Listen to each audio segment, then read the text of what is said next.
Veterinarian Xia Zhi Ning has exhausted her heart and soul for the Xia family, ultimately collapsing under the strain of her own body. On the very day the true heiress returns, she finds herself unceremoniously cast out in her frail state. Destitute and unable to afford medical treatment, Xia Zhi Ning discovers, after recovering from a high fever, that she possesses the extraordinary ability to comprehend the speech of animals. A little squirrel outside the window warns her that a serial killer has set their sights on her. Xia Zhi Ning is struck by panic, suddenly recalling that her unfamiliar elder brother is a junior police officer, currently troubled by his performance metrics. A wanted criminal offers a reward of 500,000. The Xia family has seized Xia Zhi Ning's patent for animal vaccines, expelling her, the false heiress, to await her demise. Yet, they are unprepared for the sudden turn of events. Influential figures, whom the Xia family could never hope to associate with, now vie for Xia Zhi Ning's favor, pleading for her to treat their animals. Meanwhile, her downtrodden brother has risen from a junior officer to become the youngest commander in the police force. The Xia family, filled with regret, beseeches Xia Zhi Ning to return home, while the genuine heiress, a green tea princess, seethes with indignation. The Xia family implores, "Zhi Ning, come home. You can manage the family pet hospital." The world's leading research institutions respond, "Do not disturb. Your dilapidated hospital cannot even afford to care for our chief professor's training dog." The Xia family reassures, "Zhi Ning, it is not shameful to be jilted. We have arranged a new marriage for you." A mysterious and esteemed figure from a prestigious family is in a desperate pursuit to reclaim his wife, exclaiming, "Leave. The annulment is not valid." His life-saving wolfhound recognizes only her, and his tenderness is reserved solely for her. The Xia family, frantic, resorts to moral coercion, declaring, "Xia Zhi Ning, we have raised you for 22 years. You must repay us with your entire fortune." The national overlord intervenes, declaring, "Who dares to lay a hand on my cherished daughter?" Chapter 1. Someone intends to kill you. Someone intends to kill you. Upon hearing this phrase, Xia Zhi Ning abruptly opens her eyes. Who is speaking? Xia Zhi Ning sits up in shock, quickly scanning her cramped rental apartment, finding no one within. Could it be that her high fever last night induced a hallucination? Yet, the voice she heard was remarkably clear, resembling that of a young boy. Surely, her humble abode cannot be haunted. Xia Zhi Ning gazes out the window, where two little squirrels are flicking their tails, their beady eyes fixed upon her. Upon noticing Xia Zhi Ning's awakening, the two squirrels simultaneously open their mouths wide and extend their paws towards their own mouths. Xia Zhi Ning immediately comprehends that these two gluttonous creatures are hungry. Residing on the second floor, she has a large camphor tree outside her window, where the squirrels occasionally leap from the branches to her windowsill in search of food. Rubbing her throbbing head, she checks her temperature. After 2 days of fever, it has finally subsided. Xia Zhi Ning retrieves some breakfast biscuits to offer to the squirrels on the windowsill. The two squirrels, one large and one small, appear to be siblings, the elder and the younger. The younger squirrel clutches the biscuit, immediately stuffing its cheeks full. It emits a chirping sound, expressing gratitude. "Thank you, kind sister Xia Zhi Ning." Stunned, she stands frozen in place, bewildered. Did the squirrel just speak? Xia Zhi Ning gives her head a light slap, pondering whether her fever has damaged her hearing. The two squirrels continue to munch and chatter. The younger squirrel, looking rather silly and being a little food lover, exclaims, "Brother, today's biscuits are milk-flavored. They smell so good." The elder squirrel's small eyes gleam like black beans, infused with cleverness as it remarks, "But our kind sister seems unable to afford food herself, and she is being targeted by a murderer. I am so worried about her. What should we do?" The younger squirrel pauses its chewing, its expression turning somber. "We have no way to call the police." Upon hearing this, Xia Zhi Ning was firmly convinced that she could comprehend the speech of the squirrels. Therefore, the chilling phrase that startled her awake, "Someone wants to kill you," was uttered by the squirrel. She hastily inquired, "Little squirrel, does someone truly wish to harm me? What is going on?" The cookie in the hands of the squirrel brother fell to the ground with a resounding thud. The younger squirrel's mouth formed an astonished, "Oh, you can understand our speech." Xia Zhi Ning nodded, equally bewildered. "After suffering from a high fever, I suddenly found myself able to comprehend your words." The chattering of the squirrels transformed into articulate phrases in her ears, effortlessly morphing into comprehensible dialogue. "How wonderful!" The younger squirrel hurriedly conveyed the news. "Good sister, there's been a man lurking outside your home at night for the past few days." The elder squirrel added, "He is observing your household. He mutters, 'One more to kill this month.' He only departs after you turn off the lights each night. He is investigating your routine." A wave of goosebumps washed over Xia Zhi Ning. Did you see what he looks like? The elder squirrel scratched his head. He resembles the person on the poster posted on the park tree. The elderly gentleman out for a stroll referred to him as shrimp fried rice. The younger squirrel swallowed hard. Shrimp fried rice sounds delicious. He must be quite popular, perhaps even a celebrity. His posters are plastered everywhere. Huh? Shrimp fried rice? Could he possibly be? A murder? A sinister feeling surged within Xia Zhi Ning. Where's the poster? What does it look like? The elder squirrel set down the small cookie. Sister, I clawed one down yesterday and kept it in our nest.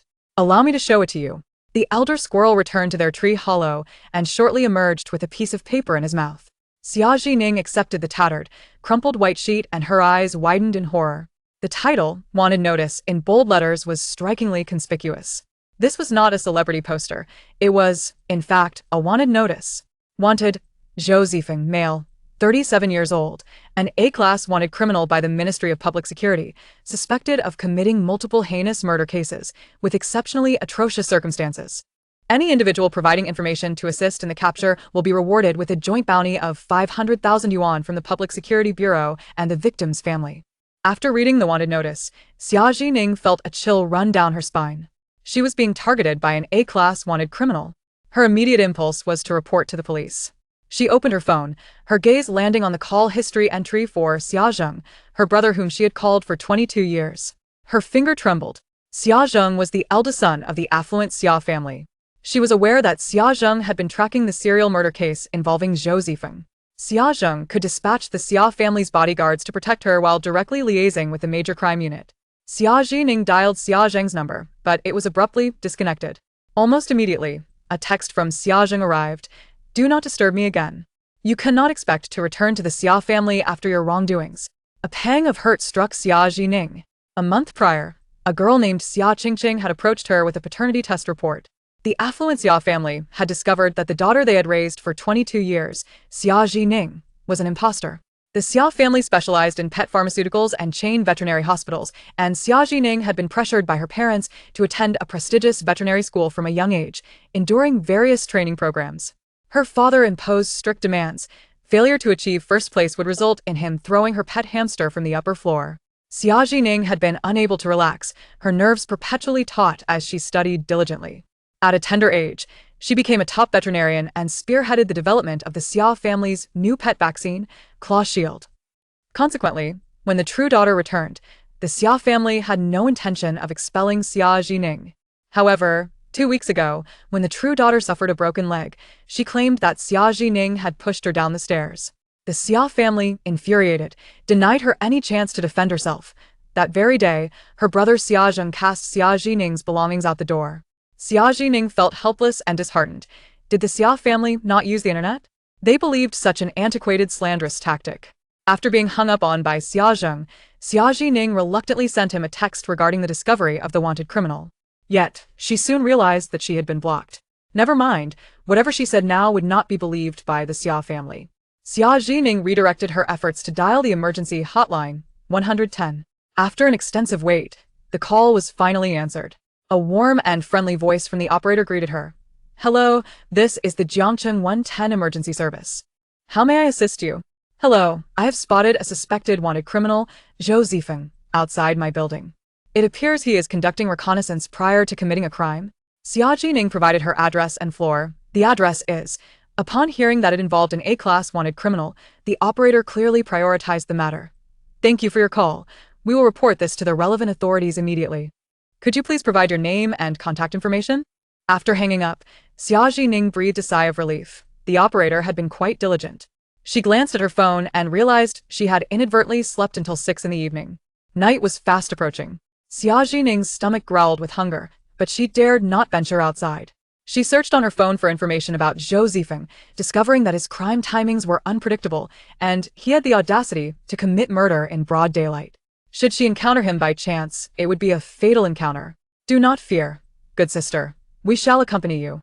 The elder squirrel, sensing Xia Zhi Ning's unease, patted her shoulder with its tiny paw. I've already sent my brother to watch over your building. Should any ill-intentioned individuals approach, he would inform her. A wave of warmth washed over Xia Zhi Ning. She was being protected by 2 little squirrels. She offered the elder squirrel some cookies. Thank you. After a while, her phone suddenly rang. To her astonishment, the caller ID displayed Xia Zheng, the eldest brother of the Xia family. Xia Zhi Ning answered the call, only to be met with a voice filled with fury. Xia Zhi Ning, you truly are something else. You report false crimes when I do not answer your calls? Chapter 2. How dare you fabricate a lead? I did not file a false report. The information I provided is genuine. Xia Zhi Ning exclaimed, her voice tinged with desperation. Still denying it? The dispatch center just informed our special investigation team that someone named Xia Zhi Ning reported seeing Zhou Zifeng near her home. Xia Zheng's tone was laced with ire. Fortunately, they notified me promptly. Otherwise, our team would have been led in circles by your antics. You know how much I have been troubled by the Zhou Zifeng serial killings. So you concocted this fabricated lead to make us worry about you, and bring you back. Xia Zhi Ning was taken aback, a chill running through her heart. Brother, I truly did not. How could I joke about something so serious? Don't call me brother. You are merely an imposter who has taken over what is rightfully another. Xia Zheng's anger intensified. Do you have any idea what hardships Qingqing has endured all these years? Your biological brother is just a petty officer at a remote police station, earning a meager salary of 3,000 a month. How much can such a pauper provide for Qingqing's living expenses? His voice softened with concern. Qingqing has been working since her university days to support herself, unlike you, who enjoys the luxuries afforded by the Xia family. A bitter smile tugged at the corners of Xia Zhi Ning's mouth, her words caught in her throat. At least Xia Qingqing is healthy. The immense pressure of academic expectations from the Xia family had left Xia Zhi Ning in a fragile state, gradually transforming her into a shadow of her former self. She would rather possess a healthy body and lead a mundane existence than remain as she is now, frequently beset by fevers, coughs, and fainting spells. At present, she could scarcely afford her medical bills and nutritional needs. If you fabricate another lead, do not blame me for being unkind. Filing a false report can lead to administrative detention. Xia Zheng hung up the phone coldly. Xia Zhi Ning rubbed her throbbing temples, tears of frustration and indignation streaming down her cheeks. How dare he strip her of her right to report? She felt as though she might perish from despair. Suddenly, a fluffy tail brushed against Xia Zhi Ning's cheek. It was her squirrel companion, using its bushy tail to wipe away her tears. Sister, my tail is freshly washed and very clean. Please don't disdain it. Xia Zhi Ning's sobs intensified. It was disheartening that her heartfelt dedication over the past 20 years paled in comparison to the affection of a squirrel she had known for less than 20 days. What was she to do? Xia Zheng was truly a nuisance. In her moment of desperation, a name flashed through her mind. Wait, there's someone else. Her biological brother. Ji Xuyan was a police officer stationed at a township station 30 kilometers away. They had not met due to the brief time since their reunion, but he had provided her with his contact information. Upon learning she had been cast out by the Xia family, he had even arranged for her to find a place to stay. Surely he could not be too bad, could he? With trepidation, Xia Zhi Ning dialed her brother's number. The call connected swiftly. Brother, she tentatively called out. Zhi Ning, what's wrong? A clear, righteous male voice responded. Ji Xuyan's tone was laced with surprise, as if he were taken aback by her call. Before she could respond, he continued, your voice sounds weak and hoarse. Are you unwell? Xia Zhi Ning was taken aback by his perceptiveness, her chest tightening. I had a slight fever yesterday. She quickly shifted to the matter at hand. Brother, I'm being targeted by an A-level wanted criminal. Can you help me? I don't want to die. Her voice trembled as she recounted the recent events, omitting the part about the squirrel's warning. No one believes me.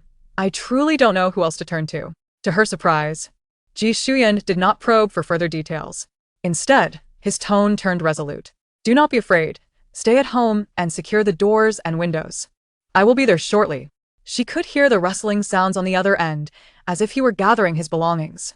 If you're scared, don't hang up. I'll remain on the line. Xia Zhi Ning was momentarily speechless, her voice thick with emotion as she responded. Okay. She had not anticipated that her brother, whom she had yet to meet, would rush to her aid from 30 kilometers away at the mere sound of her voice. She quickly searched for information about Ji Xuyan online. Initially, she held little hope, as township officers typically dealt with mundane matters like stolen chickens or missing cattle. However, to her astonishment, various official articles revealed that Ji Xuyan was an exceptional graduate of the National Police University, the pinnacle of police education, and a national martial arts champion who had distinguished himself as early as his sophomore year. Why would such a talented individual be stationed in a remote township? Had he offended some powerful figure? Xia Zhi Ning momentarily questioned whether she had stumbled across someone with the same name. Ji Xuyan's voice on the other end of the line drew her back from her thoughts. Zhi Ning, have you eaten yet? No, I was going to buy some kanji. Xia Zhi Ning curled up in the corner of her bed. I don't dare go out, nor do I trust takeout. All right, wait for me. Ji Xuyan's words, though brief, were filled with determination. Soon, the line was filled only with the sound of the wind. Yet, Xia Zhi Ning felt an inexplicable sense of reassurance. If her brother was indeed the capable Ji Xuyan she had found online, perhaps he might be able to apprehend the A-level fugitive tonight? Could they seize the opportunity to claim the 500,000 reward? Hungry and weak, she closed her eyes and began to dream, eventually succumbing to slumber. Time slipped away. Sister? Someone is here. The voice of her squirrel brother rang in her ears. Xia Zhi Ning jolted awake, shivering. Outside, the sky had turned completely dark. Living in an urban village, the lighting was inadequate, and the twilight engulfed the view outside her window. The poor soundproofing of the building allowed footsteps to echo in the corridor. Xia Zhi Ning's heart raced. Then, she heard Ji Xuyan's voice, both from the phone and at her door. Zhi Ning, I'm at the door. Please open it. With a sigh of relief, Xia Zhi Ning hurried to open the door. As it swung open, she was momentarily stunned. Standing at her doorstep was a tall, handsome man with a sun-kissed complexion, sharp features, and striking eyes, exuding an aura of righteousness. He was the quintessential model of a well-selected national hero. Wow, this is her biological brother, Ji Xuyan. Chapter 3. The Murder Approaches. Ji Xuyan held a variety of bags in his hands. He freed one hand to gently touch Xia Zhi Ning's forehead before retracting it immediately. Your fever has subsided? Xia Zhi Ning nodded, still in shock. Ji Xuyan closed the door, concern etched on his face. Why are you just standing there? You're not daft from the fever, are you? Xia Zhi Ning's expression froze. Her brother was remarkably blunt. Dressed in a navy training suit that accentuated his broad shoulders and narrow waist, his tall frame appeared somewhat cramped in the small rental room. Come, eat. He set down the hot kanji and snacks on the table, pulling out a large bag of treats. Having gone a day without food, Xia Zhi Ning eagerly accepted the chopsticks and began to eat heartily. Watching her devour the meal, Ji Xuyan felt a pang of guilt. I am sorry. I haven't taken good care of you. A month prior, upon learning that Xia Zhi Ning was his biological sister, he had lacked the courage to reach out to her. Growing up, Xia Qingqing had always looked down on him for being ineffectual and earning so little. Aside from the monthly remittances he sent to Xia Qingqing for her living expenses, or swiping his credit card when she found herself short on funds, Ji Xuyan and his sister had exchanged very few words throughout the year. Having lived in the opulence of the Xia family for 22 years, he could not ascertain whether his biological sister, Xia Zhi Ning, would be as averse to him or impoverished brother as Xia Qingqing was. It was only when Xia Qingqing inadvertently mentioned needing the household registration book that Ji Xuyan discovered Xia Zhi Ning had been cast out of her home. Upon hearing Ji Xuyan's unexpected apology, Xia Zhi Ning looked up in astonishment. She hesitantly addressed him as brother. Brother, there's no need to apologize. We have only just recognized each other and are still unfamiliar with one another. Moreover, you are busy with work. Noticing that his sister displayed no signs of aversion towards him, Ji Xuyan felt a slight relief. Well then, let us eat. The two fell into a silence that hung heavily in the air. Ji Xuyan surveyed the surroundings before rising to his feet. With deftness, he tidied up her disheveled suitcase and grabbed a cloth to wipe the furniture until it shone.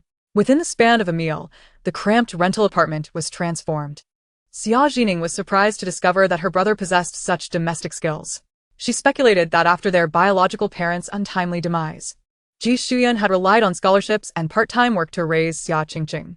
The years of independent living had undoubtedly honed him into a capable elder brother. As soon as Xia Zhi Ning finished her meal, Ji Xuyan swiftly cleared the dining table and placed a set of equipment next to her bed. Xia Zhi Ning blinked in confusion. Brother, what is this? Ji Xuyan replied earnestly. This is an electric rod used by villagers to drive pigs. It's quite effective for self-defense and completely legal. Xia Zhi Ning burst into laughter, pleasantly surprised by the advantages of working in a rural area. Brother, you truly live up to your reputation. Ji Xuyan had anticipated Xia Zhi Ning might disdain the items he brought from the countryside, but to his surprise, she seemed indifferent. This small exchange lightened the atmosphere between the two siblings, who were still strangers to one another. Zhi Ning, tell me more about the details of your encounter with Zhou Zifeng. Ji Xuyan opened a bottle of milk and placed it in front of Xia Zhi Ning. She paused for a moment, recalling last night. I went downstairs to take out the trash and brushed past someone who bore an uncanny resemblance to Zhou Zifeng from the wanted poster. His demeanor felt familiar as well. 3 nights ago, while closing the window, I noticed someone standing downstairs, looking up in my direction. Ischuyun scrutinized Xia Zhi Ning. Noticing her eyes darting to the upper right as she spoke, an involuntary micro-expression indicating deception. However, he chose not to confront her. Xia Zhi Ning appeared to lack security. Regardless of her reasons for lying, he decided to stay by her side. Unable to openly admit that he could understand the squirrel's speech, Xia Zhi Ning fabricated. I noticed that these two individuals walk in the same manner. It seems he has been observing me these past few days. After speaking, she cautiously glanced at Ji Shuyan, anxious that he might doubt her. Ji Shuyan pondered for a moment before spreading his coat on the floor by the door. He then sat down on the ground. Do not be afraid. I will keep watch tonight while you sleep soundly. Xia Zhi Ning opened her mouth, realizing there was no space for Ji Shuyan to lie down. Sensing her guilt, he reassured her, It's all right. I have no intention of sleeping tonight. After finishing her resume and browsing job listings for a while, fatigue overtook Xia Zhi Ning. After washing up, she climbed into bed and Ji Shuyan tucked her in, preparing cold medicine for her. Xia Zhi Ning had not rested well in recent days, and after taking the medication, she fell into a deep slumber. Ji Shuyan turned off the lights in the rental apartment. In the middle of the night, the squirrel brother leaped onto the windowsill, scratching at the screen. Sister, that shrimp fried rice is back. He has come upstairs. Xia Zhi Ning woke with a start, sitting bolt upright to meet Ji Shuyan's questioning gaze. Ji Shuyan had clearly noticed the squirrel by the window. Xia Zhi Ning dared not make a sound, bowing her head as she messaged Ji Shuyan, Brother, since I moved in, I've been feeding this little squirrel. It's quite intelligent, and it just scratched my window, indicating something is amiss. Brother, that murderer is likely upstairs. Upon receiving Xia Zhi Ning's message, Ji Shuyan wasted no time. He stealthily moved behind the door. He messaged Xia Zhi Ning, Take the electric rod for your protection. I will handle the rest. Ji Shuyan tucked away his phone, the handcuffs at his waist glinting coldly in the moonlight. Xia Zhi Ning curled up at the edge of the bed, grasping the pig-driving electric rod, her knuckles turning white. The room was eerily silent, and she could hear the pounding of her own heart. Thump, thump. Minutes stretched on like an eternity. A faint sound came from the door lock, as if someone was attempting to pick it. Xia Zhi Ning's nerves tightened. The lock clicked softly. The intruder had successfully unlocked the door. A shadow slipped through the doorway, and Ji Shuyan struck like lightning. With a swift and powerful movement, he executed a reverse wrist lock, securing the intruder's wrist with handcuffs as he pinned him to the ground. His actions were fluid and precise, akin to a scene from an action film.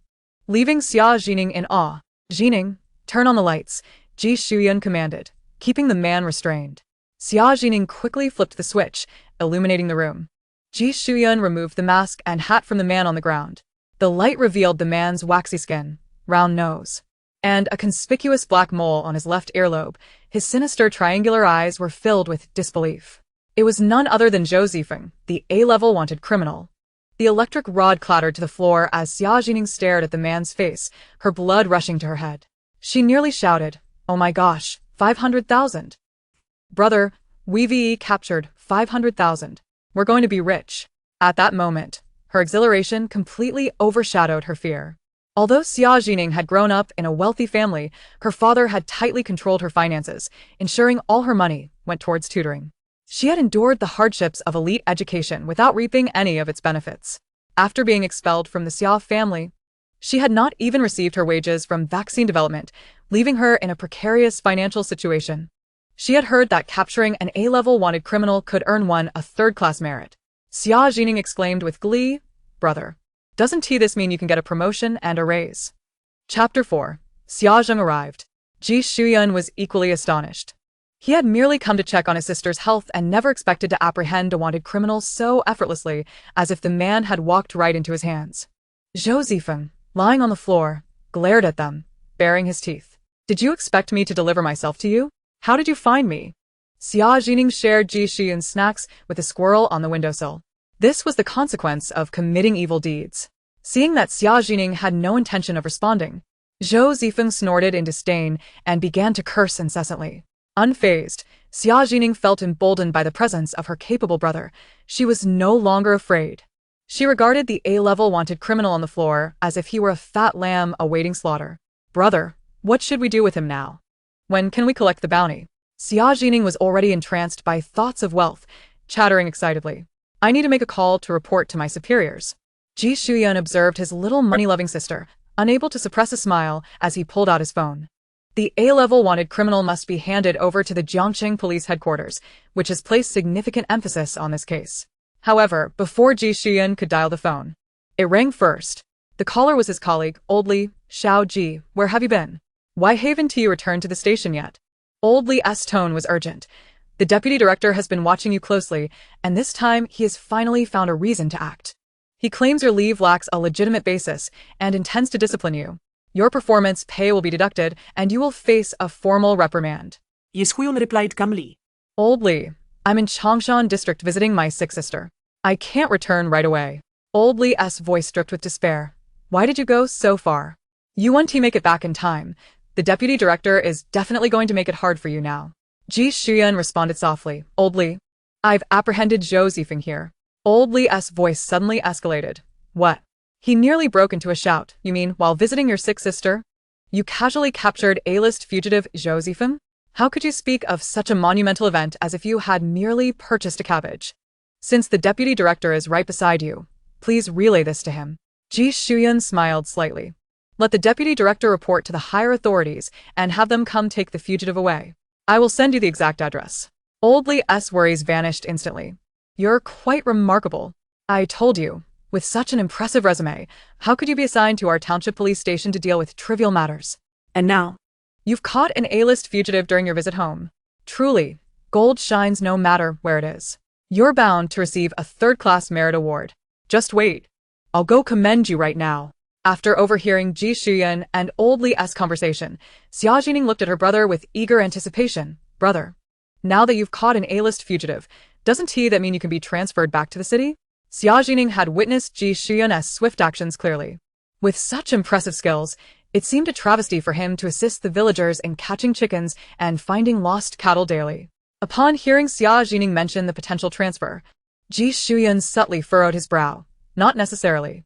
Having grown up in the Xia household, always cautious and observant, Xia Zhi Ning quickly sensed the shift in Ji Shuyan's emotions, realizing that the intricacies of his work distribution ran deep. No worries, at the very least, our 50,000 reward for today is a certainty. Xia Zhi Ning comforted him by patting his back. Ji Shuyan chuckled. Indeed, you are the star of the day. No, no, no, Xia Zhi Ning snapped her fingers. It was a joint effort by us siblings. The barriers and estrangement between the newly recognized siblings melted away that evening. Ji Shuyan stuffed a rag into Zhou Zifeng's mouth to prevent him from biting his tongue in despair. Now we just await the arrival of the Jiangqing headquarters. At the Xia family villa, the esteemed criminal investigation consultant from the Jiangqing headquarters, Xia Zheng, sat by Xia Qingqing's bedside, peeling an apple for her. Upon seeing Xia Qingqing's leg in a cast, his eyes filled with compassion. Qingqing, you are too kind. You should have sent Xia Zhi Ning to prison for intentional injury. Xia Qingqing's hair cascaded softly behind her, resembling a delicate and stubborn gardenia in the rain. She shook her head. Brother, let it go. Zhi Ning has been part of your family for over 20 years. I don't want to make things too awkward. Qingqing, you are simply too understanding, unlike Xia Zhi Ning, who is becoming increasingly unreasonable. Xia Zheng placed the peeled apple into her hand. It was astonishing that his younger sister had developed such a thoughtful demeanor, considering the hardships she must have endured in that impoverished household after losing their parents. Xia Qingqing's eyes flickered. Brother, what is wrong with Zhi Ning? Xia Zheng grew agitated at the mention. Today, in an attempt to gain my attention, she falsely reported a crime. She claimed to have information about A-list fugitive Zhou Zifeng. Xia Qingqing raised her eyebrows in surprise. Zhi Ning wouldn't he do that? Knowing full well that the Zhou Zifeng serial murder case is one you have devoted yourself to tracking, how could she treat it so lightly? Xia Zheng felt increasingly grateful for the thoughtful nature of the sister he had just found. Qingqing, you still have a clear head. Just then, Xia Zheng's phone vibrated urgently. It was a call from Captain Yang Jishan of the criminal investigation team. Xia Zheng answered the call, his expression grave. Captain Yang, has another case occurred? What? Zhou Zifeng has been captured? All right, I'll head over immediately. After hanging up, Xia Zheng's face lit up with excitement.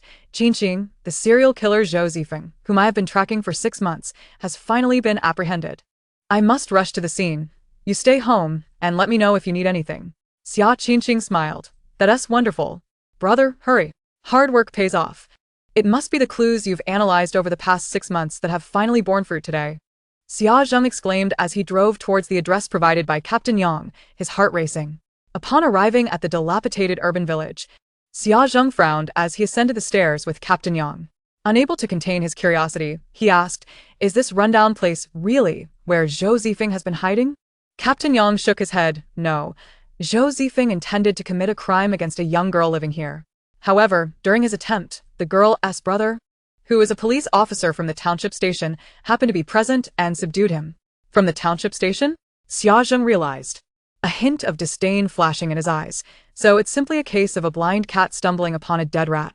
As they spoke, they had already reached room 203 on the second floor. Chapter 5. A mountain chicken can never become a phoenix. A-list fugitive Zhou Zifeng had already been escorted to the police car. The officers present introduced Xia Zheng and Captain Yang to the occupants of 203. Captain Yang, Professor Xia. This is Miss Xia Zhi Ning and her brother, Comrade Ji Xian. When Xia Zheng laid eyes on Xia Zhi Ning, he froze in place. Xia Zhi Ning? How can it be you? Xia Zheng was shocked, suddenly realizing, the information you provided about Zhou Zifeng is genuine? How can this be? His complexion paled. What a coincidence. Xia Zhi Ning, while documenting her statement with the police, caught sight of Xia Zheng at the door but was not surprised. In fact, she had been expecting him. The officers in the room exchanged glances, intrigued by the connection between the two. Professor Xia, do you know this Miss Xia Zhi Ning? Captain Yang inquired. Throughout the year, Professor Xia had never mentioned having a sister to any of his colleagues. Xia Zheng nodded, his expression grim. She was mistakenly switched at birth with my biological sister and lived with my family for 22 years. Everyone wore expressions of astonishment. Before Xia Zhi Ning could speak, Ji Xian confirmed Xia Zheng's identity and swiftly approached him, grasping his collar. Why did you obstruct her right to report the crime? Ji Xian's fists clenched, veins bulging, as he restrained himself. If not for the constraints of discipline, he would have struck Xia Zheng on the spot. If I hadn't arrived in time, Zhi Ning could have been murdered by Zhou Zifeng. Ji Xian's action was so quick that Xia Zheng was caught off guard. Unable to defend himself, Xia Zhi Ning gazed at her brother's protective stance. Odd. Wow, my brother is so incredibly handsome. Captain Yang and the other officers were equally surprised, as Professor Xia had ranked among the top 3 in the National Martial Arts competition. Before her stood a young officer from the local police station, who managed to handle Professor Xia with such ease. Captain Yang and the other officers hurriedly intervened, pulling Ji Xian away. Captain Yang promptly inquired, Comrade Ji, what exactly transpired? How could Xia Zheng suppress Xia Zhi Ning's right to report a crime? Xia Zhi Ning sensed an aura of righteousness emanating from the detective team leader and immediately took out her phone to report. Captain Yang, I have noticed someone watching my house from a distance for the past few days. It wasn't until I went downstairs to take out the trash that I encountered him face to face, and he bore a striking resemblance to the wanted criminal Zhou Zifeng. I called the police immediately, but Xia Zheng received the alert and questioned me over the phone, accusing me of fabricating stories to draw his attention. Due to her previous work habits, Xia Zhi Ning's phone had automatic call recording enabled, and she promptly played the audio of her conversation with Xia Zheng. Xia Zhi Ning, how have you become so unreasonable? When I don't answer your calls, you resort to making false reports. If you continue to misreport case leads, don't blame me for being impolite. False reporting can lead to administrative detention. Each word from the recording struck Xia Zheng like a slap, leaving his face flushed with embarrassment. As a PhD and professor in criminal investigation, this was undoubtedly a public humiliation for him. The other officers present looked at the esteemed Professor Xia, their expressions now tinged with skepticism. After listening to the recording, Yang Jishan was seething with indignation. Professor Xia, how could you be so hasty? As a senior, I must criticize you without reservation, had it not been for Comrade Ji's return home to check on his sister. Zhou Zifeng might have committed another heinous act. All our 6 months of diligent tracking could have gone to waste. Xia Zheng's face turned a deep shade of crimson. Captain Yang, it is not that I am hasty. It is just that Xia Zhi Ning is a habitual liar. I cannot discern which of her words are truthful. Yang Zishan interrupted. Enough. The fact remains that the lead provided by Xia Zhi Ning is valid. Fortunately, Comrade Ji was quick-witted enough to apprehend Zhou Zifeng. Our 6-month-long case can now reach a satisfactory conclusion. Yang Jishan turned to Ji Shuyan, his eyes filled with admiration. Comrade Ji, rest assured, you have made a significant contribution. A third-class merit award will certainly be yours. Upon witnessing Yang Jishan's full appreciation for Ji Shuyan, Xia Zheng clenched his fists. Your local police station will also receive collective honors, he added, patting Ji Shuyan on the shoulder. The other officers from the Jiangcheng headquarters exchanged complex glances at the mention of collective honors. Had Professor Xia handled Xia Zhi Ning's report in a timely manner, the accolades would have rightfully belonged to them. The Jiangcheng headquarters had been tracking Zhou Zifeng for a full 6 months. Now, Having lost the opportunity to claim the collective merit to a local police officer, they felt utterly frustrated. A sense of resentment began to brew against Xia Zheng. Xia Zhi Ning, delighted by her brother's praise, eagerly looked at Yang Jishan. Captain Yang, I noticed that the wanted notice states that tips from the public can earn a reward of 500,000. Am I eligible for that? Yang Jishan chuckled. Of course. You are. Your report is on record, and you assisted in apprehending the criminal. You will not miss out on your reward. It will be deposited into your account within a month after processing. Yang Jishan and the others needed to interrogate Zhou Zifeng overnight and began to leave. Xia Zheng was the last to exit room 203, casting a glance back at Xia Zhi Ning. This time, you were merely fortunate. A blind cat has stumbled upon a dead mouse. Such luck will not be repeated. Xia's Henkes gaze shifted to his huyun. A Class A wanted criminal? Ha! Is such a serendipitous accolade truly worthy of your pride? A destitute mountain chicken is destined to remain a mountain chicken, never to become a phoenix. Chapter 6. The Zoo Murder Case. Xia Zhi Ning tilted her head and blinked. Oh dear, what an unfortunate coincidence.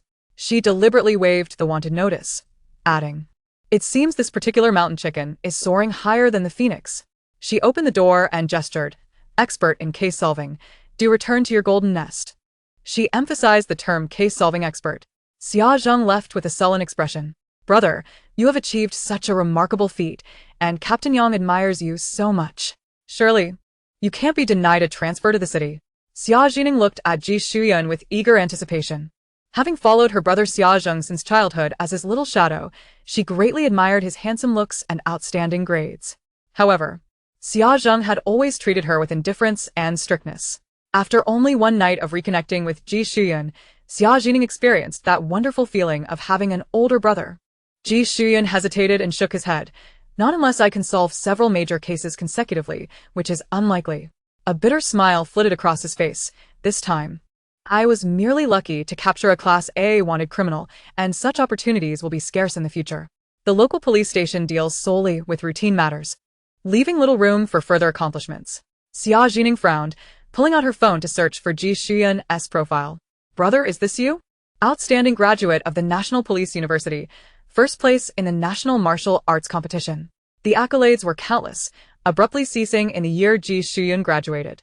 Ji Shuyan's pupils constricted as he glanced at Xia Zhi Ning's phone screen and nodded slightly. Xia Zhi Ning, perplexed, asked, then why were you assigned to such a remote local police station? Ji Shuyan's lips curled into a faint, bittersweet smile as he gently ruffled Xia Zhi Ning's hair. Adults have their own matters. Children should refrain from prying. It was already 2 a.m. Go to sleep now.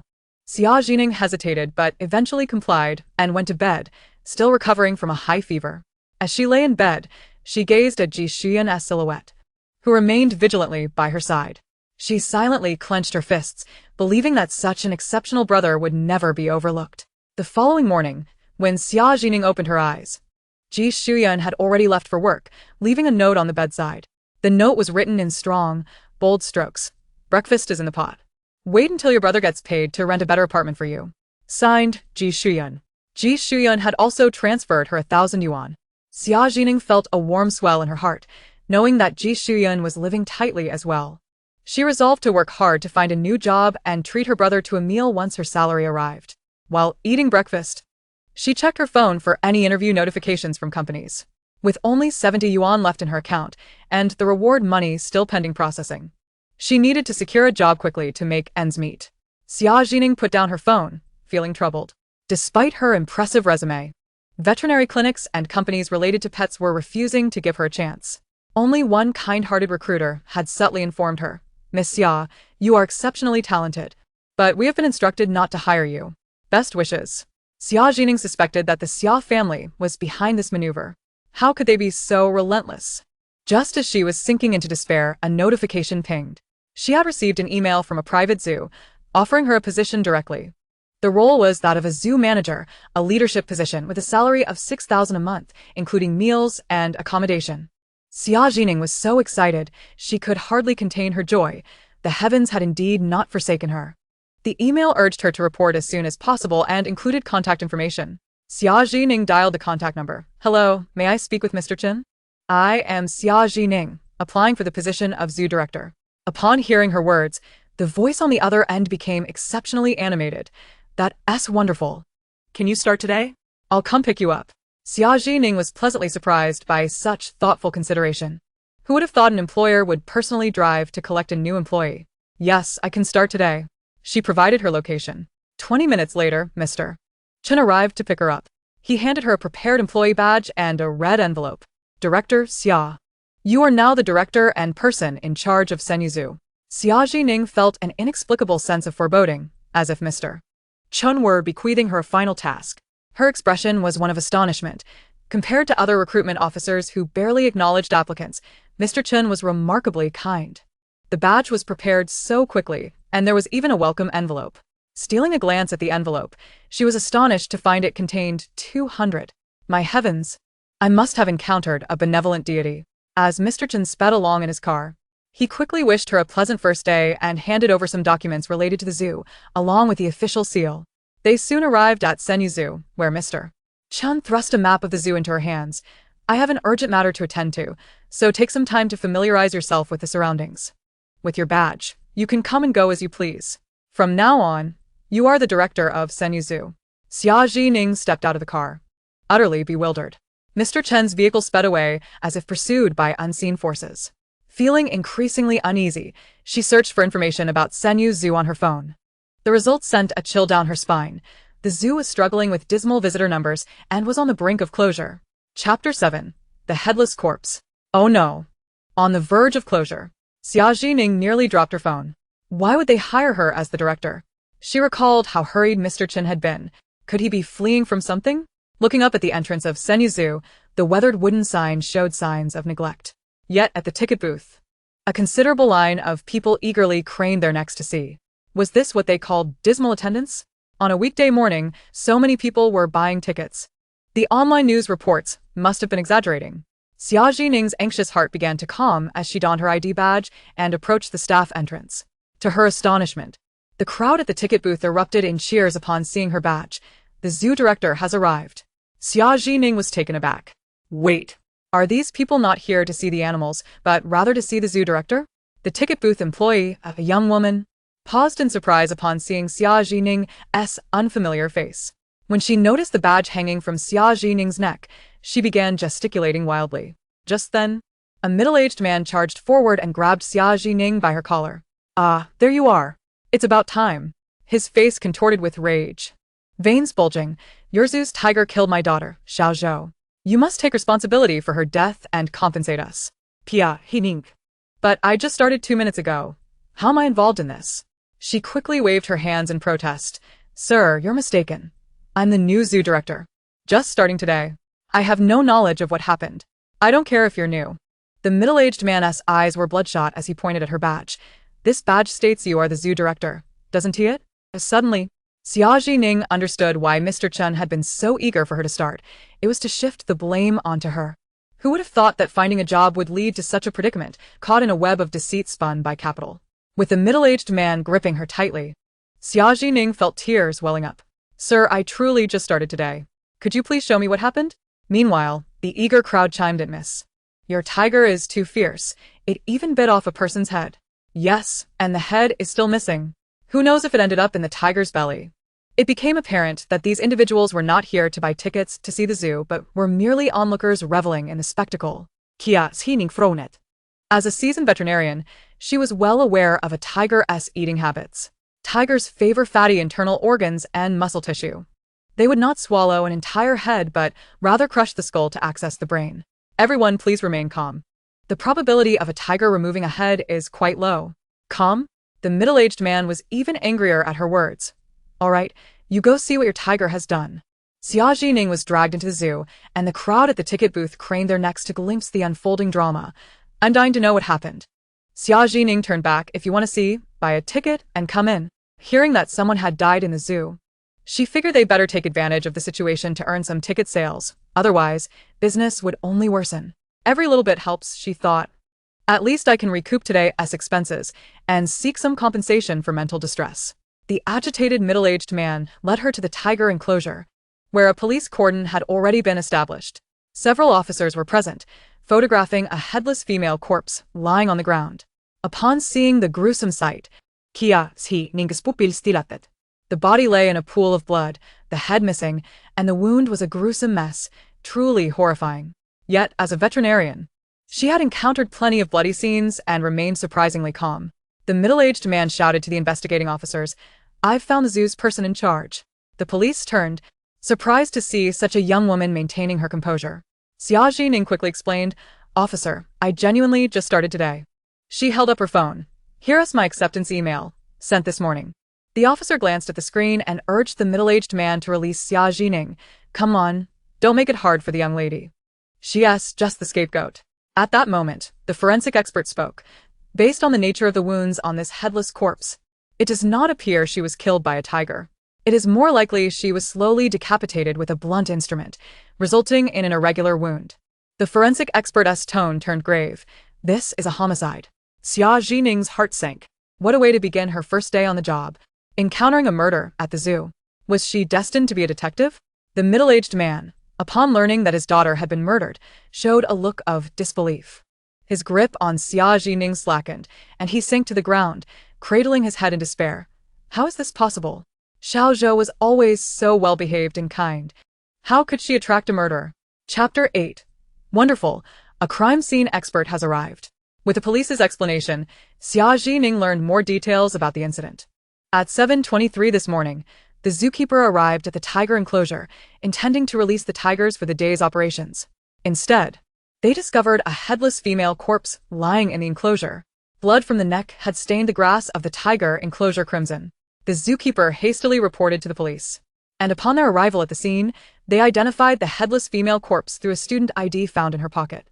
The deceased was a sophomore at Jiangqing Medical University, named Yao Xizhou. The despondent middle-aged man before them was Yao Xizhou's father, Yao Tianhe. An ordinary construction worker, he had struggled to support his daughter's medical education, only to be summoned by the police to identify her remains, leading him to a state of utter collapse. Spectators, reveling in the chaos, spread rumors of a tiger attack. While the zoo director remained conspicuously absent, Yao Tianhe believed the tiger was responsible for his daughter's decapitation, convinced that the director was evading responsibility. At that moment, a zookeeper wheeled out the tiger's cage to bask in the sunlight. The onlookers widened their eyes in astonishment. The tiger within appeared emaciated, as though it had not eaten in days, its frame resembling that of a gaunt dog. Xia Zhi Ning mused that the tiger could hardly gnaw on bones, let alone a human head. Wiping away tears as he gazed at his daughter's lifeless body, Yao Tianhe turned to Xia Zhi Ning, apologizing for his earlier misjudgment. Xia Zhi Ning opened her mouth, managing only to utter her condolences. The two officers, equally perplexed, noted that they had thoroughly searched the tiger enclosure without discovering any weapon or signs of the assailant. This location might not be the primary crime scene, and they were at a loss as to how the body had been transported into the zoo. Furthermore, the zoo had experienced a power outage the previous day, resulting in no surveillance footage. Xia Zhi Ning glanced around and noticed that directly opposite the tiger enclosure was the giraffe area. Two giraffes stretched their necks in an effort to peer at her, munching on leaves. The moment they caught Xia Zhi Ning's gaze, both quickly diverted their attention to the trees, feigning busyness. The slightly shorter giraffe exclaimed in a panic, "Hurry, she's looking over here." The taller giraffe retorted, "I told you not to stretch your neck so far. Now you've attracted her attention." The shorter giraffe, flustered, failed to notice it was chewing air instead of leaves. "Is she the new zoo director? She won't be too harsh with us." Unbeknownst to them, their conversation was distinctly audible to Xia Zhi Ning. She was astonished to discover that not only could she understand the squirrels, but she could also comprehend the giraffe's dialogue. Could it be that she now possessed the ability to understand all animal languages? With excitement, Xia Zhi Ning clenched her fists. This meant she could potentially inquire with the animals in the zoo for clues about the perpetrator. After all, the assailant had brought the body into the zoo. and these vigilant animals were likely to have heard something. Just as Xia Zhi Ning prepared to approach the two gossiping giraffes, a resounding commotion of footsteps erupted behind her. The two officers brightened at the sight of the approaching figure. Wonderful, it's criminal investigation expert Professor Xia Zheng.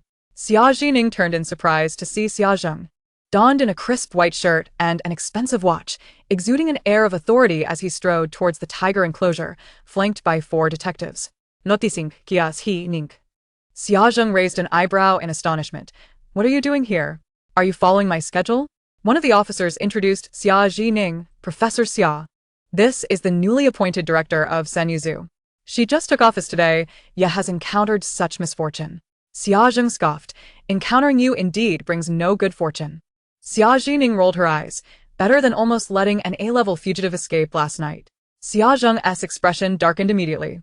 With a stern demeanor, he donned a lab coat and gloves, proceeding into the cordoned-off area where the body lay. His actions were professional and adept as he examined the headless corpse. The time of death was less than 24 hours prior, with jagged edges around the incision indicating multiple attempts at cutting. Xia Zheng's fingers delicately traced the wound, revealing that the assailant had not used professional tools. Rather, it appeared to have been inflicted with a common household knife, repeatedly sawed. He signaled for an assistant to hand over a magnifying glass, scrutinizing the details of the wound. It was undeniable that Xia Zheng exuded a unique aura when he entered work mode. His tall figure leaned slightly forward, with the lab coat accentuating the contours of his broad shoulders and narrow waist. Xia Zhi Ning had once idolized this version of Xia Zheng, but now he was her brother, and the situation was dire. Observing the serrated edges of the skin flaps, it was evident that the assailant had cut back and forth at least 20 times. This was not the method of a professional killer. Rather, it resembled. Xia Zheng paused, removing his gloves to reveal his elegantly knotted fingers. It seems as though the perpetrator took pleasure in the act. Suddenly, his attention was drawn to a peculiar crescent-shaped wound on the left shoulder of the corpse. This scar. Xia Zheng quickly checked his phone for case records, discovering it matched the characteristics of an unsolved headless male corpse case from the previous year in the University District. The victim had also been killed by repeated blunt force cuts. Xia Zheng turned to the officer, inquiring, "Has the head been located?" The officer shook his head. "We have not found any remains at Senyu Zoo." Another officer rushed over. "Professor Xia, we've reviewed the surveillance from the surrounding back roads, but the footage is scant. We only captured a shadow, approximately 1.7 meters tall, with no other distinguishing features." Xia Zheng frowned, issuing orders in a commanding tone. "Initiate a thorough search. We must locate the remains. Only then can we ascertain whether these two cases are linked." Xia Zhi Ning was taken aback. Could it be that a serial killer with a penchant for decapitation was at large? Chapter 9. The zoo suspends operations. Ding. Just then, Xia Zhi Ning's phone chimed with a new email. The sender was Mr. Chen. Xia Zhi Ning quickly opened the message. The contents read, "Dear Dr. Xia Zhi Ning, your excellence and kindness are well known in the veterinary community, and you have even founded an animal rescue charity. Senyu Zoo is suffering significant financial losses, and I simply lack the funds to operate it. Most of the animals in the zoo are afflicted with various ailments, and other zoos are unwilling to take them in. I cannot bear to see these animals starve or die from illness. Hearing that you are in dire need of employment, I have decided to transfer Senyu Zoo to you at no cost. If you decline the offer, the animals in the park will surely perish. Xia Zhi Ning." The email essentially conveyed that Mr. Chen was unable to sustain the animals at the zoo but, out of compassion, sought to pass the responsibility on to Xia Zhi Ning, who was reputed for her kindness and veterinary skills. There was a semblance of conscience, albeit minimal. Was this not a form of moral coercion? As Xia Zhi Ning perused the email, Xia Zheng issued directives for the search for the missing head. Moments later. He cast a sidelong glance at the crowd of ticket holders entering the zoo. Furthermore, Senyu Zoo will suspend operations effective immediately, ceasing to admit any visitors. The zoo is to be completely sealed off. No outsiders are to enter until the perpetrator is apprehended. All staff members are to be taken for questioning and to provide statements. As he made this declaration, Xia Zheng did not spare a glance at Xia Zhi Ning. Upon reading the email, Xia Zhi Ning suddenly lifted her head. In his email, Mr. Chen mentioned that the lease for the zoo will expire next year, which implies that she can utilize the venue free of charge for a year. Xia Zhi Ning has just resolved to take a gamble. The reward for capturing the fugitive amounts to 500,000, and within this year, she intends to leverage her unique ability to comprehend animal languages to rejuvenate Senyu Zoo. earning funds to provide medical care for the animals and aid in their recovery. Should there be no progress after a year, she could reach out to familiar animal protection organizations to arrange new homes for these creatures. However, suddenly, Xia Zhi has become erratic, insisting on keeping the zoo sealed until the perpetrator is apprehended. Is such an arrangement reasonable? From what Xia Zhi indicated earlier, the murderer is likely the same individual responsible for last year's unsolved case, who is yet to be captured. If this continues, will Xia Zhi have to remain closed indefinitely? Xia Zhi Ning immediately protested. But when will we find the murderer? If the perpetrator is not caught within a year, how can the zoo remain operational? The animals in the zoo need to eat. She pointed at the trees nearly stripped bare by the giraffes and the tiger in its cage that is close to starving. Xia Zhi cast her a cold glance. Whether the animals in the zoo starve to death is not your concern. My priority is to apprehend the criminal. Xia Zhi Ning clenched her fists. Although she had been deceived into taking over the zoo, she could not abandon these animals. Since childhood, her parents would frequently bring home small animals for her to care for, familiarizing her with their needs and habits. Once she had formed a bond with these pets, if she failed to meet her parents' expectations, they would brutally dispose of the animals before her eyes. She vividly recalls a time in middle school when, despite suffering from a severe cold and dizziness, she was compelled by her parents to take an exam, ultimately scoring second. Upon receiving her results, her father cruelly snatched her pet hamster from its cage and threw it off the balcony. The image of the tiny creature's tragic demise still haunts her. She cannot bear to witness small animals suffering or dying before her.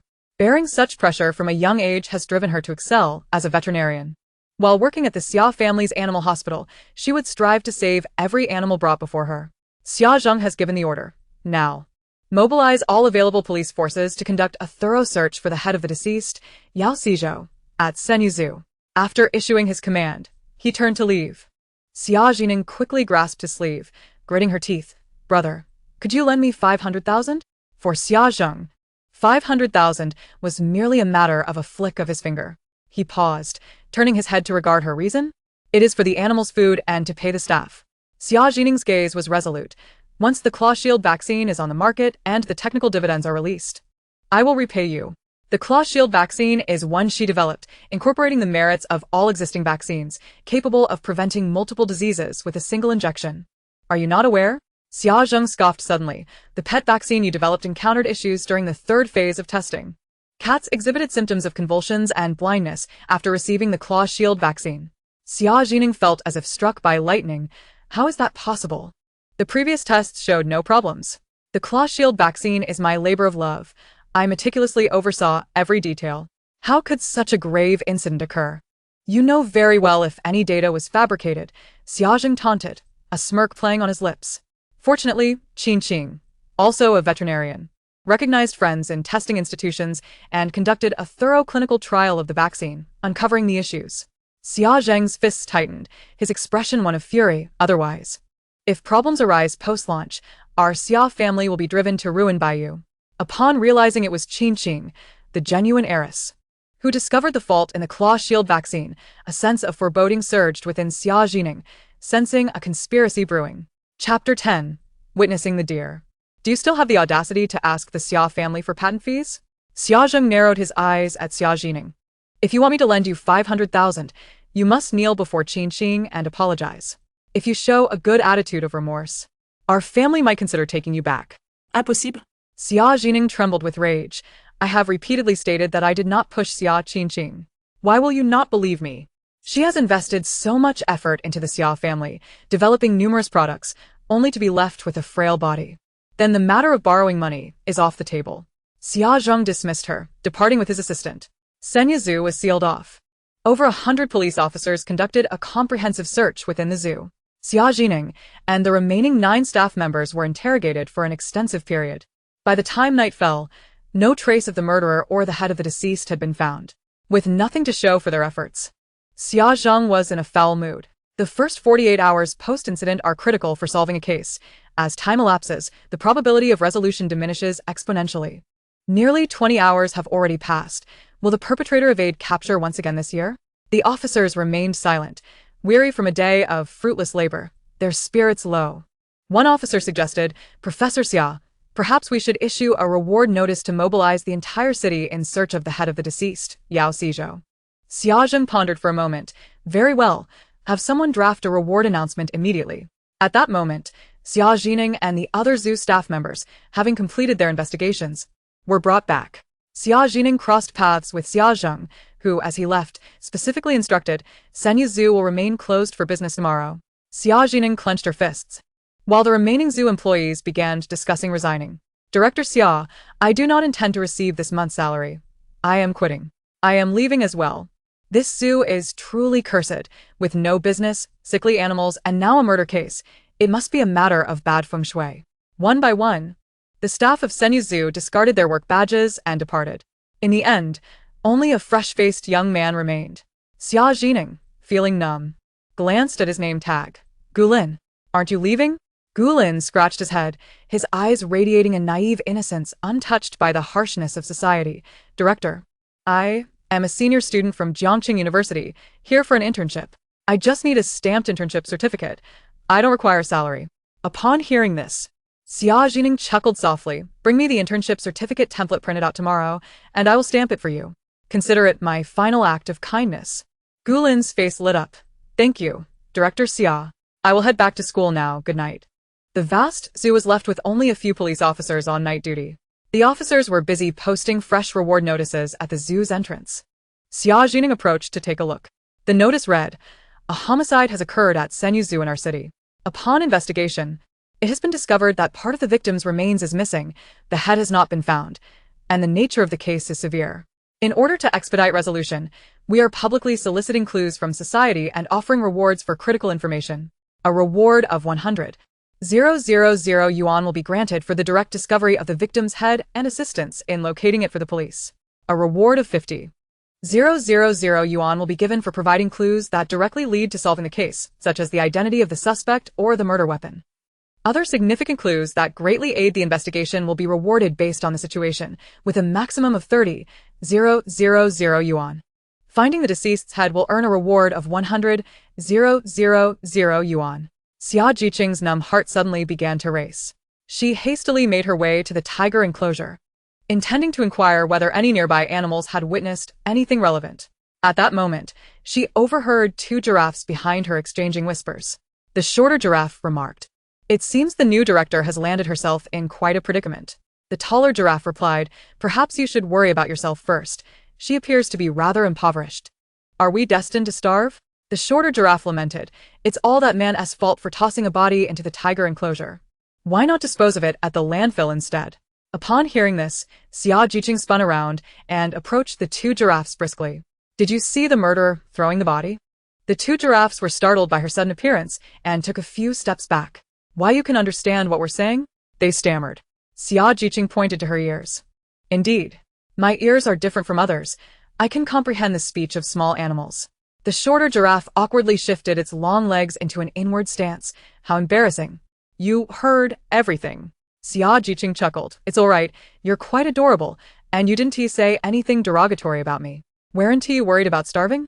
What did you see last night? If you can provide the police with clues, I could earn the reward and buy you some food." The two giraffes exchanged glances at Xia Jiqing's words and eagerly stretched their necks to report their findings. The taller giraffe stated, "Last night, a man wearing a baseball cap and dressed in black sneaked into the tiger enclosure with a large bag." The shorter one added, "And he pulled a female corpse out of the bag." Xia Jiqing quickly inquired, "Was the head still attached when he threw the body?"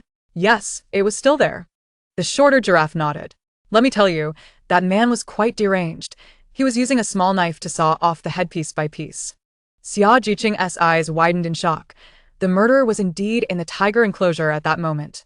He was laughing as he did it. The shorter giraffe continued, "We giraffes sleep standing up, and I was so frightened that I could only pretend to be asleep." The shorter giraffe shivered at the memory. "My legs turned to jelly, and I was genuinely afraid he would notice something was amiss." Xia Jiqing rummaged through her bag for the pencil and sketchbook she always carried. Her parents had nurtured her artistic talent from a young age, encouraging her to draw various animal skeletal structures to better comprehend her veterinary studies.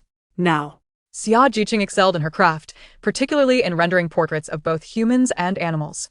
She had initially intended to draw the small animals in the zoo to familiarize herself with the staff. Did you get a good look at the murderer's appearance while he was cleaning up the scene? The giraffes, with their eyes positioned high on their heads, had a nearly panoramic view. I saw him. He took off his baseball cap to wipe his sweat. The shorter giraffe responded. His skin wasn't as fair as yours, but not overly dark either. His nose was flat, unlike yours, and his eyes weren't as large.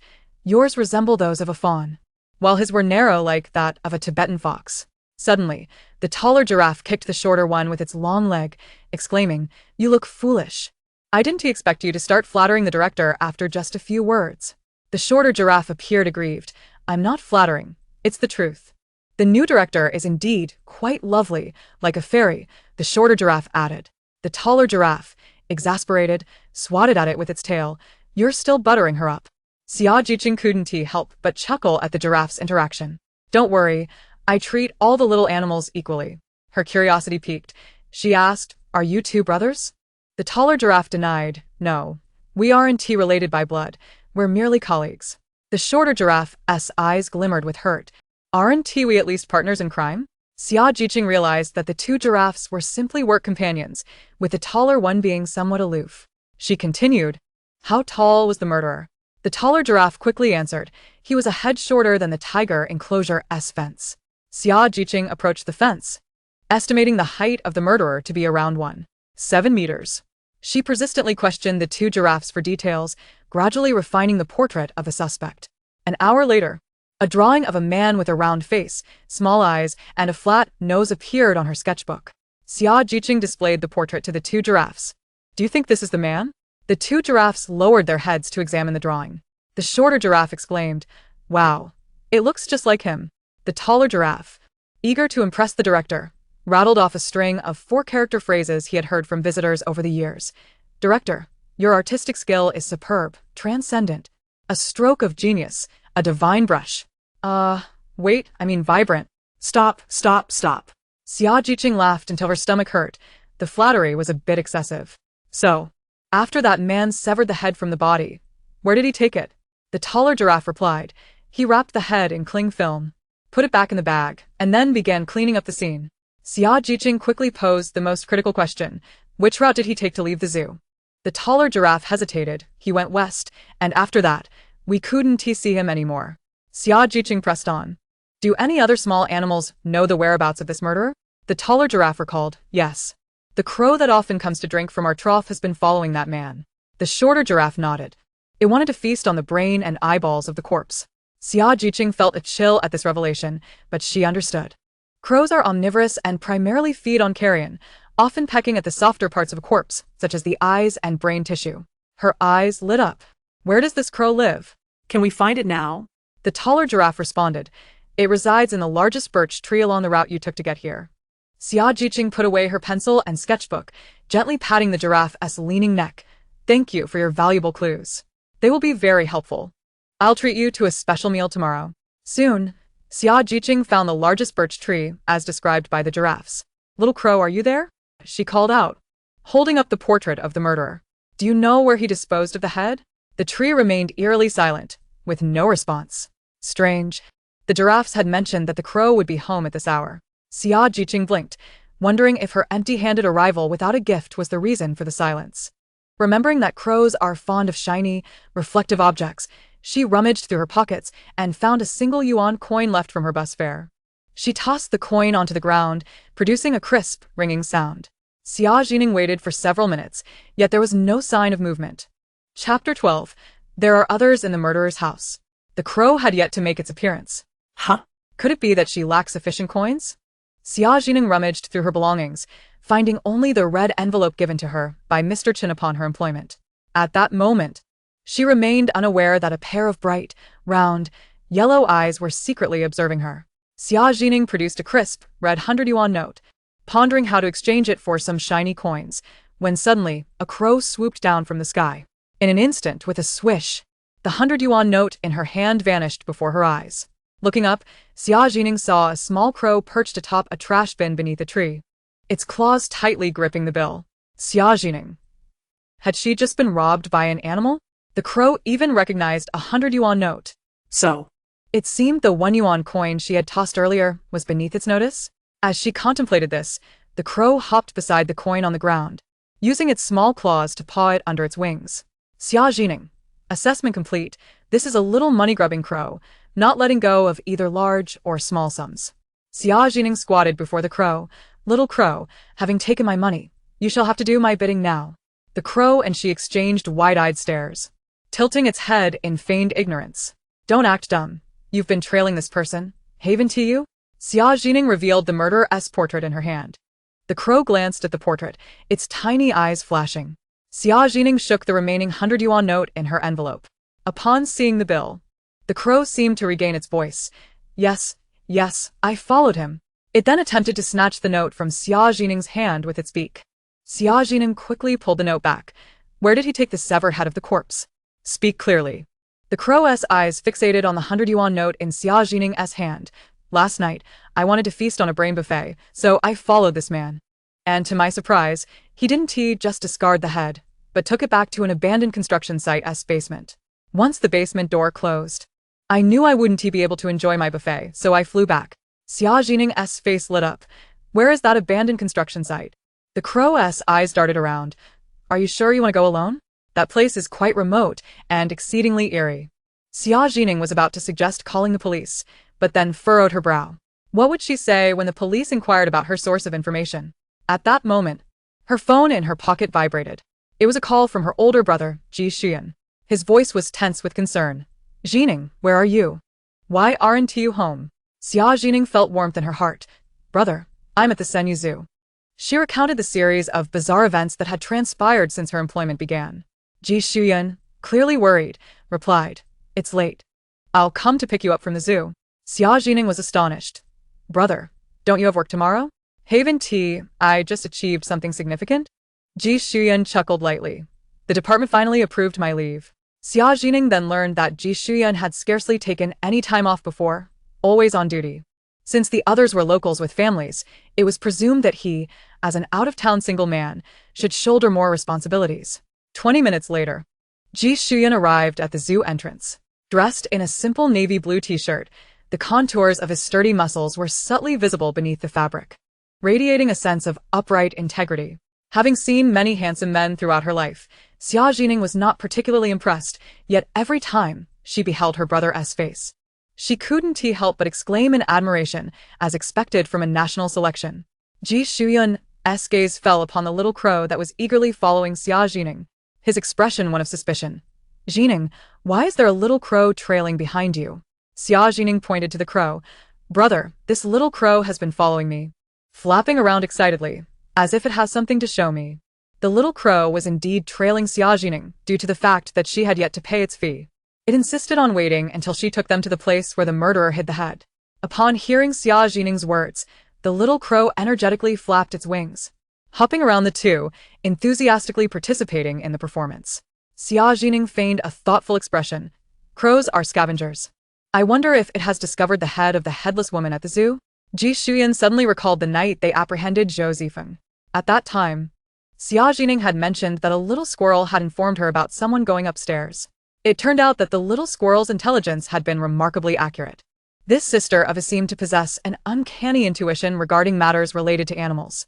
Could this be the innate talent of a top veterinarian? Ji Xian glanced at the little crow bouncing on the ground. Shall we follow it to take a look? Xia Zhi Ning nodded. Having a supportive brother was truly a blessing. The little crow flapped its wings and took to the sky, its dark feathers nearly blending into the night, leading the two deeper into the abandoned construction site. The siblings traversed narrow alleys, stepping into a path flanked by withered trees. The further they ventured, the dimmer the light became. Ji Xian kept Xia Zhi Ning closely protected behind him. After what felt like an eternity, a desolate abandoned construction site finally came into view. The rampant weeds resembled countless withered fingers, emerging from the cracks in the concrete, clawing at the air. The pallid moonlight poured down, casting a chilling glow upon the cold concrete structures. A shiver of dread surged through Xia Zhi Ning's spine, goosebumps prickling her skin. The little crow suddenly folded its wings and landed silently, tilting its head. Director, the basement is nearby. Wealth grants authority, with a final payment yet to be received. The little crow had become much sweeter in its demeanor. I'll go investigate the situation first. Xia Zhi Ning nodded. Be careful. Yes, Huyun. Observing the little crow chattering with Xia Zhi Ning, narrowed his eyes in suspicion. Once the crow flew away, Xia Zhi Ning turned to Ji Shuyun. Brother. The little crow asked us to wait here while it goes to scout. Ji Shuyun's pupils constricted. You can understand what it's saying? Xia Zhi Ning realized she could not hide it from her brother, took a deep breath, and unconsciously twisted the corner of her clothing, though it sounds bizarre. Ever since I recovered from that high fever, I've suddenly been able to understand the speech of small animals. Upon finishing, her eyelashes fluttered nervously, fearing her brother would think her insane. You had a fever for 2 days? Why didn't you call me? Yet Ji Shuyun frowned deeply, a look of concern flooding his eyes. What if something happened during the fever? Fortunately, nothing was amiss, and perhaps it had turned into a blessing in disguise. Ji Shuyun ruffled his sister's hair. From now on, you'll be able to communicate freely with animal patients. His eyes sparkled with pride, as expected of the youngest veterinary expert. In that instant, Xia Zhi Ning felt tears welling up. Her brother was simply too kind. Just then, the crow returned, flapping its wings in excitement. Director, there are people in the basement. Besides that dismembering, head-severing perverse murderer, there's also a woman tied up. Chapter 13. He is about to strike. The crow shook its feathers. The woman who is tied up has her mouth gagged with a cloth and has been emitting muffled cries. The raven possesses remarkable night vision, perceiving even the faintest movements in the dimly lit basement with utmost clarity. Upon hearing this, Xia Zhi Ning felt a shiver run down her spine, and she grasped Ji Shuyun's arm tightly. Brother, the raven says the murderer is in the basement, and there's a woman tied up alongside him. Ji Shuyun's expression tightened. Could it be that the murderer has captured a new victim, preparing to commit another crime? Xia Zhi Ning's limbs turned icy. He wouldn't be planning to kill the bound woman right now, would he? The raven hastily added, that is very likely. I caught a glimpse through a crack in the basement window, and I saw him sharpening a knife. Xia Zhi Ning had initially intended to wait until confirming the head was still in the basement before calling the police, but her misfortune had led her directly to the murderer, who had ensnared a second victim in preparation for his heinous act. Brother, what should we do? If we call the police now, they might not arrive in time. Ji Shuyun clenched his fists. Call the police, while having the little raven guide us to the vicinity of the basement, and wait. If the murderer is about to commit his crime, I will do my utmost to intervene. Xia Zhi Ning nodded, her expression reflecting concern for her brother's safety. She and Ji Shuyun followed the little raven, simultaneously dialing the number on the reward flyer. Xia Zhi Ning lowered her voice. Hello. I found the head of the deceased Yao Xizhou, and I have discovered the murderer's residence. It seems he has captured a new victim and is preparing to kill. The address is... This time, she directly called the dedicated hotline and the response was swift, assuring her that the police would be dispatched immediately. As they approached the basement, Ji Shuyun picked up a sturdy steel pipe from the abandoned construction site. At this moment, the trio was nearing the basement. The little raven continued to gather intel, squeezing its small body into the ventilation duct of the basement. However, it soon emerged, calling urgently, "This is bad. The murderer just splashed a bucket of water on the woman who fainted, and now he's turning to fetch a knife." Xia Zhi Ning quickly translated the raven's message. Is Huyun. Holding the steel pipe, wasted no time. He lifted his leg and forcefully kicked the wooden door, which shattered with a resounding crash, splintering into pieces. Police! Don't move! The sudden noise startled the murderer, causing him to tremble and drop the dagger with a clatter. In the instant he bent down to retrieve it, Ji Shuyun moved with astonishing speed, akin to a cheetah. With a swift side kick, he sent the weapon flying to the corner, and, before the murderer could react, Ji Shuyun swiftly seized his wrist, executing a clean shoulder throw that sent him crashing to the ground. He knelt on the murderer's back, his tactical pants accentuating the powerful lines of his legs, while his silhouette, with broad shoulders and a narrow waist, resembled a sculpted figure in the dim light. The sharp click of handcuffs echoed through the basement. Ji Shuyun maintained his dominant position over the struggling murderer, his sweat-drenched hair framing a pair of piercing eyes that glimmered with cold intensity. He adjusted his stance, his taut abdominal muscles visible beneath his tactical vest, every movement exuding a sense of disciplined prowess. Seeing her brother skillfully subdue the assailant, Xia Zhi Ning finally felt her tense nerves relax. Behave yourself. Ji Shuyun's deep voice carried an undeniable authority, and he pressed down harder with his knee, eliciting a pained gasp from the murderer. Xia Zhi Ning hurriedly began to untie the woman bound to the chair, removing the rag from her mouth. The woman gasped for fresh air, tears streaming down her face in relief. Xia Zhi Ning noticed that the woman was quite young, seemingly only a few years older than herself, with a once exquisite visage now marred by smudged makeup. One of her pearl earrings was missing, and her overall demeanor resembled that of a privileged beauty. Xia Zhi Ning quickly rummaged through her pockets and offered her a tissue. "Miss, don't be afraid. My brother is a police officer, and we have already called for help." Xia Zhi Ning gently patted her back, soothingly, as one would a frightened animal. The woman took the tissue, wiping her tears, and when she had calmed down, she grasped Xia Zhi Ning's arm. "Could I borrow your phone to make a call?" Xia Zhi Ning promptly unlocked her phone and handed it over. The woman dialed a number, and it was quickly answered by a middle-aged man's and woman's voices, presumably her parents. "Cheng Cheng, where are you? Is something wrong?" Cheng Cheng's eyes were red, her voice filled with distress. "Mom, Dad, I was captured by bad people. Please come get me. I'm so scared." The male voice on the other end escalated in panic. "Cheng Cheng, have you been kidnapped?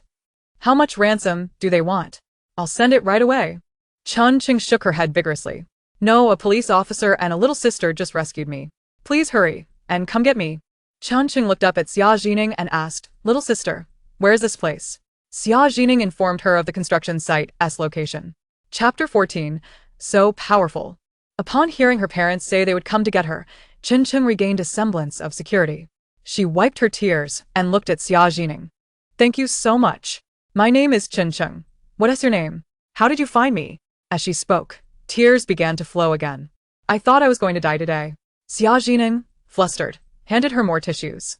"My name is Xia Zhi Ning, the director of the nearby zoo and an animal communicator, capable of understanding the signals emitted by small animals." Xia Zhi Ning was aware that her two discoveries of the criminal could potentially arouse police suspicion, and she had been contemplating a suitable explanation to mitigate her culpability. During her studies abroad, she had learned that animal communicators, although a nascent profession, indeed existed in real life. They could communicate with animals, albeit only to a certain extent, not like her, who could converse fluently with them. However, this emerging profession was sufficient to provide her with a cover. Cheng Cheng's eyes widened in astonishment. "Animal communicator? What a fascinating profession. So, you discovered me because..." Xia Zhi Ning pointed to the little raven peeking its head out of the ventilation duct. "This little raven has been fluttering around me all night, as if it sensed something unusual. My brother happened to pick me up from work.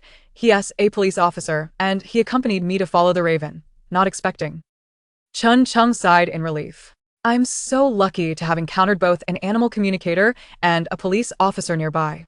She looked at the siblings. "You two make a great team. One detects abnormalities through small animals, while the other is an expert in apprehending criminals. You are the ultimate support and the most formidable force." Xia Zhi Ning chuckled at Cheng Cheng's remark. Indeed, their synergy was flawless. 100 compatibility. Ji Shuyan nodded slightly at Cheng Cheng. "Don't worry, other officers will arrive shortly. You may need to assist with a statement afterward." Cheng Cheng glanced at Ji Shuyan, her cheeks flushing crimson as she diverted her gaze, tugging at Xia Zhi Ning's sleeve. "Wow, your brother is so handsome. Both of you siblings are incredibly good-looking." At that moment, the little raven flew onto Xia Zhi Ning's shoulder, proudly puffing out its chest, eager to boast, "Woman, I am the hero who saved you, rescuing your life." Cheng Cheng, unable to comprehend the raven's language, merely observed as it cawed animatedly at her, tilting her head in confusion. "Zhi Ning, what is this raven babbling about?"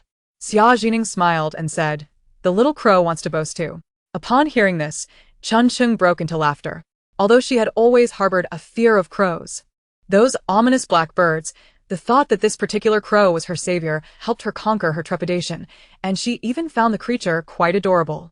She asked, "By the way, I once read online that crows enjoy collecting shiny objects. Is that correct?" Xia Zhi Ning nodded enthusiastically. "Indeed."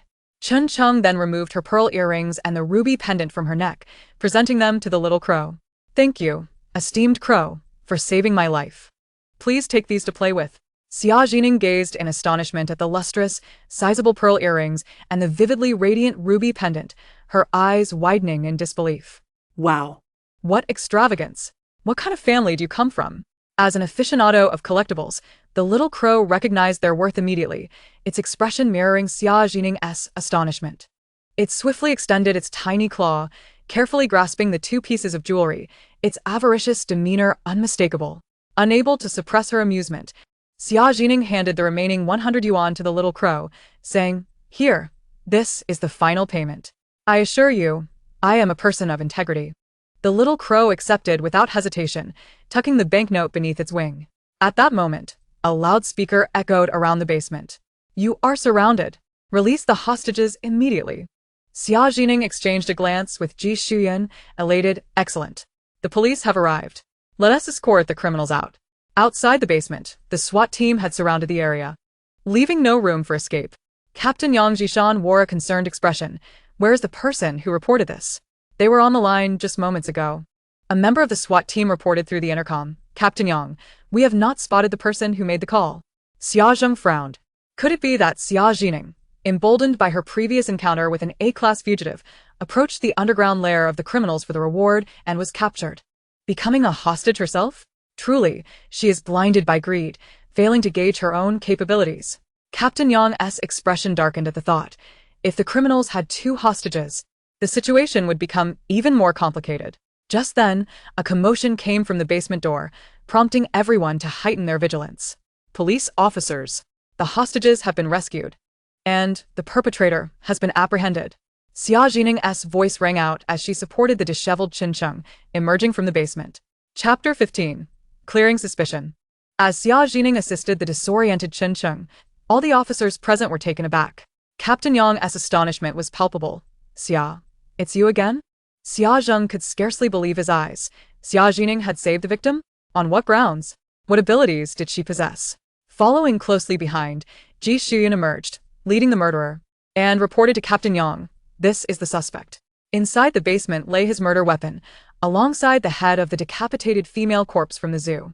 Ji Shuyan spoke with righteous authority, and upon seeing him, Captain Yang was both surprised and perplexed. He gestured for two officers to escort the suspect away. "So, it's you two siblings who captured the criminal again?" Xia Zheng adjusted his metal glasses, suspicion etched across his face. "The first capture of a fugitive was mere luck. This time, please explain how you discovered the murderer's lair. Are you perhaps accomplices who fell out with the criminal and reported him for the reward?" Captain Yang? Hearing this, turned his gaze expectantly toward the siblings for an explanation. All eyes were fixed on them. Xia Zhi Ning remained composed. "I am a seasoned animal communicator, capable of understanding and interacting with animals, deciphering their signals. The illustrious Xia family has thrived in the pet industry, although my brother Xia Zheng studies criminal investigation. He has heard of the profession of animal communicators." He looked at her incredulously. "You've been with the Xia family for over 20 years. And I had no idea you possessed such skills? A seasoned animal communicator?" Xia Zheng emphasized the word seasoned. Xia Zhi Ning shrugged. "You never asked." Xia Zheng was momentarily speechless. Meanwhile, Captain Yang, nearing 40, appeared utterly baffled. "Am I out of touch with the times? What does an animal communicator even mean? Communicating with cats and dogs?" Xia Zheng explained. "Captain Yang, an animal communicator is an emerging profession. With the rise in pet ownership, many owners wish to know what their pets are thinking. For instance, why a dog suddenly refuses to eat, or why a cat incessantly scratches the sofa." Xia Zheng glanced meaningfully at Xia Zhi Ning. "And the animal communicator claims to communicate with animals through telepathy, aiding owners in resolving issues." Ah? Telepathy? That sounds mystical. Captain Yang frowned, as the criminal investigation team typically operates based on scientific principles. Indeed, those who claim to be animal communicators are often frauds, 99 of them. Xia Zheng scoffed. Casting a knowing look at Xia Zhi Ning, few are credible, most utilize psychological rhetoric, akin to fortune-tellers. Xia Zhi Ning, I have reasonable doubts that you are fabricating this to exonerate yourself from suspicion. In response to the challenge, Xia Zhi Ning stood firm. "You simply lack knowledge. I am not a fraud." Indeed, Xia Zhi Ning is not a fraud. It was truly the two of them, along with the crow, who saved me. Chen Cheng, now a rescued victim, spoke up for Xia Zhi Ning. She was able to communicate effortlessly with the crow. Xia Zheng, glancing at his watch, remarked, "Where are the doctors from the medical vehicle? The rescued victim is already hallucinating and speaking nonsense." Chen Cheng, frustrated, interjected, as the victim in this case. "I can attest that Xia Zhi Ning and Jiga have no connection to the murder." She tugged at Xia Zhi Ning's sleeve. "Xia Zhi Ning, quickly prove to them that you can indeed communicate with animals." Xia Zhi Ning beckoned to the little crow perched in the tree. "Come down, little crow." All eyes turned to the crow in the tree, but it remained motionless. Xia Zheng scoffed. "Aren't you embarrassed?" Captain Yang frowned, preparing to intervene and halt this farce. "Comrades Xia and Ji, please cooperate with me and return to the station for questioning." If you are innocent, the crow on the tree cawed at Xia Zhi Ning. That costs extra. Xia Zhi Ning felt herself growing exasperated with the greedy crow. Are you trying to take advantage of the situation? If you behave today, I'll buy you a gold necklace when I give out the rewards. No sooner had she spoken than the crow flitted eagerly to perch on her shoulder, affectionately nuzzling against her. You're the best, Madam Principal. The onlookers were left speechless. Captain Yang was also taken aback. Was this crow truly such a drama queen? Did it only cooperate for reward? Xia Zhi Ning pointed at Xia Zheng, instructing the little crow, fly onto that person's head. As you command. The little crow immediately flapped its wings and landed on Xia Zheng's head, its tiny claws gripping his hair. Get off. The usually composed and courteous Professor Xia Zheng could no longer contain his frustration. Suddenly, he felt a warm, viscous liquid cascade down upon him from above. A crow has just relieved itself upon his head. Tissue. Xia Zheng frantically searched for a tissue, while a considerate female police officer offered him some paper. Professor Xia was, after all, the idol of many female officers, but upon witnessing the bird droppings cascading down from his head, the officer felt her admiration shatter. She could no longer regard Professor Xia with the same reverence. Meanwhile, everyone around them struggled to stifle their laughter, though it was quite unethical. Yet, that bird was truly mischievous. Xia Zhi Ning. After Xia Zheng cleaned his hair, he erupted in fury. Xia Zhi Ning feigned innocence. It's so hot. I merely intended for it to fly over and fan you. I didn't expect it would take your head for a toilet. My apologies. She turned to the little crow and admonished, you mustn't relieve yourself anywhere. Do you understand? To everyone's astonishment, the crow nodded vigorously, bowing its head in remorse towards Xia Zheng. Everyone was shocked. The crow genuinely seemed to comprehend Xia Zhi Ning's reprimand. Seizing the moment, Xia Zhi Ning pointed at Captain Yang Zhishan. Your tie is crooked. Could you assist Captain Yang in straightening it? Yang Zhishan glanced down and realized that in his haste, he had neglected to adjust his tie, which had been blown askew by the night breeze. The little crow tilted its head. Captain Yang? A man of authority. It promptly fluttered over to Yang Zhishan's side, tugging at his crooked tie with its beak, even going so far as to smooth the creases with its saliva. Xia Zhi Ning remarked, that's a bit excessive. The typically decisive Yang Zhishan stood frozen, unable to move as the crow served him. Unbelievably, even the seasoned officers were left dumbfounded. The little crow returned to Xia Zhi Ning, cawing loudly. Yang Zhishan, intrigued, asked, what is it saying now? Xia Zhi Ning's lips twitched. It claims that Captain Yang is dignified and righteous and would never wrong an innocent person. For the first time, Yang Zhishan received flattery from a small creature, struggling to suppress a smile. We cannot comprehend animal speech. Whatever you say is what it is. If you wish to praise Captain Yang, do not feign modesty, Xia Zheng interjected coldly, breaking the whimsical atmosphere. The crow had witnessed this man persistently targeting Director Xia. Although it was greedy, it was fiercely protective. Director, I have observed something, it declared. The vehicle closest to us has 3 dried leaves on its roof. Xia Zhi Ning promptly relayed the crow's message to Yang Zhishan and the others. Upon hearing this, Yang Zhishan dispatched an officer to verify the information. The closest vehicle to the abandoned factory was a patrol car used by the SWAT team, towering over 2 meters high. An average person would be unable to see the roof without stepping onto a platform. Xia Zhi Ning, having just emerged from the basement, would naturally have no way of knowing. Before long, the officer returned, his face a mask of shock. Captain Yang, there are indeed 3 dried leaves on the roof. This situation could only have been observed by the crow in the tree. Yang Zhishan swallowed hard, his expression a blend of astonishment and delight as he gazed at Xia Zhi Ning. You truly are an animal communicator. Xia Zhi Ning nodded modestly, absolutely. At that moment, a sudden screech of brakes echoed from the abandoned site. A Maybach had come to a halt at the construction site. From the car emerged a middle-aged couple, adorned in gold and jewels, exuding an air of opulence. They were evidently from a wealthy family. Cheng Cheng, my daughter. Chapter 16. The Blunt Impact of Wealth. The middle-aged couple rushed to Chen Cheng's side. Mom, Dad, I'm fine. Chen Cheng reassured, being tightly embraced by her mother, who patted her back. Chen Cheng's father, recognizing Xia Zheng, brightened and extended his hand. Professor Xia, it's an honor. Xia Zheng nodded slightly, a smile gracing his face. Mr. Chen, a pleasure. Xia Zhi Ning, observing Xia Zheng's demeanor, understood the significance of Mr. Chen's stature. Xia Zheng typically maintained a lofty attitude, only investing effort in relationships with individuals of greater prominence than the Xia family. I hear that Professor Xia is an expert in solving cases.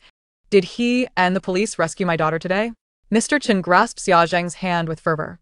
Thank you so much, Professor Xia. Realizing her father had mistaken the identity of her savior, Chen Cheng immediately protested. Dad, you're confused. She pulled Mr. Chen towards Xia Zhi Ning and her brother. My saviors are these young people. It was this little sister who discovered I was kidnapped and called the police, leading them to rescue me. This is her brother, Ji Shuyan. He apprehended the psychopath with a knife who was coming for me. Mr. Chen's face flushed red, realizing he had mistakenly thanked the wrong person. Why didn't he Professor Xia correct him? It had turned into quite the blunder. Mr. Chen repeatedly apologized to the siblings. I'm sorry, my daughter was missing for 6 hours, and I was in a panic and confused. Thank you for saving her. At that moment, Mrs. Chen grasped Xia Zhi Ning's hand. Thank you, young lady, for saving my daughter's life. She removed a jade bracelet from her wrist, and, without hesitation, placed it on Xia Zhi Ning's hand. I have nothing else to express my gratitude. Take this jade bracelet. Having spent time in affluent circles, Xia Zhi Ning's eyes widened at the sight of the entirely emerald bracelet. It was of excellent quality and worth several million. This is far too valuable. I cannot accept it, she protested, but Mrs. Chen, with considerable strength, insisted on placing the bracelet on her wrist. Mr. Chen then pulled out a checkbook, swiftly writing a check and handing it along with his business card to Xia Zhi Ning. Upon seeing the amount written in capital letters 3 million, her head spun as if struck by a blow of money. Medical and nutritional expenses were covered, and there would be funds for operating the zoo. How could she possibly accept this? As she reached out to take it, Xia Zheng's voice cut in. Ji Shuyan, who rescued her, is an officer from Tongxiang Police Station. His actions were part of his official duty. Such generous gifts could be construed as a form of bribery. Xia Zheng emphasized the term bribery. Xia Zhi Ning's hand recoiled from the check, nearly forgetting that her brother had already submitted his actions to the state. Reluctantly, she began to remove the jade bracelet, her heart aching. She had barely warmed up to the idea of being a millionaire for 3 seconds. Mrs. Chen was perplexed. This is our personal expression of gratitude. Why can't we accept it? These two risked so much to save my precious daughter. This is indeed against regulations. Public servants cannot accept gifts. Xia Zheng addressed Yang Jishan. His gaze drifted between Xia Zhi Ning and Ji Shuyan. He could discern that the siblings were not in a favorable financial situation, having visited Xia Zhi Ning's rundown rental when apprehending a suspect. He noted it was worse than his own home. It was certainly not compliant with regulations. Yang Jishan sighed, shifting the conversation. However, comrade Xia, would you be interested in taking on a part-time position? Xia Zhi Ning, still mourning the loss of her jade bracelet and the 3 million yuan check, suddenly looked up. What part-time job? I would like to invite you to serve as a specially appointed investigative consultant for our Jiangqing Bureau, with a monthly salary of 10,000 yuan and flexible working hours. You may continue with your own affairs as usual, Yang Jishan stated earnestly. If any small animals uncover clues related to a case, they will report to us, and we will award you a bonus. Xia Jining's eyes widened in disbelief. The Xia family had cast her out, and now she was to become colleagues with him? A monthly salary of 10,000, with flexible hours. Her previously despondent mood lifted instantly. Are there benefits included? Yang Jishan nodded. Of course, we will provide full social insurance and housing fund contributions. And your other benefits will be comparable to those of our bureau officers. If you have any additional requests, feel free to present them, and I will do my utmost to advocate on your behalf. Xia Jining felt a surge of excitement. This was akin to securing a stable job. After a moment's calm, she looked at Yang Jishan. Captain Yang, I have one more request. Yang Jishan inclined his head. Speak. Xia Jining pointed at Ji Shuyan. Considering my brother has made significant contributions twice, with solid qualifications and experience, could he be transferred to work in the city after this case? Chapter 17. The victim's father approaches. Jining, feeling a bit anxious, tugged at Xia Jining's sleeve. Turning to her brother with sparkling eyes, she exclaimed, Brother, you deserve it. Ji Shuyan was taken aback, his clear, phoenix-like eyes shimmering with emotion. They had only recognized each other for a few days, yet it felt as if they were family. Was this the unspoken bond of shared blood?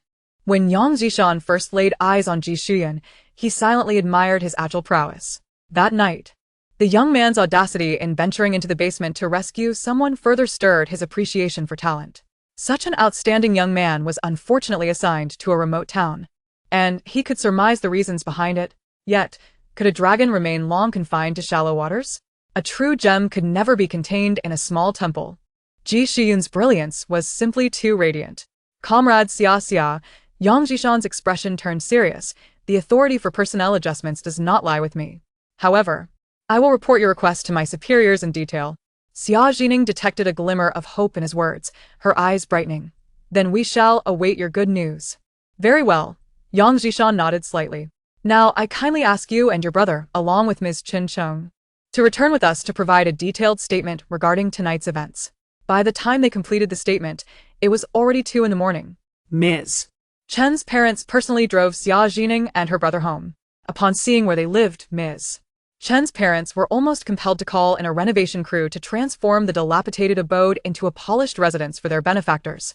Unfortunately, the rules loomed overhead, preventing them from burdening Ji Shiyun. Should you encounter any difficulties, do not hesitate to seek my assistance, Mr. Chen sighed, handing his business card to Xia Zhi Ning. By the way, Mr. Chen suddenly recalled, you mentioned you are the director of the zoo.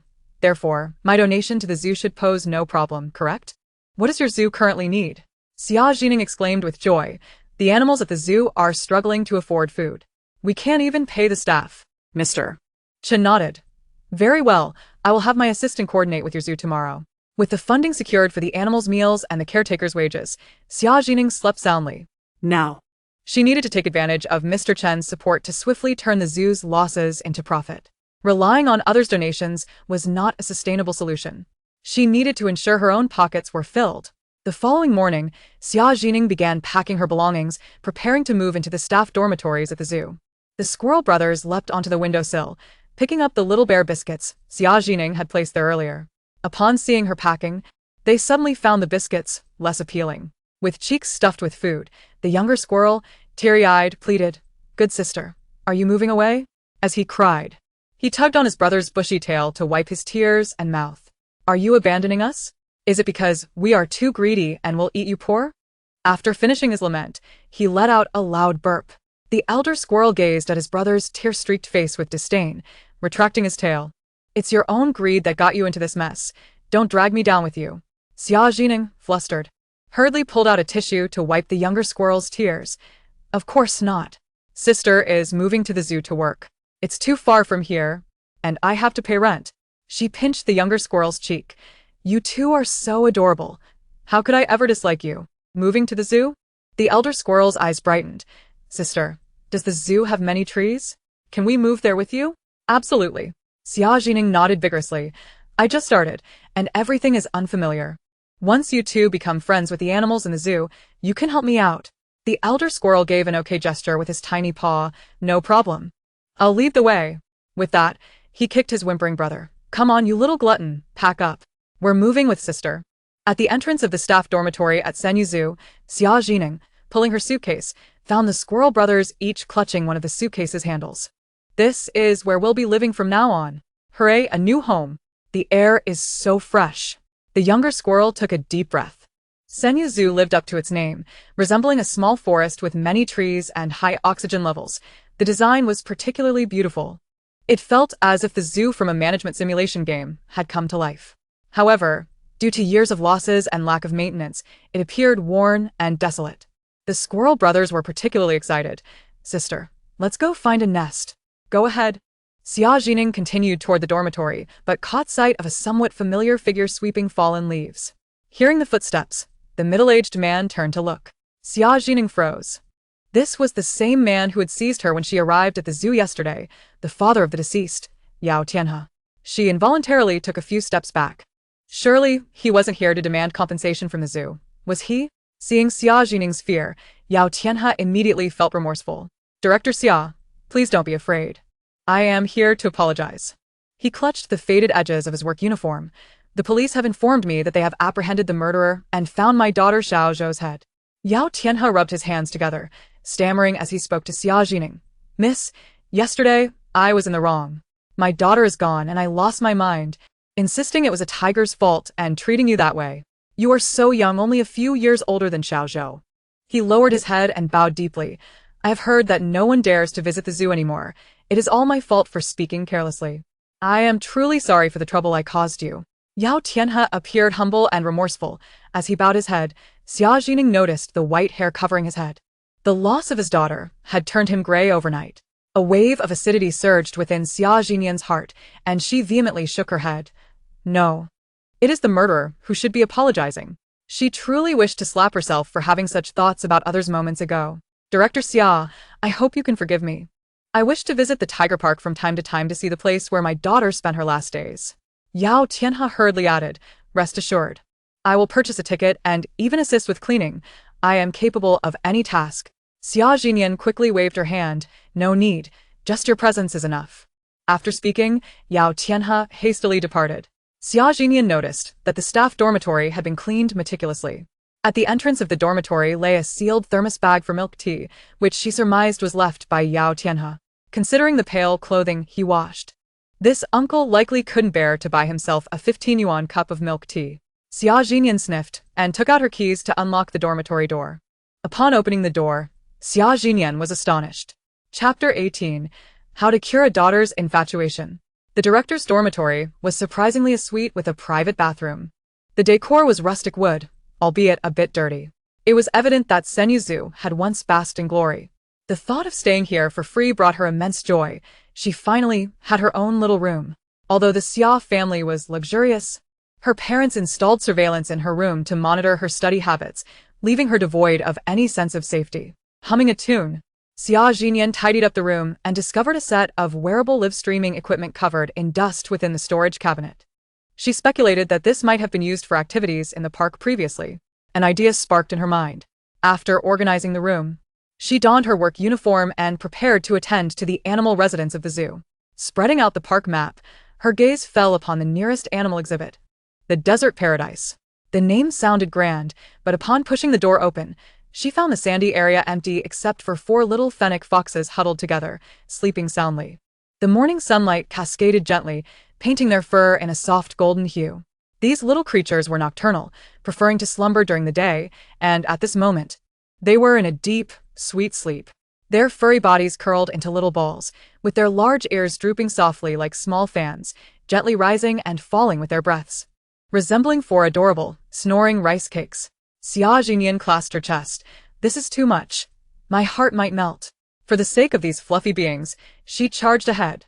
Xia Zhi Ning equipped herself with the live streaming device, registered on the Info platform, and chose the ID, Director Xia of Senyu. With a flurry of keystrokes, she crafted her live stream title, Animal Communicator Live Consultation. I can understand everything your pet says about you. The broadcast began. After clicking to go live, Xia Zhi Ning did not pay attention to the streaming room. Armed with a small shovel, she began diligently cleaning up the mess of the 4 fennec foxes. Under the strict control of her parents in the Xia household, Xia Zhi Ning had barely grasped the fundamental features of the Info app. Little did she know that the small icon indicating potential acquaintances was shining a bright green light. Under the influence of big data, it wasn't long before acquaintances stumbled upon Xia Zhi Ning's live stream. Mr. Zhang. Oh, isn't that the eldest daughter of the Xia family, Xia Zhi Ning? In a luxurious apartment, Jiang Ren, the sole heir of the prestigious Jiang family, was taken aback yet amused as he watched Xia Zhi Ning shoveling dung in the live stream. Xia Zhi Ning had always been a top student, excelling in everything, the epitome of the other family's child in the eyes of affluent parents. Seeing Xia Zhi Ning, burdened by childhood shadows, living such a miserable life, Jiang Ren felt a wave of relief wash over him. He quickly shared the live stream with his friends. Shocking. The fake daughter, Xia Zhi Ning, after being expelled from the Xia family, is now live streaming dung shoveling in a zoo, claiming to be an animal communicator and swindling people.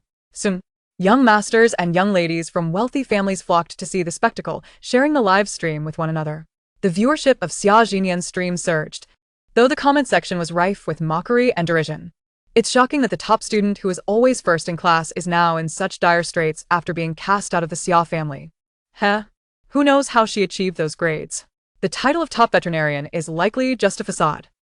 Having occupied the position of the Xia family's young lady for over 20 years, enjoying such privileges, it's only fitting she ends up like this. At that moment, Xia Zhi Ning glanced at the barrage of comments and paused in surprise. She had assumed that on the first day of broadcasting, no one would watch. Yet the popularity was surprisingly good. Even negative attention counts. The young masters and young ladies of the affluent families continued their taunts, but Xia Zhi Ning paid them no heed. She was well aware of their duplicitous nature. Xia Zhi Ning chuckled coldly. This is a veterinary consultation live stream. With all your jumping around, are you in such a desperate rush that you're seeking medical advice? In high school, they had asked her to copy homework. Now, they were seeking her brain's insight. Perhaps they were overly enamored with her. As soon as she spoke, the comments section fell silent for a moment. Zhang Ren, watching from behind the screen, felt exposed. He indeed had asked Xia Zhi Ning for homework help every time in high school and would even flatter her with various gifts just to secure a glimpse of the first-hand assignments. His face flushed with embarrassment as he typed furiously, "Xia Zhi Ning, without the Xia family, you are nothing." Many others in the comments section were similarly rattled, recalling their own pasts of seeking Xia Zhi Ning's homework assistance. "I'm living in a spacious apartment and driving a Ferrari now, while you can only shovel dung." An animal communicator? Claiming to communicate with small animals? Unable to find a job, have you resorted to scamming now? "Xia Zhi Ning, you look decent. My company is in need of a front desk to serve tea and water. Would you be interested?" A few passers-by entered Xia Zhi Ning's live stream. Intrigued by the tumultuous comment section, realizing that the host had some juicy gossip to share. Can the host really communicate with small animals? Show us a trick. From the comments, it seems the host is a fake daughter who was expelled from her home. Is this live stream not scripted? Amidst a flurry of defensive and curious comments, a discordant note emerged. A user named The One in My Heart posted several messages. Can the host genuinely communicate with small animals? How do we connect for a consultation? Urgent. Ah? A real client had arrived. Xia Zhi Ning's eyes brightened. "Yes, you are the first consulting client. There's a promotional offer. Just send a small gift to connect." No sooner had she finished speaking than a grand crown effect appeared on the screen. Xia Zhi Ning was taken aback. She checked and discovered that a grand crown was worth 1,000 yuan, and after the platform's cut, she would net 700 yuan. Where did this wealthy benefactor come from? Soon after, The One in My Heart initiated a connection request, and Xia Zhi Ning promptly accepted. The video link was established, and Xia Zhi Ning was momentarily stunned by the image on the other end. It was a strikingly handsome mixed-race gentleman with blonde hair and blue eyes. He possessed a bold charm, with high, deep-set features that bore the elegance of a Dragon Kingdom native. However, he sported several band-aids on his face, suggesting he had sustained injuries. Xia Zhi Ning instantly grasped the meaning behind the username The One in My Heart. This wealthy and handsome gentleman must be of Italian and Dragon Kingdom descent. "Doctor, please help my daughter." The mixed-race gentleman's opening words were startling. His Mandarin was quite fluent. "How do I cure my daughter's severe infatuation?" As he spoke, he held up a beautiful tricolor kitten. "My daughter has been led astray by a little yellow-haired boy, and is out gallivanting all day." Xia Zhi Ning tilted her head in confusion as the handsome mixed-race boy, with his tousled golden hair, seized her tablet. On the screen was a large orange cat. "That's it. The sinister stray orange cat from our villa district." Infuriated, I dispatched individuals to capture all the stray male cats within a 10-mile radius for neutering. Upon hearing this, Xia Zhi Ning's lips twitched. She had inadvertently enlisted a returning expert in neutering. That's splendid. Not only does it protect your calico, but it also contributes to a noble cause. Neutering can mitigate the risk of diseases in male cats, reduce aggression, and extend their lifespan. The mixed-race gentleman shook his head, a bitter expression on his face. "Yet my daughter holds a grudge against me for neutering her little golden-haired boyfriend. Every time before my meals, he leaps onto the dining table, knocking all my food to the floor in a fit of rage, and huffs at me." Huffing is a response exhibited by kittens when they feel threatened or anxious. His temper has worsened. He even occasionally jumps onto the table to scratch my face or swat at my mouth. The mixed-race boy pointed at the band-aid on his face. "The old father is heartbroken." Meow. Xia Zhi Ning noticed that the calico kitten was incessantly kicking its legs in the mixed-race boy's arms, meowing frantically, appearing quite agitated. The mixed-race boy, looking more wounded, exclaimed, "Doctor?" Look. Though I cannot comprehend its words, it is undoubtedly cursing fiercely. Can you understand what it is saying? Could you perhaps persuade it? I am doing this for its own good. However, at that moment, after listening to the calico's meows, Xia Zhi Ning's expression froze. No. That's not right. It is not scolding you. It is protecting you. Chapter 19. Thallium Poisoning. The mixed-race boy, incredulous, exclaimed, "Protecting me?" He covered his face in frustration. It is clearly using its meow punches to teach me a lesson. The barrage of comments filled with derision had already begun. Xia Zhi Ning doesn't understand the kitten speech and is already rambling. Is this protection the kind that demands protection fees? Is there any logic to this? It's all so convoluted. Xia Zhi Ning disregarded the comments and pressed on. Is there a live-in housekeeper named Aunt Kai in your home? The mixed-race boy was instantly taken aback. How do you know? Xia Zhi Ning pointed to the calico cat. It told me. The calico's name is Yuyuan. The mixed-race boy's pupils widened in shock. How do you know my daughter's name? Xia Zhi Ning shrugged. Because your cat just introduced itself. I also know your name. You are Shun. The mixed-race gentleman's name is Shun Jire. Wait. Shun Jire interrupted Xia Zhi Ning hastily. Little ancestor, I already believe you are an animal communicator. Please stop talking. Who would understand? Even a microphone might get shut down. Shun Jire pleaded. He had seen someone share Xia Zhi Ning's live stream in his social circle. Drawn in by the title animal communicator. Initially, he approached it with a sense of desperation, but to his surprise, this host indeed possessed some talent. Xia Zhi Ning smiled and gestured to the calico cat. Yuyuan, stand up. The calico kitten immediately sprang up from Shun Jire's arms. Good kitty, Xia Zhi Ning reassured it, don't worry. We will resolve this today. The calico nodded and vigorously wagged its tail. Thank you, Sister Xia. Compared to its earlier volatile demeanor, it now appeared significantly more docile.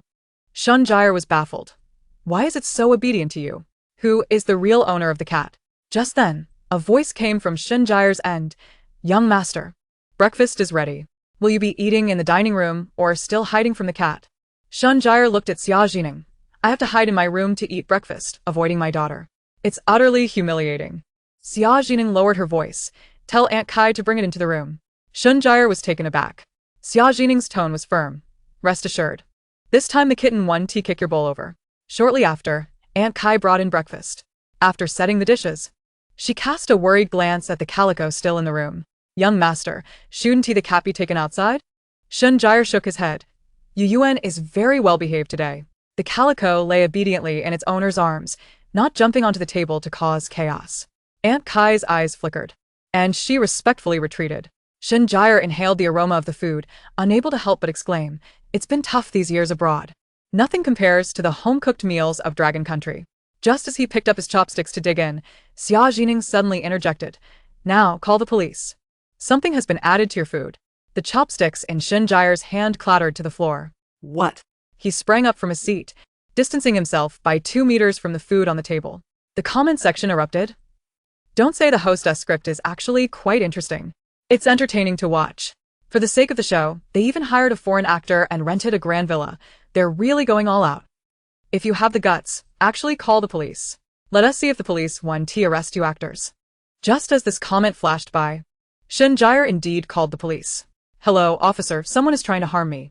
Seeing Shun Jire genuinely dialing the police. Many viewers in the live stream were taken aback.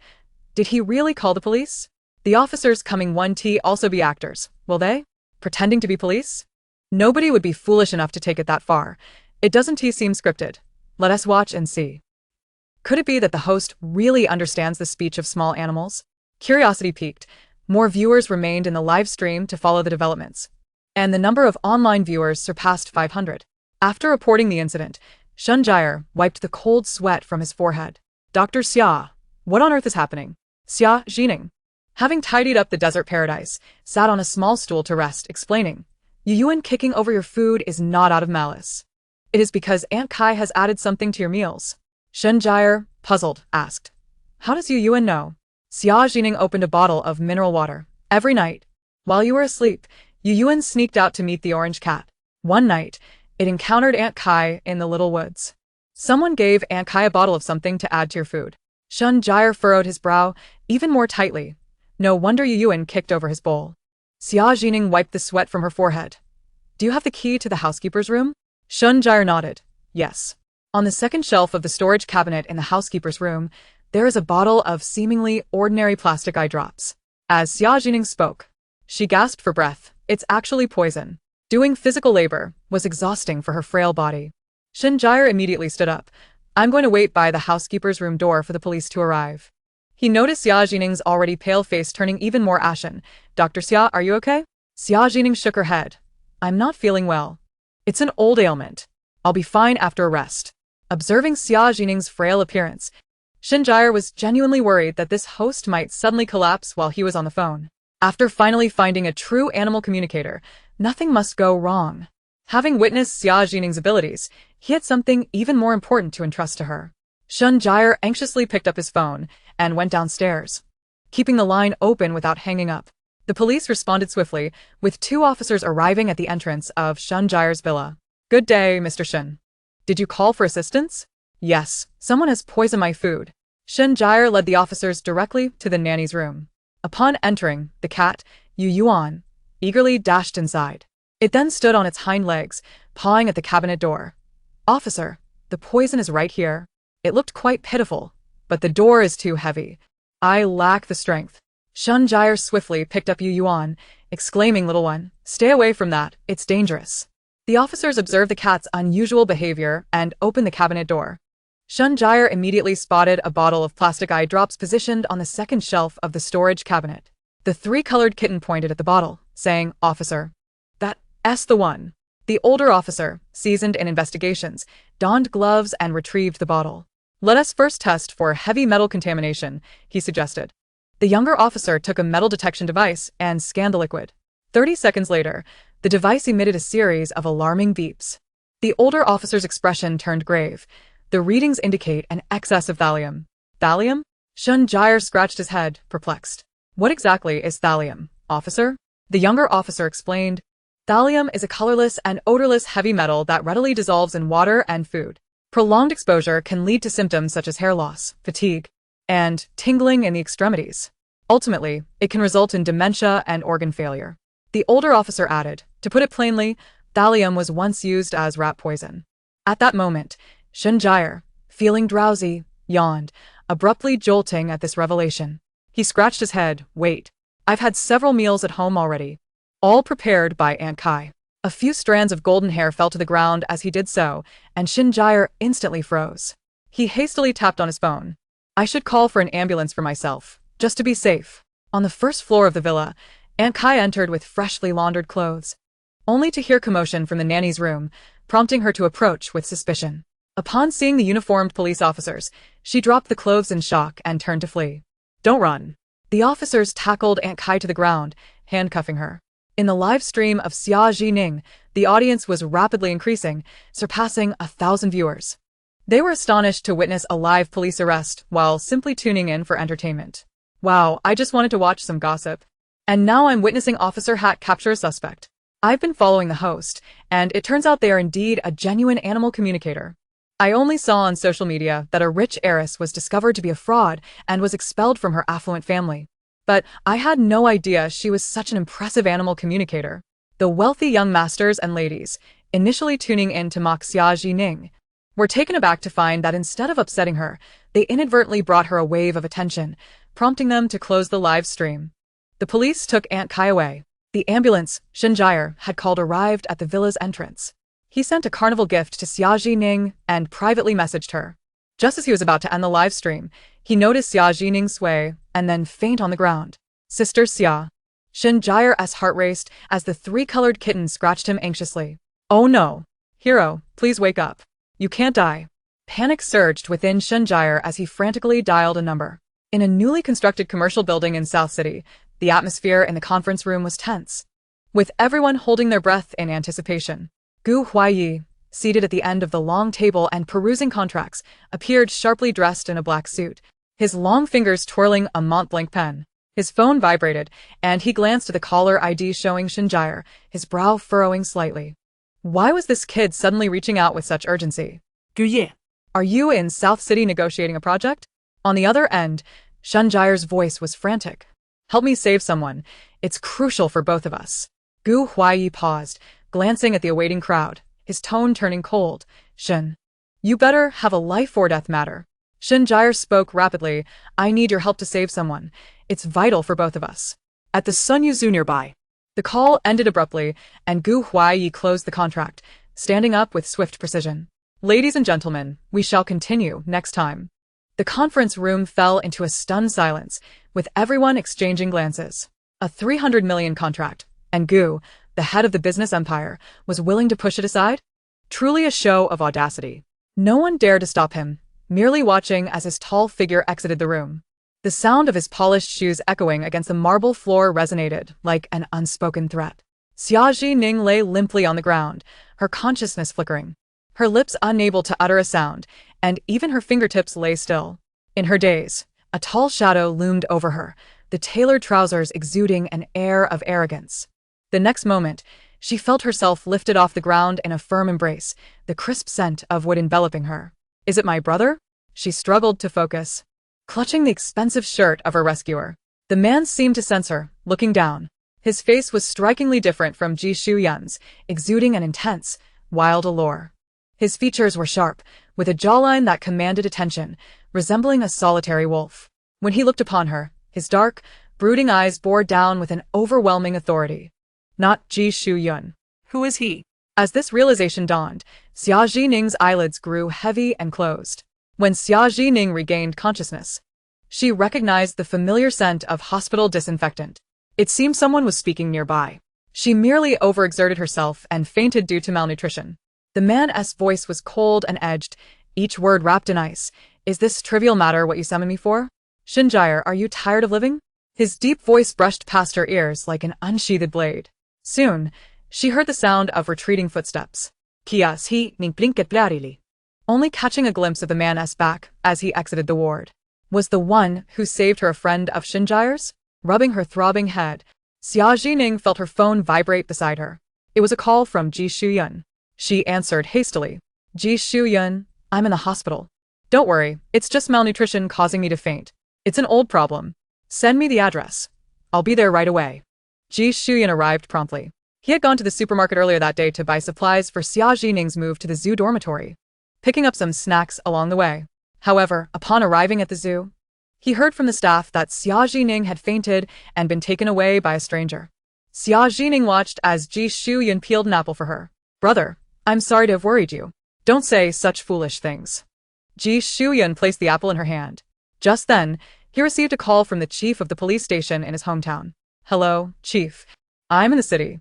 Is something amiss?" Chapter 21, A Reward of 10 million. Ji Shuyun listened intently to the phone call, his furrowed brow gradually relaxing as he turned to gaze at the hospital bed where Xia Zhi Ning lay. Xia Zhi Ning felt a flutter of anxiety within her. "Brother, what is it?" A gentle smile graced Ji Shuyun's lips as he adjusted her blankets. "I will be working at the municipal bureau." So soon? Xia Zhi Ning exclaimed, a mixture of delight and confusion evident in her voice. "You just spoke with Captain Yang last night." Ji Shuyun nodded, then shook his head. "The director informed me that the municipal bureau wishes to temporarily assign me there. In other words, I will merely be seconded to work in the city." Xia Zhi Ning pouted. "That's not what I requested, is it? This is the quickest way to return to the city for work." Ji Shuyun smiled warmly. Being close to each other allows for mutual support. He noticed that Xia Zhi Ning was quite taken with the position of special consultant at the police department. "You need not worry about me. You should respond to Captain Yang as soon as possible." He just sent me a message. He waved his phone. "My time at the Jiangcheng General Bureau during the secondment will serve as my probationary period. If I pass the evaluation, I will be officially transferred to the General Bureau. We will be colleagues then." Upon hearing the word colleagues, Xia Zhi Ning suddenly recalled that Xia Zheng was a specially appointed expert at the Jiangcheng General Bureau. She clenched her fist, determined that their achievements would undoubtedly surpass Xia Zheng's. She, Xia Zhi Ning, would excel after leaving the Xia family. "Brother, you are so capable. You will surely secure your position." Just then, a nurse knocked on the door, wheeling in a small cart. She set up a small table beside Xia Zhi Ning's bed, followed by an array of sumptuous nutritional meals. Xia Zhi Ning was taken aback. As a frequent visitor to the hospital, she was quite familiar with the place. Such a high-standard nutritional meal costs several hundred. Xia Zhi Ning cautiously inquired, "Nurse, I didn't order a nutritional meal." The nurse, sensing Xia Zhi Ning's concern, smiled reassuringly. "Miss Xia, your medical and nutritional expenses have already been covered by someone. You may stay here for as long as you wish."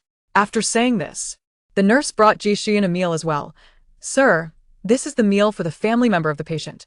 There is a companion bed over there. You may rest here." Only then did Xia Zhi Ning notice her hospital room, which resembled the luxurious single rooms depicted in dramas, bright and spacious. Ji Shuyun weighed the meal box in his hand, his brow furrowing slightly as he expressed concern upon hearing the nurse's words. Who is it that saved you? Xia Zhi Ning recounted the events of the day's live stream, suggesting that it was Mr. Shen who had asked a friend for assistance. I'll see if I can contact Mr. Shen and transfer the medical expenses to him. Ji Shuyun sighed with relief, glad it was not an inexplicable act of generosity. He feared the other party might have ulterior motives. He arranged the utensils for Xia Zhi Ning. No rush, let us eat first. After the meal, Xia Zhi Ning opened her live stream account. She discovered a private message from her admirer, Shen Jia, asking, Dr. Xia, do you accept offline consultations for animal communication? My friend's wolfdog has been increasingly irritable and is losing weight, with its health deteriorating. He has consulted numerous doctors without finding a cause. Can you help communicate? The consultation fee is calculated by the minute, and you set the price. If fully cured, the reward is 10 million. What? 10 million? It is astonishing that someone would spend such an amount on their pet. Xia Zhi Ning felt a spark of curiosity about the wolfdog's owner. In the private message, Shen Jia also included his contact information. Xia Zhi Ning's eyes lit up. She thought it best to give it a try, as she held an advantage over other veterinarians. She swiftly dialed Shen Jia's number. The call connected quickly, and Shen Jia's languid voice came through. Hello, Mr. Shen, this is Xia Zhi Ning, the director of Senyu Xia Garden, who connected with you during the live stream today. Shen Jia had already consumed several meals containing thallium. Xia Zhi Ning, feeling concerned, asked, Have you been checked? How is your health? Dr. Xia, you're awake. Shen Jia sounded quite cheerful. I did a preliminary check. The doctor said it was discovered in time, and a short hospital observation will suffice. That is good to hear. Xia Zhi Ning asked tentatively, Mr. Shen, how much are my medical expenses? I will transfer you the money. Please help me pass it on to your friend. She had just received a notification of 100,000 yuan for finding the head of the corpse. Having only stayed for half a day, it should be enough to cover the medical fees, right? Remembering that the man who saved her had mentioned causing trouble for Shen Jia, Xia Zhi Ning suddenly felt guilty. That man must have set aside important matters to save her, only to find that she had merely fainted from malnutrition. However, Shen Jia seemed unconcerned. No need. The hospital is his. This is nothing to him. Moreover, the sick wolfdog I mentioned is his. He will need your help eventually. Shen Jia's tone turned excited at this point. If the veterinarian he brings can save Gu Huaiya's wolfdog, he could potentially extort Gu Huaiya for a lifetime. Dr. Xia, do not worry. Shen Jia reassured her. You can stay in the hospital as long as you like. No, I wish you a speedy recovery instead. Xia Zhi Ning smiled, her mind preoccupied with thoughts of the 10 million reward. When would it be convenient for me to examine your friend's wolfdog? Shen Jia asked with concern. Are you in good enough health right now? I'm fine. It's an old issue. I just need to rest well. After a while, Shen Jia added Xia Zhi Ning on WeChat and sent her an address. Come here next Tuesday at 10 a.m. Xia Zhi Ning opened the address and discovered it was a manor. Such wealth. Xia Zhi Ning's spirit soared. Things were indeed looking up. Savoring her dessert after the meal, she suddenly recalled the collective strike of the zoo employees yesterday. Xia Zhi Ning tossed aside her blankets. No, I must be discharged today. The furry inhabitants of Senyu Zoo cannot be left unattended. Ji Shuyun looked puzzled. But there are plenty of staff at the zoo. I counted roughly 13 or 14, all young and full of energy. You should focus on your recovery, Ji Shuyun said, gently pressing Xia Zhi Ning back down. The zoo appeared clean and tidy today, much better than when I came last night. Xia Zhi Ning was astonished and perplexed. Where did all those people come from? Brother, did you see ghosts during the day? Chapter 22. A private message for help. Yesterday, the zoo employees collectively resigned, leaving only a senior intern, Gu Lin, who came seeking an internship certificate. Xia Zhi Ning suddenly remembered that she had promised to stamp Gu Lin's internship certificate today. Right, Gu Lin. Ji Shuyun suddenly nodded. I dropped off the items at your dorm today, and the one who guided me was this young man. I even took a look at his work badge. Xia Zhi Ning instantly felt suspicious and hurriedly dialed Gu Lin's number. Xiao Gu, this is Xia Zhi Ning. I'm in the hospital regarding the internship certificate.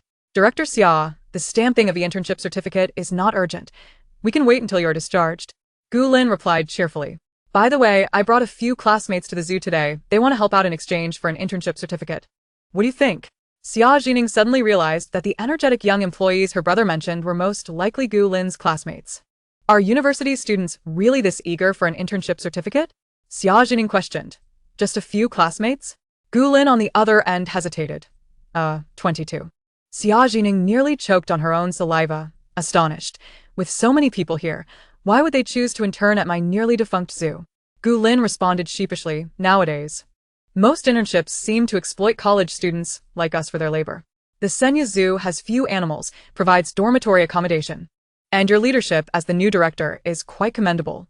I have spent 3 months here and found it relatively liberating, so I share the opportunity with those around me. I never anticipated such a turnout. Xia Zhi Ning was taken aback upon realizing that the issue of staff shortages had been resolved so swiftly. However, she was also aware that this was merely a temporary fix.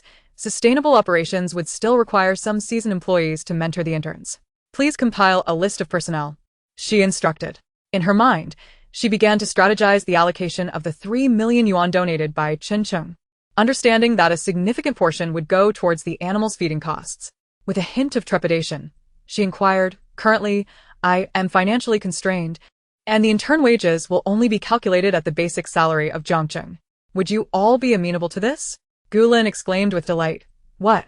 Accommodation and an internship stipend? Director Xia, you are truly a generous soul. Xia Zhi Ning mused. Today's college students are remarkably easy to please. Gu Lin then added, by the way, can you share the password for your video account? My classmates and I would like to document the daily care of the animals and enhance your account's presence. You currently have 10,000 followers, which is too valuable to waste. Xia Zhi Ning was taken aback and confused. 10,000 followers? When did this happen? She quickly accessed her profile and discovered that her follower count had indeed surged to 10,000 and was still rising. Refreshing the page revealed even more growth. It turned out that someone had shared clips from her live stream online, which had gained traction. She noticed several private messages in her inbox, inquiring whether she was still accepting animal communication consultations.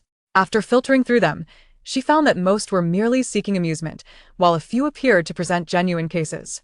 Xia Zhi Ning decided to privately message them, informing them that she would be streaming at 8 o'clock that evening and could connect with them to assess their situations. Since she was currently hospitalized and had some free time, she planned to stream during peak traffic hours to earn a little pocket money. In the afternoon, Ji Shuyun hurried to report to the Jiangcheng police headquarters. Xia Zhi Ning took the opportunity to rest well throughout the afternoon. After enjoying a nourishing meal delivered by the nurse, she officially began her live stream that evening. As soon as Xia Zhi Ning went live, viewers began to pour into the stream. Does the host truly understand animal language? Quick! Ask if my husky will shout 3, 4, 3, 2, 1. Let us get to work. Before tearing up the house. Did the host faint this morning after using her superpower? Director Xia is so beautiful, resembling a graceful doe, though her skin appears sickly pale, which is rather concerning. I'm afraid the host might collapse in my phone. So, hear us a little something for your medical expenses. Observing Xia Zhi Ning's seemingly frail demeanor, some viewers sent her small gifts. Xia Zhi Ning cheerily responded, I'm also relying on the internet for my livelihood, dear friends. She warmly greeted her audience while sharing a link to the tickets for Senya Zoo. Hello everyone. I am Director Xia. Welcome to visit our zoo.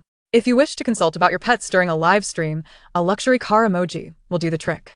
The luxury car costs 500 do coins, equivalent to 50 yuan, and I will receive 35 yuan, which is sufficient for the daily feeding costs of our 4 fennec foxes. These little creatures are omnivorous, enjoying crickets, mealworms, and cat food. The carnivorous animals will be sustained by the 3 million yuan donation. Shortly after commencing her stream, a viewer sent her a luxury car emoji and requested to connect. Xia Zhi Ning was surprised to find that the account was an official one, verified as belonging to the Meishan Monkey Mountain Park. To her astonishment, it was a fellow professional reaching out. When the connection was established, Xia Zhi Ning was taken aback. The screen displayed only darkness. With the voice of the person on the other end, Director Xia, I need your help to resolve an issue concerning workplace relationships. The young man sounded frantic. My colleagues are bullying me at work every day. Xia Zhi Ning was bewildered. Bullying at work? Shouldn't you consult a lawyer about this? At that moment, the camera of the caller finally activated. The image revealed a young man clad in a staff vest, frantically fleeing as a horde of aggressive monkeys pursued him, chattering excitedly. The young man lamented as he ran, Yukong, please stop hitting me. What have I done to offend you? Just as he finished speaking, a monkey swung down from a tree, brandishing a branch. Take this from me. Xia Zhi Ning quickly shouted. Duck your head. The young man instinctively complied, narrowly avoiding the monkey's strike. He dashed into the staff lounge, the relentless monkeys still slapping at the windows. He sighed in relief. Director Xia, I just started as a monkey mountain keeper. Unfortunately, within just a few days, these monkeys have been chasing and hitting me. I've even offered them a considerable amount of snacks as protection money, yet they continue their assaults. I would like to ask you why these monkeys are attacking me and where I might have gone wrong. Xia Zhi Ning, observing the cacophony of monkeys outside, quickly identified the alpha. The alpha monkey is typically the largest, most muscular, and most flamboyant in appearance among the troop, easily distinguishable from the others. At that moment, the alpha hurled a banana peel at the window. This fellow sprayed me with a high-pressure water gun 15 years ago. I would recognize him even in ashes. Brothers, let us give him a thorough beating. Xia Zhi Ning translated the alpha's words for the young man, who responded with a pained expression. I was only 5 years old 15 years ago. How could I have wielded a high-pressure water gun? Besides, I was just a little kid back then. I look completely different now. Chapter 23. There's something under your bed. Xia Zhi Ning pondered. Monkeys can remember human faces for a long time, and they hold grudges quite well. Perhaps you should reflect on whether any relatives resembling you have visited the Monkey Mountain Park. Xia Zhi Ning recalled that the Meishan Monkey Mountain Park has a long history, having opened in the late 20th century. After her suggestion, the young man suddenly exclaimed, "Ah, I look quite a bit like my father, who used to be the Monkey Mountain Keeper here. He was the one who recommended me for this job." Upon hearing this, Xia Zhi Ning snapped her fingers. Then the issue is resolved. Have your father accompany you to work tomorrow. Let the old generation resolve their grievances. The young man hesitated. But wouldn't the monkeys just beat at my dad? That wouldn't be ideal. Though he voiced his concerns, he promptly dialed his father's number on his personal phone. Dad, could you come to work with me tomorrow?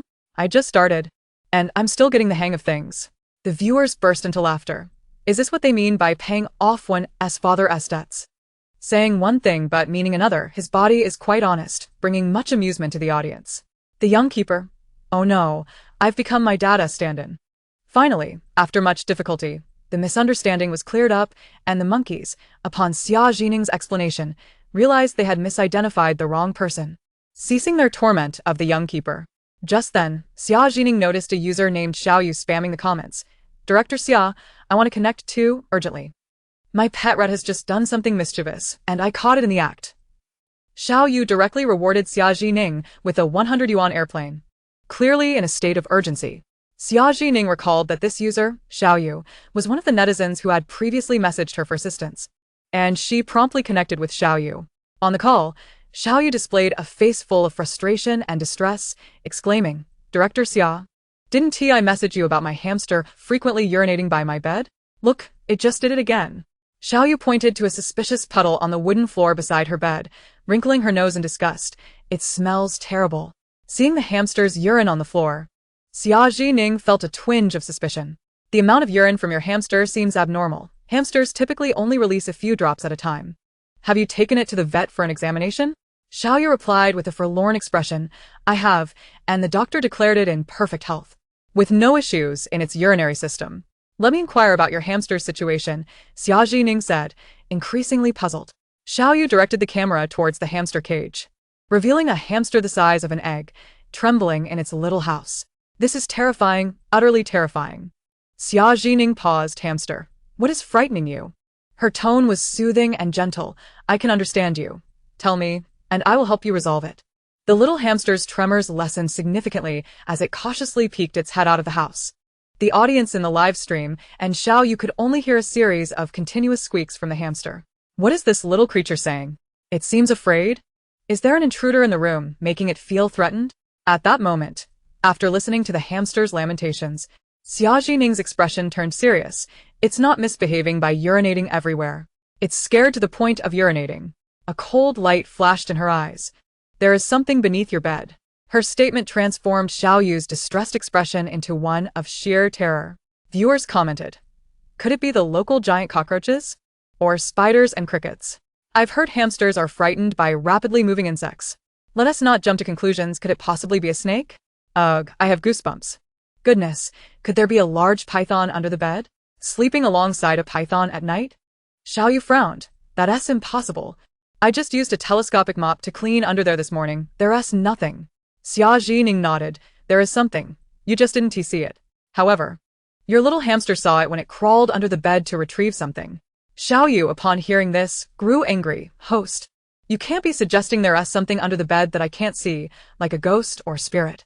I've rewarded you with so many gifts to solve my hamster's urination issue, not to scare me with your supernatural tales. Xia Zhi Ning. Don't be anxious. I haven't finished yet. She patiently continued. If you flip your entire bed over, you will see what I'm talking about. Skeptical, Xiao Yu enlisted the help of a neighboring couple to turn the bed over. At this point, the live stream had amassed over 2,000 viewers, all curious about what lay beneath the bed. With their combined efforts, the 1.5-meter wooden frame bed was overturned. Xiao Yu and the neighboring couple were stunned by what they discovered beneath the bed, a humanoid, irregularly shaped object bound with hemp rope to the back of the bed. The surface of this humanoid figure was wrapped in black plastic, giving the appearance of a person being restrained against the bed. The chat exploded with shock. Oh my god. Please don't say it's a human. If it's a body, wouldn't it smell? Who on earth would tie such a terrifying object under their bed? Just looking at this, I'm bound to have nightmares. Last time it was a wealthy family drama, and now the host has switched to a horror script? Xiao Yu recoiled to the corner of the room, stuttering. What kind of joke is this? She reassured herself. It must be a mannequin. Why would it be tied under the bed? This is truly frightening. The neighbor, summoning his courage, reached out to poke the bound humanoid object through the black plastic. He quickly withdrew his finger, swallowing hard. Goodness, this thing feels soft, and there are bones. It resembles. The neighbor wiped the cold sweat from his forehead, too frightened to continue. Chapter 24. Why is there no smell of decay? The little hamster indicated that there was a human scent beneath the bed. I was initially uncertain and hesitant to say anything. Xia Zhi Ning bit into an apple, however. Now, I believe you should contact the police. Trembling, Xiao Yu picked up her phone to call the authorities. Her room was a studio apartment. There was nowhere to hide. The kindly neighbor couple stayed with Xiao Yu while they waited for the police to arrive. It was now past 9 in the evening, and the outside world had plunged into darkness. Sharing a room with what appeared to be a corpse left everyone feeling chilly. Meanwhile, the live stream audience had surged to 10,000. Wow, the veterinary channel has turned into a crime channel. Is the host Conan? 2 live streams in one day, and both encounter a murder case, poisoning, and hiding a body. What other eerie events might unfold? If that is the case, I might as well stay in the live stream. I came to watch the host interpret animal behaviors, and now I'm too scared to go to the bathroom. Can we have some mundane activities? 20 minutes later, the police arrived. Xiao Yu had come across Xia Zhi Ning's live stream in the same city, both residing in Yang City. The responding officers were from the Yang City Police. A forensic expert also arrived on the scene. Police tape cordoned off the area outside Xiao Yu's room. The humanoid object wrapped in black plastic was subsequently uncovered by the forensic team. Xiao Yu and the neighboring couple had retreated to the corridor to avoid witnessing the unfolding events. Once the black plastic covering the humanoid object was removed, a strange chemical odor wafted into the air. The nosy neighbor peered into the room, and upon seeing the scene, she nearly lost her dinner. She rushed aside, gagging. At this moment, the forensic officer's voice echoed from within. The deceased has been dead for over 20 days, and the body has been soaked in a preservative. The murderer used a food-grade vacuum sealer to encase the body, with activated charcoal included. Once sealed, it did not emit a strong odor of decay. Xiao Yu trembled as she listened to the forensic officer's report, sliding down the wall, her hands clutching her shoulders. My God. I've been sleeping back-to-back with a corpse for half a month. The viewers were left in shock. This murderer is utterly deranged. Tying a body under the bed like that? I was listening to music when the lyrics "We embrace back-to-back" startled me into a little accident. I was so frightened I crawled under my bed with a flashlight to check, only to have a cockroach fall on my head. I quietly retracted my feet that were sticking out from under the blanket. The little hamster was also brought out. Its body had stopped trembling. It nestled comfortably in Xiao Yu's palm, clutching her finger with its tiny pink paws to comfort her. Its big, dark eyes curiously gazed at Xia Zhi Ning on Xiao Yu's phone. Thank you, veterinary sister. The terrifying thing beneath the bed has finally been discovered. Xia Zhi Ning noted how soft and adorable the little hamster's voice was, smiling. You're welcome. Little hamster. When did you first notice the human-scented object under the bed? Just a few days after moving in, I find myself scuttling around my room, and inadvertently, I pushed my little carrot beneath the bed, the little hamster recounted, clutching tightly onto its owner's finger. When I went to retrieve the carrot, I stumbled upon something else. Xia Zhi Ning, perplexed, inquired, little carrot? Is it a chew toy shaped like a carrot? The hamster nodded vigorously. I particularly adore my little carrot. A day without gnawing leaves me restless. Each time I muster the courage to venture beneath the bed, I am startled before I can find my little carrot, it lamented, its tiny pink paws anxiously wringing together. And I was so frightened that I had an accident. Xia Zhi Ning comforted it. It's all right. It's not your fault, and you bravely brought this to my attention. You are the most courageous little hamster. The hamster perked up at Xia Zhi Ning's words. At this moment, the officer taking notes began to harbor doubts after hearing the full story from Xiaoyu. Are you suggesting that under the guidance of a so-called animal-speaking online broadcaster, you discovered this corpse beneath your bed? Xiaoyu nodded, displaying the screen of her phone. Yes, it's Director Xia from Senyuzu. She truly can understand animals. The officer's demeanor shifted to one of seriousness as he addressed Xia Zhi Ning through the phone. Hello, broadcaster. We have strong suspicions regarding your involvement in this case. Please report to the Changning District Bureau to provide a statement. Xia Zhi Ning was taken aback, exclaiming, how did this suddenly become my affair? I was merely online for consultation. She shrugged in exasperation. Moreover, your Jiangqing headquarters even invited me to be their special crime-solving consultant, solely because I can understand animal language. The officer's tone became graver. Comrade, I must remind you that your live stream audience numbers over 10,000, and any rumors that garner more than 500 views and shares can lead to an investigation. As far as I know, Jiangqing's headquarters has only appointed one crime-solving expert, Professor Xia Zheng of Criminal Investigation. Just as Xia Zhi Ning was about to speak, a commanding middle-aged voice resonated from outside. Indeed. Now there is an additional special consultant for animal language investigations. Xia Zhi Ning looked up to see Captain Yang Jishan of the Jiangcheng Criminal Investigation Team, accompanied by several officers, entering her hospital room, bearing gifts such as fruit baskets and milk. Captain Yang, what brings you here? Is there another case that requires assistance? She asked, both surprised and puzzled. Chapter 25. Consultation. The officer on the other side of the room recognized Yang Jishan's voice, feeling a sense of familiarity. Upon seeing him standing by Xia Zhi Ning's bedside, he gasped, Captain Yang of the Criminal Investigation Team. My apologies. Rest assured. This young lady is not boasting for views and is unrelated to the case, Yang reassured him. Our headquarters has extended an invitation for her to serve as a crime-solving consultant, though she has yet to accept. The online audience erupted in shock. Wow. The official big shot is here to authenticate this. The broadcaster truly understands animal language? It would be a shame not to recruit her for the national team. Director Xia can turn off the lights at night. Her future is blindingly bright. Understanding that Captain Yang had come for serious business, Xia Zhi Ning bid farewell to her live stream audience and ended the broadcast. Yang Jishan and the officers placed the gifts on her bedside table before handing Xia Zhi Ning an envelope. She weighed it in her hands, estimating it to be worth 1,000 yuan. Habitually, she protested, Captain Yang, this is too much. Yang smiled kindly, please accept it. You've assisted us in solving cases twice now, and we feel quite guilty for not paying adequate attention to your health. It would be a significant loss if someone as talented as you fell ill. He then presented a contract from his briefcase, placing it solemnly before her. Comrade Xia. The benefits of being a special consultant are outlined in this contract. A monthly salary of 10,000, 5 insurances and 1 fund, flexible working hours, and additional bonuses for solving cases. Would you be willing to join our Jiangcheng Criminal Investigation Team? As Xia Zhi Ning perused the contract, her heart raced. For the reward section stated that upon solving 5 cold cases, one would receive a domestic high-performance vehicle, and upon solving 10 major cases, the unit would award a set of family housing. Those who make significant contributions to our bureau will enjoy a lifetime pension at the expert level, housing and a car, with the government providing lifelong pension. Who could resist such an offer? Unable to contain her excitement, Xia Zhi Ning took up the pen and swiftly signed her name. She handed the contract back to Yang Jishan. Captain Yang, I look forward to your guidance from now on. 3 days later, on a bright morning, Xia Zhi Ning felt revitalized, her body fully restored, and she was eager to be discharged.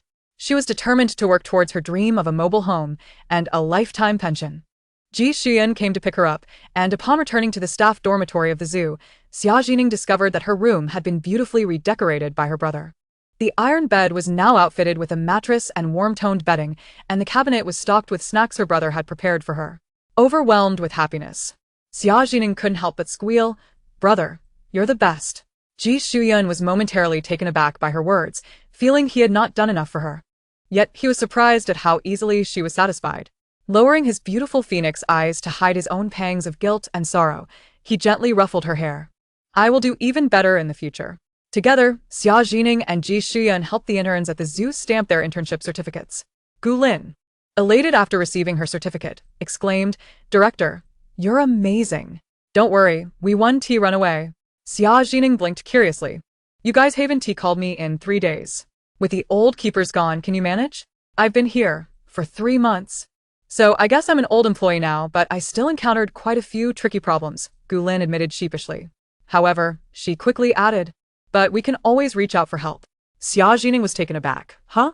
Gu Lin explained with a smile. Aren't we in our senior year and still not graduated? If we face any issues, we can just call our professors for help and they guide us remotely. Xia Zhi Ning suddenly realized the treasure trove of resources she had overlooked. The mentors of these veterinary students were professors and associate professors. Consulting experts at an animal hospital would be quite costly, but now these students had free access. The pay for this internship was indeed too good to be true. Suppressing her joy, Xia Zhi Ning remarked, Not bad, not bad. You all are quite clever. Just then, her phone vibrated urgently. It was a call from Shen Jiar. Dr. Xia, where are you? I came to pick you up from the hospital. But I don't see you. Have you forgotten we have something big to do today? Xia Zhi Ning quickly replied, Of course not. How could I forget about the million-yuan prize? I just wanted to drop my things off at the dorm before catching a ride over. Today, I also need to go to Songjian Manor for a consultation with a wealthy patron's wolfhound. Shen Jiar, slightly exasperated, said, Dear lady, if you need anything, just call me. I'm heading to the entrance of Senyu Zoo to pick you up. Make sure you're prepared. Xia Zhi Ning assured him, Absolutely, no problem. After hanging up, the squirrel brothers scampered down from the tree and approached Xia Zhi Ning. The younger squirrel, with wide eyes, cutely asked, Sister Xia, are you going out? The elder squirrel boldly inquired, Can you take us along? We also wish to explore. It was said that the destination was called Pine Grove Manor, which seemed to be teeming with pine trees. After a moment's contemplation, Xia Zhi Ning nodded. It would be advantageous to have a couple of familiar faces accompany her in this unfamiliar territory. She retrieved an unused airline crate from the zoo's storage, and the squirrel brothers eagerly formed a queue to hop inside. 20 minutes later, a flamboyant red Ferrari came to a halt at the entrance of Senyu Zoo. As the window rolled down, Shen Jiar removed his sunglasses, his golden locks catching the sunlight, almost causing his eyes to bulge in surprise. Dr. Xia, is this what you're wearing to Pine Grove Manor today? Xia Zhi Ning was still taken aback by Shen Jiar's flamboyance. Looking down at her work attire and the veterinary toolbox slung over her shoulder, she queried, Is there an issue? Shen Jiar's brow twitched slightly. Didn't I suggest you dress a bit more formally? Xia Zhi Ning pointed at the stethoscope draped around her neck. I am quite formal and authoritative. Clearly a practitioner on her way to tend to patients. Must a veterinarian be bald to be considered credible? Shen Jiar responded. Today marks the Master's birthday celebration at Pine Grove Manor. Gugu only brings the wolfhound out for such occasions, otherwise, he is usually too busy. Forget your outfit. Just get in the car.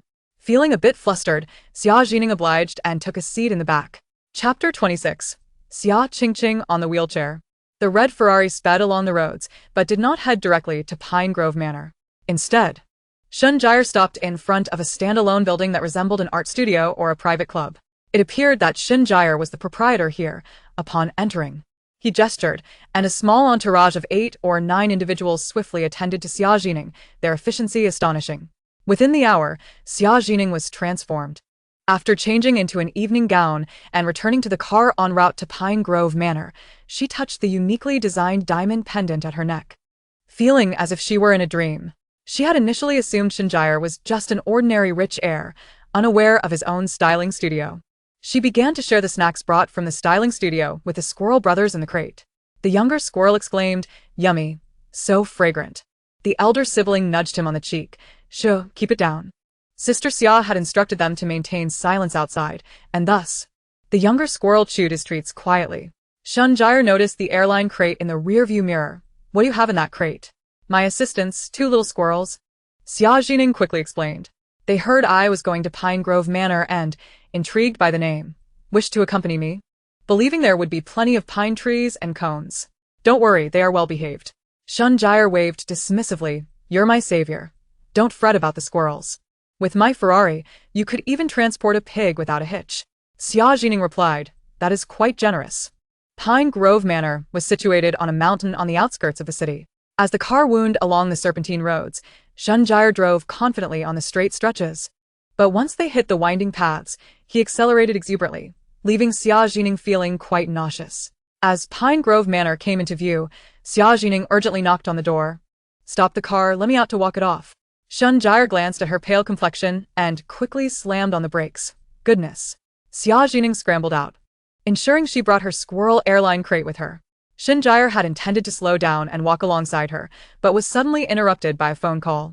A commanding voice on the other end urged, "Where are you, you rascal? Hurry up." Shunjire cast a worried look at Xia Zhi Ning, yet she waved him off. "If you're in a hurry, go ahead. I'll be fine on my own." With all the animals around here, you wouldn't believe how quickly I'll become acquainted with this place." Shunjire chuckled. "Just be careful. Wait for me in the main banquet hall, and don't wander off." Xia Zhi Ning patted her chest to steady her nerves. Understood? Understood. She sauntered toward the entrance of Pine Grove Manor, finally regaining her composure. Upon reaching the hedges, she opened the airline crate, and the two little squirrels eagerly scampered out. Upon sighting the towering pines within the manor grounds, the siblings were overjoyed. "Sister, let us sneak in and play. There are bound to be many companions here." Xia Zhi Ning smiled as she watched the two little creatures dart into the manor. She then approached the main entrance, presenting her invitation to the security personnel. A dedicated staff member escorted her directly to the main banquet hall and kindly placed her medical kit in the storage area. Dressed in a mint green gown hastily chosen by Shunjire, with her hair casually pinned up with a pearl hairpin, her fair skin and bright, doe-like eyes made her appear fresh and enchanting. As she entered the banquet hall, numerous gazes turned toward her. The elite circles were indeed interconnected, and many present recognized Xia Zhi Ning. Previously, during her time at the Xia family, she had been dressed in outdated styles, complete with heavy bangs. Now, her transformation was so remarkable that it took a moment for many to recognize her. "Is that Xia Zhi Ning? My heavens, how did she end up here? Wasn't she cast out by the Xia family? How did she manage to get in? She caused Xia Qingqing to break her leg. How dare she show her face here? Is she here to beg for the Xia family's forgiveness?" Ignoring the whispers surrounding her, Xia Zhi Ning made a beeline for the dessert bar, indulging in the delectable offerings like a little hamster, relishing every bite. "With such sumptuous food, I must eat my fill. I can't let it go to waste." As she savored a chocolate mousse cake, the sound of a wheelchair rolling across the floor caught her attention, followed by murmurs from the guests. "Here comes Xia Qingqing. Goodness, still in a wheelchair? Is she destined to be in one for life? How unfortunate. Xia Zhi Ning is truly despicable. I suspect she is envious of Qingqing, who grew up in a poor household yet surpasses her in excellence." Indeed. I heard Xia Zhi Ning's pet vaccine research was flawed, and it was Xia Qingqing who uncovered it. At the mention of her name, Xia Zhi Ning glanced toward the entrance of the banquet hall, where a girl with waist-length hair and an aloof demeanor was being wheeled in. Chapter 27. The Out-of-Control Wolfhound. The girl in the wheelchair was none other than the true heiress of the Xia family, Xia Qingqing. Seeing her in the wheelchair, with her leg in a cast, the crowd felt a pang of sympathy. Upon returning to the Xia family, she had uncovered significant issues that had saved the family, truly remarkable. Could it be that Xia Qingqing discovered Xia Zhi Ning's falsified vaccine data, prompting Xia Zhi Ning to push her down the stairs to silence her?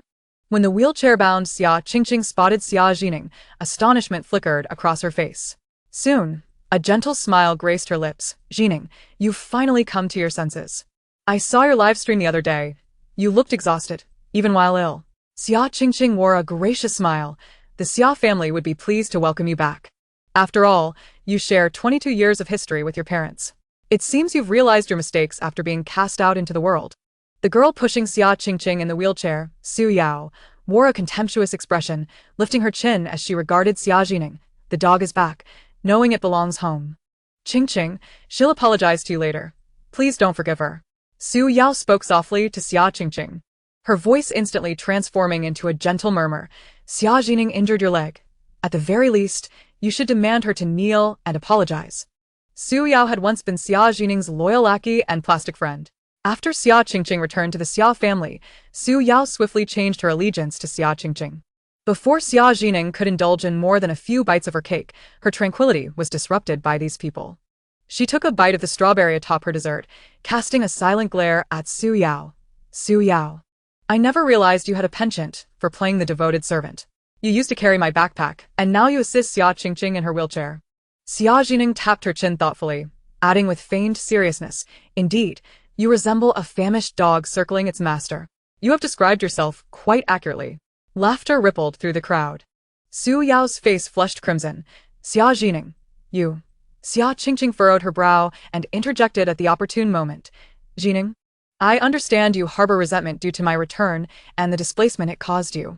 However, I implore you not to direct your ire at others. It's perfectly acceptable if you are unwilling to apologize. I won't speak on your behalf in front of our parents. The harmony of our family is paramount. Although your vaccine issue is concerning, I still have faith in your capabilities as a top-tier veterinarian. Xia Qingqing extended her hand towards Xia Zhi Ning. Let us return to the Xia family together and work to strengthen our presence in the pet care industry.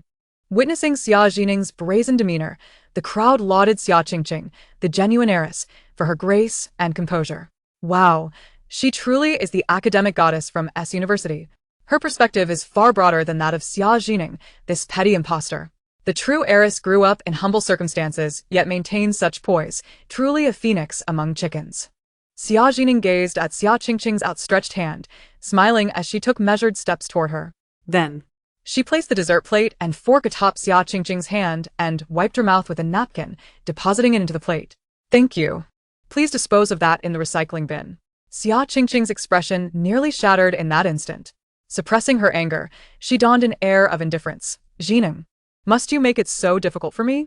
I already have mobility issues. Because you and your devoted servant here seem rather unoccupied, Xia Zhi Ning shrugged. It's not my fault your leg is injured. Don't slander me. You know very well the reason for your mobility issues. She stated calmly, I did not come here to apologize to you. Nor am I here to beg the Xia family to take me back. Scanning the crowd, Xia Zhi Ning continued, you all are exceedingly narcissistic. I am here at the behest of someone to attend to a wolfdog. At her words, the crowd erupted in a frenzy. Is the wolfdog the one belonging to young Master Gu? I've heard he values that wolfdog more than family. Everything must come second to it. How could they invite Xia Zhi Ning? When did she establish ties with the Gu family? Whispers circulated about a past engagement between the Xia and Gu families. Xia Qingqing's eyes widened in shock. Su Qiu, however, smirked, her expression a mix of surprise and mockery. You little liar. What an absurd excuse to make. Our Xia Qingqing, the head of Xia's pet hospital, is the one truly invited to treat young Master Gu's wolfdog. The onlookers displayed expressions of glee, reveling in the unfolding drama. Wow, Xia Zhi Ning has truly bitten off more than she can chew. This is old Master Gu's birthday banquet. Who knows how Xia Zhi Ning obtained her invitation? Surely it wasn't through some unsavory means? Su Qiu, brimming with self-satisfaction, believed she had found Xia Zhi Ning's Achilles heel. Our Qingqing is here to treat the wolfdog. What business do you have here? Begging for scraps? You've brought your begging from the online world into the real one. Su Qiu scrutinized Xia Zhi Ning's attire with a disdainful gaze. The dress and accessories you wear are unfamiliar styles, resembling cheap imitations of the renowned designer siren. Her words dripped with a jealousy she didn't even realize she harbored, for the fabric of Xia Zhi Ning's gown exuded a stunning sheen. At that moment, a voice echoed from the staircase of the banquet hall. My lady, I was just contemplating whether your eyesight is keen or not. Everyone looked up to see a mixed-race gentleman descending the staircase, clad in a wine-red silk shirt, with golden hair and striking blue eyes. Shinjire, arms crossed, declared, this is a dress of my own latest design, yet to be officially unveiled. Miss Xia Zhi Ning is the first in the world to wear it. His words sent shockwaves through the gathering of affluent young ladies. The gentleman before them was the new designer siren, whose luxury collaborations were coveted by the world's elite brands. Even those with ample funds had to queue for at least a month to acquire one. Having been raised solely to excel in academics, Xia Zhi Ning blinked in bewilderment, pondering who Siren was and why he would dare to borrow the name of a mythical sea creature. Su Qiu felt a burning embarrassment wash over her. I apologize. I mistook the genuine article for a cheap knockoff. Shinjire appeared unfazed, striding towards Xia Zhi Ning, his azure eyes sparkling as he looked at her as if she were a precious gold nugget. Come, Dr. Xia, let me lead you to wealth. The wolfdog is just upstairs. Yet before Xia Zhi Ning could respond, an urgent shout erupted from above. Everyone on the first floor, disperse immediately. Young Master Gu's wolfdog has gone out of control. Following this, Xia Zhi Ning glimpsed a gray figure hurtling down from the second floor. It resembled a creature that was part wolf, part dog, towering like a wolf king, and appeared to be racing down the stairs in a frenzy. Chapter 28. The Paw Patrol Saves the Day. The half-man-high wolfdog charged down from the upper floor, rampaging through the crowd with a terrifying howl that sent shivers down spines. The guests in the banquet hall scrambled in panic to escape. Su Qiu, who was pushing Xia Qingqing's wheelchair, seized the opportunity and exerted a bit of force. In the chaos, the frail Xia Zhi Ning was jostled violently by someone. She fell to the ground, the pain of her fall barely registering before she saw the massive wolfdog barreling toward her. Unfortunately, she had landed directly in the path of the wolfdog's charge.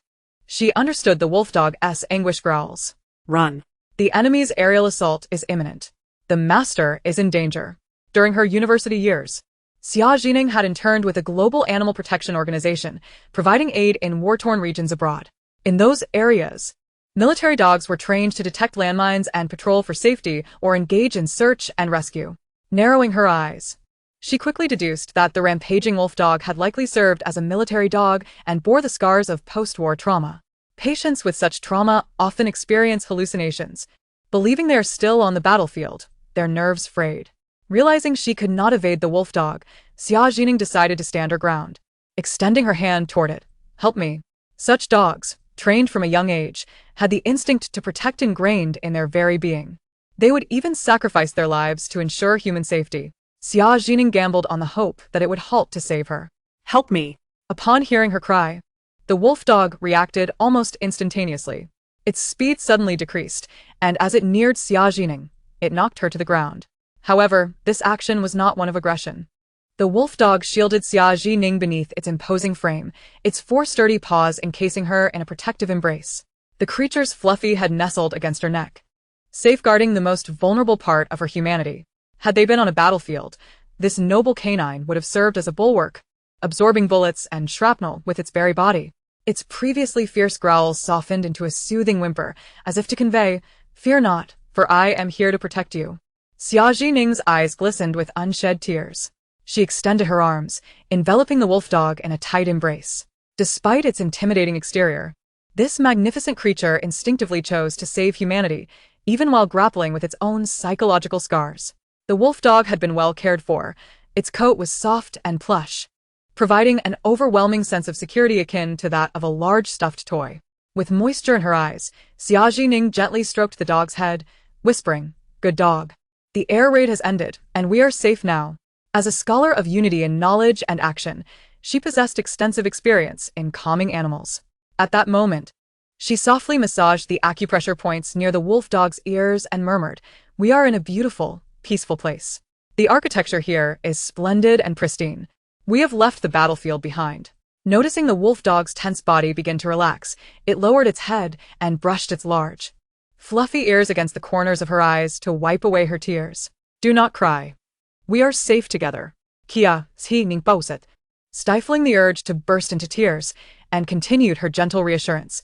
"Yes, we are safe. Everyone is celebrating now. There is no war here, only joy. Listen. The air is filled with cheerful music. Language and melody can convey signals to animals, instilling them with a sense of safety and tranquility." Just as she prepared to request the musicians to play a soft, melodious tune for the gathering, a voice broke through the moment. "Quickly, musicians, do not panic. Continue performing, but play something joyful and gentle." Xia Qingqing's delicate voice suddenly resonated beside Xia Zhi Ning. Startled, Xia Zhi Ning turned her head to find Xia Qingqing kneeling beside her in a wheelchair, obscured from view by the wolfdog's fluffy ears. Aware that Xia Qingqing had overheard her conversation with the wolfdog, she cast a wary glance in her direction. Xia Qingqing's face bore an expression of concern. "Zhi Ning, are you all right? You truly frighten me. If anything happened to you, I can't imagine how devastated Mom and Dad would be." Meanwhile, at her urging, the musicians immediately began to play a gentle, melodious piece. The wolfdog gradually calmed down, rising slowly from Xia Zhi Ning's side and obediently sitting beside her. Its tongue lolling out in a display of docility, its demeanor transformed from that of a fearsome beast to one of utter compliance. This was its stance of readiness, and Xia Zhi Ning surmised it was awaiting its master. The once panic-stricken guests began to regain their composure, gazing in astonishment at the docile wolfdog. They marveled, "Wow, Xia Qing convinced the musicians to change the piece, and the frenzied wolfdog calmed down. What a miracle worker. Did you hear Xia Zhi Ning call for help just now? The true heiress immediately rushed to save her. How brave. The genuine heiress of the Xia family was remarkably kind, even while confined to a wheelchair. She selflessly endeavored to rescue this impostor. Xia Zhi Ning didn't even utter a word of thanks. Wasn't this akin to a life-saving grace? Before long, someone assisted Xia Qing back into her wheelchair, and the crowd surrounded her like moths to a flame, inquiring about her well-being. Xia Zhi Ning, on the other hand, was helped up by Shunjire. Dr. Xia, are you alright? Although Shunjire had been jostled by the crowd, his eyes remained fixated on Xia Zhi Ning, drenched in cold sweat from worry. He had fervently hoped that Xia Zhi Ning, with her prowess in animal communication, would manage the wolfdog. Indeed. Xia Zhi Ning did not disappoint him. She shook her head. I am fine. I understand why this wolfdog lost control. Shunjire was overjoyed. I knew it. You are my good fortune. Wait. Shunjire glanced at the crowd surrounding and praising Xia Qing, his expression shifting to one of astonishment. He turned back to Xia Zhi Ning. Dr. Xia, why do I feel that the wolfdog was already calmed down by you before that woman asked the musicians to change the piece? Chapter 29. The True and False Heirs of Veterinary Medicine Clash. Xia Qing had eavesdropped on my conversation with the wolfdog. Xia Zhi Ning heartwarming. Requesting the musicians to change the piece was my idea. By heavens, that deceitful green tea. Shunjire cursed angrily. I shall tear her apart. Xia Zhi Ning restrained him. These people harbor biases against me. They only believe what they see. If you confront her now, they will think there's something between us. That's why you are protecting me. What matters now is to conduct a proper diagnosis for the wolfdog. Gently stroking the wolfdog's tail, she prepared to examine it, knowing she could discern who was merely a counterfeit. I am waiting for my master to arrive. The wolfdog entwined its fluffy tail around Xia Zhi Ning's wrist, as though seeking to comfort her. My master is an exceptionally skilled doctor. He will check to see if you are injured. Before that, I must guard you. Do not move, and await the master's command. Xia Zhi Ning was astonished to learn that the wolfdog's master was indeed a doctor. Could he be a battlefield medic? Just as curiosity piqued her, a deep voice pierced through the revelry of the banquet, emanating an irresistible authority. Dark Star, come here. All eyes magnetically gravitated toward the entrance. A man stood against the light, his tall frame reminiscent of a poised wolf king. Even a suit could not conceal the wildness inherent in his being. His features were sharp as if chiseled from stone, with high cheekbones and deep-set eyes. Those eyes, usually tender, now bore a chilling coldness. As he strode forward, his broad shoulders accentuated the sharp lines of his suit. His trim waist exuded a powerful vigor, with veins subtly visible beneath the cuffs of his shirt. The moment he appeared, the guests flocked around him, eager to establish connections.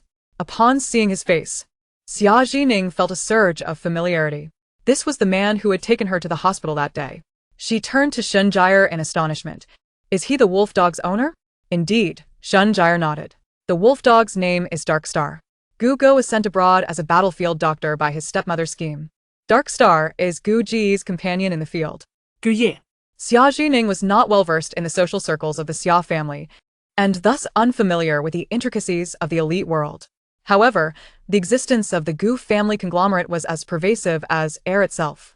Emerging from the pharmaceutical industry, the Gu group had rapidly ascended, dominating the headlines of financial news and becoming a topic of conversation among the elite and the everyday populace alike, symbolizing power and wealth.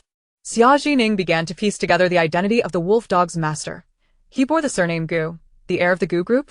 No, senhor corrected. The Gu group belongs to him. He is Gu Huaiyi, the president of the Gu group. You truly do not recognize him? Shunjire marveled.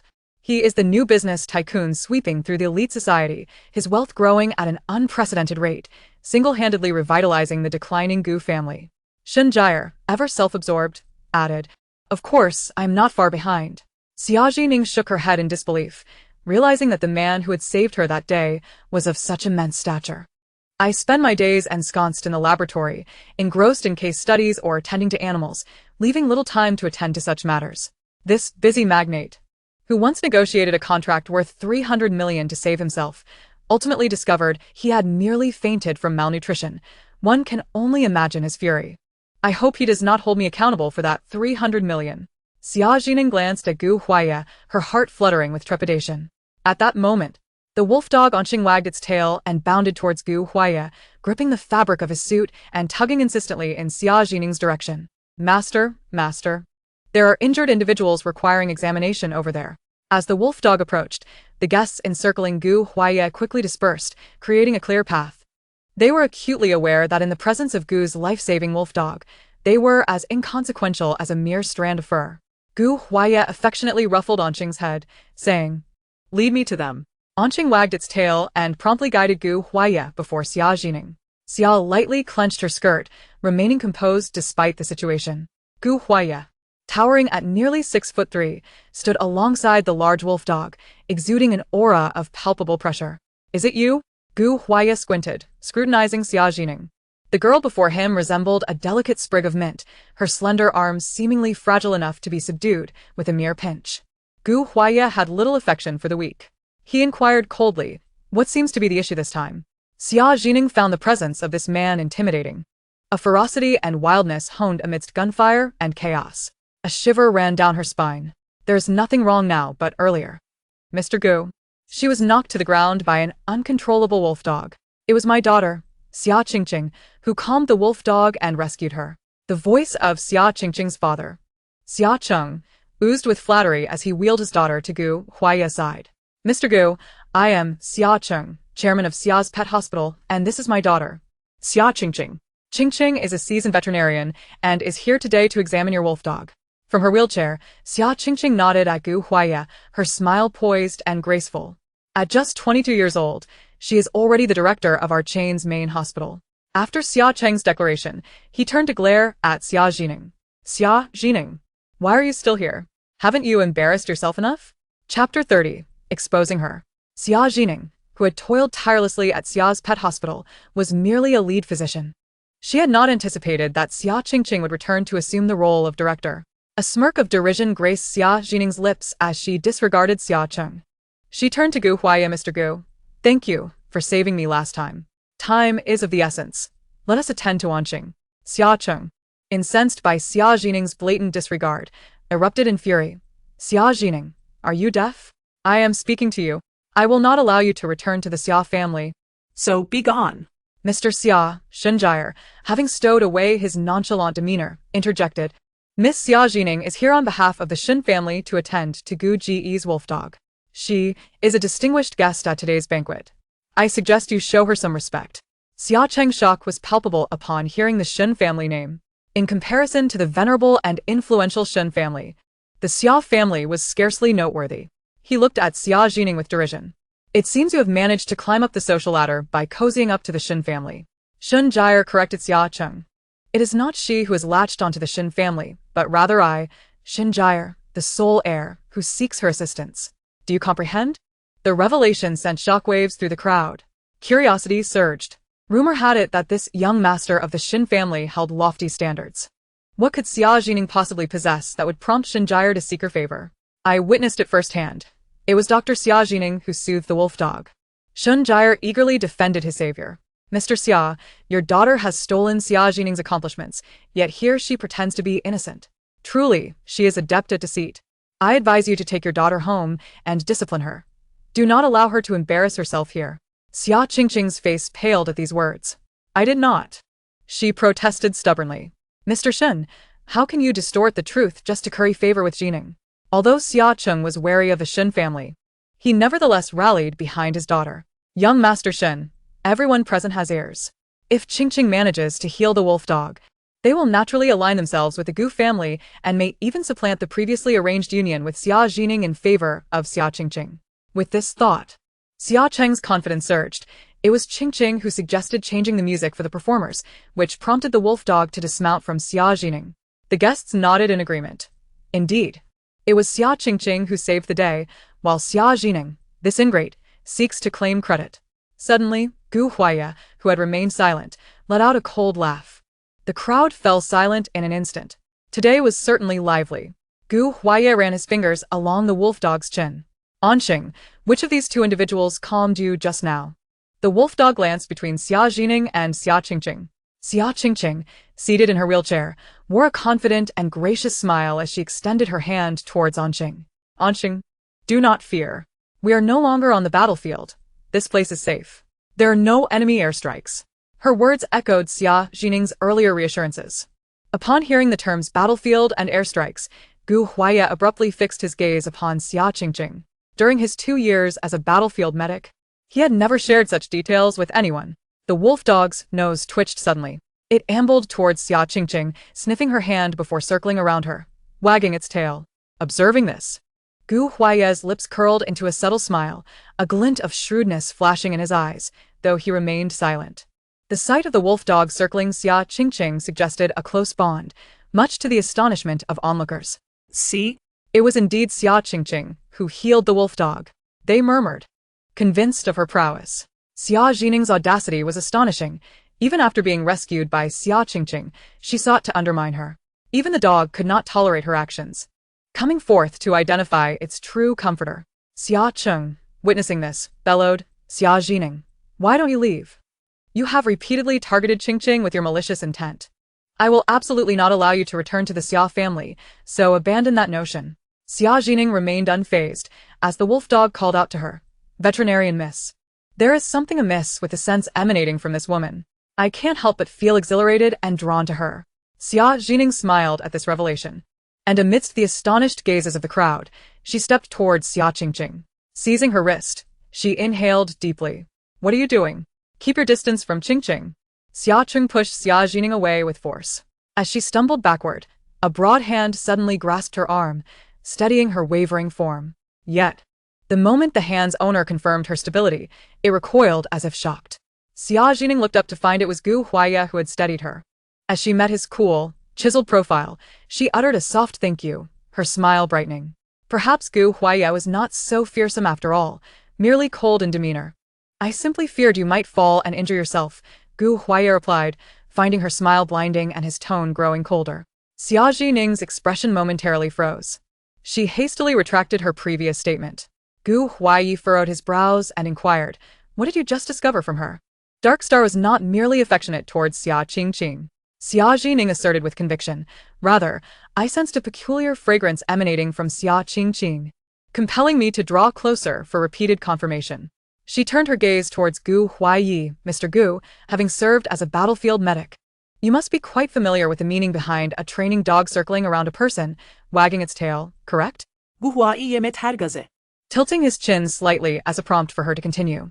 Their eyes locked, and Xia Zhi Ning felt an inexplicable sense of tacit understanding. She was certain Gu Huaiye had already discerned something amiss about Xia Qingqing. Addressing the crowd, Xia Zhi Ning declared, a training dog circling around a stranger does not signify friendliness. Rather, it is a precaution to prevent a suspect from fleeing.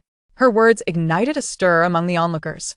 I recently caught a whiff of a scent akin to endorphins on Xia Qingqing's hands. Xia Zhi Ning fixed her gaze on Xia Qingqing, her doe-like eyes gleaming with clarity. Endorphins elicit feelings of joy and excitement in animals, leading to euphoric behavior. What with all this talk of endorphins and exorphins, Xia Qing interjected, pointing an accusatory finger at Xia Zhi Ning, are you saying your nose is as keen as a dog's? A glint of mischief flickered in Xia Zhi Ning's eyes as she retorted, if you don't believe me, let us verify it. It's not just the German Shepherd. Other small animals would also be drawn to Xia Qingqing's scent. With that, Xia Zhi Ning suddenly strode towards the entrance of the banquet hall. There should be plenty of small creatures in the expansive pine forest of Songjian Manor. She called out loudly to the trees, little squirrels, come bring your friends. Xia Qing scoffed. Do you think you're the king of the mountain, that animals will heed your call? Yet, scarcely had he spoken when a little squirrel scurried down from the pine tree at the entrance, followed by another and then a third. Here come the squirrels. Indeed. A veritable troop of over 10 squirrels made their way into the banquet hall as if they were guests. Leading the charge, the elder squirrel and its younger sibling leapt onto Xia Qingqing's wheelchair. Chapter 31. Who's pretending to be lame? The portly little brother squirrel hopped around on Xia Qingqing, leaving paw prints on her light-colored dress. The squirrels, having made acquaintances in the pine manor, surrounded her. Wow. This woman smells so delightful. Her scent is more enticing than any food I've ever tasted.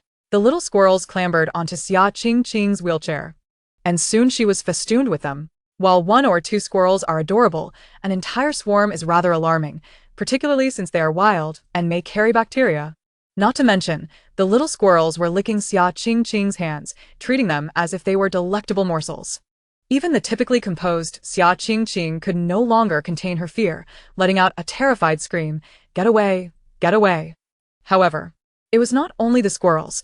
The guests' various dogs and the nearby stray cats, upon witnessing this influx of small creatures into the banquet hall, joined the fray. An ever-growing multitude of animals swarmed into the hall, encircling Xia Qingqing, sniffing her curiously. Xia Qingqing and Xia Cheng were helpless to intervene.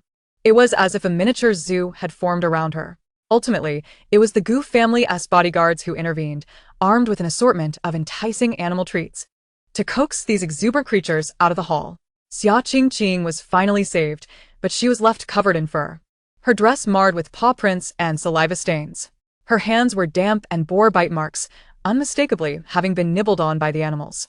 Xia Qingqing's vision darkened, and she fainted. Xia Cheng, in a panic, hastily summoned a waiter to fetch a doctor.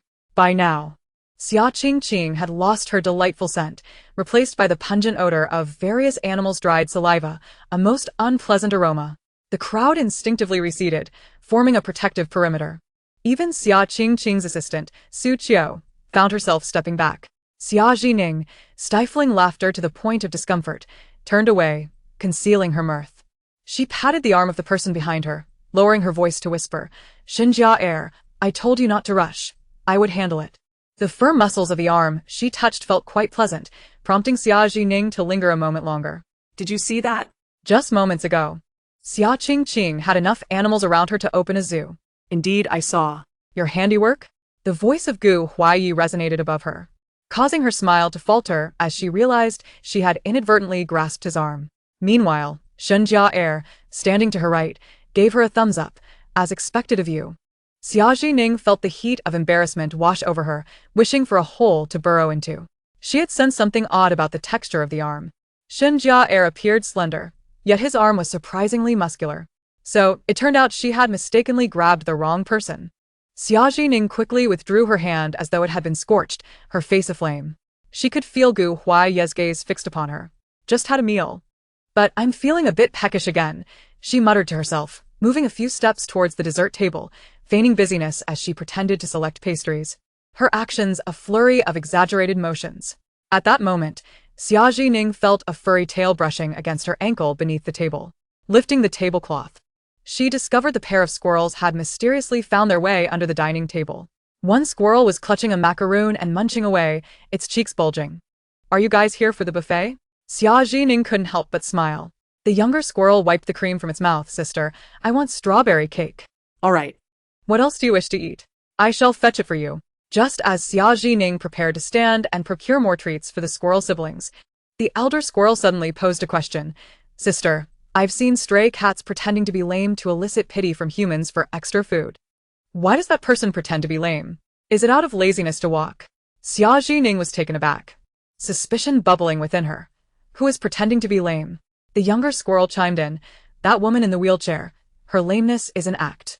The elder squirrel added. "Our new squirrel friend mentioned seeing her in the backyard, getting out of her wheelchair to retrieve her necklace. Her right leg seemed perfectly fine." Upon hearing this revelation, Xia Zhi Ning's heart raced. Xia Qingqing truly was an adept pretender, having feigned injury for so long. She should have anticipated this.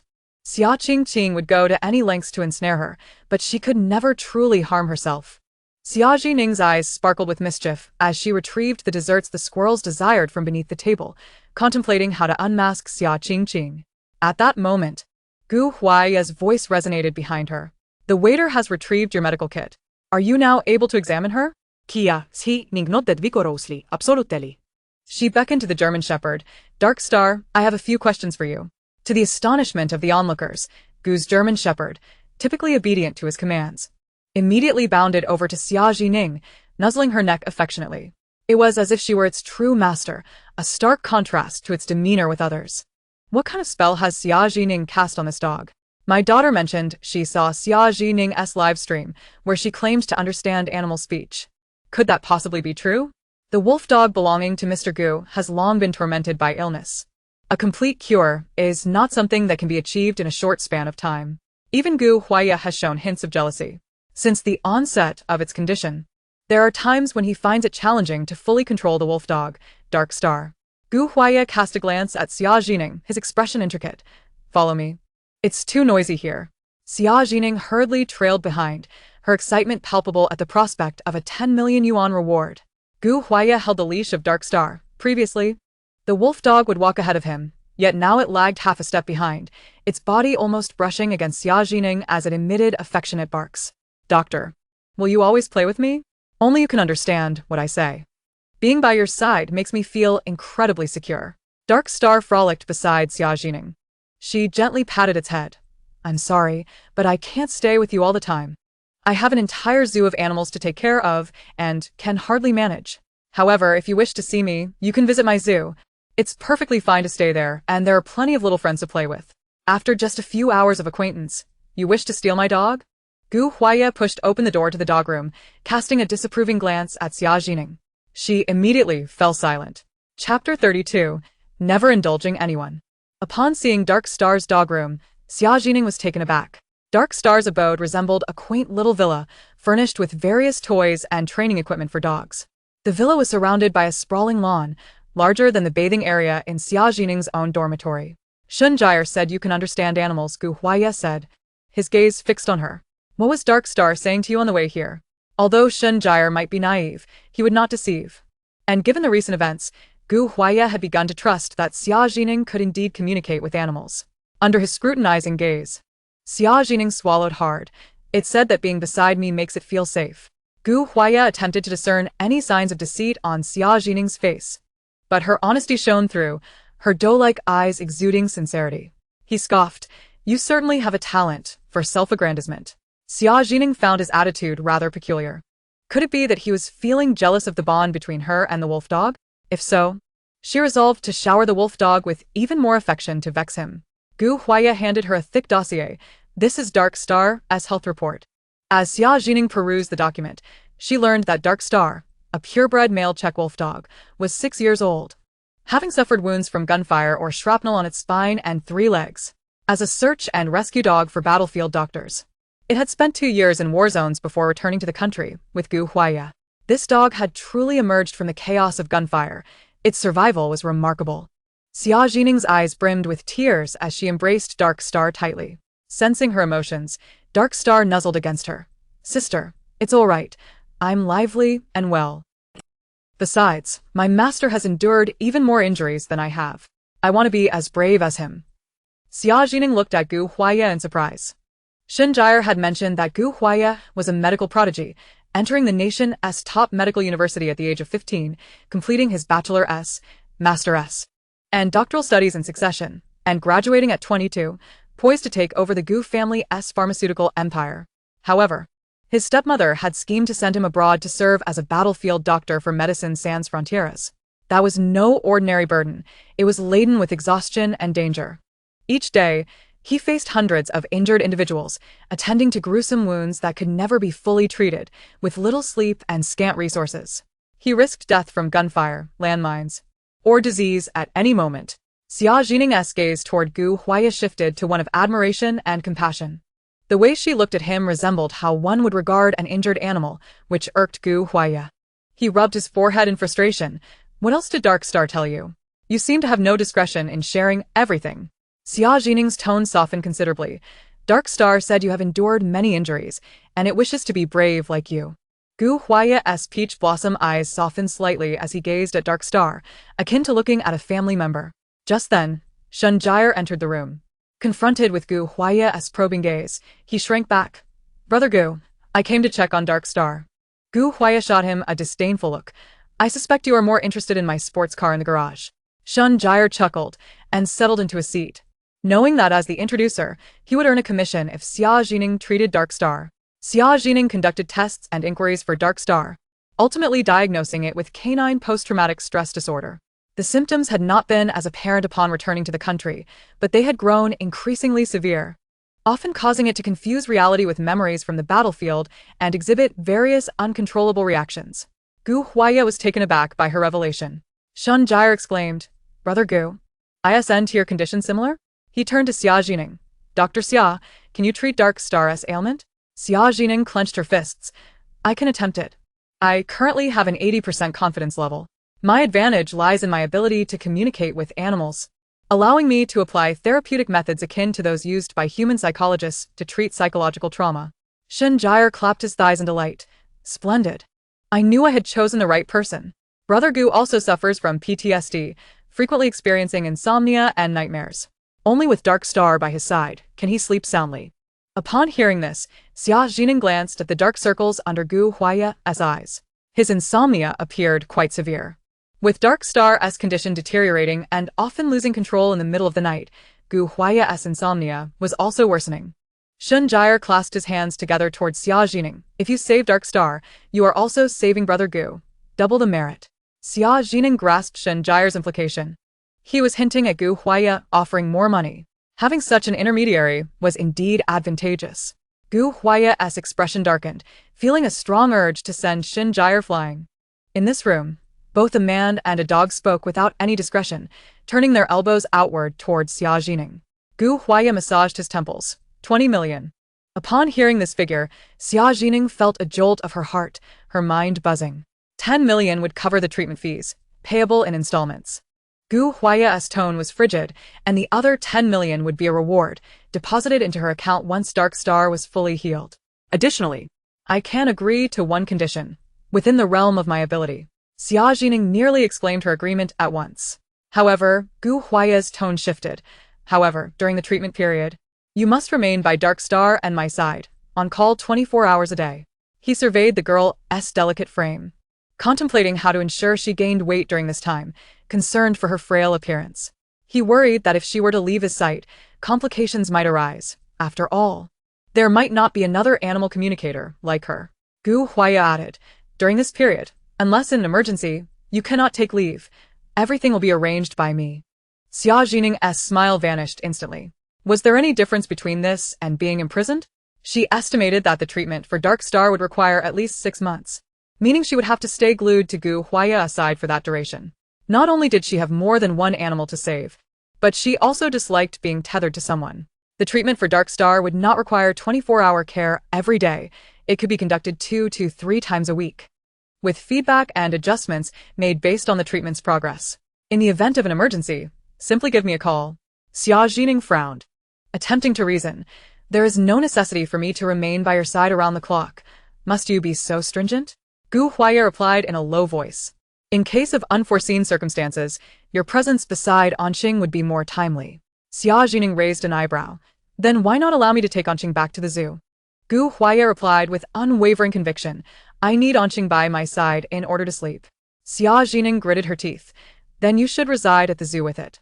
Xia Zhi mentioned that your office is conveniently located near Senyu, making the daily commute a breeze. Gu Huai responded with a stern expression. I apologize, Miss Xia, but I never indulge anyone. Xia Zhi Ning bit her lip, glancing at Anqing, torn between her affection for the dog and her reluctance to yield to Gu Huai. Anqing immediately wagged its tail. Dr. Sister, I support your decision. You are so remarkable, and there are many more little animals that need your assistance. Do not hesitate to decline. I will find a way to persuade my master to accommodate you. Chapter 33. Annulment of Engagement. Upon hearing the dog's encouragement, Xia Zhi Ning felt a bittersweet sensation swell within her. Oh, how wonderful dogs are. How dreadful humans can be. Gu Huai, noticing Anqing and Xia Zhi Ning whispering, swiftly covered Anqing's mouth. You are not allowed to converse with her behind my back. Xia Zhi Ning grasped Anqing's front paw, glaring at Gu Huai. You cannot silence it. Xia Zhi observed the amusing spectacle of the three, his eyes wide. Listening to their quarrel, it resembled a dispute between kindergarten children. It was his first encounter with the cold-faced king of hell in the business world behaving so childishly. Xia Zhi Ning stood up, adjusting her dress. I refuse your request, Mr. Gu. Perhaps you should seek counsel elsewhere. Gu Huai did not even blink, his voice icy. Please leave at your convenience. Xia Zhi, flustered, had not anticipated their negotiation would collapse so rapidly. His sports car, his commission. Xia Zhi cautiously suggested, Brother Gu, I believe Dr. Xia makes a valid point. Why not consider moving to the zoo? Gu Huai shot him a glare that could silence a grave. Speak another word, and you too shall leave.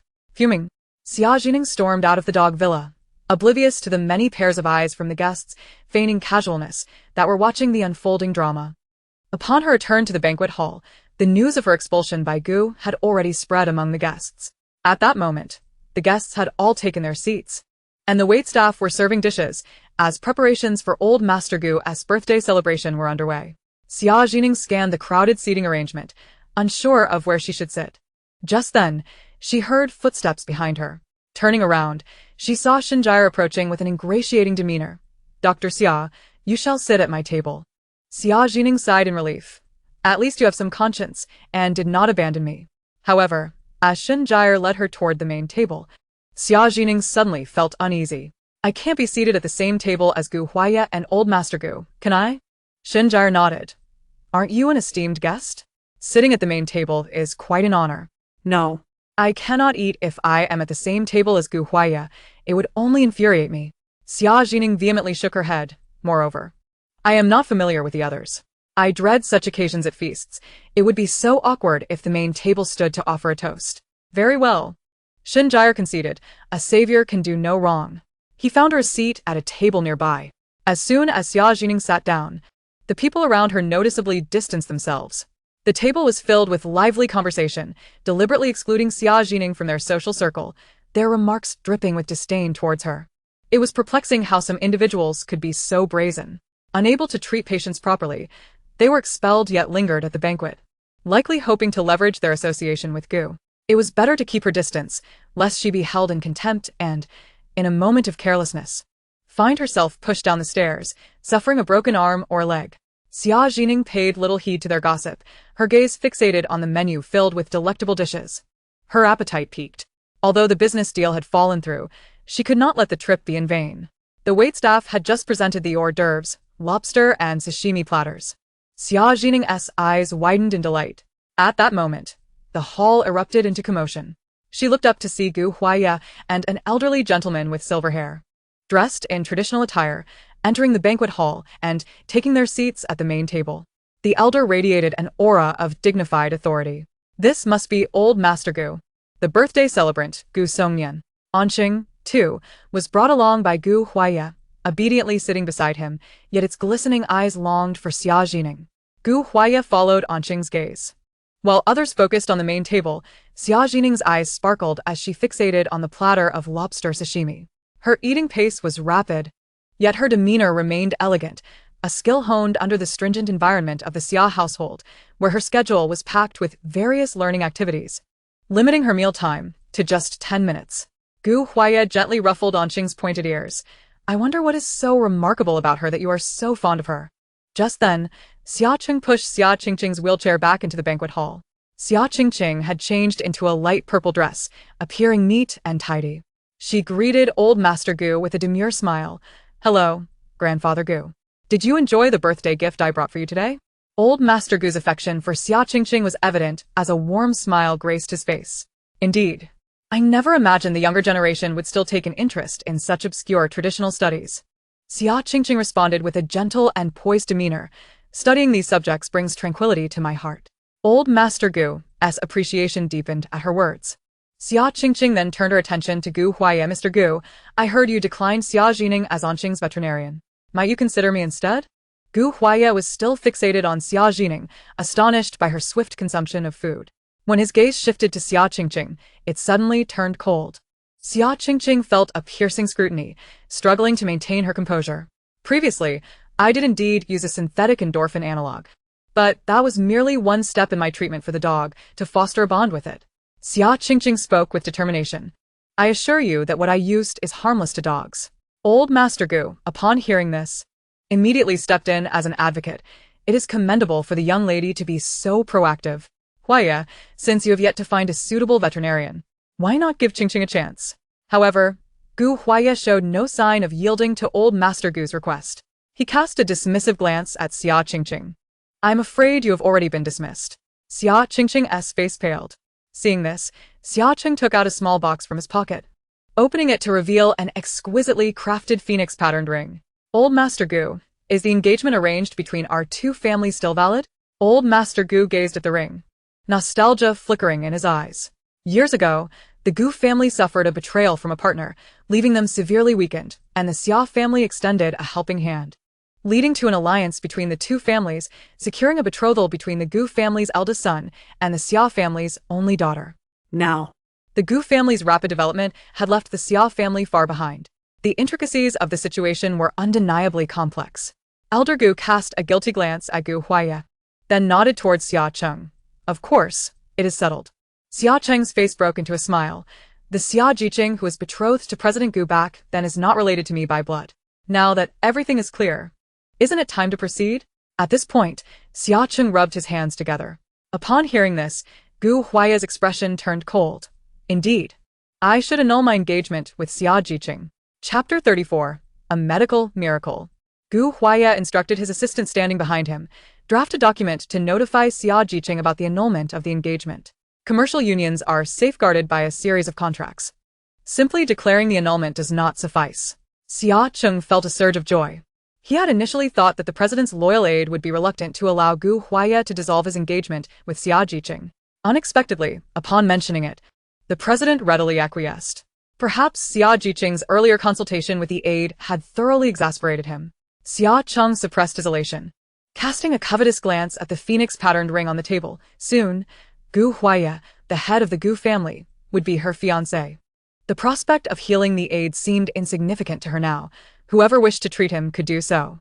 Gu Huaya's voice announcing the annulment was not loud, yet everyone in the banquet hall distinctly grasped his decision.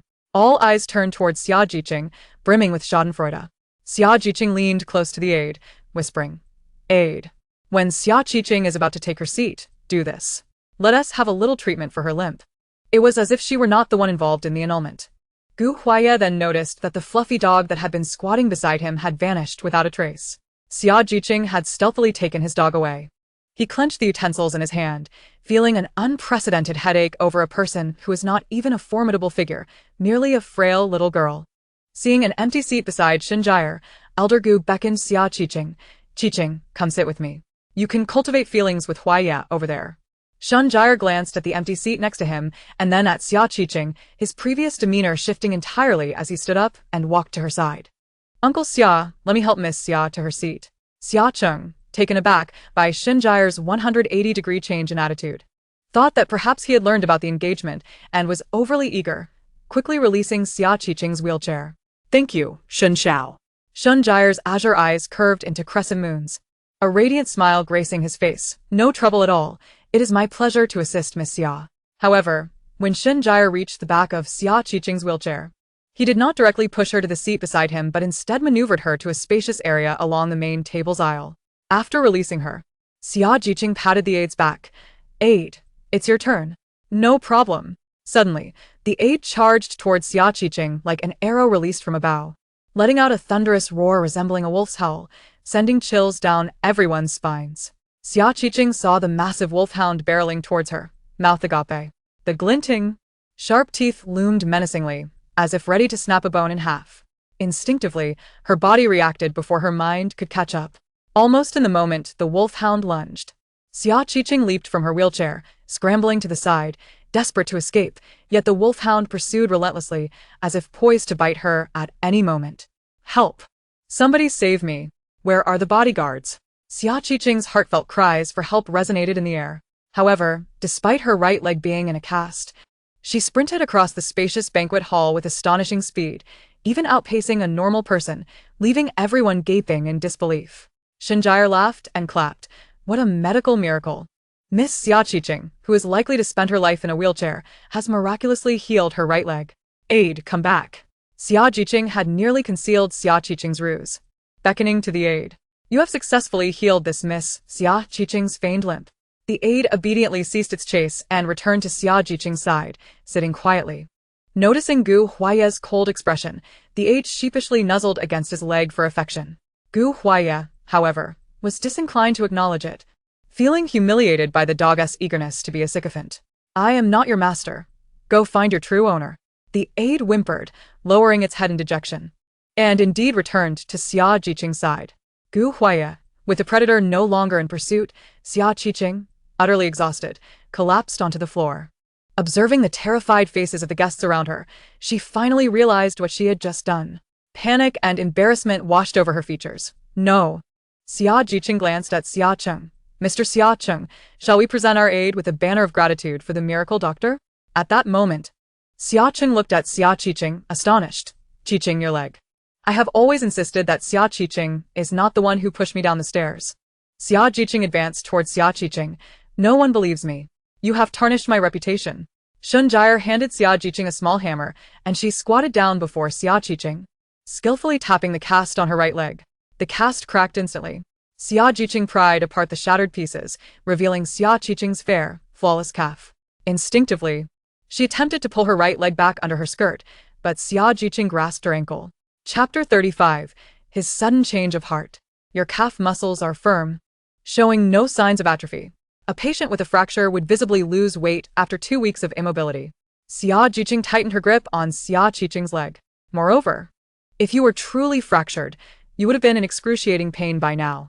The hall erupted in chaos as guests murmured, their whispers rapidly escalating into astonished discussions. Goodness! Xia Qiqing's leg was never broken? She has acted so convincingly, even with a cast. Is this a complete charade?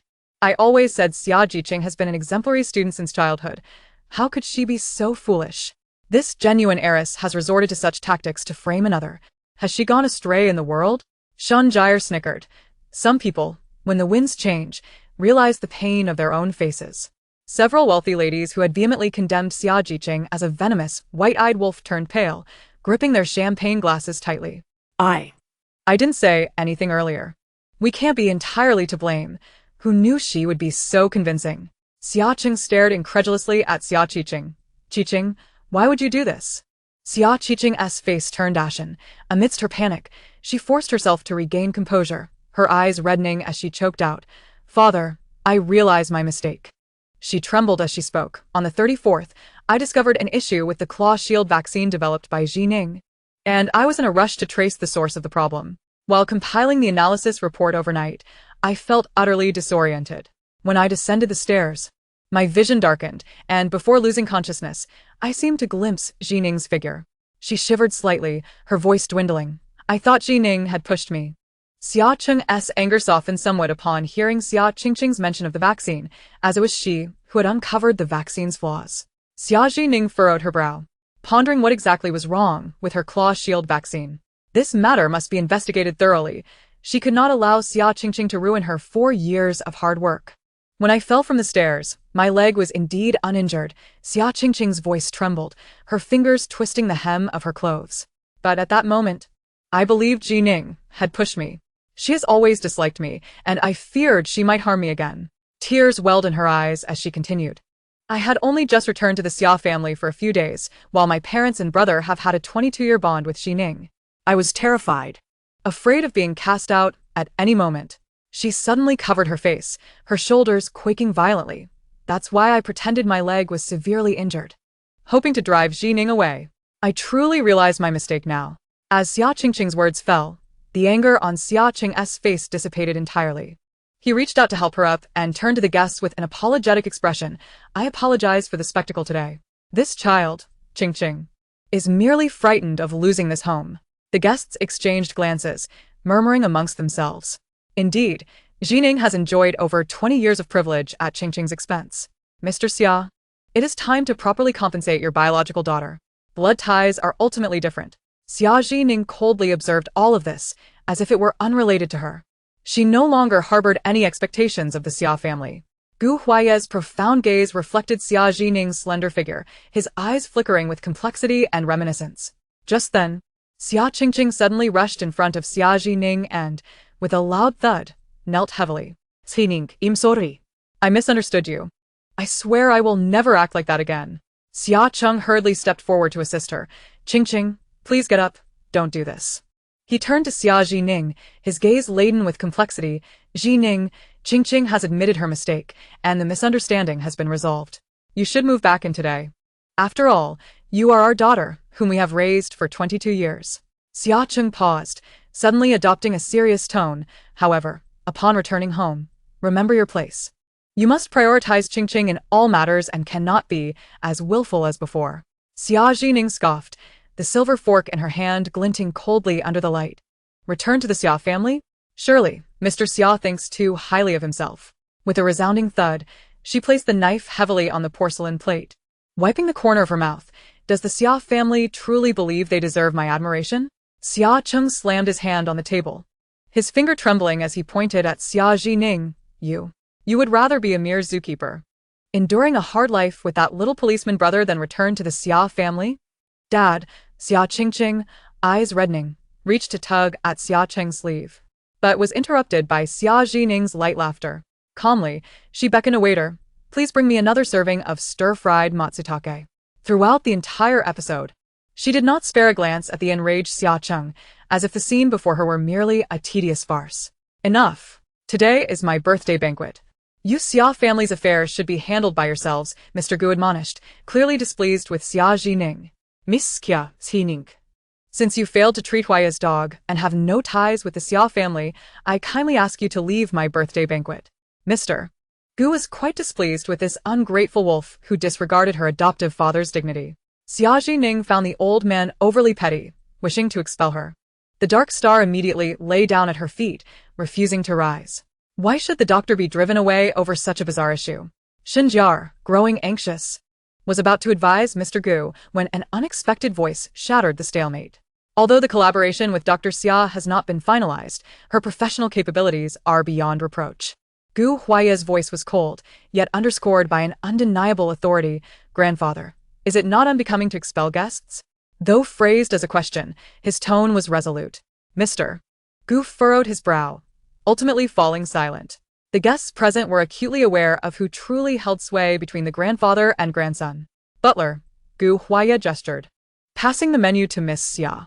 His gaze swept the crowd as he added, let her order whatever she desires, and she may stay as long as she wishes. Prepare the guest rooms and have a driver on standby. Chapter 36, A Torrential Downpour, a Landslide. Xia Cheng and his daughter looked astounded, while the guests exchanged bewildered glances. Wasn't it said that Xia Zhi Ning was expelled by Mr. Gu? It turned out it was merely a matter of negotiation gone awry. Everyone's gaze shifted to the wolfdog that remained closely by Xia Zhi Ning's side, and they suddenly understood. Though Xia Zhi Ning had not finalized her deal with Mr. Gu, she had secured the loyalty of his life-saving wolfdog. Xia Zhi Ning stared at Gu Huaiya in shock, wondering if he had taken leave of his senses today by stepping in to defend her. More perplexing was his demeanor towards his grandfather, which was strikingly aloof, as if addressing a stranger. The service staff in the banquet hall immediately treated Xia Zhi Ning with utmost respect. The attentive service made her meal particularly enjoyable, and no one dared to interrupt her. After indulging in the feast, Xia Zhi Ning felt no desire to linger at the Songjian manor. Shun Jiar, wishing to express his apologies, offered to personally escort her home. Xia Zhi Ning hastily declined his kindness, fearing that his reckless driving might make her regurgitate the exquisite delicacies she had just consumed. At the entrance of Songjian Manor, Xia Zhi Ning tilted her head and asked Xinjiar, earlier, when Mr. Gu was displeased and Gu Huaiya came to my aid, did you instruct him to do so? Thank you. Xinjiar shook his head. I was equally surprised by Gu Ge stepping in. However, I later understood the reason. Xia Zhi Ning, intrigued, asked, so, why did he help me? What is the reason? She pressed closer. Xinjiar, dropping his usual playful demeanor, whispered, perhaps it is because he sees a reflection of himself in you. Xia Zhi Ning inquired, Gu Ge has two half-brothers, who, like Xia Qingqing, are exceptionally good at pretending and ingratiating themselves with the old man and Gu Ji's father. Shun Jiao'er sighed, continuing, and they are even more ruthless than Xia Qingqing.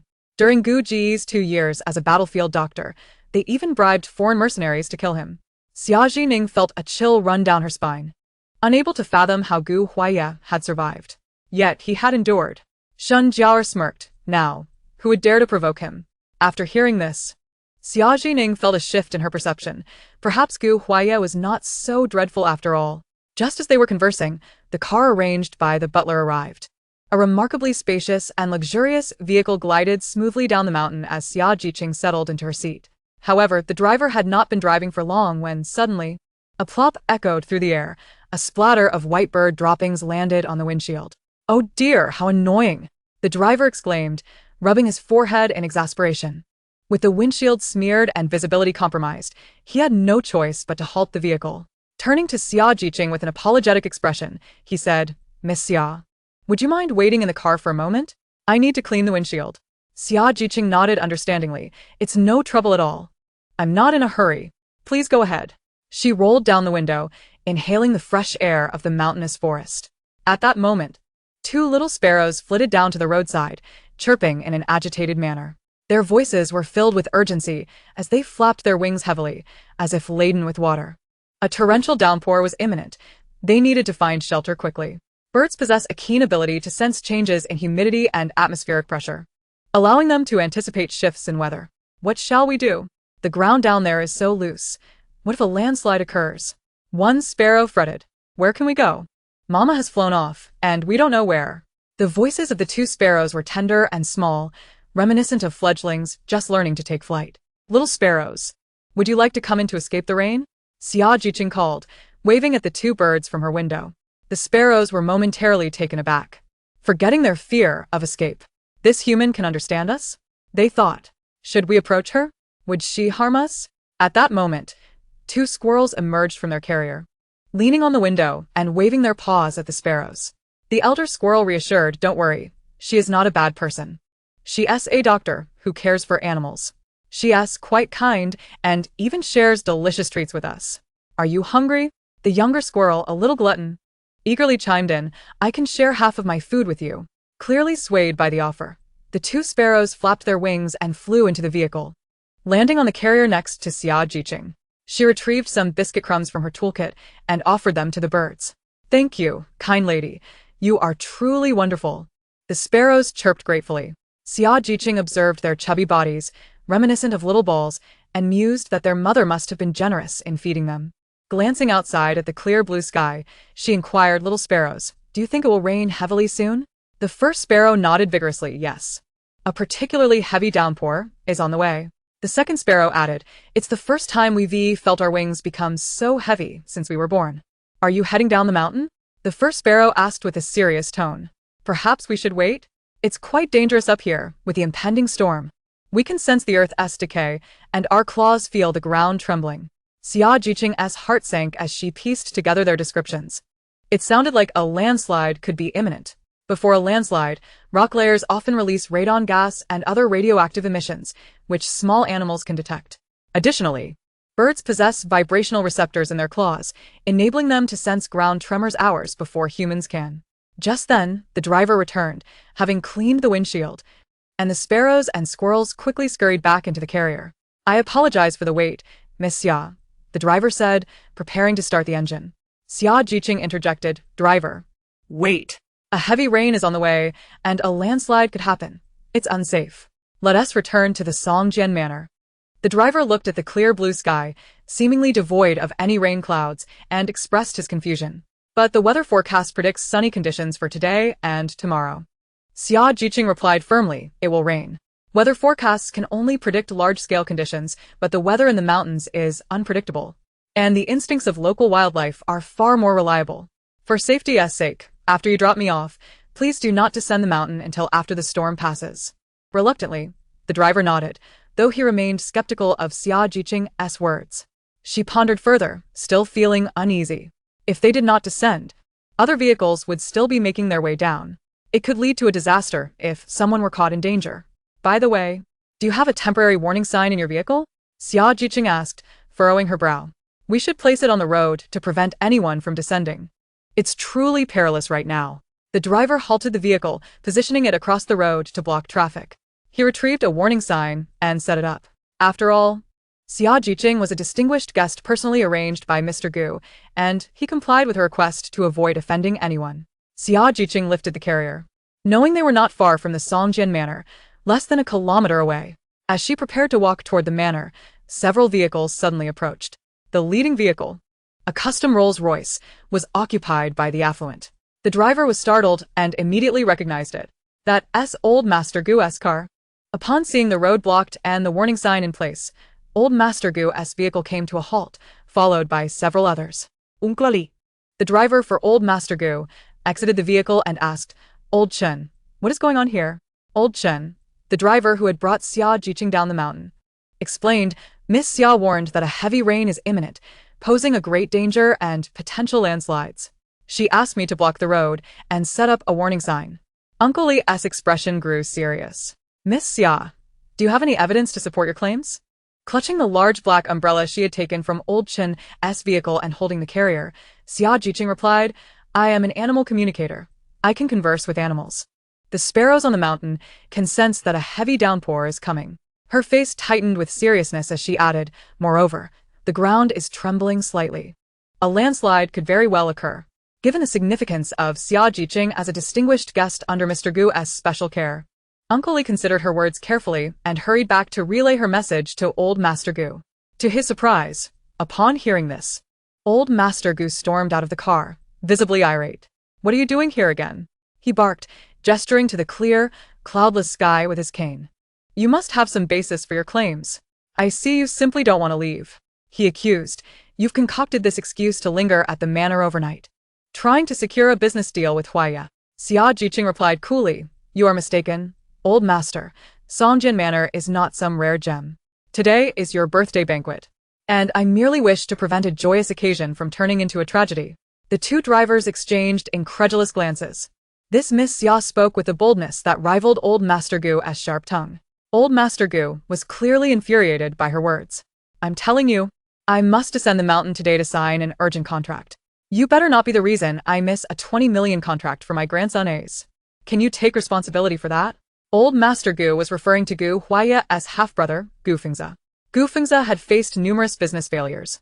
But this time, he had finally secured a 20 million deal as a birthday gift for old Master Gu. It merely requires the esteemed Elder Gu to act as a guarantor. Elder Gu, initially elated and excited by the achievements of his little grandson, hurried down the mountain, only to be unexpectedly intercepted. Old Chen quickly moved the vehicle and the warning sign.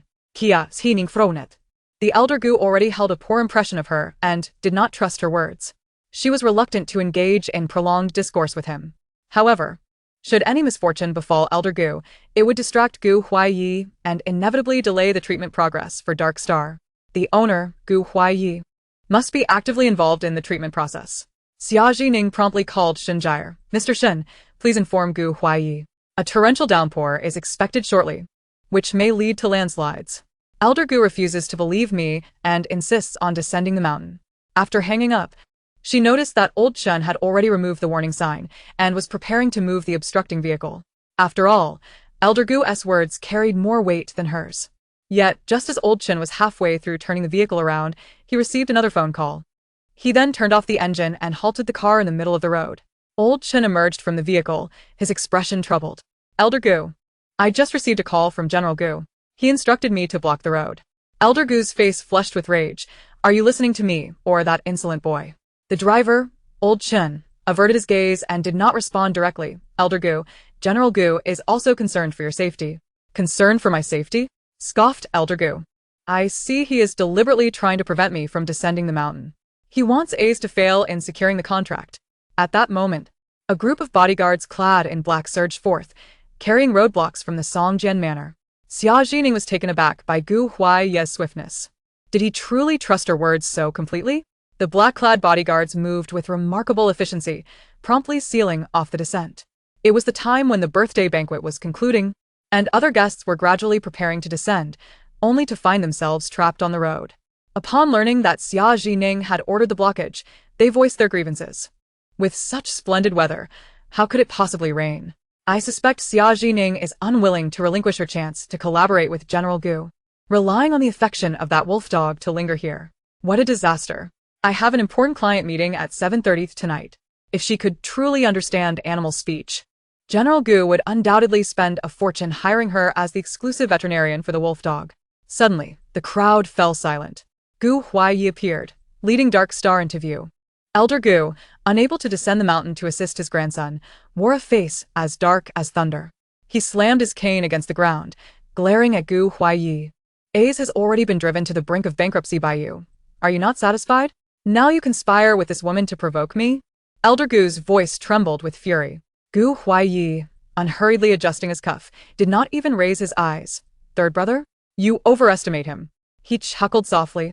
The mere 20 million in contract revenue is hardly sufficient to cover the maintenance of one of my yachts. Elder Gu tightened his grip on the cane. You may be capable and aloof, but for A's, this is his way of proving his worth to me. This is his filial piety. Xia Zhi Ning was rendered speechless.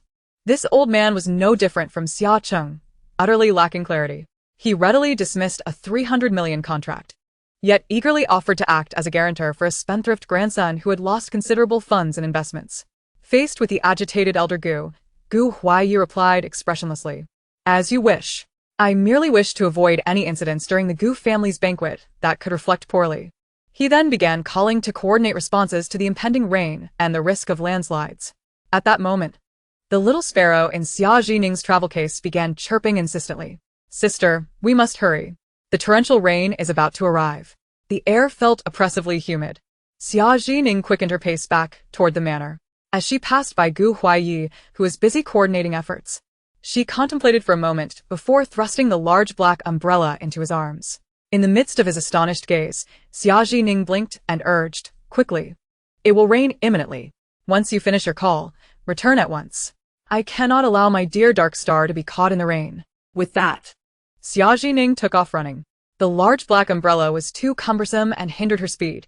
It would be better to run swiftly and return before the downpour. Chapter 38. Rainy Night, Homicide. Gu Huaiyi stared at the umbrella thrust into his hands, his cool peach blossom eyes now betraying a flicker of emotion. He watched Xia Zhi Ning's retreating figure, his gaze complex. Above, the sun still blazed brightly. In the astonished eyes of the crowd, Gu Huaiyi unfurled the large black umbrella. Is he bewitched by that woman, carrying an umbrella on such a sunny day? After finishing his call and confirming that both the ascent and descent routes were entirely blocked, he turned to head back to Songjian Manor. At that moment, a sudden clap of thunder echoed across the clear sky. Boom! The heavens above darkened in the blink of an eye. With a torrential downpour, rain fell mercilessly, pelting every face without warning. The deluge cascaded like an open tap, soaking those who had just stepped out of their vehicles to witness the commotion. Water streamed down their chins, and they screamed as they rushed back to their cars. Elder Gu stood drenched in the pouring rain, his white hair plastered to his forehead. He gazed at Gu Huaiyi, whose figure faded into the curtain of rain, his grip on the cane trembling slightly. It was only the driver, Uncle Li, urging him, forcing him back into the car. By the time the guests scrambled back into the main banquet hall of Songjian Manor, Xia Zhi Ning was nestled on the sofa by the window, wrapped in a blanket, quietly observing the rain outside. Sipping her warm floral tea, she elegantly indulged in afternoon tea pastries. The butler had even prepared a resting place for the little squirrel and sparrow, lining a basket with a soft, fuzzy blanket, perfect for the little creatures to roll around in. Meanwhile, the guests who had rushed inside were soaked, looking as if they had just emerged from a pool.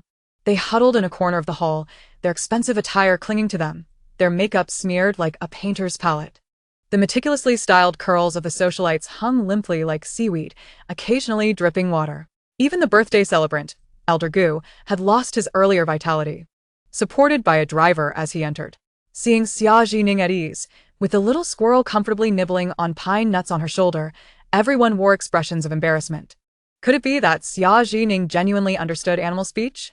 In such torrential rain, driving on the winding mountain roads could be perilous. Wait. What about her warning regarding the landslide? Just as whispers filled the room, Elder Gu's secretary hurried in. Elder, a significant landslide has occurred on the mountain road. The descent is blocked. It appears the young master's contract cannot be signed today. Elder Gu's face turned ashen. The murmurings of the guests ceased abruptly. The banquet hall was enveloped in an eerie silence, as if the sound had been muted. What did a significant landslide signify? If fortune smiles upon them, the vehicles may merely be stranded on the road, unable to advance. However, a far more terrifying fate awaits those unfortunate vehicles that could be completely buried by a cascading landslide, vanishing in an instant amidst the tumultuous earth and stones. All eyes, in unison, turned towards the one who claimed to be an animal communicator, Xia Zhi Ning. The expressions directed at her had transformed from scornful skepticism to one of astonished reverence, even tinged with a hint of fear. Had it not been for Xia Zhi Ning's unwavering insistence to prevent anyone from approaching, it might have resulted in a tragic loss of life today. At this moment, the much-discussed young woman, upon hearing this news, exhibited no other reaction. She merely amused herself by teasing the two little chubby birds nestled in her flower basket. In the banquet hall, the servants of the Gu family distributed towels and room cards to the guests. As the guests received their room cards, they gradually made their way to their respective accommodations. It was then that Xia Zhi Ning learned that the Songjian Manor boasted an entire building of guest rooms dedicated to hosting visitors, nearly akin to a five-star hotel. Clutching the golden room card in her hand, she felt a surge of envy. She too yearned for a manor of her own, filled with delightful little animals. After a day of exertion, Xia Zhi Ning, having removed her makeup and taken a shower, sent a message to her brother, Ji Shuyan, to inform him of her safety. Before burrowing into her bed and drifting off to sleep, she slumbered soundly from the afternoon until 12:30 a.m. Awakened by hunger pangs from having missed dinner, she reached for the landline on her bedside table and placed an order for room service. The staff informed her that her meal would be delivered within 30 minutes. Having had ample rest in the afternoon, sleep eluded her now. Thus, Xia Zhi Ning perched at the edge of her bed, observing the two little squirrels sleeping on the floor. The elder squirrel lay in a perfectly standard position, obediently curled up like a fluffy ball of fur, while the younger squirrel sprawled out in a starfish position, exposing its round, plump belly. Unable to resist, she reached out and poked it with her finger, finding it delightfully bouncy. The younger squirrel, deeply asleep, remained oblivious, merely stretching out its tiny paw and unconsciously scratching its belly. Xia Zhi Ning's heart melted at their cuteness. At that moment, the landline rang. On the other end, a voice announced, "Miss Xia, your meal has arrived on the first floor and is on its way up." Finally, she could indulge in a meal. Xia Zhi Ning dashed to her door, flung it open, and eagerly awaited the elevator. Her room was on the 4th floor, and the elevator numbers ascended one by one. It halted at the 3rd floor. Just as she anticipated the elevator's ascent, a chilling scream pierced through the air from the 3rd floor, reverberating throughout the building. The sound resembled the harrowing cries often heard in horror films, sending shivers down Xia Zhi Ning's spine. Moments later, the entire building's alarm blared. The once dark Songjian Manor was now ablaze with lights. Security personnel, armed with bright flashlights, surrounded the entire guest room building. They flooded into the structure, with 5 or 6 guards stationed on each floor. A murder had occurred within the manor. The guards, wielding megaphones, announced, for safety reasons, "We request all guests to remain in their rooms while the police conduct their investigation." Hearing the commotion, the guests peered out of their doors, but did not dare to exit. Xia Zhi Ning felt a wave of fear wash over her as she listened to the repeated announcements from the megaphone. Suddenly, she found herself appreciating the advantages of her small room, contemplating whether she should forego purchasing the manor altogether. With a murder occurring in such a vast estate, and the perpetrator still at large, the possibility of the assailant remaining within the manor was unsettling. Would they strike again? It was utterly terrifying. Rising from her bed, Xia Zhi Ning cradled the two little squirrels in her arms. She felt somewhat reassured. After all, she had 2 bodyguards. If only her brother were there, it would be even better. Opening her door, she peeked out, only to encounter a patrolling guard. "Big brother guard, what on earth has transpired?" she inquired, presenting her identification. This was Captain Yang Jishan of the Criminal Investigation Team, who had issued her a special consultant badge after their contract signing at the hospital. With this badge, she possessed the authority to conduct an independent investigation. The guard examined Xia Zhi Ning's credentials closely, astonishment flickering in his eyes. A young girl such as she was indeed a special consultant for the police. The guard respectfully returned her badge and spoke in a hushed tone. "Miss Xia, here is the situation." Chapter 39. The Missing Child. The guard led Xia Zhi Ning to the 3rd floor, reporting as they walked. "Just 20 minutes ago, our staff member responsible for delivering meals went to the 3rd floor. She found the door to room 306 ajar. Concerned for safety, she intended to knock and remind the guest inside to close it." As the guard spoke, thunder rumbled ominously outside. Xia Zhi Ning held the little squirrels tightly in her embrace. They were now approaching room 306. Upon reaching the doorway, the staff member noticed bloodstains marking the floor. The deceased lay in the bathtub, and there appeared to be wounds on her body, the blood having turned the water crimson. The guard halted Xia Zhi Ning at the door of room 306, stating, "We are merely security personnel. Everything must await the arrival of the police. Therefore, we do not know how the victim met her demise." Xia Zhi Ning's gaze fell upon the bloodstains at the entrance of room 306. They appeared to be footprints left by a man's dress shoes, large in size. The blood was still fresh. This trail of blood led from the bathroom of 306 to the window of the bedroom, indicating that the assailant had fled through the window. "Would you like to examine the bathroom?" the guard offered, handing Xia Zhi Ning gloves and shoe covers. No. Xia Zhi Ning swiftly shook her head. She was merely an animal language detective, not a forensic expert or a professional investigator. Observing the scene of death in the bathroom was beyond her comprehension, and she feared disturbing the crime scene. It was certainly not due to a fear of the gruesome sight within. What about the identity of the deceased? She asked. Among the guests attending Old Master Gu's birthday banquet, only the wealthy are present. Who is this unfortunate victim? The guard responded. The deceased is named Wang Pan, the daughter-in-law of Old Master Ning Tiancheng. Hearing the name Ning Tiancheng caused Xia Zhi Ning to pause. This man was a well-known real estate developer in Jiangcheng. The situation had become quite precarious. The guard's face fell. Ms. Wang Pan came to the banquet with her 3-year-old son, residing in room 306. Now, the child is missing. The guard's tone turned grave. We suspect he may have been taken by the assailant. Xia Zhi Ning's heart lurched. Could it be that the assailant was after the child? The guard nodded. That is our suspicion as well. This child is the first grandchild of Old Master Ning, who dotes on him immensely. Tonight. Old Master Ning is in the chess room with Old Master Gu, and we have yet to receive any news. For now, they are unaware of the situation. Before the guard could finish, the elevator dinged on the 3rd floor, and hurried footsteps echoed in the corridor. Gu Songnian, what are your security personnel doing? An elderly man clad in a black nightgown stormed out of the elevator, anger radiating from him, while Old Master Gu stood beside him, attempting to calm him down. If you fail to find my granddaughter Kiki today, the Ning group will sever all business ties with your Gu family. This old man is Ning Tiancheng. The bodyguard quickly blocked Ning Tiancheng's path. Old Master Ning, the scene is currently sealed off. You cannot enter.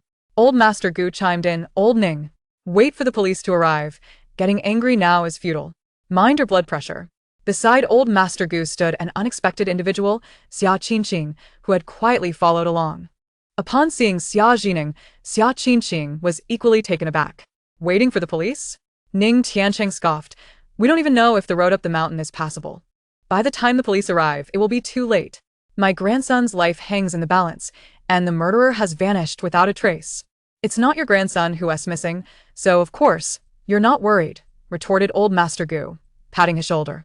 Old Ning, how can you say that? I'm anxious too. I've even dispatched a helicopter to summon expert investigators from the police. But with the rain, flying conditions are compromised, hence the delay. Xia Qingqing, who had been standing beside Old Master Gu, added, Grandpa Ning, please calm down. My brother, Xia Zheng, is a professor of criminal investigation at Jiangcheng University. He is a specially appointed expert by the police, having cracked major cases such as the 321 case, and has been recognized by the department. Hearing this, Ning Tiancheng's demeanor softened a bit as he looked at Xia Qingqing, signaling her to continue. I just received a message from my brother. The helicopter is ready for takeoff. Xia Qingqing held her phone tightly. He is on his way and is expected to arrive in 15 minutes. Old Master Gu's sincere apology, coupled with Xia Qingqing's mention of Xia Zheng's credentials, made it difficult for Ning Tiancheng to voice further objections. Then I shall wait for Professor Xia to help me locate my grandson and unearth the true culprit. He then inquired, are you from the Xia family? The one associated with the Xia Pet Hospital? Xia Qingqing nodded obediently. Ning Tiancheng immediately responded, as long as you can assist me in finding my grandson, I, Ning Tiancheng, will be profoundly grateful. Upon hearing this, Xia Qingqing became excited. If her brother could help the Ning family recover their grandson, the Xia family would surely rise to greater heights with their support. A smile crept across her lips. At that moment, she pretended to just notice Xia Zhi Ning. Zhi Ning, what are you doing here? It's still dangerous with the murderer at large. You should return to your room. The two old men also caught sight of Xia Zhi Ning at the entrance of room 306. Old Master Gu squinted. What are you doing here? Is this where you should be? The bodyguard explained, Old Master, Miss Xia is a specially appointed consultant for the Jiangcheng Bureau. Special consultant? Old Master Gu glanced at the police badge on Xia Zhi Ning's identification, his tone skeptical. Have you discovered anything? How did the deceased die? How was the child taken away? Xia Zhi Ning shook her head, genuinely unaware. She was not a forensic expert and could not discern much from the scene. She merely sought to understand the situation better. I couldn't find any clues in the room. I'm planning to check the garden outside the 306 window, she stated candidly. Old Master Gu scoffed lightly. Your consultant status surely must have been acquired to embellish your reputation?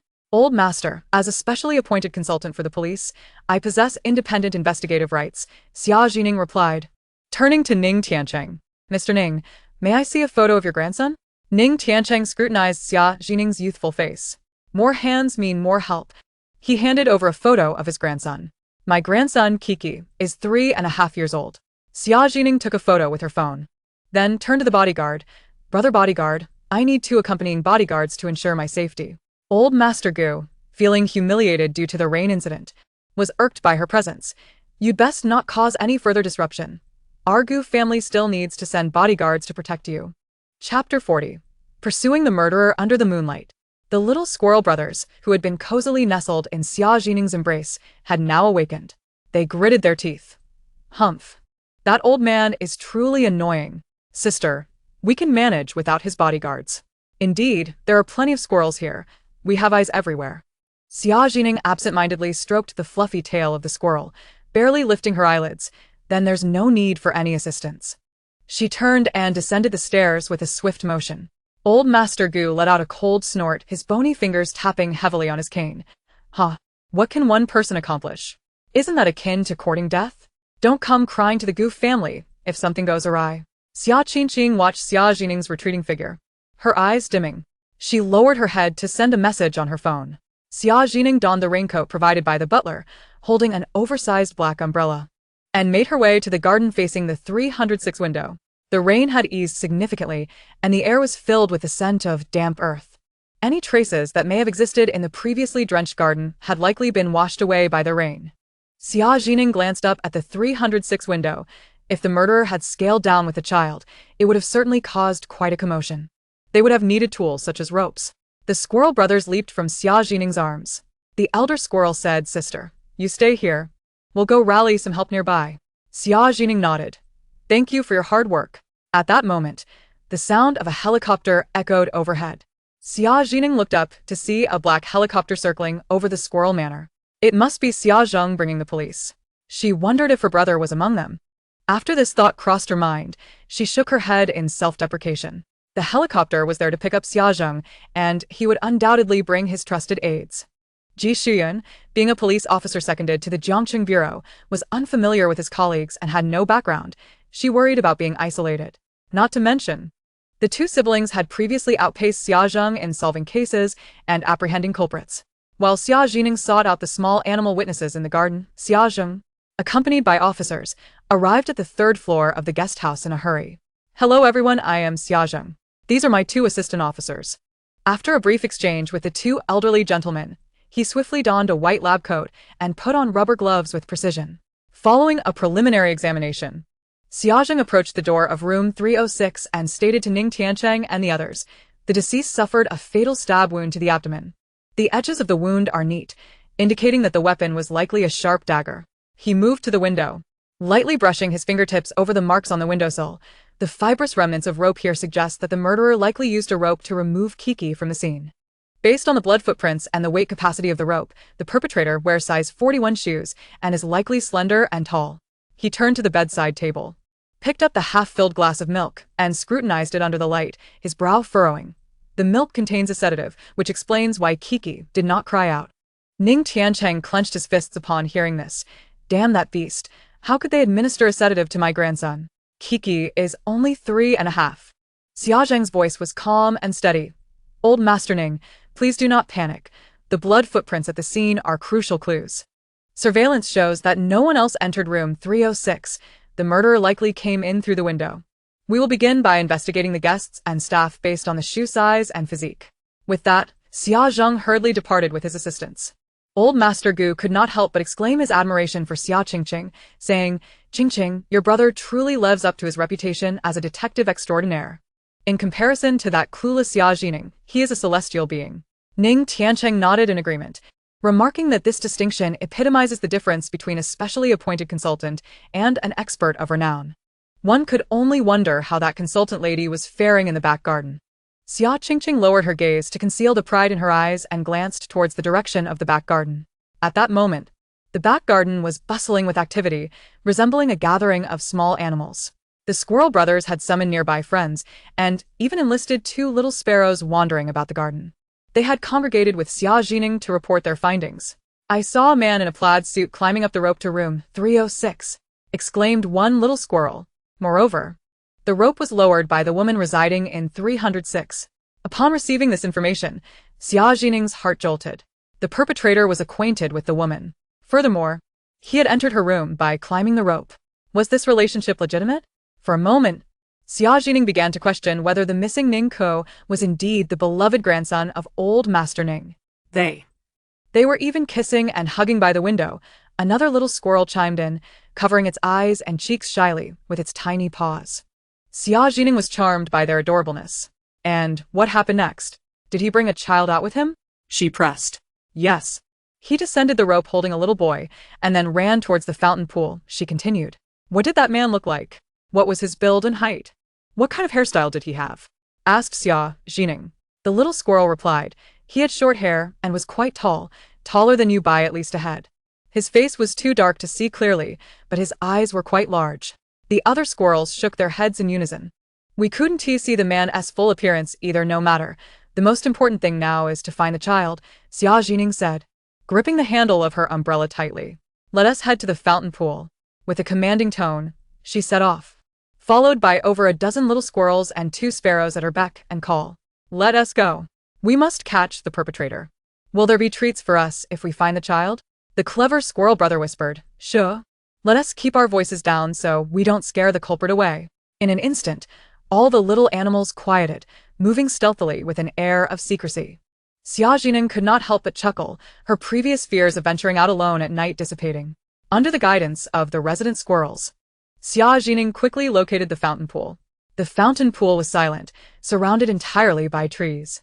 Sister, if you head east from the fountain pool, you'll find a pine forest, one of the squirrels informed her. There's a wall there. Could the perpetrator have escaped through that way?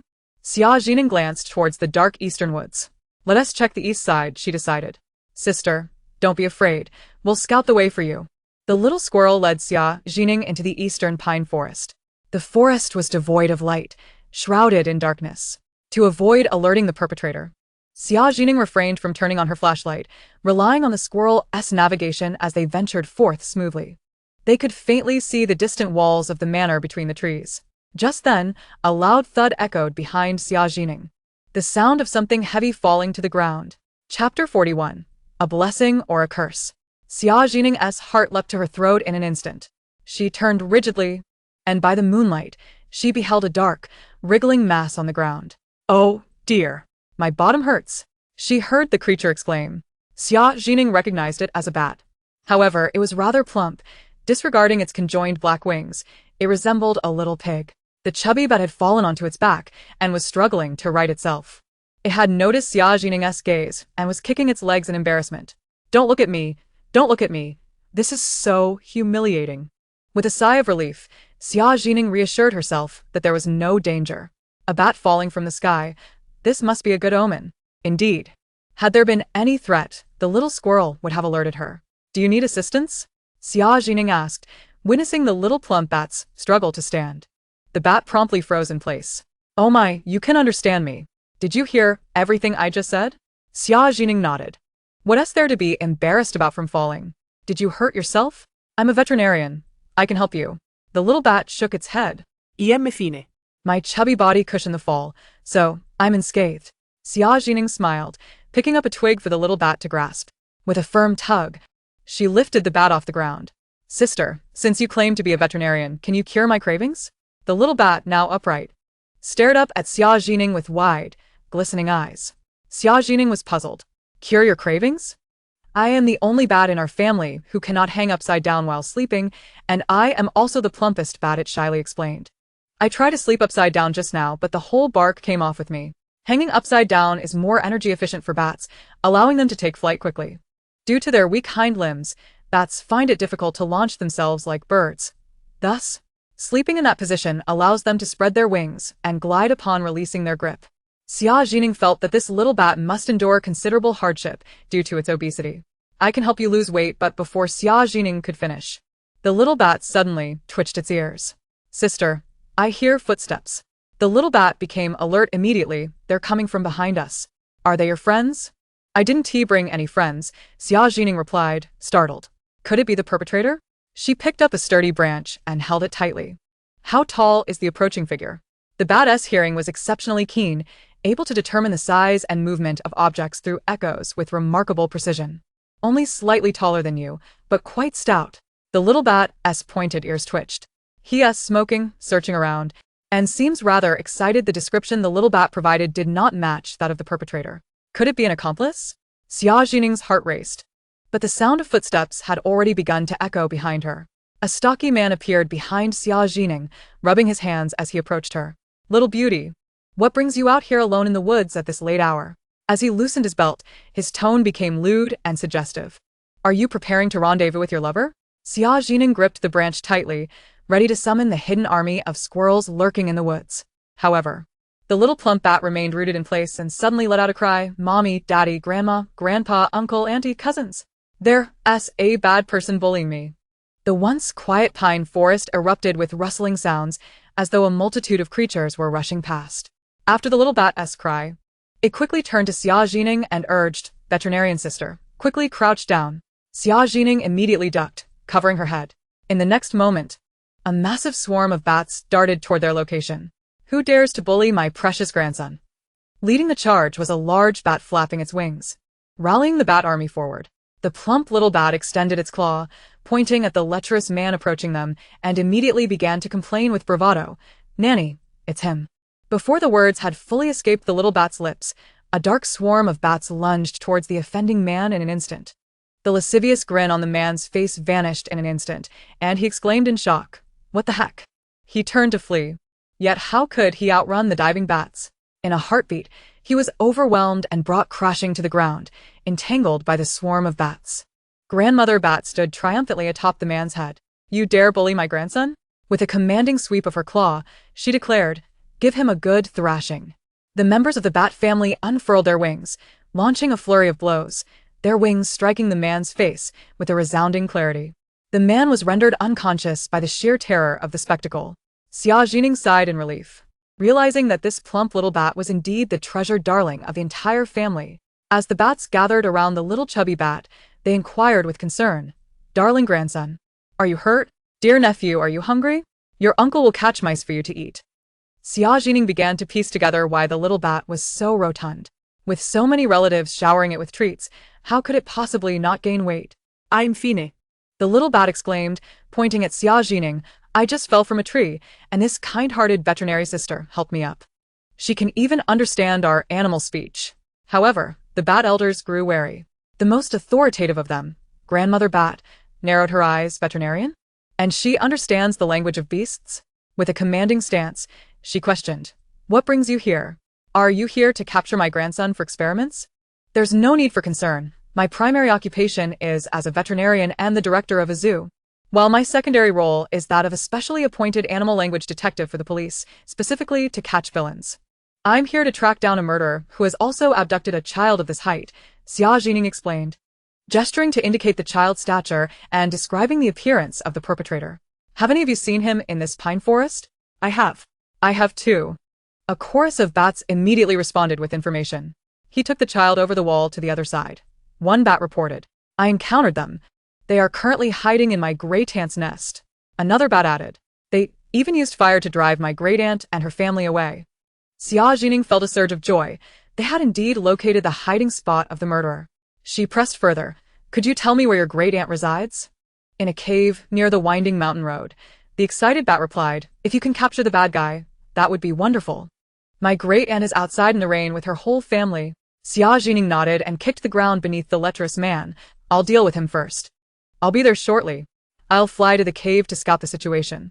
The bat spread its wings. My wife knows the way. She will guide you. Chapter 42. Brother injured. All right. Xia Zhi Ning retrieved handcuffs and a mini stun gun from her pocket, items left to her by Ji Shuyan for self-defense. To prevent the lecherous man from pretending to be unconscious, she zapped him with the stun gun. Xia Zhi Ning cuffed the man's hands behind his back. This man was likely not in cahoots with the murderer. He seemed to be a mere opportunist. Yet, with a homicide having occurred, everyone was too afraid to venture outside. And this man dared to follow her. Was he being directed by someone from behind? As Xia Zhi Ning pulled out her phone to call for help, she discovered there was no signal in this area. She resolved to hand this man over to the police once she returned. Sister, I'm flying too slowly. The plump little bat volunteered. I'll stay here to watch over this man. You can go without worry. All right, if anything unusual occurs, notify me immediately. Xia Zhi Ning followed the guiding bat until they arrived at the estate's wall. She paused for a moment, glancing at the nearly 2-meter-high wall. The guiding bat's wife urged. Hurry up. My husband messaged that they are still in the cave. They could escape at any moment. Bats can hear sounds from up to 100 meters away. With determination, Xia Zhi Ning climbed the wall. Ascending was easy, but descending posed a challenge. Perched atop the wall, she gazed down at the ground 2 meters below, took a deep breath, and realized she hadn't eaten dinner yet. Who's there? A deep voice cut through the drizzle. Xia Zhi Ning looked up sharply, and beneath a black umbrella, Gu Huaiya's tall figure emerged through the curtain of rain, striding toward her. He was followed by a dozen bodyguards, their polished shoes splashing through the puddles. It's me, Xia Zhi Ning, she exclaimed, a wave of relief washing over her. Just in time. At that moment, she found herself stuck on the wall, while the bat buzzed in her ear, urging her to hurry down. Quick, help me down. With little time to spare, she called out to Gu Huaiya. I know where the murderer is hiding with the child.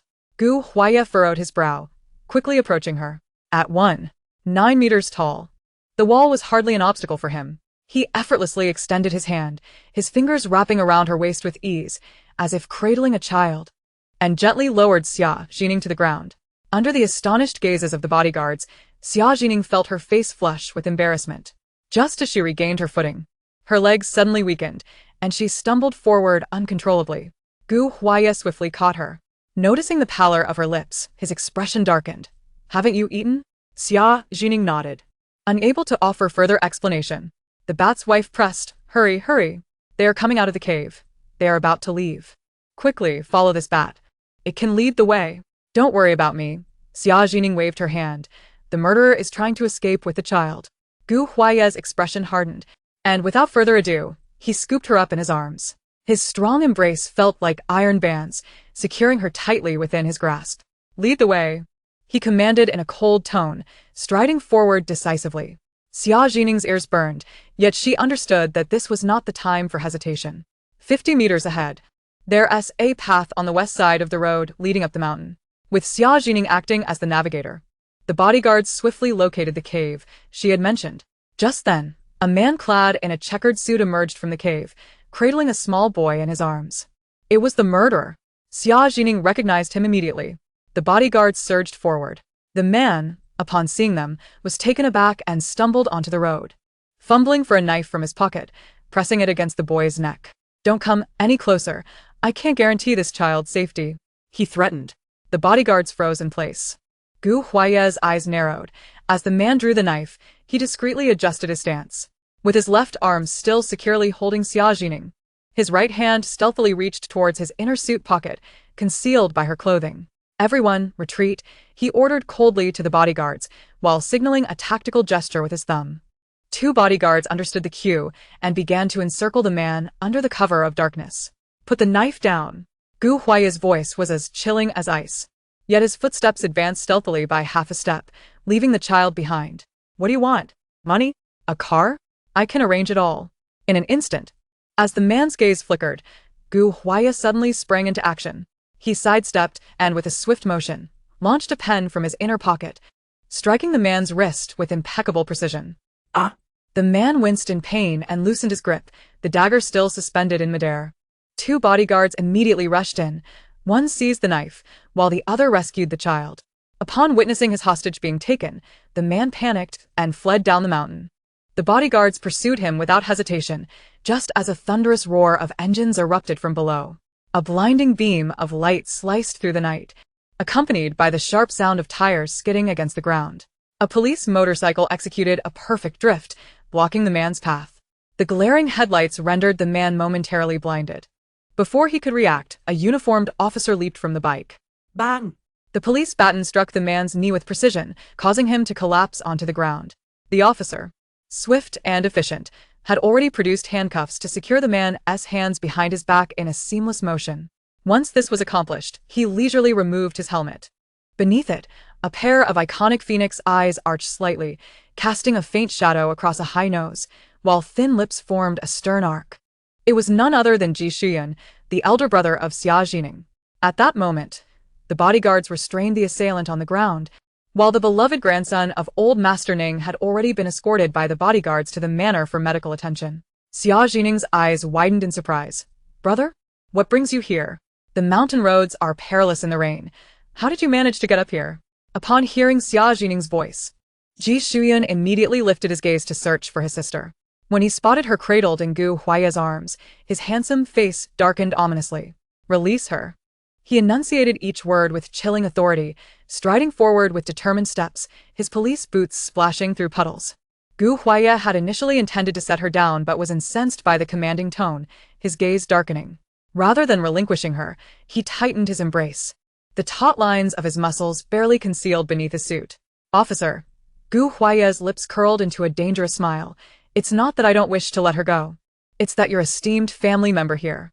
He deliberately glanced down at the girl in his arms, who could hardly stand, insisting on clinging to him. Xia Zhi Ning, incensed by his words, clenched her fingers tightly, her nails nearly digging into Gu Huaiya's muscular arm.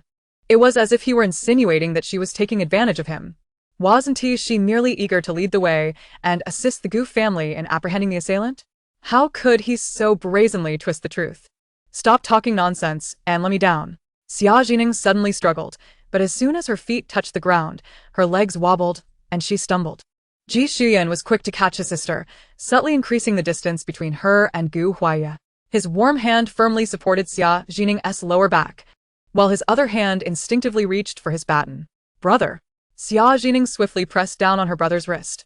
The criminal has been caught, and the child has been found. Let's hurry back to the manor. I haven't eaten, and I'm starving. She turned to Gu Huaiya. Mr. Gu, let us return to the manor first.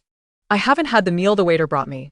Both men simultaneously emitted a cold snort, and an invisible current of tension crackled in the air. Ji Shuyan retrieved a piece of chocolate from his pocket and handed it to Xia Zhi Ning. Have this to stave off your hunger. Ever since learning of her poor health, he always carried snacks with him. Xia Zhi Ning accepted the chocolate, only to notice a purplish bruise on Ji Shuyan's brow, with his elbows and fingers peppered with minor cuts. Brother, how did you get hurt? Chapter 43. The Meeting of Ji Shuyan and Xia Qingqing. It's just a minor injury. I fell while riding the motorcycle without paying attention. Ji Shuyan replied casually, shaking his head. The station received a report of a homicide at Songjian Manor. I immediately recalled your mention of being at the manor, trapped on the mountain due to the torrential rain, and I was deeply worried about you. I couldn't reach you on the phone, which heightened my concern. Xia Zhi Ning then remembered that there was no signal in the coniferous forest, and her brother must have been quite anxious. Xia Zheng refused my request to accompany him, saying the helicopter couldn't accommodate that many people, with the mountain roads impassable for vehicles. I borrowed a motorcycle from a traffic officer at the foot of the mountain to ascend. Ji Shuyan spoke nonchalantly.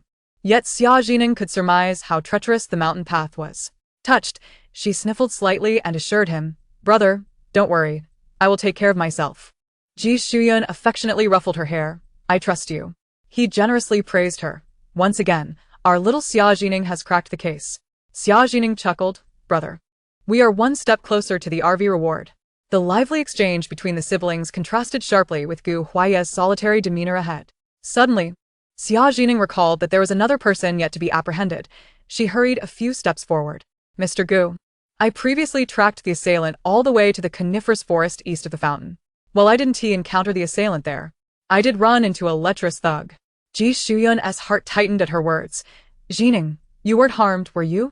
Xia Zhi Ning shook her head, her tones slightly smug. I had my animal companions with me. She continued to Gu Huaiya. After I subdued the thug, I tied him to a tree. Can you have your bodyguards bring him here to hand over to the police for questioning? Gu Huaiya signaled to the bodyguards beside him, and two immediately dashed toward the location Xia Zhi Ning indicated. As they spoke, the group had returned to the guest quarters of Songjian Manor. At that moment, Xia Zheng was conducting a personnel sweep with police officers and bodyguards. Many individuals were standing in line in the hall, including guests and staff. Xia Zheng adjusted the metal frame of his glasses, instructing that all tall, slender male individuals with shoe sizes of 41 must undergo questioning. At this time, old Master Ning sat on a chair brought by the staff, anxiously watching the ongoing inspection. At this rate, how long will it take to find my grandson? Old Master Ning continually reassured him. Old Ning, trust the police. As Xia Zhi Ning and the others appeared at the doorway, they instantly drew the attention of everyone present. Xia Zheng's expression darkened the moment he laid eyes on Ji Shuyan, a flicker of disdain crossing his brow. Why was this bothersome man still at Songjin Manor? Huyun. Your arrival is timely. We are severely understaffed in this investigation. You must assist. Xia Zheng's command was issued with an air of authority. Ji Shuyan displayed no warmth towards anyone except his sister. I refuse. This method of questioning is far too inefficient. Xia Zheng frowned. What insights do you, a police officer borrowed from a township station, have on this matter? Xia Qingqing, who had been pretending to assist Xia Zheng, suddenly caught sight of Ji Shuyan and froze. How could this once frugal brother, who had worked tirelessly to fund her education, appear in such a setting? She instinctively tightened her grip on her notebook, her nails nearly embedding themselves into the pages. Surely, Ji Shuyan wasn't he here under the guise of an investigation to settle old scores with her? Did he come to collect a debt for the years he supported her tuition and living expenses? However, from the moment Ji Shuyan entered, he did not spare her even a glance. His gaze remained steadfastly fixed upon Xia Zhi Ning, as though everything around him had ceased to exist. Xia lightly followed his line of sight, and upon discovering that Xia Zhi Ning stood there unscathed, her lips involuntarily fell into a frown, her entire countenance momentarily contorted. Ning Dianzhenk.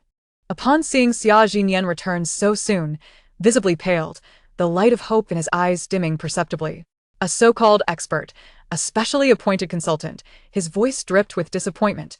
It seems I cannot rely on him after all. Old Master Gu leisurely sipped his tea, casting a sidelong glance at Xia Zhi Ning and mockingly remarked, "Oh, has it not even been 2 hours, and our highly paid consultant has already backed out? Do return and rest, lest you embarrass yourself here." Xia Zhi Ning calmly adjusted her sleeves and replied, "Master Ning, your grandson has been found, and the perpetrator has been apprehended." What?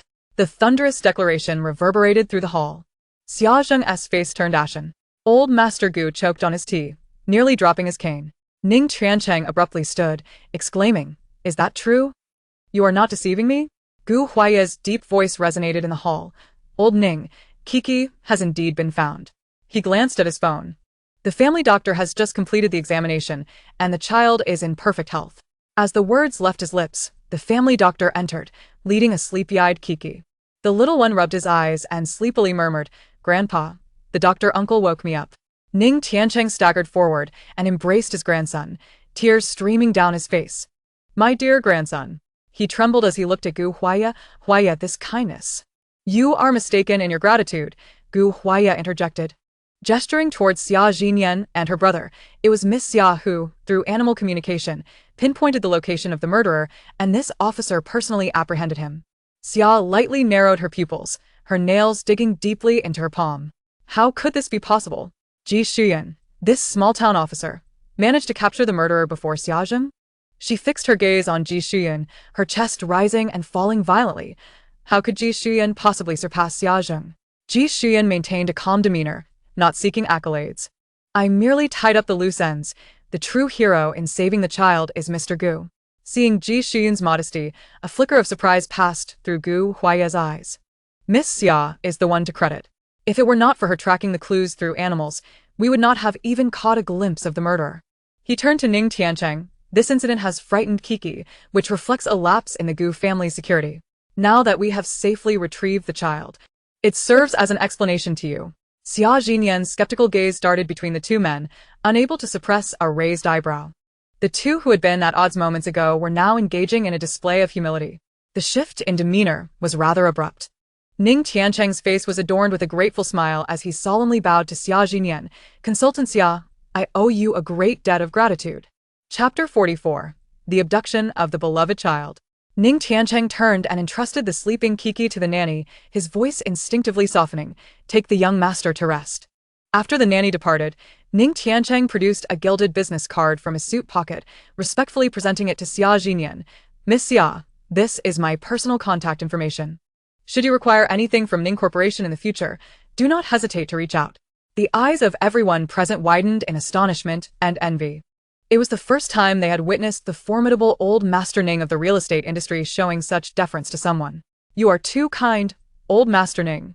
Xia Zhi Ning accepted the weighty card, her mind already calculating. Ning Corporation is a leader in the industry, with construction companies under its wing. The funds for renovating the zoo now seemed secured, and perhaps the living conditions for the little ones could be upgraded. Officer Ji. Ning Tiancheng turned to Ji Shuyan, enthusiastically grasping his hand. I shall ensure a banner is made to send to the Jiangqing headquarters to commend your achievements. Ji Shuyan replied with equanimity. This is merely our duty as police officers.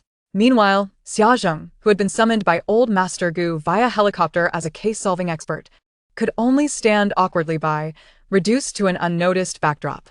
The two police officers brought by Xia Zhi were equally uncomfortable. Had Professor Xia chosen to collaborate with consultant Xia Zhi Ning, the case would have been resolved far earlier, and they might have garnered some merit. At that moment, two men were escorted in by bodyguards. One was the murderer, and the other was the rogue whom Xia Zhi Ning had encountered in the pine forest. Xia lightly stepped back, retreating into the crowd.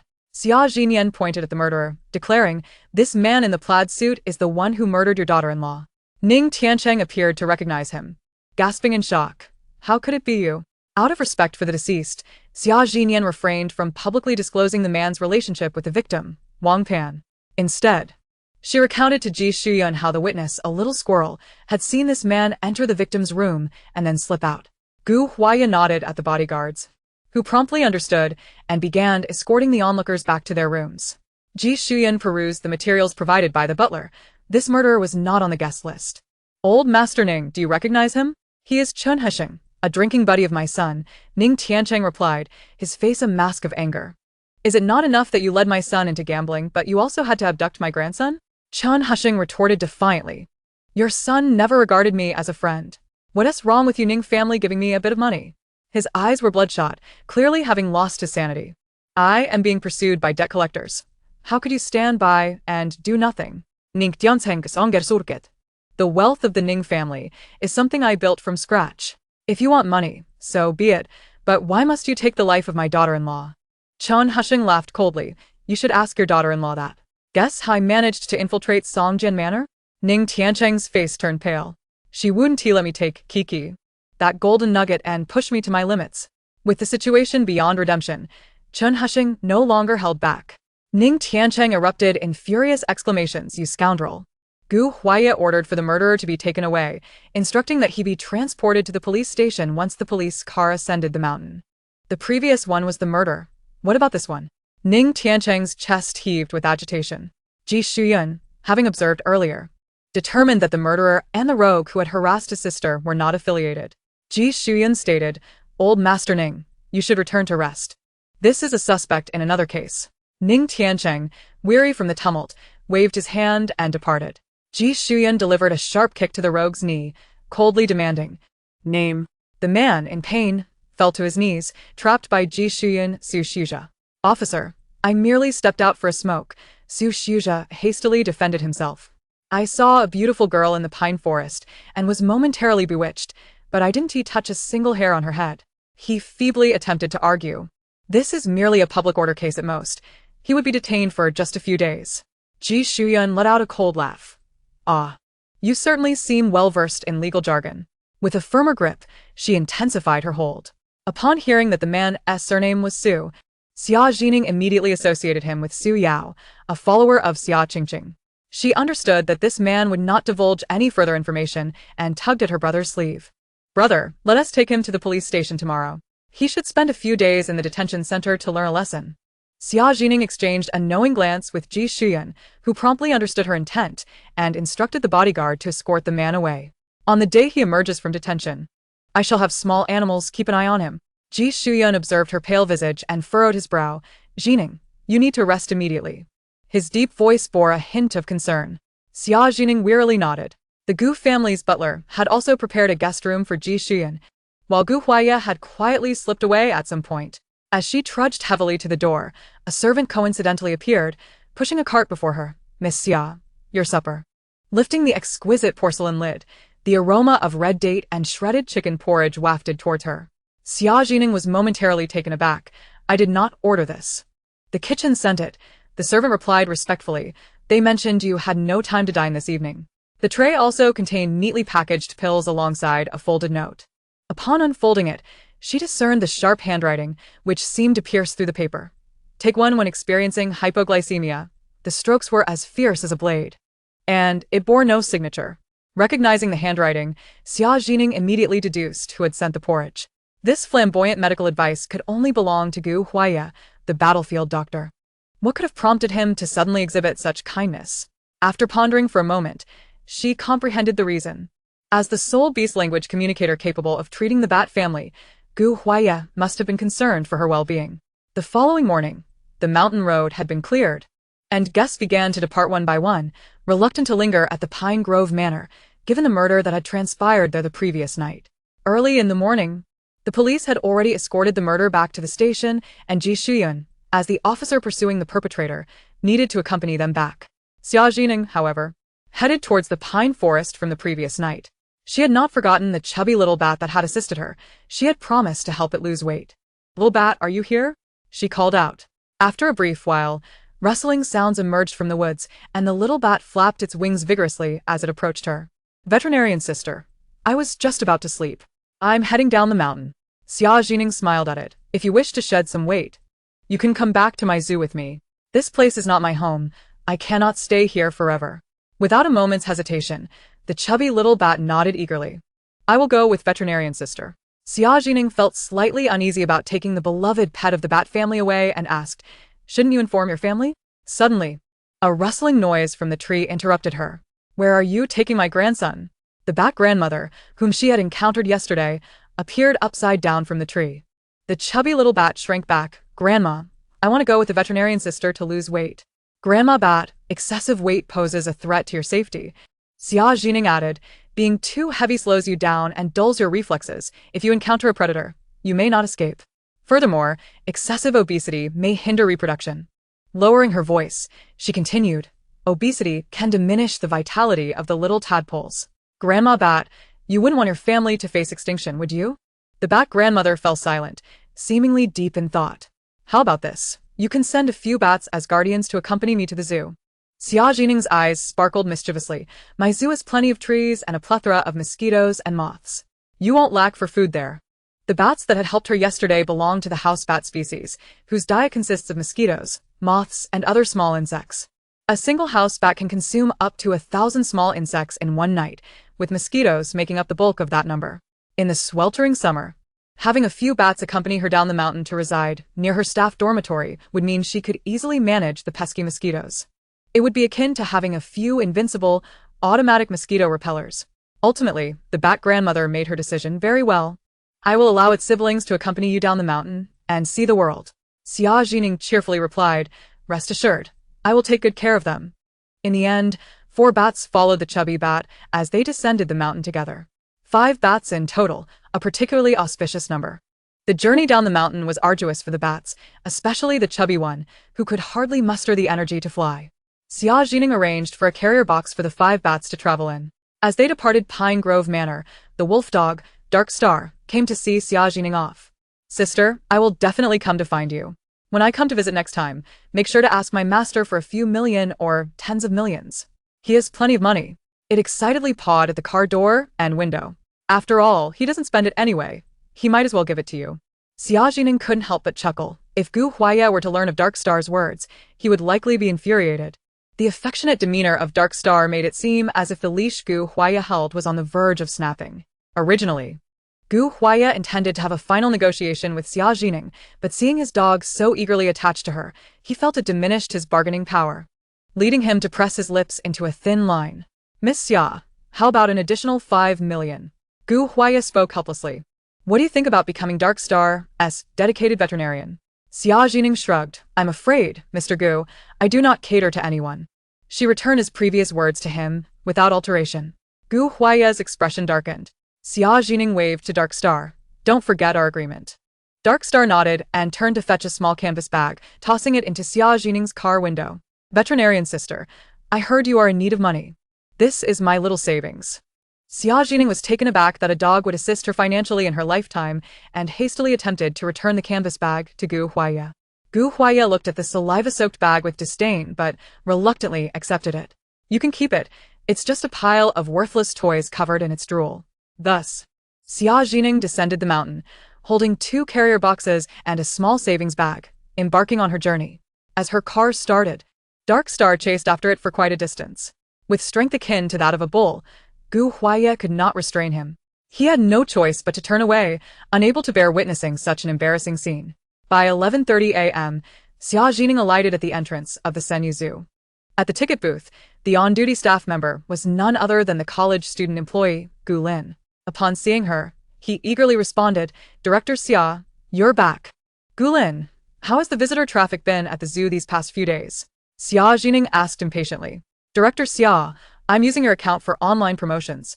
"RNTI? The zoo used to sell only a few tickets a day. Now we're selling 30 to 40 tickets daily. The ticket price is set at 50 yuan each, and the daily revenue can exceed 1,000. Xia Zhi Ning raised an eyebrow, remarking, "That's quite commendable. At least we are making progress." Gu Lin, resting his chin on his hand, wore a troubled expression. "However, this income barely covers a day's utility expenses. It is insufficient for the food and medical care of the small animals. Furthermore, when visitors arrive and see the animals looking listless, still recovering from their ailments, they may be disinclined to return." Xia Zhi Ning sighed softly. This is an unavoidable situation. Healing and nurturing the animals takes time. Things will improve in the future. She patted Gu Lin's shoulder in a comforting gesture, assuring him there's no need to worry. The 3 million yuan donation we received should sustain the zoo for a while. Gu Lin shook his head. "My concern lies elsewhere." He pulled out his phone, fuming. "Director Xia, we've inadvertently become the subject of criticism that could harm our finances. Recently, numerous netizens have been posting warnings about our zoo, claiming that we mistreat animals and neglect their medical needs." He handed his phone to Xia Zhi Ning. "That's not all. What's worse is that these warning posts are garnering a lot of attention. They are praising a newly opened indoor animal park, directing traffic away from us." Upon taking Gu Lin's phone, Xia Zhi Ning saw a flurry of warning posts on a certain social media platform, each attracting hundreds to thousands of likes. She clicked on the most popular post, titled "Families, Beware of Senyu." It read, "I came here hoping to meet a so-called experienced animal communicator, only to find staff using needles to torment and threaten the animals, and there are pictures to prove it." The accompanying image depicted a dimly lit corner of a cage, where a disheveled parrot was being forcibly restrained by a staff member, visibly trembling. A long needle approached its eye, gleaming ominously. The parrot's pupils contracted, its beak slightly ajar, seemingly voicelessly screaming. The staff member's hand, lined with prominent veins, exhibited a roughness in their actions. Scattered medicine bottles and gauze in the background added to the chaos. The comments below the post were rife with outrage. "How cruel. This streamer is pocketing all the money while ignoring the welfare of the animals and staff. The animals are merely tools for this Director Xia to profit from. How heartless." Xia Zhi Ning was at a loss. The photo was taken while staff were treating the parrot's eye condition. If one were to view the surveillance footage, they would see the staff patiently comforting the parrot prior to treatment, while this netizen captured just a 3-second moment that looked violent. The angle was deliberately dim and blurry, suggesting something nefarious. In the comment section, alongside the vitriol directed at Senyu and Xia Zhi Ning, many praised the newly established indoor animal park.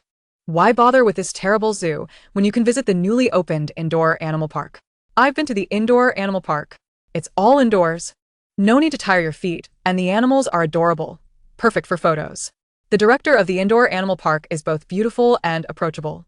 Even in a wheelchair due to an injury, she personally cares for the animals and conducts health checks. Xia Zhi Ning was suddenly reminded of Xia Qingqing. The comment section also featured comparisons between the two zoos. The staff at Senyu were portrayed as menacing, while the director of the indoor animal park, clad in a white dress with flowing black hair, sat gracefully in a wheelchair, cradling a pristine Arctic fox for examination, resembling a celestial being. Xia Zhi Ning instantly recognized this director as Xia Qingqing. Many commenters expressed sympathy for Xia Qingqing, lamenting her need to tend to animals while in a wheelchair. Xia Zhi Ning frowned, realizing that the props and the money spent on the cast must have all been earned back by Xia Qingqing. Almost all posts warning against Senyu Zoo included endorsements for the indoor animal park. Upon searching, Xia Zhi Ning discovered that the indoor animal park charged 169 yuan per person for a cute pet experience package, allowing visitors to interact with the animals and receive small animal-themed accessories along with lemonade. It seemed like a great deal, but in reality, the cost of lemonade was minimal, and the accessories were merely cheap wholesale items. Xia Zhi Ning scrutinized the information regarding the indoor animal park. The establishment was less than 200 square meters, roughly the size of 2 classrooms. The so-called forest area featured merely 3D background paper on the walls, with animal enclosures so small that the animals could hardly turn around. The coy ducks and floppy-eared rabbits were confined to a few square meters of artificial grass. Moreover, this indoor animal park had only been under renovation 2 months prior to its opening. Were the visitors and animals subjected to inhaling formaldehyde? Charging 169 yuan for such an environment, while her own 50-acre forest zoo, a natural oxygen haven with large animals, only charged 50 yuan for admission. What a disparity. Suddenly, Xia Zhi Ning caught a critical insight. This indoor park had been under renovation 2 months ago and was named Light and Cute. At that time, Xia Qingqing had not yet established ties with the Xia family. How could she afford to open this indoor park? Ji Shuyan had mentioned that Xia Qingqing had always claimed to be short on funds and had maxed out his credit card. Xia Zhi Ning felt as though she and Ji Shuyan had unwittingly become pawns in Xia Qingqing's scheme. Returning the phone to Gu Lin, she declared, "Let us first release the surveillance footage of the parrot's treatment." Gu Lin, wearing a troubled expression, replied, "Once the abuse allegation surfaced, we should have released it immediately. But we lack traffic and attention. It's much easier to spread rumors than to dispel them." Xia Zhi Ning pondered for a moment. "Do not fret, I will handle it." Xia Zhi Ning returned to the staff dormitory with 5 bats and a little squirrel. The bats had already fallen asleep, as daytime was their resting period. She planned to discuss the necessary precautions for the animals with them later that night. Meanwhile, the squirrel brothers were busy counting the spoils they had brought back from Pine Manor. As Xia Zhi Ning settled her belongings, her gaze fell upon the canvas bag gifted by Xing. Curiously, she opened it. Upon doing so, she was momentarily blinded by the brilliance within. The bag contained a solid gold dog tag, a diamond-studded collar, and a pure silver spoon embedded with emeralds. The entire contents must be worth millions. Gu Huaya referred to these as worthless trinkets. Xia Zhi Ning's lips twitched. Such wealth breeds caprice. However, when she came across a phoenix-patterned ring, her eyes widened, and she stood frozen in place. The intricately carved phoenix, crafted from red gold, had each feather meticulously detailed. The eyes were set with 2 rubies, gleaming like the rumored pigeon blood red under the light. The band was entwined with delicate gold threads, and the phoenix held a pearl the size of a thumb in its beak, evidently a priceless heirloom. It resembled a ring of power worn by ancient empresses. Goodness! Why does this ring look so familiar? Xia Zhi Ning was taken aback. Wasn't this the betrothal token the Gu family had given to the Xia family? How did it end up here? Was it hidden away by Xing? Gu Huaya couldn't possibly think she was unwilling to break off the engagement. So he secretly stashed the betrothal token, could he? Xia Zhi Ning felt her vision darken. Low blood sugar was setting in. It was time to eat. Xia Zhi Ning resolved to satiate her hunger before reaching out to Gu Huaya to return the ring. She made her way to a small stir-fry eatery near Senyu, where she ordered a takeout of stir-fried dishes, preparing to enjoy her meal back at the staff dormitory. However, just as she approached the entrance of the zoo, she spotted a police car parked at the gate. Xia Zhi Ning, surely not. Has there been another homicide at the zoo? She pondered whether the feng shui of this place was truly amiss. Just then, her phone chimed. It was a call from Captain Yang Zishan of the Criminal Investigation Team. "Captain Yang, what's the matter?" Xia Zhi Ning inquired hastily. Yang's tone was grave. "Comrade Xia, we have an urgent situation that requires your assistance. We have received a missing persons report. The victim has been missing for 15 hours. Xia Zhi Ning was perplexed. Wasn't the protocol to initiate a case only after 24 hours of disappearance? However, if the police suspected that the victim's disappearance might be linked to criminal activity or danger, they could commence an immediate investigation. Is the victim kidnapped, or is there a threat to his life? She asked. That's precisely the issue, Yang sighed. Currently, there is no evidence to suggest he has been abducted or is in mortal peril. He has simply gone off the grid. In this scenario, the police cannot immediately launch a large-scale search. However, given the victim's unique status, we must rely on you, our animal language detective.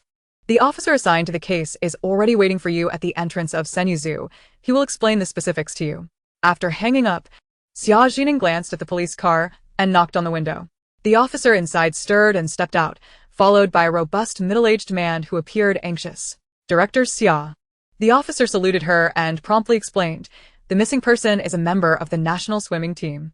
He is set to fly to Europe in 3 days for the World Championships." The sturdy middle-aged man quickly interjected, "Hello, I am Coach Tao Yang of the swimming team." He produced a photograph depicting a handsome young man with striking features. "This is the missing butterfly swimmer, Yu Qinzhou. Director Xia, I implore you, please help us find him. Coach Tao was nearly in tears. The competition is just 3 days away. Our swimming team cannot do without Yu Qinzhou. He is not only a potential gold medalist in the butterfly stroke, but also the final leg of our relay team. It is vital to note that the Dragon Country has never clinched a gold medal in the men's butterfly event. This is a matter of national hope. Chapter 47 Rumors. The final leg of a swimming relay is crucial. Victory or defeat often hinges on this decisive moment. It could either lead to a triumphant comeback or result in being overtaken by the competition. Thus, the final leg is typically entrusted to the team's most explosive swimmer. Therefore, the urgency to locate the missing Yu Qinzhou is paramount. Faced with such a significant responsibility, Xia Zhi Ning felt the weight of pressure. This concerns the nation's pursuit of athletic glory. Furrowing her brows, she asked, Coach Tao, can you take me to the last location where Yu Qinzhou was seen? Tao Yang immediately nodded. Xiaoyu was last seen at 8 o'clock last night at the entrance of the swimming base. She returned to her dorm to fetch her squirrel companions and accompanied the officer and the swimming coach to the swimming base. Inside the police car, Officer Zhao Xiao, who was in charge of the investigation, could not help but turn to Coach Tao with an inquisitive gaze. Coach Tao, how is you as a person?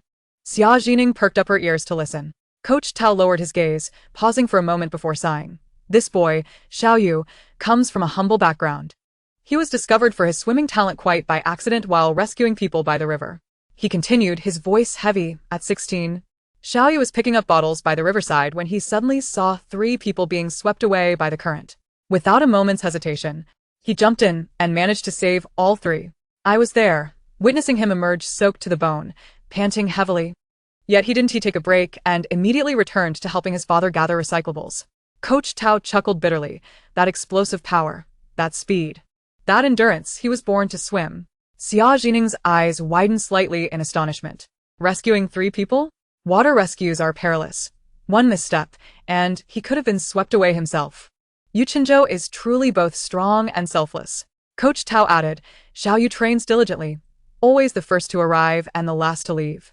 He is also incredibly grateful, especially to the fans who support him. He often visits young fans with congenital illnesses to encourage them to live life to the fullest. Xia Zhi Ning couldn't help but wonder how such a kind-hearted and earnest swimming prodigy could suddenly vanish. Surely, something must have compelled him to do so. The police car soon halted at the entrance of the swimming base. Zhao Xiao pulled up the surveillance footage to show Xia Zhi Ning. Yu Qinzhou exited the swimming base at 8:13 p.m. last night and walked along the eastern road, ultimately disappearing from the camera's view. Xia Zhi Ning stared intently at the surveillance screen. In the footage, Yu Qinzhou donned a white training outfit as he emerged from the base, standing by the roadside waiting for a ride. His phone rang, and upon answering, his expression shifted to one of urgency. He glanced around anxiously and then sprinted eastward. Officer Zhao Xiao pointed towards the east. He disappeared in a blind spot of the surveillance 15 kilometers away. We need to ascertain who called him and what was said. Xia Zhi Ning stroked her chin. It was that phone call that altered his original plans. She summoned her squirrel companions from their carrier. Little squirrel, please help me find if there are any little mice around here. To facilitate the investigation, Zhao Xiao had prepared printed photographs of Yu Qinzhou. Xia Zhi Ning took 2 copies to distribute to her squirrel companions. Last night was an active time for the mice as they emerged from their burrows. The entrance of the swimming base had few tall trees, but plenty of greenery where the little rodents liked to scurry about. Squirrels and mice are distant cousins and can indeed converse. Sister, just wait for us. The squirrel duo split up, one probing the cracks along the street while the other scoured the greenery for clues. Officer Zhao Xiao and Coach Tao watched in astonishment as Xia Zhi Ning skillfully directed the 2 little squirrels in their search for eyewitnesses. Despite having heard from Captain Yang about this animal language detective's prowess, witnessing it firsthand was truly astonishing. While Xia Zhi Ning awaited intelligence from her squirrels, a sudden loud crash echoed as the glass door of the swimming base was forcefully pushed open. 5 or 6 tall young men, clad in national team training gear, rushed out in a state of panic, stirring up a gust of air infused with the scent of chlorine. Xia Zhi Ning turned in surprise. It was her first encounter with so many prominent stars of the swimming world. The tallest among them stood nearly 6 feet 3 inches, his wet black hair dripping, his tan skin bearing a flush from training. His brow was furrowed, and his drenched white training suit clung to his well-defined chest muscles, rising and falling with his rapid breaths. Coach Tao. We don't know who leaked the news about Yu Qinzhou's disappearance online. A few team members behind him possessed equally well-defined muscles and towering figures, some of whom had not even the time to dry off the droplets of water from their bodies, creating a visually striking scene. The expressions of several swimmers were laden with anxiety. The news had surged to the top of trending topics. The remarks circulating online were appallingly harsh.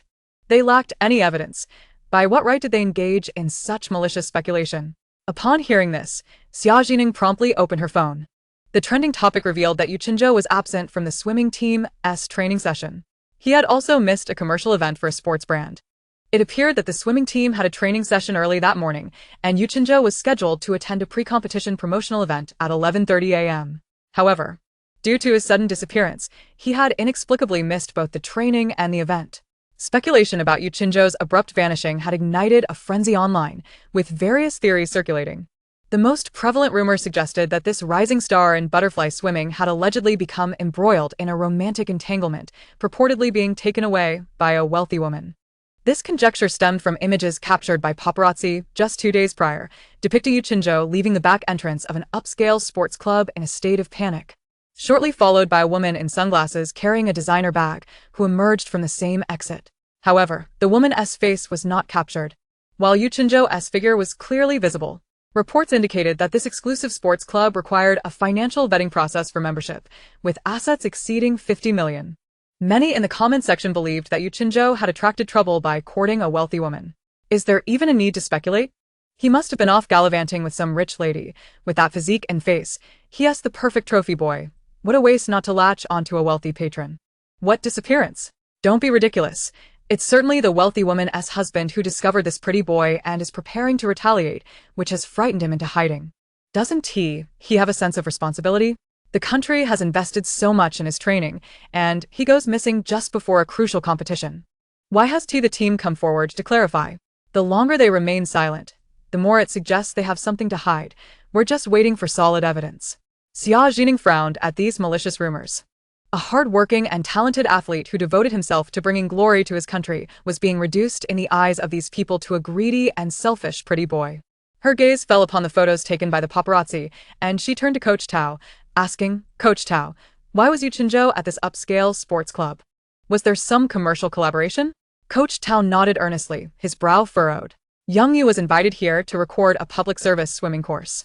However, I am perplexed as to why he left in such a flustered manner from the back door. Xia Zhi Ning had a gut feeling that Yu Qinzhou's disappearance was likely related to this photograph. Coach Tao's eyes reddened, his voice hoarse yet resolute.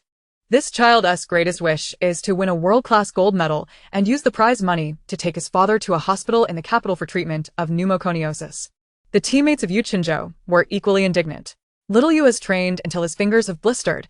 How could he possibly abandon the competition voluntarily? Those comments online are nothing short of an affront to an athlete's dignity. Xia Zhi Ning clenched her fists, determined to find Yu Qinzhou and uncover the truth to restore his reputation. Upon learning that Xia Zhi Ning was a detective dispatched by the police, the swimmers surrounded her as if she were a beacon of hope. "Detective Xia, we implore you to find Qinzhou," exclaimed a tall teammate, his eyes glistening. "He is not only our greatest hope for the butterfly event, but also the key to our relay team's pursuit of a medal." Another teammate anxiously wrung his hands. Qinzhou would never go missing without reason. He must be in danger. The youngest teammate stepped forward, his voice trembling yet resolute. "As long as we can safely bring Qinzhou back, I am willing to give you all my prize money and subsidies from this world championship." Others quickly echoed their agreement. "Me too. I will as well." Xia Zhi Ning was taken aback by their fervent emotions. "There's no need for that. The police station will also provide me with a reward." At that moment, Coach Tao smacked his forehead and said to Xia Zhi Ning, "How could I forget? If we find Yu Qinzhou in time, our swimming team will also reward you with 200,000 yuan in addition to tickets to various sporting events." Several star athletes among the swimmers chimed in. "Detective Xia, we heard you opened a zoo. We are willing to help promote your zoo." Xia Zhi Ning's eyes sparkled with excitement. She could certainly use the publicity to clear the name of her Senyu Animal Park. Just then, her little brother Squirrel hurriedly bounced back. "Sister, I found a witness," he exclaimed. "His name is Gray, and he's a bit timid, but I've become friends with him." The little squirrel stood proudly with his hands on his hips. Xia Zhi Ning praised him. "That's impressive. Our little brother Squirrel is quite the social butterfly." The little squirrel puffed out his chest. Of course. I have many friends. Gray is currently hiding in the greenery. I'll take you to find him. Xia Zhi Ning's eyes lit up. Let us go. The little squirrel led her to a patch of greenery where a plump gray mouse was curled up among the branches, clearly well fed. Xia Zhi Ning pulled out some cookie crumbs she had on hand and scattered them in front of it. Gray, can you tell me what you saw last night?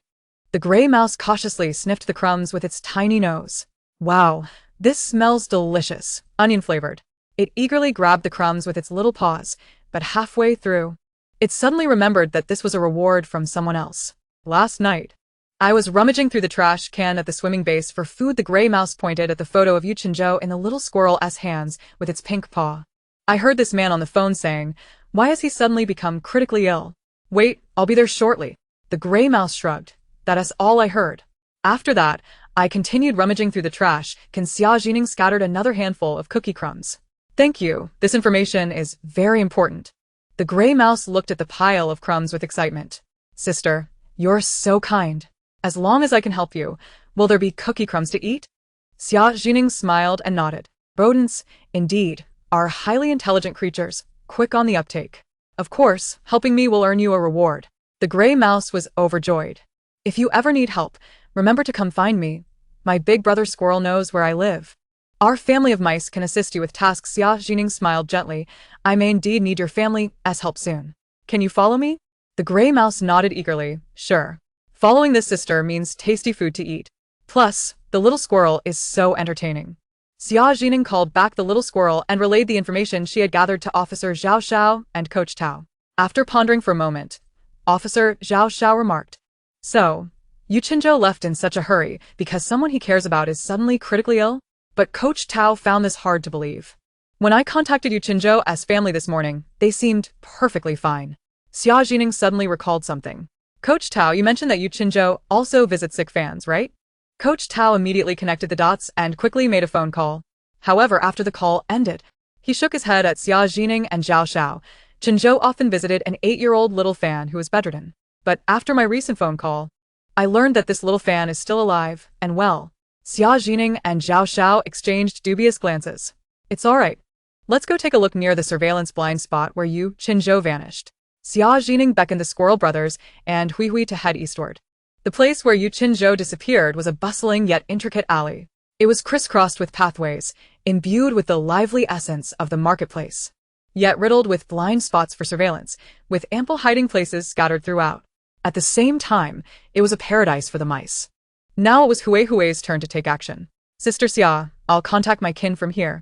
Driven by hunger, Hui began to visit relatives throughout the streets and alleys.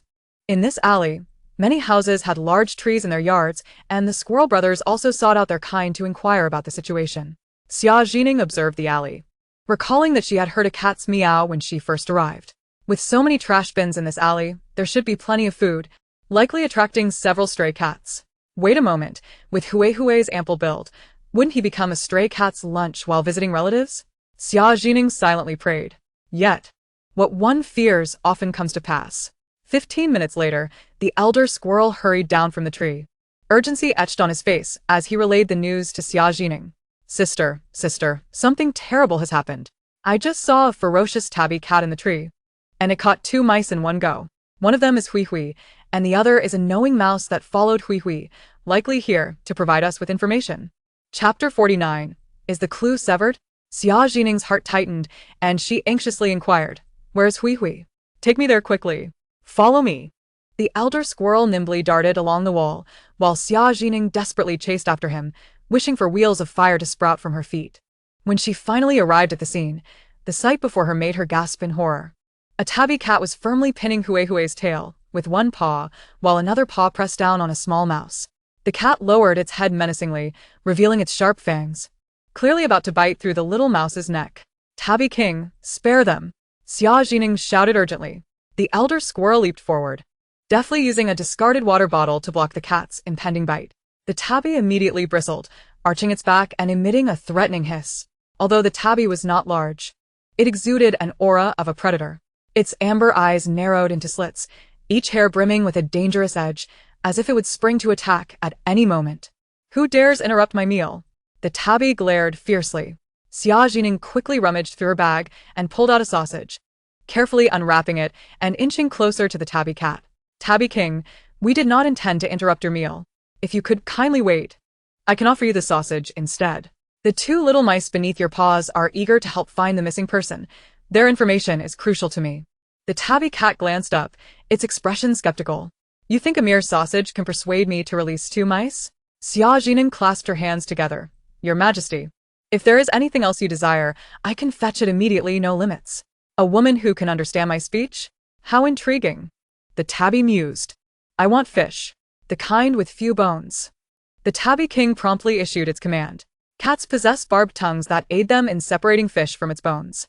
However, like humans, they too fear small fish bones getting lodged in their throats. Once the fish is delivered to me, I shall release these two little mice. The mouse pinned under its paw trembled in fear, while Hui Hui appeared to have fainted from fright. Xia Zhi Ning realized she could not gather information at this moment and needed to save the little mouse first. She immediately dialed Coach Tao's number. Coach Tao, I urgently need you to buy me a pound of fish. Any fish will do, as long as it has few bones and is fresh. I will transfer the money later. Coach Tao promptly agreed. As she awaited the fish's arrival, Xia Zhi Ning observed the tabby cat's increasingly agitated state. Crouching down to examine it closely, she noticed a distinct mark of a parasite bite on the edge of its left ear. The ear's edge was unnaturally swollen, with several small wounds oozing pale yellow fluid. The surrounding fur had become sparse and disheveled due to the cat's incessant scratching. Xia Zhi Ning, adept at solving cases through her interactions with small animals, always carried a veterinary medical kit in her backpack. She retrieved a small white spray bottle from the kit. Tabby King, I am a veterinarian. This is my specially formulated anti-itch spray, and it works wonders. As she spoke, she sprayed a little onto her palm, letting the glistening droplets shimmer in the sunlight. See, it's very safe. She shook the bottle, allowing the refreshing herbal scent to waft through the air. Would you like me to spray some on your left ear? She asked gently, slowly placing the spray bottle on the ground. The tabby's golden pupils narrowed slightly, eyeing the bottle with suspicion. Its nose twitched, catching the calming herbal scent, and its tail tip unconsciously wavered before it stiffened again. What do you want? It lowered its body, its voice tinged with the wariness characteristic of a stray cat. What do I want? Xia Zhi Ning scratched her head, then suddenly broke into a smile. As a veterinarian, I naturally wish for your safety and health. The tabby cat froze momentarily. Its pupils widened slightly, and its ears twitched involuntarily. But it quickly averted its gaze, attempting to maintain its composure. Yet Xia Zhi Ning could clearly see its fluffy tail tip swaying uncontrollably. Its paw that had been pinning the mouse loosened slightly. Just human flattery. The tabby feigned ferocity, baring its teeth and flicking its tail with force. Unfortunately, it accidentally struck a nearby branch, causing it to puff up even more with embarrassment. Seeing the tabby's proud demeanor, Xia Zhi Ning immediately understood that this cat genuinely needed the anti-itch spray. She cautiously approached the tabby and gently sprayed the anti-itch solution on its pointed ear. This may feel a bit cool and might sting slightly, but it will take effect soon, she explained soothingly. The tabby, upon hearing this, tilted its head back, its round golden eyes straining to see the condition of its ear. This action made it appear both clumsy and adorable. Its furry ears twitched occasionally, as if sensing the change in the effects of the medicine. As the irritating itchiness gradually subsided, its top body visibly relaxed, and even its tail drooped languidly to the ground. After a moment of silence, it tilted its head as if weighing something seriously. Finally, it haughtily raised its paw and released the two trembling little mice. I despise owing favors. It turned its head away. These two mice are a gift to you. Two little mice immediately scurried behind Xia Zhi Ning. Brother Squirrel hastily reassured them. Once Hui Hui regained composure, he eagerly informed Xia Zhi Ning. Sister, this mouse witnessed you Qinzhou being taken away by men in black. Xia Zhi Ning scattered some crushed cookies before the mouse, which had narrowly escaped danger, instantly brightening with delight. Mouse, can you tell me where Yu Qinzhou was taken? She inquired. The mouse devoured the crumbs with remarkable speed and beckoned Xia Zhi Ning with its tiny paw. Follow me. Xia Zhi Ning also waved to the tabby cat. Cat, you should come along too. Fish and meat will be delivered to me shortly. The mouse led Xia Zhi Ning through a labyrinth of alleys. She keenly observed that this alley had numerous blind spots in its surveillance. However, why would Yu Qinzhou venture here? After approximately 7 minutes, the mouse halted at a signpost marking Silky Willow Alley. This is where he was taken. The boy you're searching for came this way, and two men in black appeared. One covered his face from behind, and he fainted. The other then wrapped him in a sack, and together they carried him away. Xia Zhi Ning gasped. And then, where did they take him? The mouse shrank its neck, sister. That's all I saw. After that, I caught a whiff of something sweet, and was lured to a garbage bin to rummage through. Xia Zhi Ning's heart sank, her joy and anticipation dissipating instantly. Now they only knew that Yu Qinzhou had been abducted by two men in black, leaving the trail to find him severed. The tabby cat licked its paw, acutely sensing Xia Zhi Ning's despondency. What's there to be sad about? Just catch another mouse nearby, and ask it. The cat's tail lightly tapped Xia Zhi Ning's pant leg, imbued with a hint of haughtiness. What does the person you're searching for look like? Xia Zhi Ning quickly retrieved a photo of Yu Qinzhou from her phone to show it. The tabby cat squinted its golden eyes, scrutinizing the image for a moment before abruptly turning to leave. Wait for me here. Don't wander off. Without looking back, it gracefully departed. Watching the tabby cat's retreating figure, Xia Zhi Ning suddenly felt as though she were the pet of this imperious feline. She sent her current location to Zhao Xiao and Coach Tao. 10 minutes later, Coach Tao arrived with fish and meat. Detective Xia, here's your salmon. Xia Zhi Ning's eyes widened at the sight of the salmon Coach Tao had bought. The cat gets better food than I do. With a sigh, she lamented, Thank you. Coach Tao. How much do I owe you? I'll transfer you. No need for reimbursement. I just want to find Qinzhou. Coach Tao shook his head. This expense will be covered by the team. At that moment, a commanding meow echoed as the tabby cat returned, striding with its usual swagger. Seeing it return so quickly, Xia Zhi Ning hesitantly asked, Majesty, did you find any clues? He was stuffed into a large cargo box and lifted into a van. The tabby cat replied nonchalantly. Xia Zhi Ning's heart leaped with joy. Majesty, you're truly remarkable. The tabby cat strutted ahead, its tail held high. Of course, I am the king of this area. Hui hui. The little mouse timidly nodded. I can attest to that. I've heard of this tabby cat's reputation while hanging around the swimming base. Hearing Hui Hui's endorsement seemed to lift the tabby cat's spirits considerably. You're not too bad for a mouse. If we meet again, I won't eat you. I'll grant you a privilege of immunity from being eaten. Hui Hui promptly bowed in gratitude. Thank you, Meow King. Xia Zhi Ning smiled, pondering the absurdity of such a privilege. The tabby cat led Xia Zhi Ning to the northern exit of Silky Willow Alley. Here it is. It raised its chin. The two men in black put him inside a large box and lifted it into the back of a van. Xia Zhi Ning glanced around and noticed the surveillance camera positioned at the alley's entrance. Fantastic. There's surveillance. She quickly relayed the information provided by the tabby cat to Officer Zhao Xiao. Zhao Xiao became excited. I'll contact nearby businesses and the traffic police to access the footage. With a specific time frame and location, Zhao Xiao swiftly retrieved footage of the van. In the footage, two burly men dressed as cargo workers were seen stuffing a rectangular wooden box into the van. The king of Tabby said Yu Qinzhou is lying in that box. Zhao Xiao scoffed. They're trying to pull a fast one. Xia Zhi Ning frowned, unable to suppress her concern for Yu Qinzhou. Having located his trail, the group felt an even greater urgency rather than relief. Coach Tao's lips trembled with anxiety. We must find Qinzhou quickly. I fear for his safety. Zhao Xiao replied gravely. This missing person case can now be classified as a kidnapping. I'll immediately contact Team Leader Yang for reinforcements. Xia Zhi Ning added, Brother Zhao, could you please ask Team Leader Yang if my brother, Ji Xian, can come? My brother and I solve cases efficiently together. Zhao Xiao nodded, of course. With the van identified, and through several traffic cameras at intersections, the police quickly established the van's route. The van ultimately vanished down a narrow road near an abandoned chemical factory. The Jiangqing police concluded that Yu Qinzhou was likely being held within that forsaken factory. Saying farewell to Hui Hui, Xia Zhi Ning hopped into the car with the Squirrel brothers. She placed the fish before the tabby cat. Thank you immensely, King Tabby. Noticing the parasite bites on the cat's ears, she asked, will you wait here for me tomorrow? I'll take you to treat those ear parasites. Upon hearing this, the tabby cat inexplicably grew disgruntled. You should leave now. Xia Zhi Ning immediately sensed the shift in its mood. Why are you suddenly unhappy? The tabby cat flicked its tail. The human who abandoned me said he'd come for me tomorrow, but he never returned. Its tone was flat, as if discussing a trivial matter. I waited here, almost getting captured by a villain who preys on stray cats. Xia Zhi Ning paused, then waved at it. Majesty Tabby, you're so capable. Would you like to join us to rescue him? The Squirrel brothers also raised their paws. King, we need you.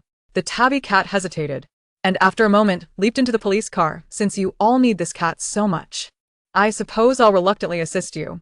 It settled obediently beneath the seats. The police car made its way toward the outskirts of the abandoned factory. When they were approximately 2 kilometers away, Zhao Xiao parked in a concealed spot. The police car is too conspicuous. We'll meet up with a criminal investigation team here.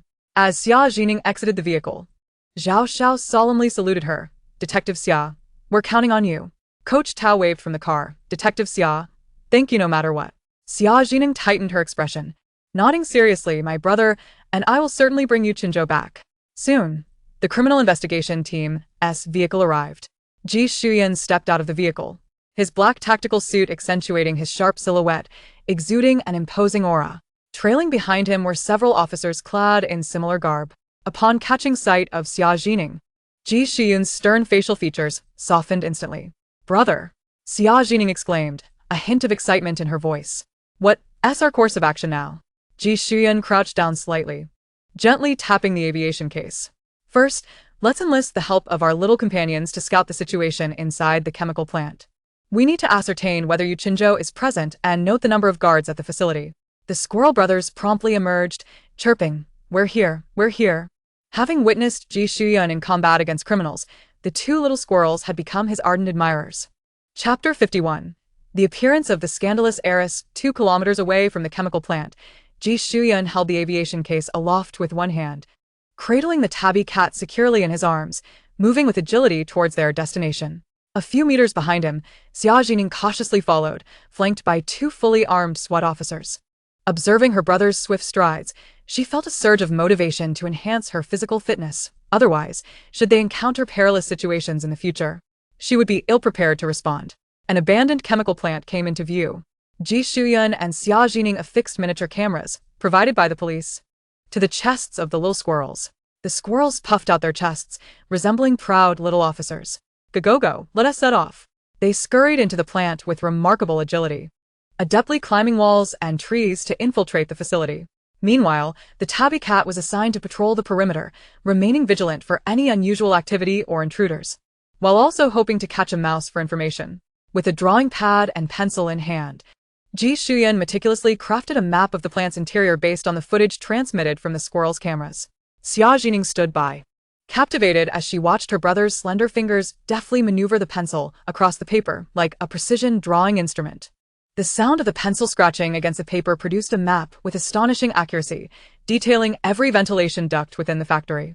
Truly impressive for a distinguished graduate of the National Police University, she marveled inwardly, awestruck by her brother's extraordinary spatial cognition and drawing prowess, akin to that of a human 3D scanner. Half an hour later, the elder squirrel returned. Sister, I found Yu Qinzhou. The camera on its chest had captured footage of a young man bound to a chair, appearing quite disheveled. Yu Qinzhou is confined in a small room to the north, guarded by 2 humans, the elder squirrel reported, while the younger one kept watch by the window, confirming that he was alone in the room. Xia Zhi Ning's heart leaped with joy as she inquired, are the guards armed? They have electric batons at their waists, the elder squirrel replied. Xia Zhi Ning relayed this critical information to Ji Shuyan and the other officers. The miniature surveillance had also captured 2 more individuals patrolling inside the plant. After a brief discussion, Ji Shuyan and the officers resolved to scale the wall from the north and rescue the hostage with utmost urgency. For officers swiftly subdued the patrolling guards. Upon confirming Yu Qinzhou's presence within the factory, the SWAT team's vehicles approached rapidly, surrounding the facility. Just as Ji Shuyan and his team prepared to act, the tabby cat darted towards them at full speed.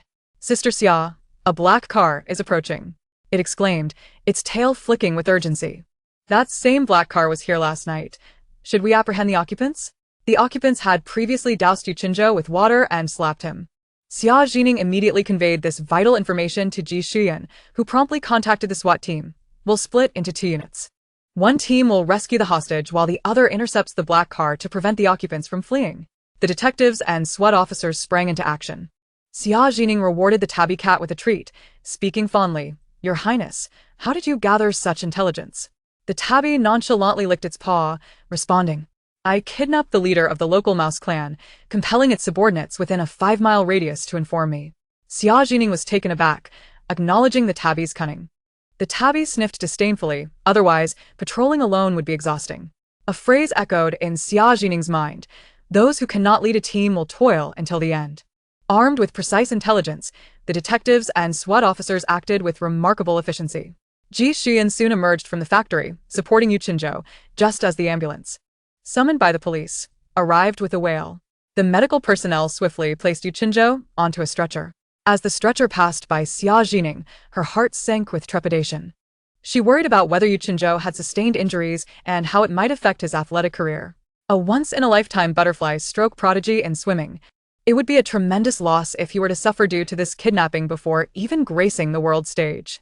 Simultaneously, the black car was intercepted by the SWAT team. The police apprehended a driver, 2 bodyguards, and an opulently dressed woman. Xia Zhi Ning's pupils dilated in shock. The woman, adorned in glimmering attire, was unmistakably the same scandalous heiress captured by paparazzi as she pursued Yu Qinzhou from a high-end sports club. As the police dragged her from the vehicle, a flicker of panic crossed her face, quickly replaced by defiance. "On what grounds are you arresting me? Do you have any evidence?" she protested, shaking off the officer's grip and adjusting her collar. "My car was merely passing by." She then demanded, "I want to see my lawyer." Right now. Ji Shuyun's gaze darkened, his voice laced with frost. "Madam, the police station has the finest interrogation rooms, where you can elaborate at your leisure." The woman's expression turned ashen, and as she attempted to argue further, Ji Shuyun's piercing gaze silenced her, leaving the officers no choice but to force her into the vehicle. Xia Zhi Ning learned from the officers that this woman was Du Yishan, a 36-year-old owner of a major pharmaceutical company and a member of the sports club. Both groups within the chemical plant had been apprehended. As the detectives and SWAT teams concluded their operations, they passed by the Squirrel brothers and the tabby cat, unable to restrain their praise. "Detective Xia, this has been our most efficient operation yet. Would you consider collaborating with us more often?" they exclaimed. "These 3 little creatures are remarkably adept. The intelligence they provided made us feel invincible.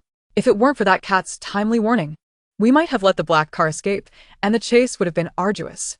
Every officer who passed by offered sincere compliments. It was indeed their first experience working alongside small animals, aside from police dogs. The Squirrel brothers and the tabby cat basked in the accolades, momentarily losing themselves in the praise. Xia Zhi Ning could only see 2 fluffy tails and 1 slender cat tail held high, swaying before her. The younger squirrel chuckled bashfully, its tiny paws unable to hide its gleaming front teeth. "We want to be police mice too, wearing uniforms." The tabby cat embarked on its inaugural police operation, witnessing the criminals being handcuffed and ushered into police vehicles, filling its heart with an immense sense of accomplishment. It understood that these uniformed officers were revered heroes in the realm of humanity. Now, these very policemen were praising its prowess. As the trio of little creatures departed in the vehicle, each strutted with their tails held high and chests puffed out, exuding an air of confidence. "Brother, where are we going now?" Xia Zhi Ning inquired from within the police car, noticing their vehicle diverging from the convoy escorting Du Yishan and others at the intersection. Contestant Yu Qinzhou had just concluded an examination at a nearby hospital, with the doctor confirming his good health.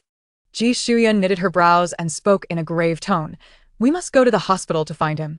We need to ascertain why they attempted to abduct him on the eve of the competition." Chapter 52. Silencing. In the hospital ward of the first hospital, when the Xia siblings arrived, Yu Qinzhou lay upon the bed, discussing discharge plans with Coach Tao. "Coach Tao, I assure you, I am perfectly fine." After a refreshing shower, Yu Qinzhou appeared revitalized. "I'm merely a bit hungry and have been tied up for quite some time. I must return to participate in the training camp. My absence is surely hindering the relay team's progress." Ji Xuyan knocked on the door. Upon seeing the 2 at the entrance, Coach Tao promptly welcomed them inside. "Detective Xia, esteemed officer, I cannot express my gratitude enough," Coach Tao exclaimed, tears of joy streaming down his face. "Qinzhou can compete normally." He felt an immense sense of relief. Thank goodness this lad has endured hardship from a young age. He is tough and resilient. Hearing that Yu Qinzhou could participate in the World Championships without injury, Xia Zhi Ning let out a heavy sigh of relief.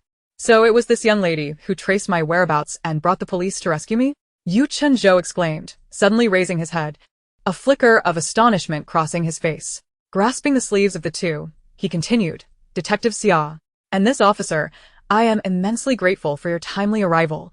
Otherwise his voice faltered, fingers trembling involuntarily, his expression morphing into one of fear. After a brief pause, he hoarsely revealed, The individuals who abducted me last night forced me to make a choice, granting me merely 18 hours to contemplate. If I did not comply with their demands by 4 p.m. this afternoon, Yu Qinzhou swallowed hard. They would have thrown me alive into a vat of sulfuric acid. What? Xia Zhi Ning gasped, a chill of sweat cascading down her back. Having previously conducted drug experiments and frequently interacted with chemical substances, she understood all too well the implications. Concentrated sulfuric acid would corrode the skin, akin to countless searing knives slicing into flesh, while the agonizing screams would accompany the muscle tissue peeling away from the bones like melting wax. Ultimately, even the most resilient bones would sizzle in the boiling acid, transforming into a pool of bubbling, foul-smelling blood. In less than 10 minutes, a living being would be entirely obliterated from existence, leaving no trace of a single intact bone. Ji Xian's fingers tightened silently as he deliberately softened his tone. Mr. Yu, you are currently safe. Could you enlighten us as to why they sought to abduct you? He paused momentarily. What is your relationship with Ms. Du Yishan? Rest assured, we, the police, do not subscribe to the rumors circulating online. Du Yishan? Yu Qinzhou appeared unfamiliar with the name. Ji Xian was taken aback and clarified. Du Yishan is the woman who visited the chemical factory last night. She is the owner of a major pharmaceutical enterprise. Upon realization, Yu Qinzhou sighed. I inadvertently overheard their shocking secret. They intended to silence me. Xia Zhi Ning and Ji Xian's expressions darkened instantly. Yu Qinzhou recounted slowly. 2 days ago, I lost my way while recording a swimming course at the Earl Club and accidentally overheard Du Yishan's phone call in the backyard. They discussed how the company's new drug had lethal side effects, but for the sake of profit his voice tightened. Not only would they not recall it, but they would also ramp up production. Du Yishan even mentioned that if fatalities occurred, it would merely cost hundreds of thousands in compensation, while the profits would be 100-fold, as they themselves would not consume the drug. Xia Zhi Ning felt a chill in her heart. Du Yishan was utterly ruthless. Yu Qinzhou shook his head. I accidentally stepped on a dry twig, making a sound. I quickly fled.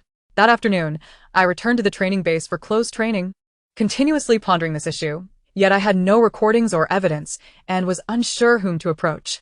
After careful consideration, I resolved to purchase a box of this medication and send it for testing. Yu Qinzhou's tone shifted to one of regret. The following evening, after the closed training ended, I exited the training base, intending to head to the pharmacy, when I suddenly received a phone call. The caller claimed that my little fan, Meow Meow, was critically ill and wished to see me one last time. His family had brought him to the Laifu Hotel and was awaiting my arrival. Coach Tao interjected, explaining, Meow Meow is the young swimmer we contacted this morning, who is paralyzed in bed due to a congenital illness. Yu Qinzhou continued, the Laifu Hotel is less than 2,000 meters from here. I rushed there, fearing I would miss Meow Meow's final moments. To reach the hotel, I had to traverse a narrow alley, and it was there that I was ambushed. When I regained consciousness, I found myself in the chemical factory. Yu Qinzhou shook his head. In retrospect, I was too anxious and let my guard down. The caller claimed to be Meow Meow's aunt, and I did not think to verify her identity. Xia Zhi Ning comforted him. You are the victim. You are not at fault. The true culprits are those who disregard human lives for profit. Yu Qinzhou offered her a grateful smile, pausing briefly. After being taken to the chemical factory, Du Yishan presented me with 2 options. The first was to sign a non-disclosure agreement, promising never to disclose what I had learned. She would administer a special drug to me, akin to a stimulant, but undetectable in the World Championships. Only their laboratory could identify it. Upon hearing this, Xia Zhi Ning felt a shiver run down her spine. Du Yishan was utterly unscrupulous, showing no regard for matters concerning national sporting achievements. If an athlete were to be found guilty of using performance-enhancing drugs, regardless of whether it was discovered before, during, or after the competition, all results would be nullified. Any medals won would have to be returned, and the athlete would face several years, if not a lifetime, of disqualification. Even after retirement, if discovered, their past honors would be rescinded. This condition was enough to firmly ensnare Yu Qinzhou, a budding butterfly stroke prodigy. If I dared to disclose any information, they would publicly reveal the test results, ruining my career and implicating the swimming team. As he spoke, Yu Qinzhou couldn't help but shudder. The second option was even more terrifying. Refusal to cooperate would result in being thrown into the sulfuric acid vat. Ji Xian questioned. Then why did they grant you 18 hours to consider? They needed 18 hours to prepare the special drug. Yu Qinzhou's voice trembled. Du Yishan stated that this drug must integrate with human blood for 24 hours to evade detection at the World Championships. However, their nanomarking technology could lock in the drug's characteristics within 18 hours. After conducting a thorough inquiry with Yu Qinzhou, all doubts were resolved. Xia Zhi Ning suddenly understood. No wonder Yu Qinzhou had appeared flustered upon exiting the sports club and seemed to have sneaked out through the back door. Originally, Yu Qinzhou had overheard Du Yishan's astonishing secret, and upon being discovered, he fled in disarray. To his surprise, paparazzi were lurking near the back entrance of the sports club, capturing the moment. Du Yishan, unaware of the eavesdropper's identity, was swiftly informed by the gossip photo that Yu Qinzhou had been exposed. She immediately deduced that the person eavesdropping that day was indeed Yu Qinzhou. How unfortunate. She opened her phone to find that the trending topic still revolved around Yu Qinzhou's disappearance, with a plethora of vicious rumors circulating. It was high time to silence these fabricators. Chapter 53. Unprecedented Wealth. Brother, when can we expect a police report regarding the kidnapping case of athlete Yu Qinzhou? Xia Zhi Ning expressed her indignation. What those people online are saying is utterly outrageous. I just submitted my report back to the bureau, Ji Shuyun responded soothingly. He glanced at Yu Qinzhou. The police are already investigating Du Yishan and the group of kidnappers. The public outcry surrounding Yu Qinzhou's disappearance is immense. We will have a statement within 2 days. Yu Qinzhou smiled broadly. It's fine. The online discourse doesn't affect me. His skin, tanned from years of athletic training, contrasted with his bright white teeth, and his characteristic canines were prominently displayed as he grinned, exuding a sunny charm. Those people are just bored out of their minds. Having come from a challenging background, having faced various hardships and bullying, Yu Qinzhou remained unfazed by the malicious gossip. He pulled out his phone. Officer Ji. May I post a Weibo to reassure my swimming fans? Ji Shuyun nodded. Yes, but refrain from revealing details about the kidnapping case for now. The police are still investigating Du Yishan's pharmaceutical company. We will present all evidence in due time. Yu Qinzhou nodded in agreement. All right. He turned to Xia Zhi Ning, his clear gaze resting upon her. Detective Xia, do you have a Weibo account? I wish to express my gratitude. I heard you are the director of the zoo? Now that everyone online is focusing on me, it would be a perfect opportunity for some publicity for you. Xia Zhi Ning's eyes widened. Is that really possible? Yu Qinzhou shrugged. Those who spread rumors have brought me so much traffic. It would be a pity not to help promote you. Xia Zhi Ning shared her social media account with him. As Yu Qinzhou browsed her profile, he came across a clarification regarding the mistreatment of parrots by staff at the Sunyu Zoo, posted by Gu Lin on Xia Zhi Ning's account. After reading the circumstances, he furrowed his brow. Detective Xia, it seems your zoo has been set up. The debunking information lacks traction, and there are still many disparaging comments beneath your posts.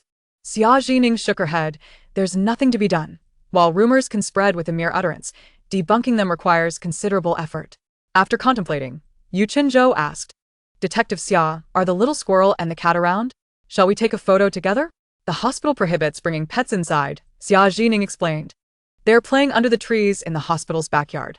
Yu Qinzhou stretched his limbs and, together with Xia Zhi Ning, descended to the ground floor, where they took a picture with the squirrel and the tabby cat. He crafted a Weibo post, attaching the photo with Xia Zhi Ning and the animal detective. Before hitting send, at the Qingmeng Indoor Animal Pavilion, Xia Qingqing cradled a white alpaca, skillfully posing affectionately for the camera. The alpaca's eyelashes fluttered continuously, foam bubbling at the corners of its mouth, and its hind legs trembled slightly. Handler, please wipe the alpaca's mouth, Xia Qingqing remarked, pursing her lips slightly. The handler promptly cleaned the foam from the alpaca's mouth. Satisfied, Xia Qingqing turned back to the camera, flashing a sweet smile, while discreetly pinching the alpaca's neck to maintain its pose. The photographer clicked away, exclaiming, "This pose is absolutely stunning." Suddenly, the alpaca's front legs buckled, collapsing to the ground with a pained whimper, foam spewing from its mouth. Ugh. How disgusting. Xia Qingqing leaped back. Handler, take it away quickly.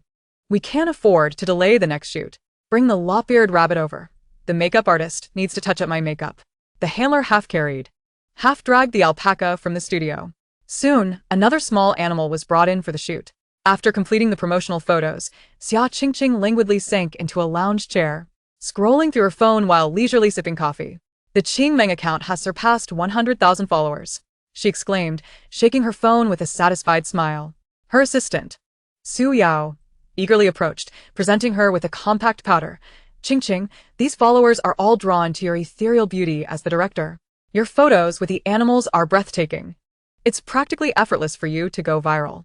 Xia Qingqing scoffed lightly, carelessly twirling a strand of hair around her finger. Running an animal facility requires knowing where to focus one's efforts. She suddenly burst into laughter, contrasting herself with Xia Zhi Ning, that foolish girl who had taken over a nearly bankrupt zoo and spent her days tending to frail and injured animals, such a self-imposed burden. Xia Zhi Ning was perpetually buried in research and surgery. That bookish fool could never compare to you, a true business genius, Su Yao remarked disdainfully. A glimmer of mockery flitted across Xia Qingqing's eyes. So, what if her leg injury was exposed? She idly admired her freshly manicured nails. After all, Xia Zhi Ning, that pitiful creature, was merely a zoo director on the brink of bankruptcy, clinging to a group of sickly animals. She elegantly lifted her coffee cup, leaving a mark of her red lips on the rim. Meanwhile, she was the cherished daughter of a wealthy family, lavished with affection by her parents and brother. Su Yao pulled out her phone, lowering her voice. Should we arrange for new revelations about the Sun Yu Zoo? The online community thrives on gossip these days. Debunking rumors is far slower than creating them. A continuous stream of negative news could cripple Sun Yu and spell disaster for Xia Zhi Ning. Just as Xia Qingqing was about to respond, Su Yao gasped, staring at her phone. What? How is this possible? What is it? Xia Qingqing frowned, glancing at Su Yao. Su Yao's lips trembled, her tone incredulous. Xia Zhi Ning and the little animals she rescued have found Yu Qinzhou. Yu Qinzhou? Xia Qingqing exclaimed, sitting upright in shock. The swimmer, who's been trending all day for his disappearance? Wasn't it said that he eloped with a wealthy woman? Quickly, she opened her phone to find the trending topic about the animal detective locating Yu Qinzhou had exploded, securing the top spot. Numerous topics in the trending section were related to Xia Zhi Ning. Yu Qinzhou had debunked the rumors surrounding Sun Yu Zoo. He posted a message confirming his safety, explicitly thanking the director of Sun Yu Zoo. Members of the national swimming team collectively retweeted his post, expressing gratitude towards Xia Zhi Ning, declaring that they would volunteer at her Sun Yu Zoo upon their return from the competition. At just 19 years old, Yu Qinzhou had recently joined the national team as a rookie. Meanwhile, his teammates had already amassed hundreds of thousands, if not millions, of fans, each wielding significant influence. The news of Xia Zhi Ning locating the missing Yu Qinzhou alongside the little animals spread rapidly, with the national team expressing their gratitude. Chapter 54. Quick Escape. Yu Qinzhou's Weibo photo was simply adorable, capturing him holding his phone high, while Xia Zhi Ning, donned in a mask, struck a cute peace sign, cradling a proud tabby cat in her arms. Most charmingly, 2 fluffy squirrels perched on her shoulders, mimicking her gesture. The sight of the 4 little creatures together exudes an overwhelming cuteness, causing the comment section to flood with exclamations of how adorable they are. Previously, I came across this little director who claimed to be an animal communicator. I thought it was just a gimmick, but it turns out she possesses genuine skills. These 2 little squirrels and the tabby cat are exceedingly clever. I must visit the Forest Island Zoo tomorrow to see them. No one mentioned that the Forest Island Zoo also has such charming little ones. The public sentiment and reputation surrounding the Forest Island Zoo have significantly shifted. The rumors about the zoo have been utterly devastating. I've stumbled upon countless warning posts about it, all echoing similar phrases. Moreover, these warning posts frequently recommend an indoor animal sanctuary, which is frankly a blatant marketing ploy. The rumor about staff abusing animals surely must have been concocted by the director of the Light and Cute Animal Pavilion, right? After browsing the latest online discussions, Su Yao's complexion turned pale. Qingqing, what should we do now? Xia Qingqing maintained her composure. It's all right. They can't trace it back to me. She scoffed. How capable is Xia Zhi Ning? She even managed to rescue a member of the national team. The national team's swimming stars collectively boast millions of fans. And now they are volunteering for Xia Zhi Ning for free. What a remarkable turn of events. Su Yao's expression darkened. Well, it seems the tickets for the Forest Island Zoo will likely sell out soon. I heard that Yu Qinzhou is a butterfly stroke prodigy, with hopes of winning a world championship. Su Yao abruptly halted, her eyes brightening as she pointed at the group photo posted by Yu Qinzhou on Weibo. Qingqing, look. Yu Qinzhou is in a hospital gown, absent from training. His condition is bound to be affected. This could potentially hinder the entire swimming team's relay performance. Lowering her voice, she continued, whether the national team can achieve good results this time is uncertain. If they fail, the netizens will surely lash out. She wore a gloating expression, Even more ludicrous, these athletes are volunteering at Xia Zhi Ning's shabby zoo afterward. Aren't they just inviting criticism for being unprofessional? Xia Qingqing felt a bit relieved. True, and I've heard that one swimmer's performance has declined. Fame comes swiftly and leaves just as quickly. Once this wave passes, the Forest Island Zoo will inevitably face closure. She stood up, adjusting her skirt, and said calmly, "It's time to return to the lab. Several data points for the vaccine still need to be tested." Su Yao promptly took out her phone to contact the driver, smiling flatteringly. "Qingqing, your claw vaccine is about to create a global sensation. Once launched in 2 months, it will undoubtedly outshine all similar products domestically and internationally." Her eyes sparkling. She counted on her fingers, a conservative estimate of 3.4 billion in profits. By then, when you return to your alma mater to give a speech, the seats will be fully occupied, and experts at international conferences will be clamoring to consult you. Su Yao lowered her voice deliberately. "Xia Zhi Ning, that little zoo director. Isn't even worthy of carrying your shoes." Xia Qingqing left with a smile. "After visiting Yu Qinzhou at the hospital, it took less than 2 hours for Coach Tao to transfer 200,000 yuan into Xia Zhi Ning's account." Xia Zhi Ning couldn't help but exclaim. It was incredibly swift. With money in her pocket again, she took the 3 little ones to purchase a batch of medical supplies for the animals. By the time she returned to the zoo, it was already 8 in the evening. Inside the zoo's medical room, Xia Zhi Ning gently treated the tabby cat's ear injury with a cotton swab while softly reassuring, "Just hold on, it will be over soon." The tabby cat narrowed its eyes, purring contentedly, its tail slightly raised, clearly enjoying the caretaker's attention. Meanwhile, on the phone holder beside the examination table, Xia Zhi Ning's phone was playing the recently viral gestured dance video. Dioma, Dioma, Dioma. The Squirrel brothers squatted on either side of the phone, their dark eyes wide with fascination, little paws gripping the edge of the screen. Noticing their expressions, Xia Zhi Ning couldn't help but chuckle. Upon realizing their newfound popularity online and the influx of visitors eager to see them, the 2 squirrels immediately adopted an idol persona, clamoring for Xia Zhi Ning to teach them the latest trending gesture dance. Zhi, this move. The younger squirrel suddenly leaped up in excitement, mimicking the arm movements from the video, but in his exuberance, he slipped and nearly toppled off the stand. "Fool." The elder squirrel shot him a disdainful glance, but still reached out with a little paw to pull him back, then stood up straight with a serious demeanor. The 2 squirrels mimicked the movements from the video, swaying their front paws side to side, their freshly washed fluffy tails following suit. Xia Zhi Ning couldn't help but burst into laughter, and the tabby cat tilted its head to watch, a hint of disdain flickering in its eyes. "Childish." The younger squirrel placed its paws on its hips. "What do you know? We are stars now, and we have to engage with our fans. Surely, many humans will come with treats for me. I must show my gratitude." Xia Zhi Ning laughed in surprise. When did the younger one learn such fandom jargon? These 2 brothers are simply too trendy. You 2 will be the fashion icons and star mentors of our Forest Island Zoo. The atmosphere in the medical room was warm and cheerful until a sudden urgent ringtone interrupted the squirrels' dance practice. The elder squirrel quickly handed the phone to Xia Zhi Ning. Upon answering, a somewhat familiar female voice came through the line. "Is this Director Xia?" The person on the other end sounded anxious. "I am Jiang Xingyou. I heard that you can provide online consultations for animals. Are you available for an emergency now?" Xia Zhi Ning was taken aback upon hearing the name. Even though she doesn't follow the entertainment industry, she knows Jiang Xingyou.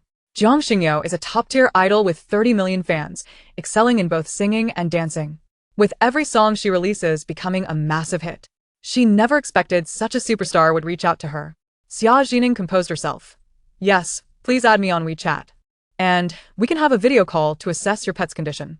The 2 quickly added each other on WeChat. As soon as the friend request was accepted, Jiang Xingyou urgently initiated a video call, clearly in a hurry. On the other end of the video call, Jiang Xingyou was holding an Angora rabbit.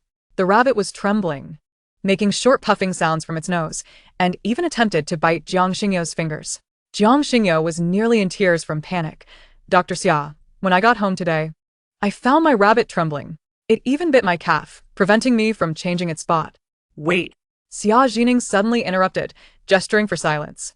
The Angora rabbit's puffing sounds indicated discontent or a warning. Xia Zhi Ning heard the rabbit saying, "Master, there is someone hiding in the wardrobe. Don't go in. Run." Chapter 55, Summoning Reinforcements. Jiang Xingyou froze at the sight of Xia Zhi Ning's grave expression, not daring to make a sound. Her big almond-shaped eyes stared at Xia Zhi Ning, filled with confusion. Xia Zhi Ning was hesitant to speak directly for fear of alarming the intruder. She quickly texted Jiang Xingyu, "Someone is hiding in your wardrobe. Run. Don't make any loud noises. Pretend nothing is happening." Upon receiving the text, Jiang Xingyu's pupils dilated. She immediately took a few steps back, clutching the Angora rabbit, and quietly moved toward the door. As Xia Zhi Ning provided her cover, she urged, "Miss Jiang, please pick up your rabbit and part its fur. Let me examine its abdomen." She raised her voice, attempting to drown out the sound of Jiang Xingyu's footsteps and the creaking door. At that moment, Jiang Xingyu had cautiously approached the door, making every effort to avoid noise. Xia Zhi Ning held her breath on the other end of the line, her palms damp with cold sweat. She dared not cease her speech, resorting to medical jargon. The inguinal lymph nodes of the rabbit show no signs of swelling. The skin is devoid of erythema, and there are no subcutaneous hemorrhages.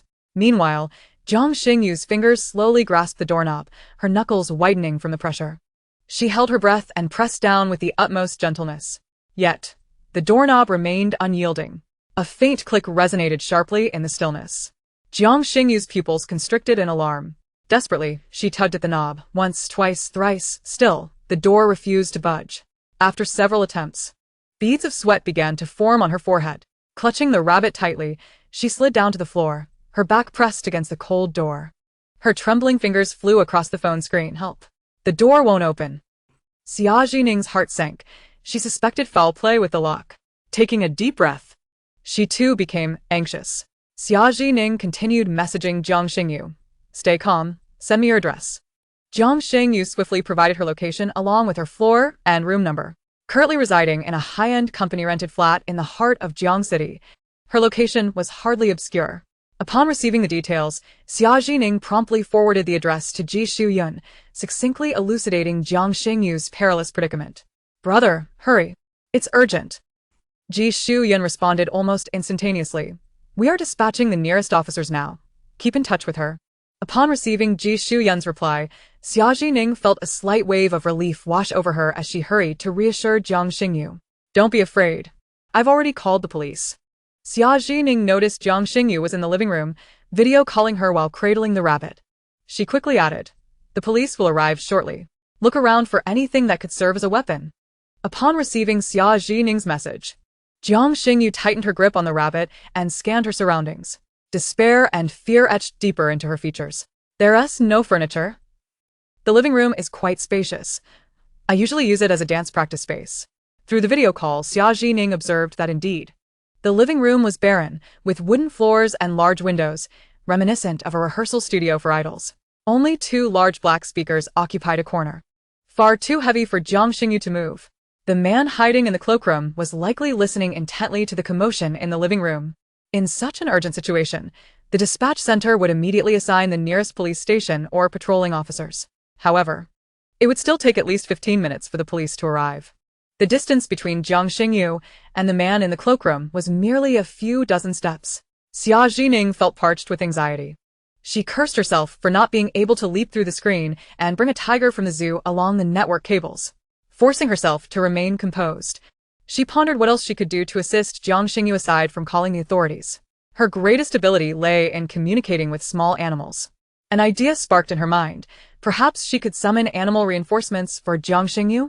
"Look outside your window. Are there any birds or small animals?" The Angora rabbit Jiang Xingyu held was gentle in nature, with minimal aggression and virtually no combat prowess. Moreover, its long fur obscured its vision, rendering it nearly blind. Birds, on the other hand, exhibited greater aggression. Jiang Xingyu glanced out the window, only to find darkness. "I'm on a high floor. Birds seldom pass by. Only bats are circling in the sky. Can you communicate with the bats? But they're too far away, and my phone's volume is too low." "Bats." Xia Zhi Ning's eyes widened in surprise, a glimmer of excitement flashing within them. She whispered to the squirrel duo, "Quickly, summon the plump little bat siblings."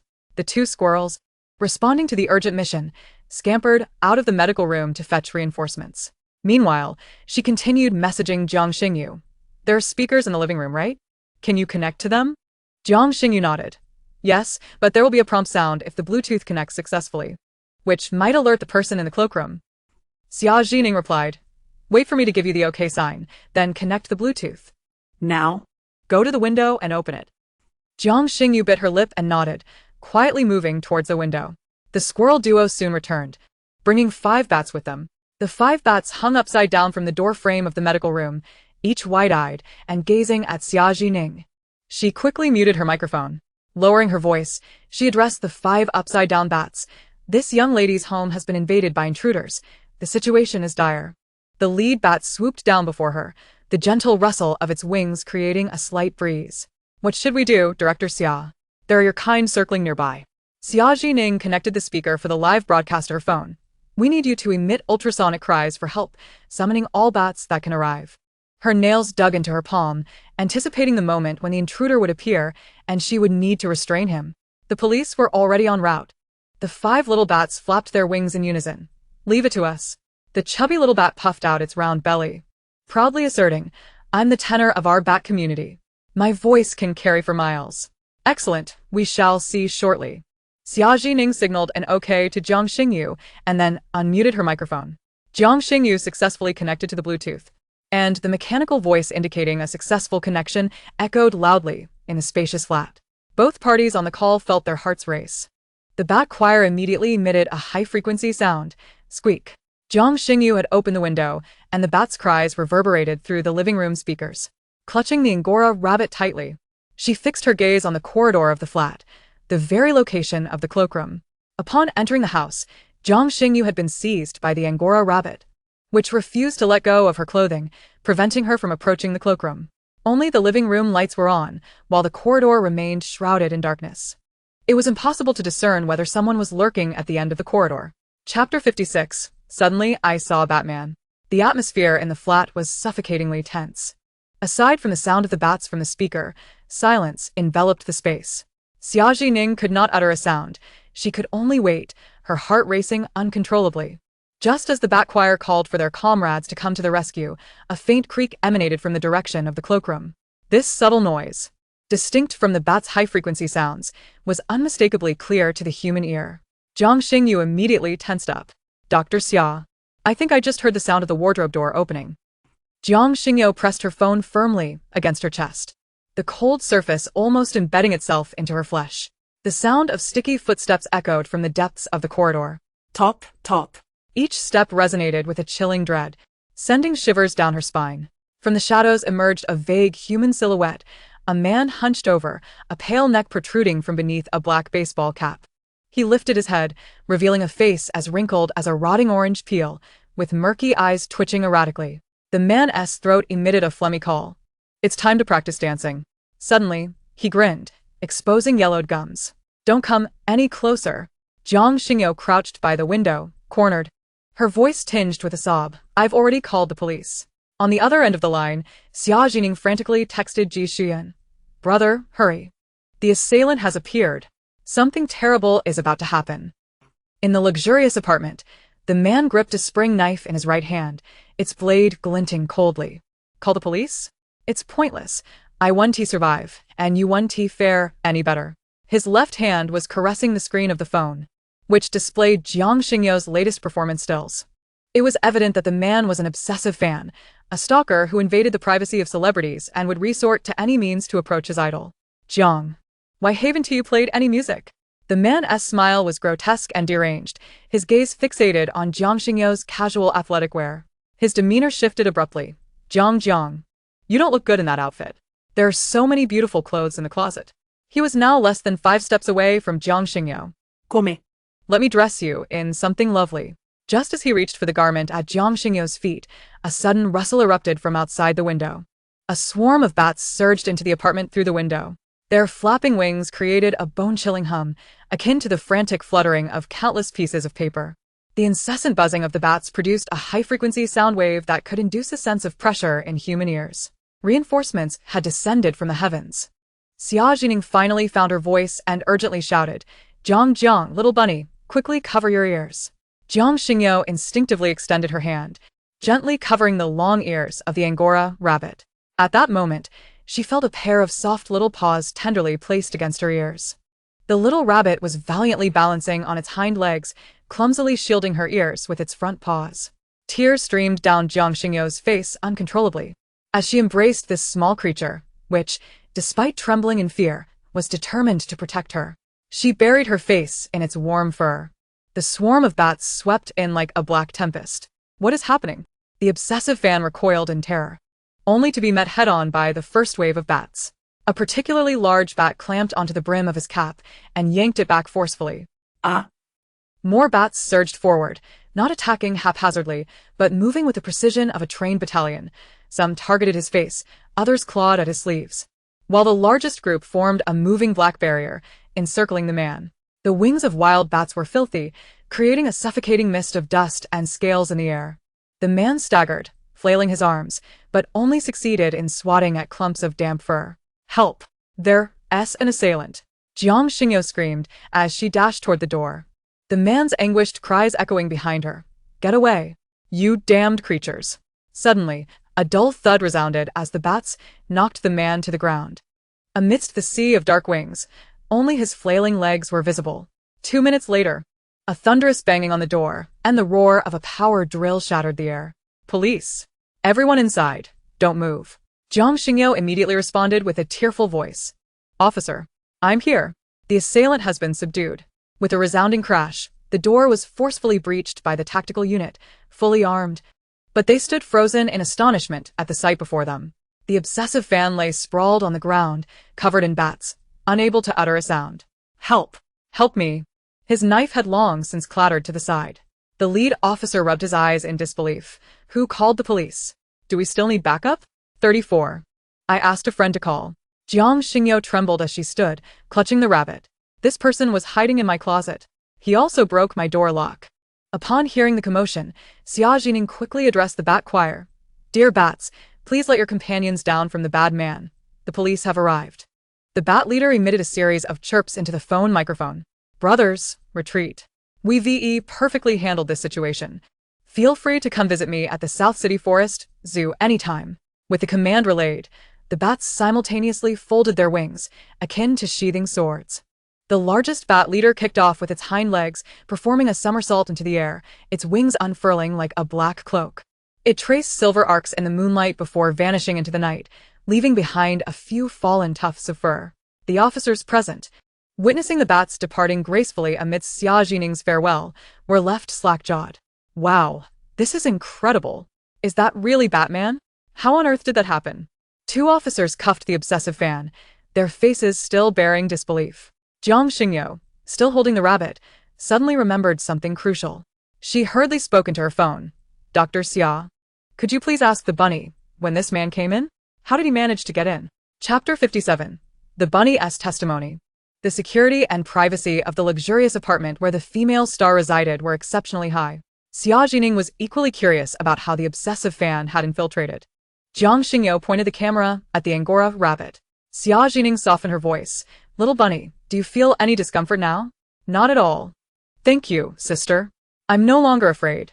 The Angora rabbit's voice was soft and sweet, reminiscent of the voiceovers of cartoon rabbits. It was simply adorable. Xia Zhi Ning couldn't help but speak more gently.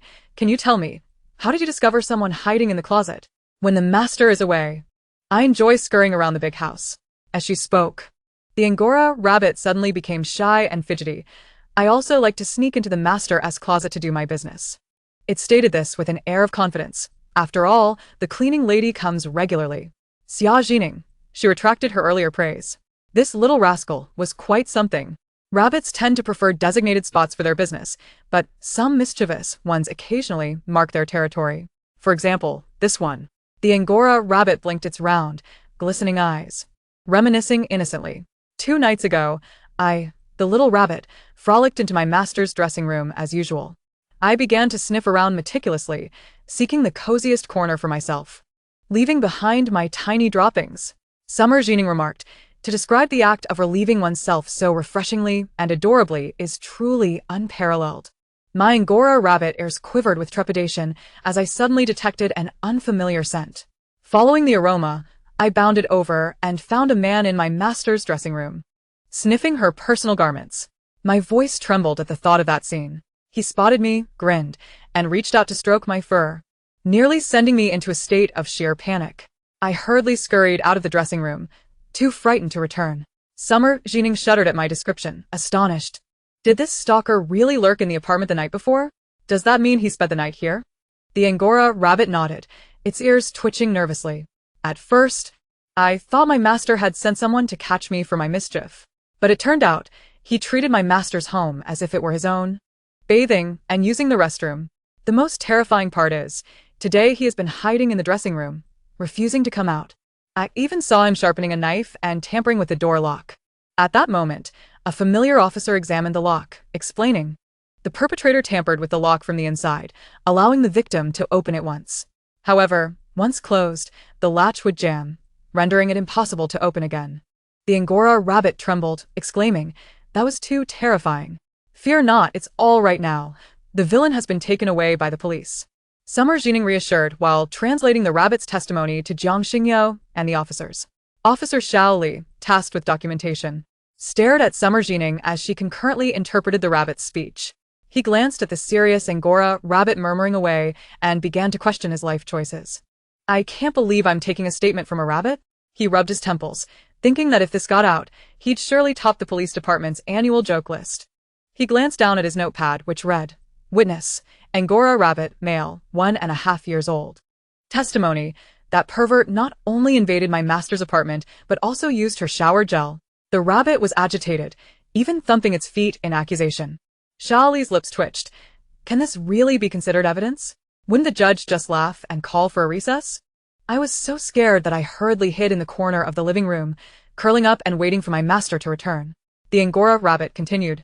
I know my master always goes to the dressing room first to drop off her things, change clothes, and take off her jewelry. So, as soon as she stepped in, I dashed over and clamped onto her pant leg. As the rabbit elaborated, detailing how the suspect damaged the lock from the inside, he sighed, resigned to continue writing. Well, whatever happens, happens. It's not my fault. It's this world. Summer Zhi Ning, still puzzled, asked, Rabbit, how did the stalker get in? Didn't you see him enter? The Angora rabbit shook its head. I first met him in the dressing room. How strange. Summer Zhi Ning too found it odd.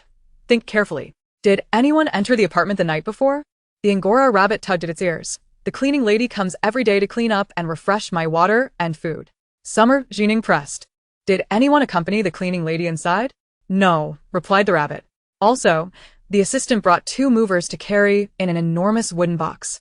They left right after. And no one else came. Upon hearing this, Summer Zhi Ning immediately grew alert and asked Jiang Xingyou, Ms. Jiang? The rabbit mentioned an enormous wooden box was brought into your home the day before. What was inside it? Jiang Xingyou pondered. It was a mobile clothes rack I ordered, capable of holding 200 garments. She frowned, however, after bringing it in, it wasn't installed right away. My assistant called to say some parts were missing. Officer Xiaoli sensed something amiss and suggested, let's find that large wooden box. Under Jiang Xingyou's guidance, 3 officers entered the dressing room.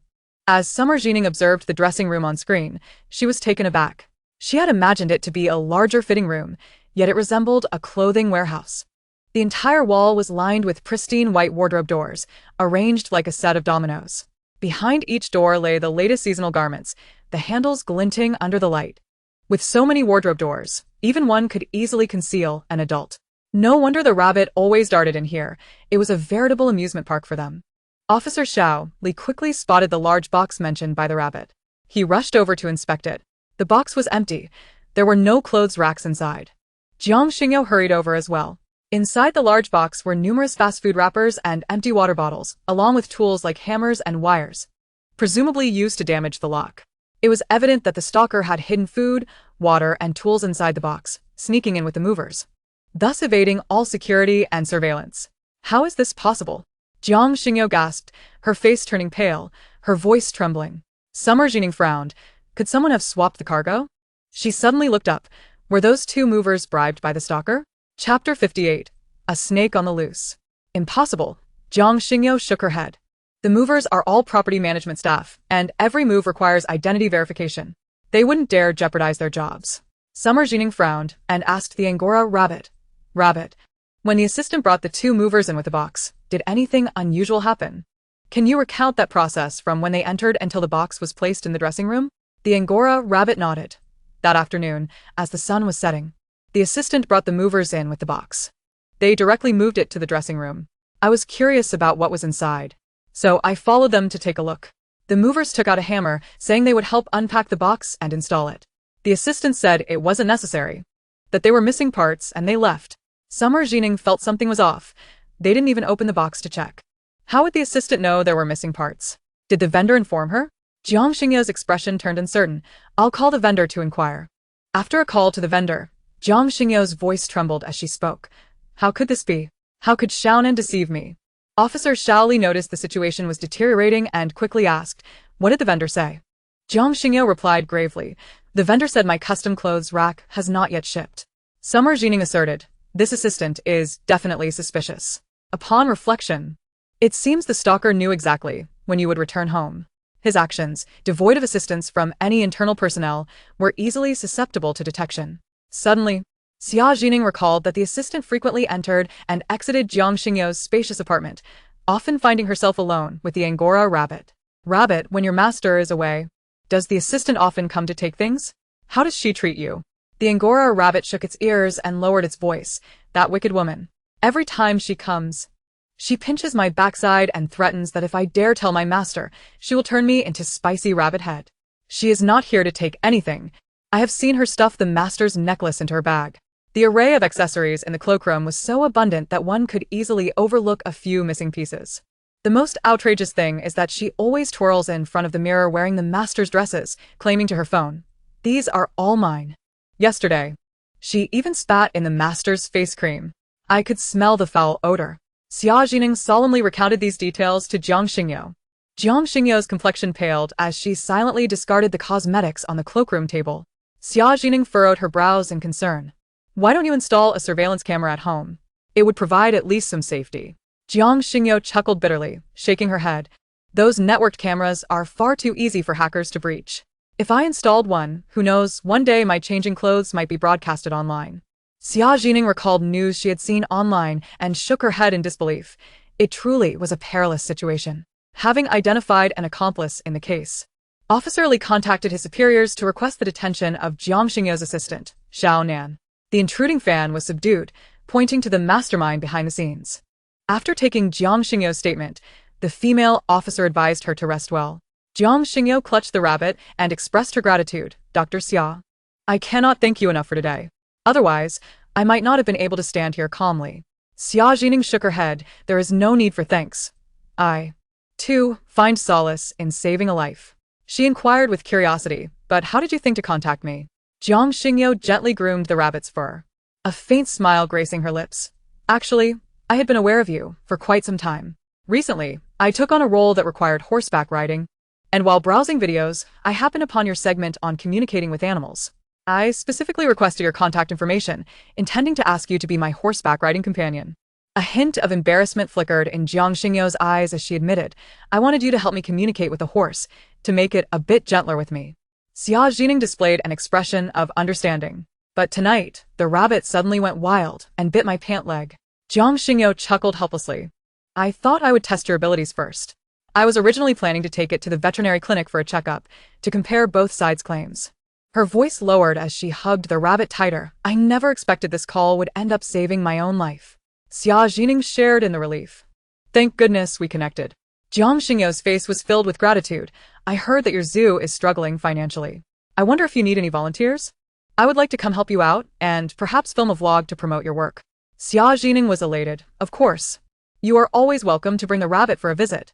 Having a top-tier influencer as a fan is indeed invaluable. After concluding her video call with Jiang Xingyao, Xia Zhi Ning noticed her phone battery was down to 10% and was overheating significantly. She plugged in her phone, washed up, and went to bed, free from worries, sinking into a deep and restorative slumber. The following morning, at 7:30, Xia Zhi Ning began her routine as the director of the zoo. Since taking over, she had devoted every spare moment to treating the animals, and the rewards from solving cases had been spent quickly. Fortunately, the 3 million donated by Chun Cheng's parents would sustain her for a while longer. After breakfast, she donned her work uniform and commenced the regular health checks for the animals at the zoo. Glancing at her planner, she noted that her first stop was the reptile exhibit at the Senyu Wetland Pavilion. This pavilion was a man-made wetland, with transparent glass walls separating visitors from the wetland ecosystem, allowing for unobstructed viewing. However, Xia Zhi Ning entered through the staff passage, directly confronting the small creatures of the wetland. Good morning, Director Xia. The old keeper, Yi Chen, fidgeted with his hands, his smile somewhat stiff. He recalled the incident from a few days earlier when they collectively abandoned their posts during the tiger exhibit's body disposal case. Standing before Xia Zhi Ning now, he felt quite embarrassed. Who would have thought that just 3 days later, Gu Lin would reach out to them, inviting them back to train the new employees with a pay raise? After all, to persist in such a desolate park for so many years. Who didn't he truly care for these animals? Yet, facing Xia Zhi Ning again, he felt the weight of the harsh words he had once spoken. Good morning. Xia Zhi Ning greeted with vibrant energy, waving her hand as her eyes curved into crescent moons. She was clad in rubber shoes, treading upon rocks and damp earth. In the rocky habitat, crocodiles basked lazily in the sun, while water snakes glided between floating driftwood, and various lizards nimbly darted through the moss.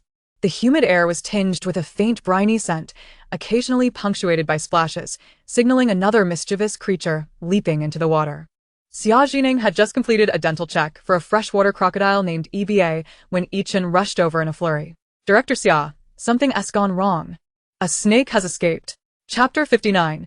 Capturing the agitated venomous snake. Xia Zhi Ning's expression shifted dramatically. Which one is missing? Yi Chen wiped the sweat from his brow. It's a venomous snake. The Malayan pit viper. The Malayan pit viper is a type of venomous snake belonging to the viper family, native to Southeast Asia. They typically exhibit yellow coloration, though rare white variants occasionally appear. The snake in the Senyu Zoo was a white variant female pit viper. A true treasure of the wetland exhibit. Xia Zhi Ning furrowed her brow. Is it the one called Mist Fang? That snake is entirely silvery, with fangs as translucent as white jade, a true beauty among snakes. Indeed, Yi Chen confirmed, his voice tense. I checked the surveillance, and my colleagues have scoured the entire park without finding any trace of Mist Fang. His sweat only increased as he continued. With the recent surge in visitor numbers and Mist Fang's irritable temperament, if it gets out and harms someone, it would be disastrous. Xia Zhi Ning nodded. I will go take a look.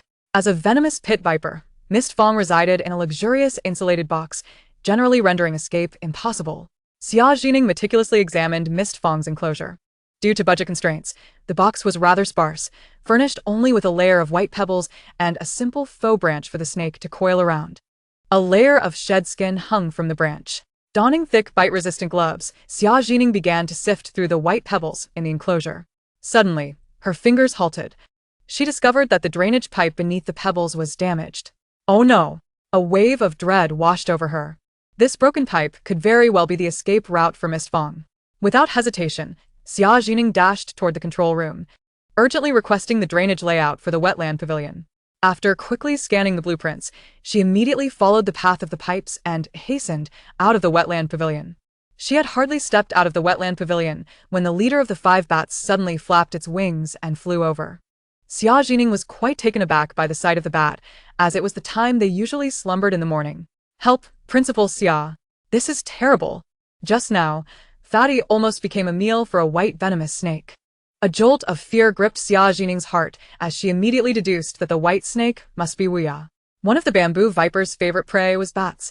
And it was morning, a time when the nocturnal champions of the night were blissfully sleeping, hanging from trees, effectively turning themselves into a buffet for the predator. Not to mention, Fatty was rather slow, and quite plump. How is Fatty? Xia Zhi Ning hurriedly inquired. Where is that white snake now? As the bat soared, it replied. It's near the staff dormitory. Fatty is fine, fortunately. The tabby king appeared just in time and swatted the white snake's head away. Xia Zhi Ning breathed a sigh of relief. Truly, the tabby king was formidable. Even in the zoo, it commanded respect. Upon her arrival, she could only see a snake and a cat facing off beneath a tree. The tabby king arched its back, its fur bristling like a hedgehog, with its tail raised high, while the white snake coiled into a spring-like posture, flicking its crimson tongue. The two locked eyes, their intense stares causing the surrounding fallen leaves to tremble with the palpable tension. Wuya, furious, raised its body, revealing its fangs glinting ominously. You vile tabby. How dare you lay a paw on me? The tabby king, exuding an air of authority, flicked its tail defiantly. You dare to touch the bats under my protection? In this zoo, it declared, I am the law. It thumped a paw on the ground, stating, either coexist peacefully or return to the wild. Xia Zhi Ning felt her blood surge with excitement and was immensely gratified, wanting to bestow upon the tabby king the title of a royal guard. still wearing her bite-proof gloves. She quietly approached Wuya. The tabby king, noticing her movement, cleverly diverted Wuya's attention, feigning a yawn with a fierce expression. Wuya immediately became alert. At that moment, Xia Zhi Ning seized the opportunity and expertly grasped the back of Wuya's neck. "Let go of me! Let go of me!" Wuya thrashed violently. But Xia Zhi Ning was seasoned in handling all sorts of creatures, and Wuya stood no chance against her. Having not eaten much lately, Wuya quickly lost its strength to resist. Xia Zhi Ning exhaled deeply. Such a cunning venomous snake was akin to a ticking time bomb.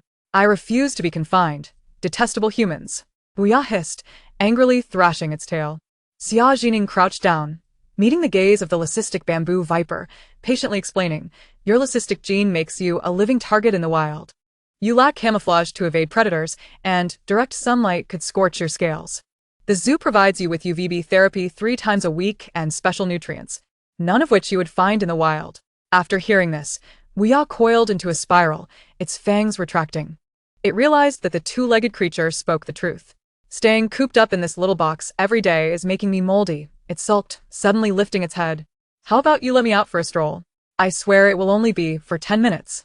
Xia Zhi Ning crossed her arms, raising an eyebrow. "You, a venomous snake. Going for a walk alone? I don't think so.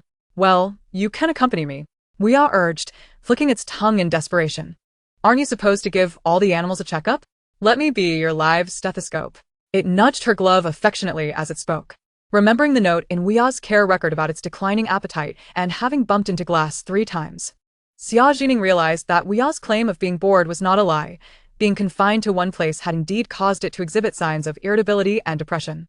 Perhaps it could work, she thought, though she was still wary of Wuya's temperament potentially spiraling out of control while examining other animals. Suddenly, an idea struck her. "How about a deal?" She waved her phone. "Every time you follow me without attempting to escape, I will add a piece of new furniture to your VIP suite. For instance." Xia Zhi Ning pulled up a shopping page, showcasing a heated faux rock massage mat or a climbing frame with an automatic mist sprayer. Wuya's golden vertical pupils widened in excitement. "A misting tree." It pressed its entire body against the phone screen.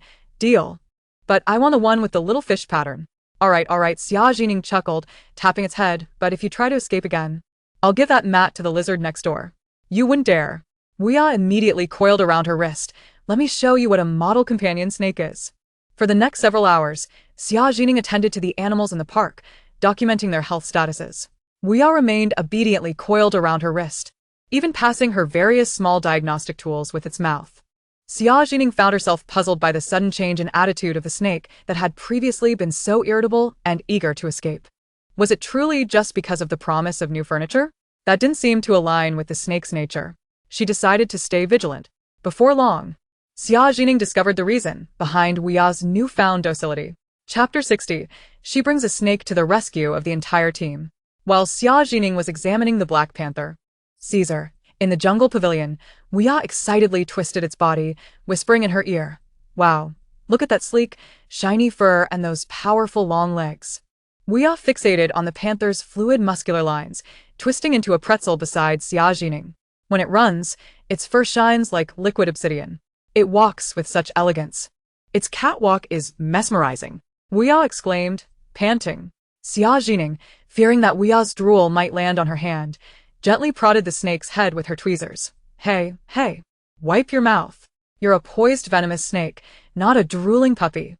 As they left the jungle pavilion, Wuya climbed onto Xia Zhi Ning's shoulder, casting a lingering gaze back at the panther. "Panther brother, I shall return to see you again." When Xia Zhi Ning prepared a nutritional meal for the emaciated tiger in the tiger enclosure, Wuya impatiently urged her to hurry up with the next animal. Quick. This skinny dog is nothing compared to my panther brother." Xia Zhi Ning realized the truth. It turned out that this white snake was a bit of a love-struck serpent, enamored with handsome, muscular creatures. Was this so?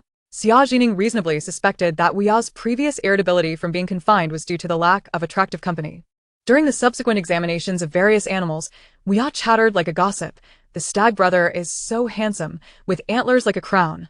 I want to coil around him. The snow wolf's gaze is so aloof and fierce, so alluringly stoic. That visitor just now was somewhat handsome.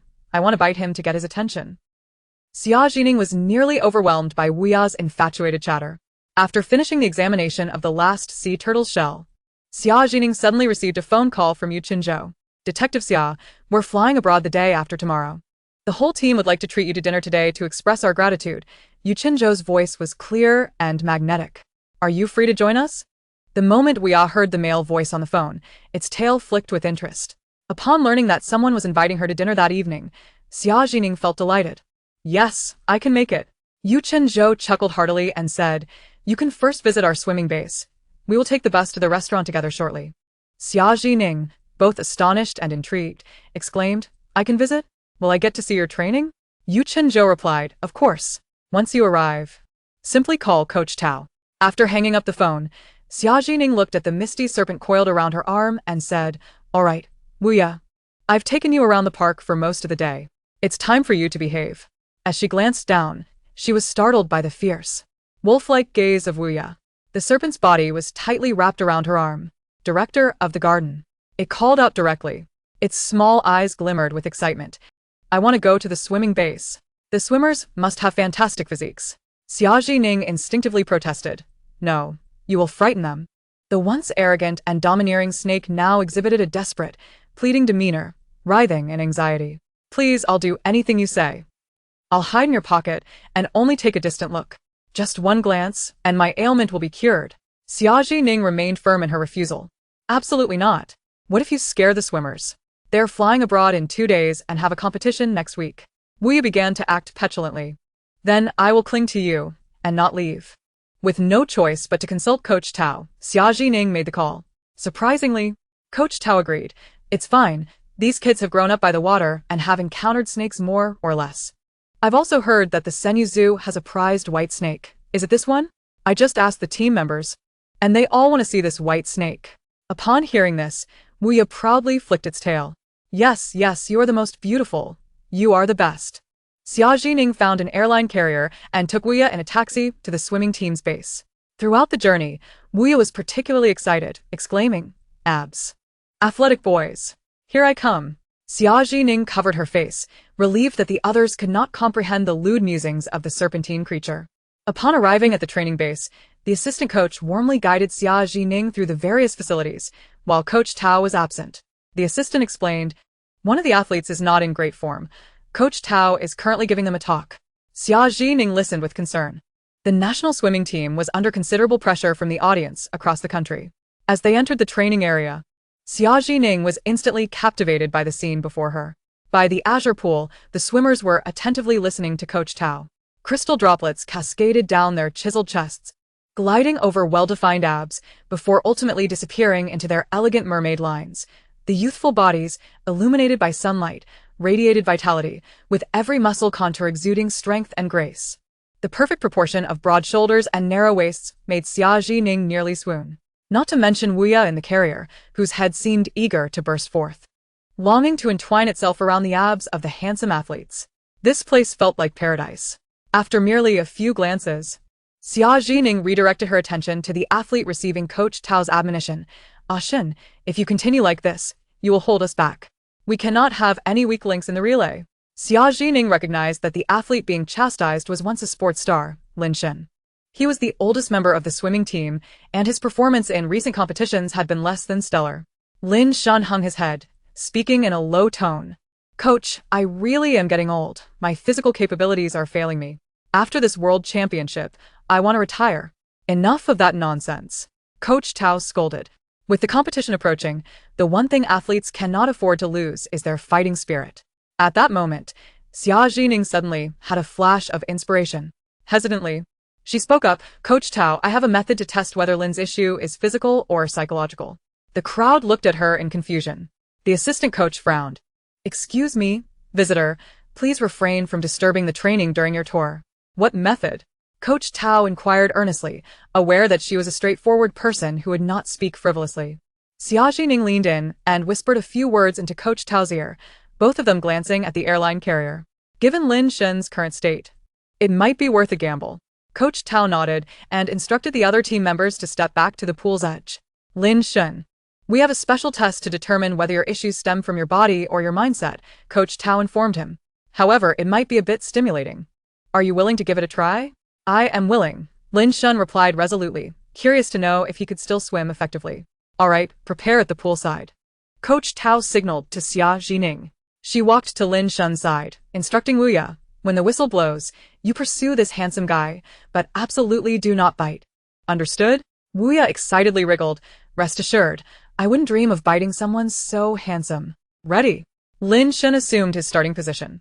As he leaped into the water, Xia Zhi Ning placed Wu Ya into the pool. Oh no! Lin Shun suddenly felt a chill at his ankle, as if something akin to a snake's tongue had brushed against his calf. In an instant, Lin Shun surged forth with astonishing speed. Chapter 61, An Unexpected Encounter with Miss Xia. In the pool, splashes erupted. Lin Shun glanced back momentarily, catching a glimpse of Wu Ya's gleaming white fangs, shimmering ominously. Help!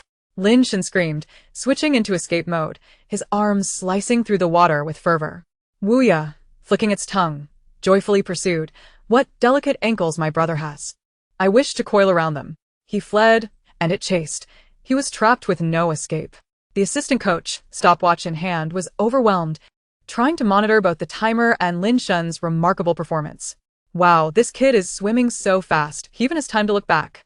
If he could afford to glance back at his competitors during a race, they would surely be infuriated. The team members watched Lin Shun dash through the pool, feeling bewildered. This was utterly unfamiliar. Shingo keeps saying he is old. Is he deceiving us? Who said Shingo was old? He had just been scared into a frenzy. It was as if the scene had been fast-forwarded. This isn't swimming, it's practically flying on water. The onlookers surrounding the pool were left speechless, astonished not only by Lin Shun's speed but also by Xia Zhi Ning's unconventional method. Incredible, this was a path of unconventional training. Little Xia, the director, was indeed formidable. This training approach would leave even the king of hell in awe. Xia Zhi Ning bashfully scratched her head. Actually, I only thought of it after seeing Coach Tao's lecture. When a person's survival instincts are triggered, they often surpass their limits and reveal their true potential. She pointed to Wu Ya in the water, coincidentally. This little one has been pestering me to get a closer look at you all. The team members shivered at her words, forcing a laugh. Closer look? Perhaps we can pass on that. Indeed, our swimming team is quite socially anxious. As Lin Shun reached the far end of the 100-meter swimming pool, he emerged almost in a tumble, dragging himself out of the water. Once on the poolside, he lay flat on his back, seemingly having exhausted every ounce of energy in his body. The crowd gathered around him, erupting in applause to congratulate him. The assistant coach, visibly exhilarated, exclaimed, "Ah Shun, do you realize how long it took you to swim that 100 meters?" Lin Shun waved his hand dismissively, panting heavily on the ground. "Coach, let us not discuss that just yet. Have I secured my personal accident insurance for this year?" Laughter erupted among the onlookers. Xia Zhi Ning extended her hand towards the pool. "Wu Ya, you've worked hard, come on up." The slender serpent, Wu Ya, floated languidly in the water. "I'm too exhausted. I need to coil around my brother's arm to get out." Xia Zhi Ning replied, "Suit yourself, you flirt," and turned to leave. At this moment, Yu Qinzhou helped Lin Shun to his feet. Once Lin Shun regained his composure and confirmed he was still alive, he inquired about his time. "How long did I just take?" 46 seconds and 92 milliseconds, the assistant coach announced, his excitement palpable. To put it in perspective, the world record stands at 46 seconds and 86 milliseconds. You were a mere 0.6 seconds away from breaking it. Coach Tao could hardly contain his enthusiasm. The champion of last year's World Championship swam it in 47 seconds and 15 milliseconds. With this time, you would undoubtedly clinch the title. In the realm of the 100-meter freestyle, breaking the 47-second barrier is a significant milestone. Achieving this time guarantees first place. Upon hearing his time, Lin Shun could scarcely believe his ears. Was this truly the performance of an athlete of his age? Still in disbelief, he asked Coach, "You're not pulling my leg, are you?" Yu Qinzhou produced the recording of Lin Shun's swim. "Shungo, why don't you take a look at how fast you just swam?" Coach Tao also presented a comparison with Lin Shun's training video from earlier that morning. The qualitative difference was evident to any discerning eye. Lin Shun was astonished. Is that really me in the video? It finally sank in that he was not old yet, his physical capabilities had not diminished. He could even approach the world record. Coach Tao firmly grasped Lin Shun's shoulders, his eyes ablaze with fervor. "You, foolish boy, extinguished that flame all by yourself." He pointed dramatically towards the undulating pool. "Look at this result. Your body is clearly still capable of fighting for another decade."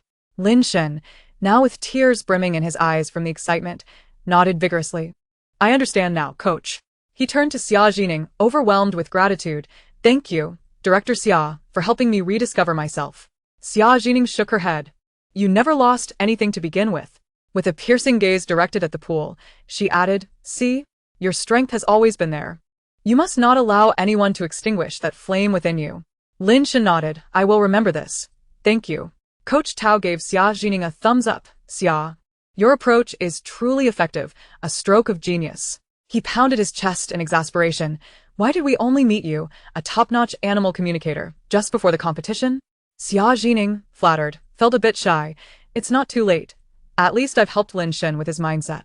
The assistant coach, shedding his earlier indifference towards Xia Zhi Ning, asked, Director Xia, there is still a day left until tomorrow. Would you like to join us? He rubbed his hands together with a smile. Does your zoo have any more terrifying and ugly snakes? Bring them along for some fun. A hushed silence enveloped the swimming team, shivering in response. Coach Tao enthusiastically supported the assistant coach's suggestion. Yes, yes. We would love to have more snake coaches for practice. How about 500 for each snake coach per practice session? Wuya, now on land, widened her eyes in surprise. What? For just 500 yuan? I can spend time with so many handsome guys? Director Xia, you should hurry and pay. I want to come here every day. Xia Zhi Ning tapped Wuya on the head. Do you think this is an amusement venue? It's the swimming team paying us 500 yuan to hire you as a practice partner. Wuya straightened up in excitement. Is there really such a good deal? I can help handsome guys improve their performance and earn money. This is fantastic. Xia Zhi Ning thoughtfully stroked her chin, however. Will we be able to promote these snakes as national team coaches? Coach Tao nodded. Of course. Your snake coaching is far more effective than us coaches. He made a phone call to report this. After the call, Coach Tao turned to Xia Zhi Ning, brimming with excitement. The head of the organization said, if any athlete breaks their personal best at this World Championships, there will be a monetary reward. A gold medal earns 300,000 yuan. A silver medal 100,000 yuan, and breaking a record brings in 700,000 yuan. Xia Zhi Ning was taken aback by the figures. With 20 athletes competing in the men's swimming team, she could potentially win 20 lottery tickets. All right, I will discuss it with the snakes in the reptile house. Coach Tao was flushed with enthusiasm. Xia, make it happen. The head said if swimming training yields significant results, they will apply to the sports administration for animal coaches in other events as well.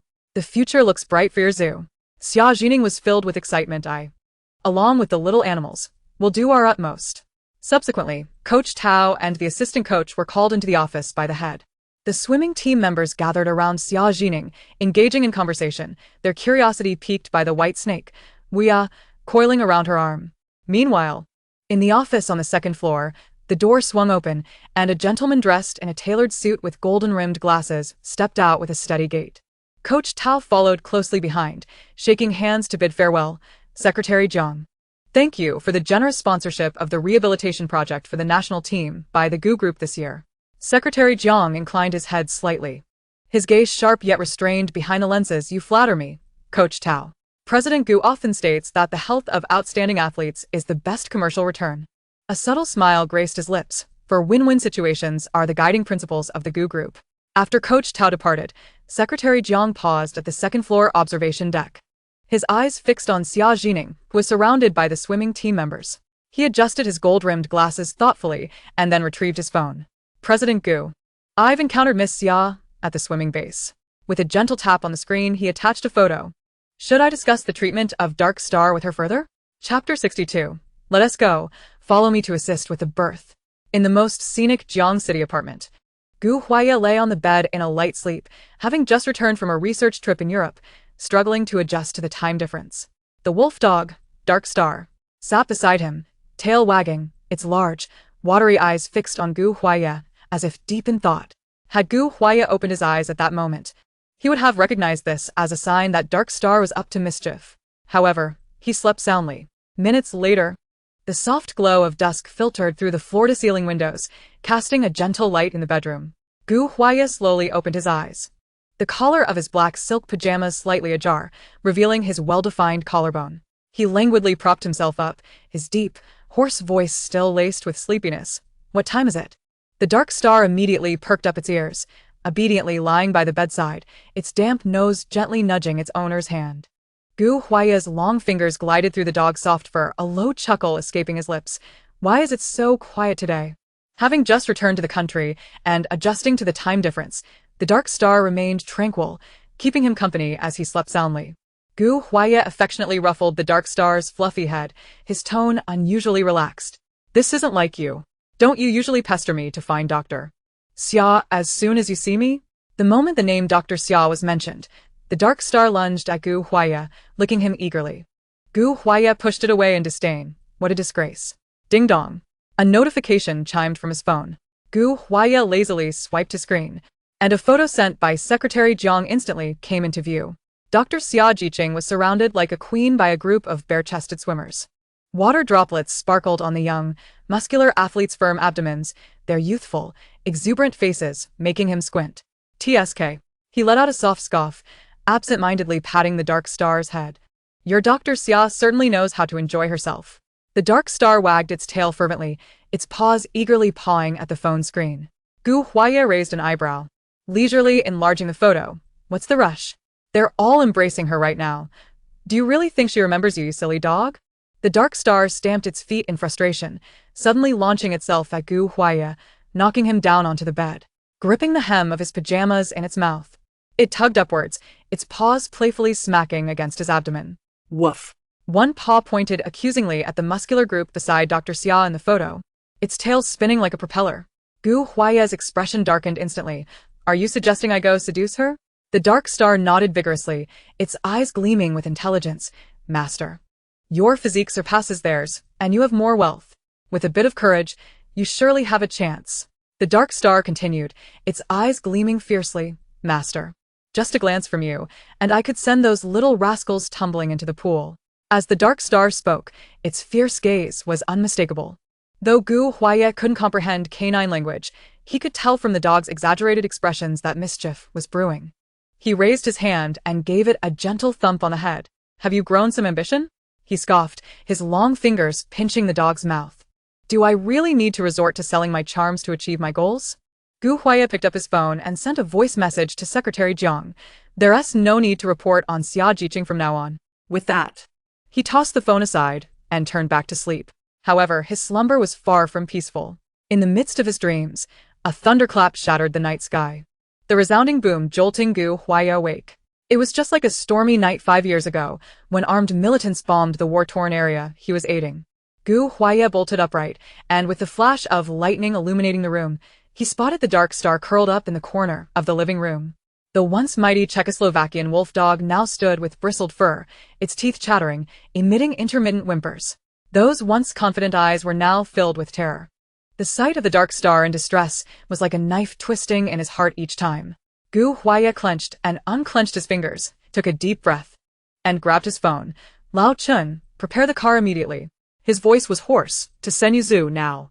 Just as Gu Huaiya turned to grab his coat, the dark star's tail wagged cautiously for a brief moment before it quickly resumed its trembling state. At Senyuzu, Xia Zhi Ning returned triumphantly with Wu Ya. They had dined in a luxurious restaurant, enjoying a seafood buffet with a swimming team. However, the athletes were rather unfortunate, limited to high-protein foods like vegetables and shrimp, strictly controlling their diets. Meanwhile, Shi and Wu Ya indulged themselves, their bellies round and full. Before leaving, Coach Tao had even bought them 2 large bags of snacks. Suddenly, a torrential downpour began outside, and Xia Zhi Ning strolled under the giraffe's shelter to digest her meal. Her tall giraffe friend was sharing the latest gossip from the park. Director Xia, let me tell you, this morning, that divorced hippo couple in the hippo exhibit stirred up trouble again. The male hippo secretly lured his ex-wife's new beau, a strong young male hippo, to the crocodile pit. The shorter giraffe interjected. Guess what happened? The new beau became pals with the crocodiles. Now they team up to steal food from the ex-wife. Xia Zhi Ning burst into laughter. Just then her phone rang. The anxious voice of the duty keeper came through the receiver. Director Xia, it's bad. The snow leopard Heiress is about to give birth, but something's not right. What? I'm on my way. Xia Zhi Ning's heart sank. She wasted no time, grabbing her umbrella and rushing outside. When she arrived panting at the snow leopard enclosure, the sight before her took her breath away. The usually majestic snow leopard, Heiress, was writhing in pain within the birthing chamber. the bedding soaked with amniotic fluid and blood. It was panting heavily, its amber eyes constricted in agony, occasionally emitting low whines. Xia Zhi Ning quickly donned gloves to examine her, her expression growing increasingly grave. The positioning is wrong. The cub's forelimbs are stuck in the birth canal.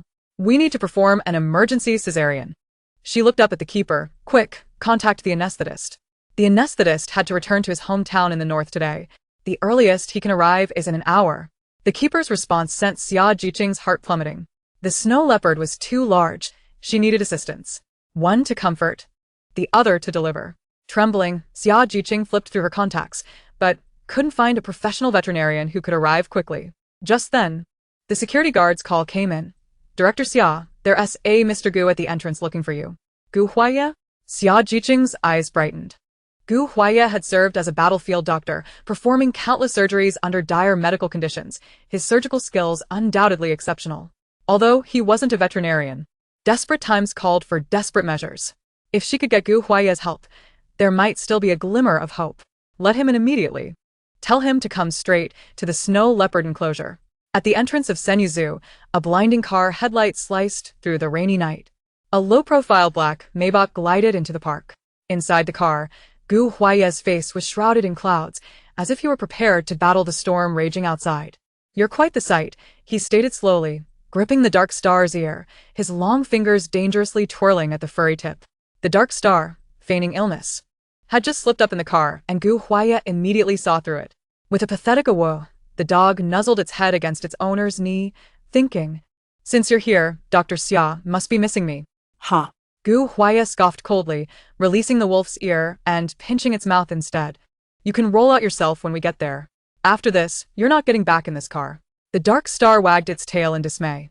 The Maybach had barely come to a stop in front of the snow leopard enclosure when Gu Huaya hadn't yet had the chance to command the dark star to hop out. A sudden, thunderous boom echoed as the rear door of the car was forcefully flung open. Amidst the torrential downpour, Xia Zhi Ning held a precariously balanced black umbrella, droplets cascading from her hair tips. Her doe-like eyes sparkled with an astonishing brightness, as if she had spotted a lifeline. "Gu Huaya, your timing is impeccable." Still reeling from the shock of the carjacking, Gu Huaya felt a firm grip on his wrist. "Hurry," Xia Zhi Ning urged, pulling him along. "Come assist with the delivery." Gu Huaya. Delivery? Chapter 63. The Delivery Duo. In the rain, Gu Huaya visibly faltered upon hearing the term delivery. A snow leopard at the zoo was experiencing complications during birth. Xia Zhi Ning tugged at his sleeve as they advanced, rainwater soaking the ends of her hair. Assistance was urgently required to adjust the position of the cubs and make an incision. She struggled to hold the large black umbrella, attempting to shield both herself and Gu Huaya. "Can you help me?" Gu Huaya furrowed his brow. Xia Zhi Ning's breath hitched, fearing he would decline. In the next moment, however, his long fingers had taken hold of the umbrella's handle, his calloused fingertips inadvertently brushing against hers. With a subtle shift of his wrist, the black umbrella was firmly positioned above them, creating a dry haven amidst the rain. "Lead the way," his voice was deep, maintaining an appropriate distance while still protectively hovering by her side. The raindrops driven by the wind were deftly deflected by his tall frame. Their footsteps intermingled in the rain as they hastened towards the snow leopard enclosure. Upon arrival, the snow leopard, Inren, lay on the ground, wailing in agony. "It hurts." Xia Zhi Ning's heart clenched as she disinfected her tools, reassuring Inren, "Do not fear. You and your cubs will soon be safe." The zookeeper had already prepared the surgical instruments. Gu Huaya stood in the sterilization zone, deftly folding the sleeves of his surgical gown. His movements in donning the mask were precise and elegant, the straps tying at the back of his neck accentuating his long, slender neck. The surgical cap was placed upon his head, yet his captivating peach blossom eyes peeked out, their corners slightly lifted, adding a sharper edge to his appearance compared to when he donned a suit. Xia Zhi Ning had changed into her surgical attire, the oversized gown emphasizing her slender frame, with only her focused doe-like eyes visible above the mask. The moment their gazes met, they synchronized their actions without the need for words. They instinctively positioned themselves on either side of the snow leopard, squatting down in unison. Without excessive communication, they naturally formed a coordinated stance. Gu Huaya's fingers probed the snow leopard's abdomen, his brow furrowed. "The position of the cubs is incorrect. Immediate correction is necessary." He glanced up at Xia Zhi Ning, his expression focused and restrained. I am not familiar with the muscular structure of felines. I require guidance on the incision's location and depth. Xia Zhi Ning comprehended immediately, her delicate fingers precisely indicating several critical points on the snow leopard's abdomen. Make the incision here, avoiding this muscle group. Her fingertips traced an anatomical diagram on Inren's abdomen. The thickness of the leopard's uterine wall was 1/3 less than that of humans, necessitating a gentler touch. Gu Huaye grasped the instructions swiftly. Requiring no further repetition from Xia Zhi Ning, he held the scalpel. Without anesthesia, it will be painful. You must soothe it and encourage cooperation. Xia Zhi Ning nodded. Inren, she murmured, while expertly massaging the snow leopard's acupressure points to alleviate its suffering. We will assist you in delivering your cubs through the smallest incision possible. It will hurt, but bear with us. The snow leopard gasped in pain. I trust you. As the procedure commenced, Gu Huaye's movements were precise and swift. The sharp scalpel seemed to come alive in his hands. When blood-stained gloves, he did not flinch. Only his typically stern eyes reflected an unusual tenderness. His battlefield-honed skills were quick, accurate, and fierce, yet he adjusted immediately when Xia Zhi Ning softly reminded him to lessen his pressure by 30%. When unusual bleeding occurred, Xia Zhi Ning swiftly pointed out, apply pressure here, it's a unique hemostatic point for leopards. Amidst the snow leopard's whimpers, the edges of their white coats occasionally brushed against each other in the mist of the disinfectant. The challenging delivery of a fierce beast unfolded surprisingly smoothly. Their collaboration seamless, as if they were longtime partners. Half an hour later, as Gu Huaye cradled a wet, squirming cub, Xia Zhi Ning was already prepared with a warming blanket and emergency equipment. She skillfully cleared the newborn's airway. Gu Huaye noticed the beads of sweat rolling down Xia Zhi Ning's brow, and spoke in a low voice. Let me handle the suturing. We need to use absorbable thread. Xia Zhi Ning, breathless, added, follow the grain of the tissue. Gu Huaye deftly threaded the needle. Exhausted, Xia Zhi Ning sank down against the wall to rest. Yet, upon raising her gaze, she found Gu Huaye seemingly unaffected, energetically continuing the surgery. Internally, she couldn't help but ponder. This guy's stamina is quite extraordinary, isn't it? His surgical attire was already soaked through with blood, and his expensive trousers, due to his crouching position, were now stained and dirty. Given the fabric and tailoring, they must have cost a fortune. Yet, Gu Huaye exhibited no sign of discomfort, his complete focus remaining on the snow leopard. Those hands, which had treated countless wounds on the battlefield, now meticulously stitched the snow leopard's injuries. Xia Zhi Ning had initially thought that bringing this powerful figure from the business world to assist with a leopard's delivery might result in him displaying annoyance or anger. Feeling affronted, especially given his domineering personality when they first met. However, she was taken aback by how he had not uttered a single unnecessary word.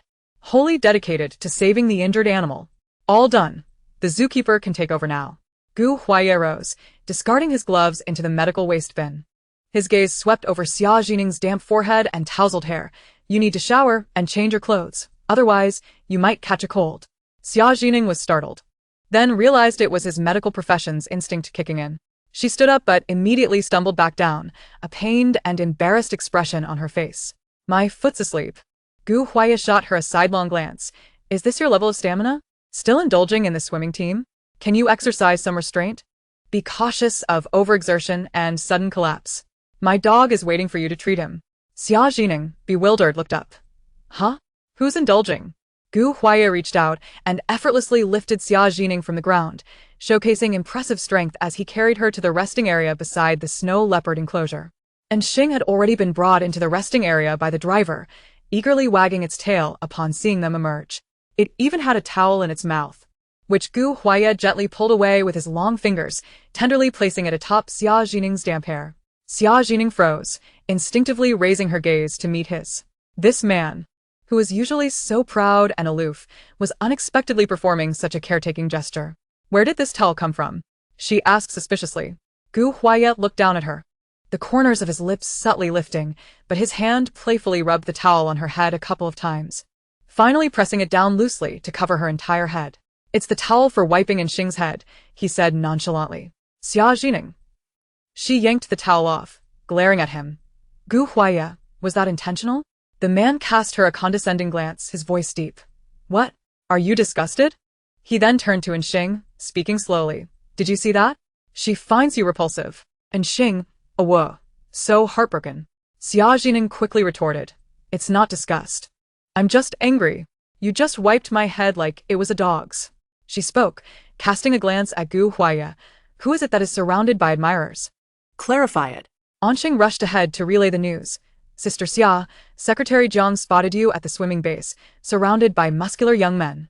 Xia Zhi Ning explained, those are members of the swimming team expressing their gratitude towards me. Gu Huaya scoffed, that is quite an unconventional way of showing appreciation. Xia Zhi Ning retorted, I don't wish to converse with you. I am off to take a shower. Having regained sensation in her legs, she stood up and noticed Gu Huaya in a disheveled state, pausing for a moment. There's a communal bath in the staff dormitory. Would you like to take a shower? I suppose there are spare staff uniforms here that you could change into. Gu Huaya initially intended to decline, but the stench of blood on him was overwhelmingly pungent and unpleasant. Very well, he conceded. Having endured the rigors of war zones, he was not particularly fussy about his surroundings. Xia Zhi Ning fetched him a set of clothes. Gu Huaya, who frequently traveled for work, had spare clothes in his vehicle.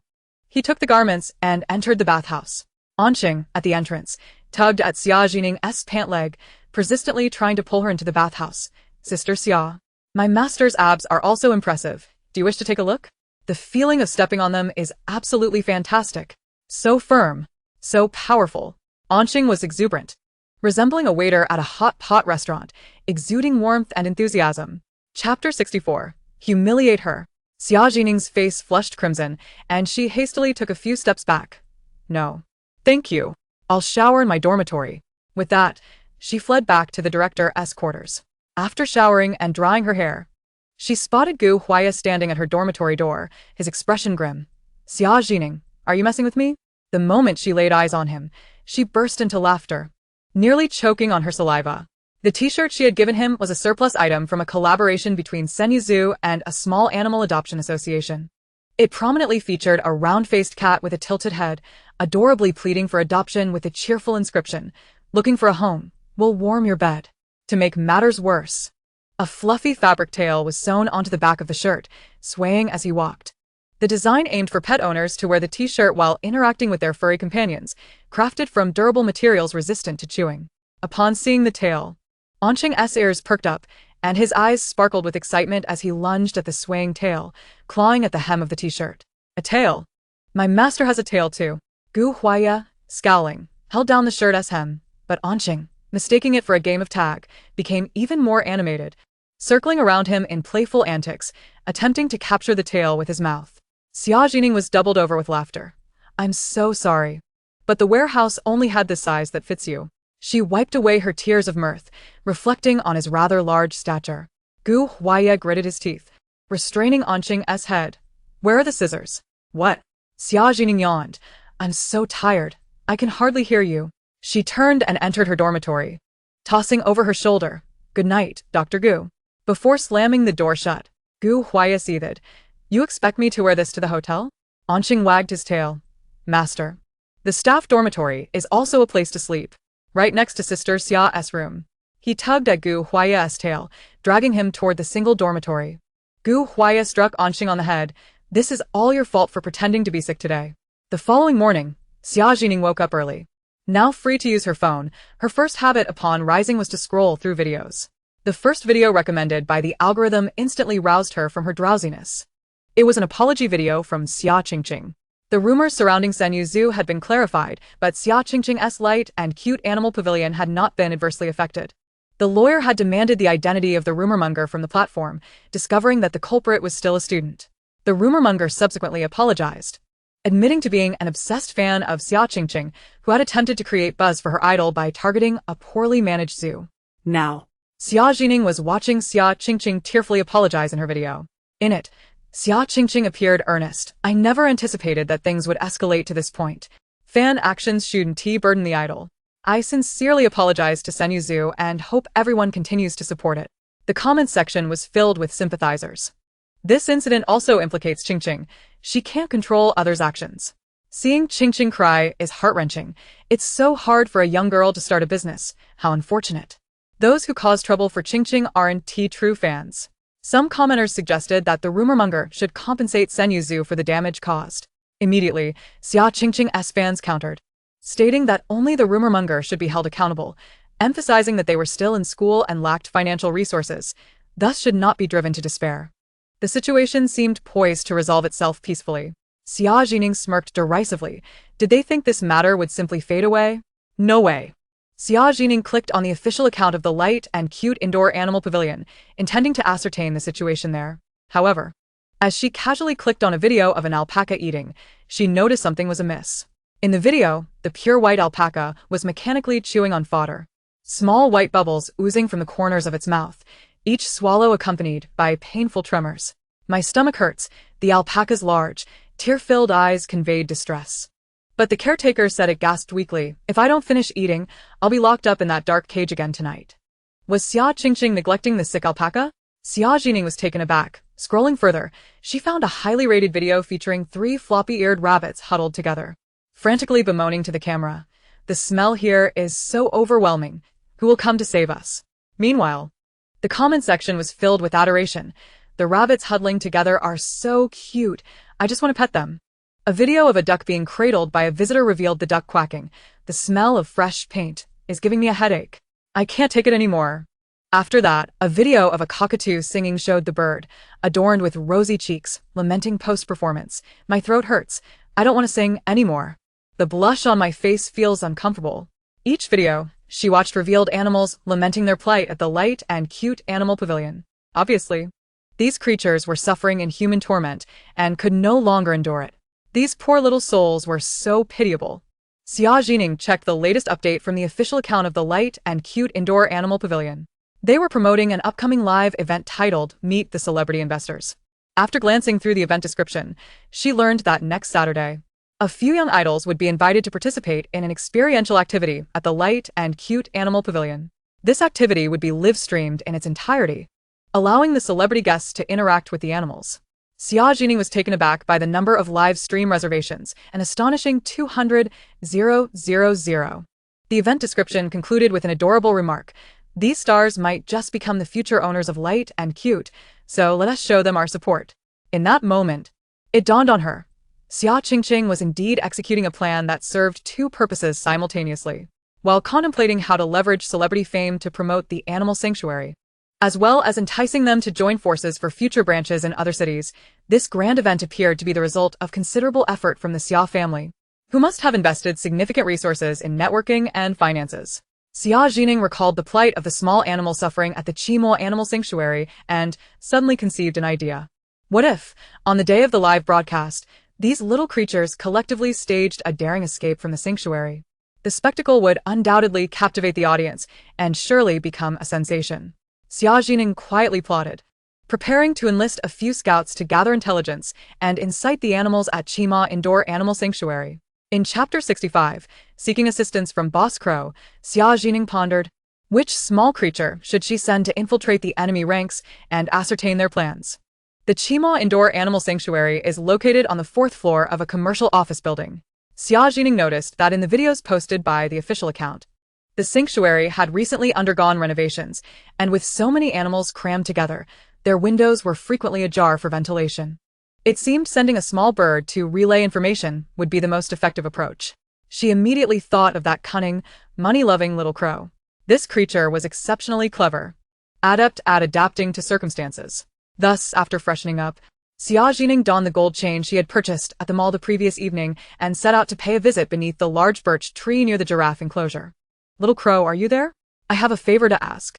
The gold chain you wanted has been acquired, she called out, shaking the chain. The crow peeked out from the tree, scrutinizing the glimmering gold in her hand, its small eyes sparkling with excitement. It quickly flapped down. Hurry, put it on me. The crow stretched its neck, and Xia Zhi Ning smiled as she adorned it with the chain. How does it look? The crow proudly shook its neck, declaring from now on, do not call me Little Crow, address me as Boss Crow, or even President Crow. It had observed that the ostentatious humans wore gold chains around their necks and rings on their fingers, clutching little handbags under their arms. Calling me Little Crow is beneath me. Xia Zhi Ning raised an eyebrow. Oh, such refined taste? The crow nodded, cawing with laughter. Ha from now on, I shall be the wealthiest mogul in this zoo. I am the richest person in Senyu City. Then, where do you keep your little treasures? Would you like to store them in my safe? Xia Zhi Ning fluttered her long eyelashes. What if a storm comes and soaks the cash, turning it into pickled vegetables? The crow suddenly became alert, entering fraud prevention mode. Beware. This is a typical custody scam. Please download the National Anti-Fraud Center app. Xia Zhi Ning mused to herself that this little creature was quite astute. Evidently, the National Anti-Fraud campaign had been effective. She clasped her hands in supplication. Boss Crow, could you assist me with one more task? The crow waved its wings. If their essay matter, speak it. Xia Zhi Ning crouched down, whispering her plan to Boss Crow. After hearing her out, the crow's eyes darted around. Get me another chain.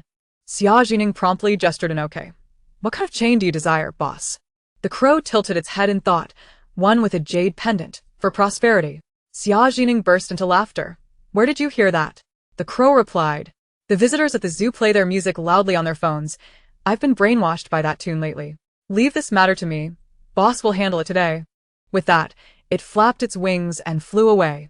As long as there was money involved, Boss Crow proved to be quite reliable. Not long after Boss Crow took flight, Xia Zhi Ning felt a furry giant rushing toward her, and Xing affectionately nudged her palm with its fluffy head. Sister Xia, it's time for breakfast. Breakfast? Before Xia Zhi Ning could react, and Xing gently tugged at her pant leg, leading her toward the staff dormitory. Upon entering the communal dining area, an enticing aroma of food enveloped her. Dozens of employees were enthusiastically enjoying an exceptionally lavish breakfast. Steamed Chinese dim sum exuded steam, while exquisitely plated Western pastries adorned the tables. Most extravagant was the bubbling seafood porridge, where plump crab legs and fresh shrimp peeked through the thick broth. Nearby, dozens of iced Americanos and milk teas were neatly arranged, glistening with droplets of condensation in the morning light. Where did all this come from? Xia Zhi Ning exclaimed in surprise, her eyes widening. The zookeeper Yi Chen, with a shrimp dumpling stuffed in his mouth, mumbled, Director Xia, your generosity is overwhelming. Other employees chimed in. Director Xia has really splurged. Following you brings good fortune. Just as Xia Zhi Ning was about to explain, a tall shadow suddenly loomed over her. Gu Huai's broad hand rested on her shoulder, firmly guiding her into a seat. Running around without breakfast again? His tone was assertive, indicating she had no choice but to comply, as he gestured for the secretary to serve the specially prepared breakfast. No wonder you always have low blood sugar. The secretary swiftly presented a sizzling plate of pan-seared foie gras, accompanied by scrambled eggs with black truffles and a fresh juice blend. Gu Huai pushed a bowl of chicken soup, simmered for 6 hours, towards Xia Zhi Ning. Drink the soup first. Xia Zhi Ning was almost overwhelmed by the delightful aroma. Her mind racing. Is this the joy of being beside a living fortune god? She instantly realized that this extravagant breakfast was undoubtedly the handiwork of Gu Huai. Director Gu, Xia Zhi Ning's south eyes sparkled like crescent moons, her voice dripping with sweetness and flattery. This is incredibly extravagant. Gu Huai, with an impassive expression, adjusted his cufflinks.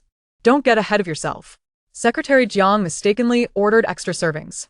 Secretary Jiang, looking bewildered, nodded in agreement. Xia Zhi Ning nearly choked on the soup. What do you mean?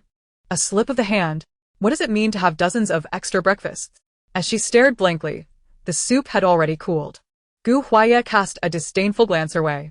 Xia Zhi Ning promptly entered serious eating mode, her dining etiquette impeccable, yet her speed was remarkable. Gu Huai furrowed his brow. Why are you eating so hastily? No one is competing with you. Upon hearing this, Xia Zhi Ning slowed her pace. A hint of embarrassment crossed her face as she smiled sheepishly. I apologize. It's a habit from my childhood that I can't seem to shake. Gu Huai paused, suddenly recalling the information Secretary Jiang had provided, which stated that the Xia family mandated Xia Zhi Ning could only spend 10 minutes on each meal. He swallowed hard, turning his face away to gaze out the window, his tone deliberately icy. If you choke, there's no one to take care of in Xing.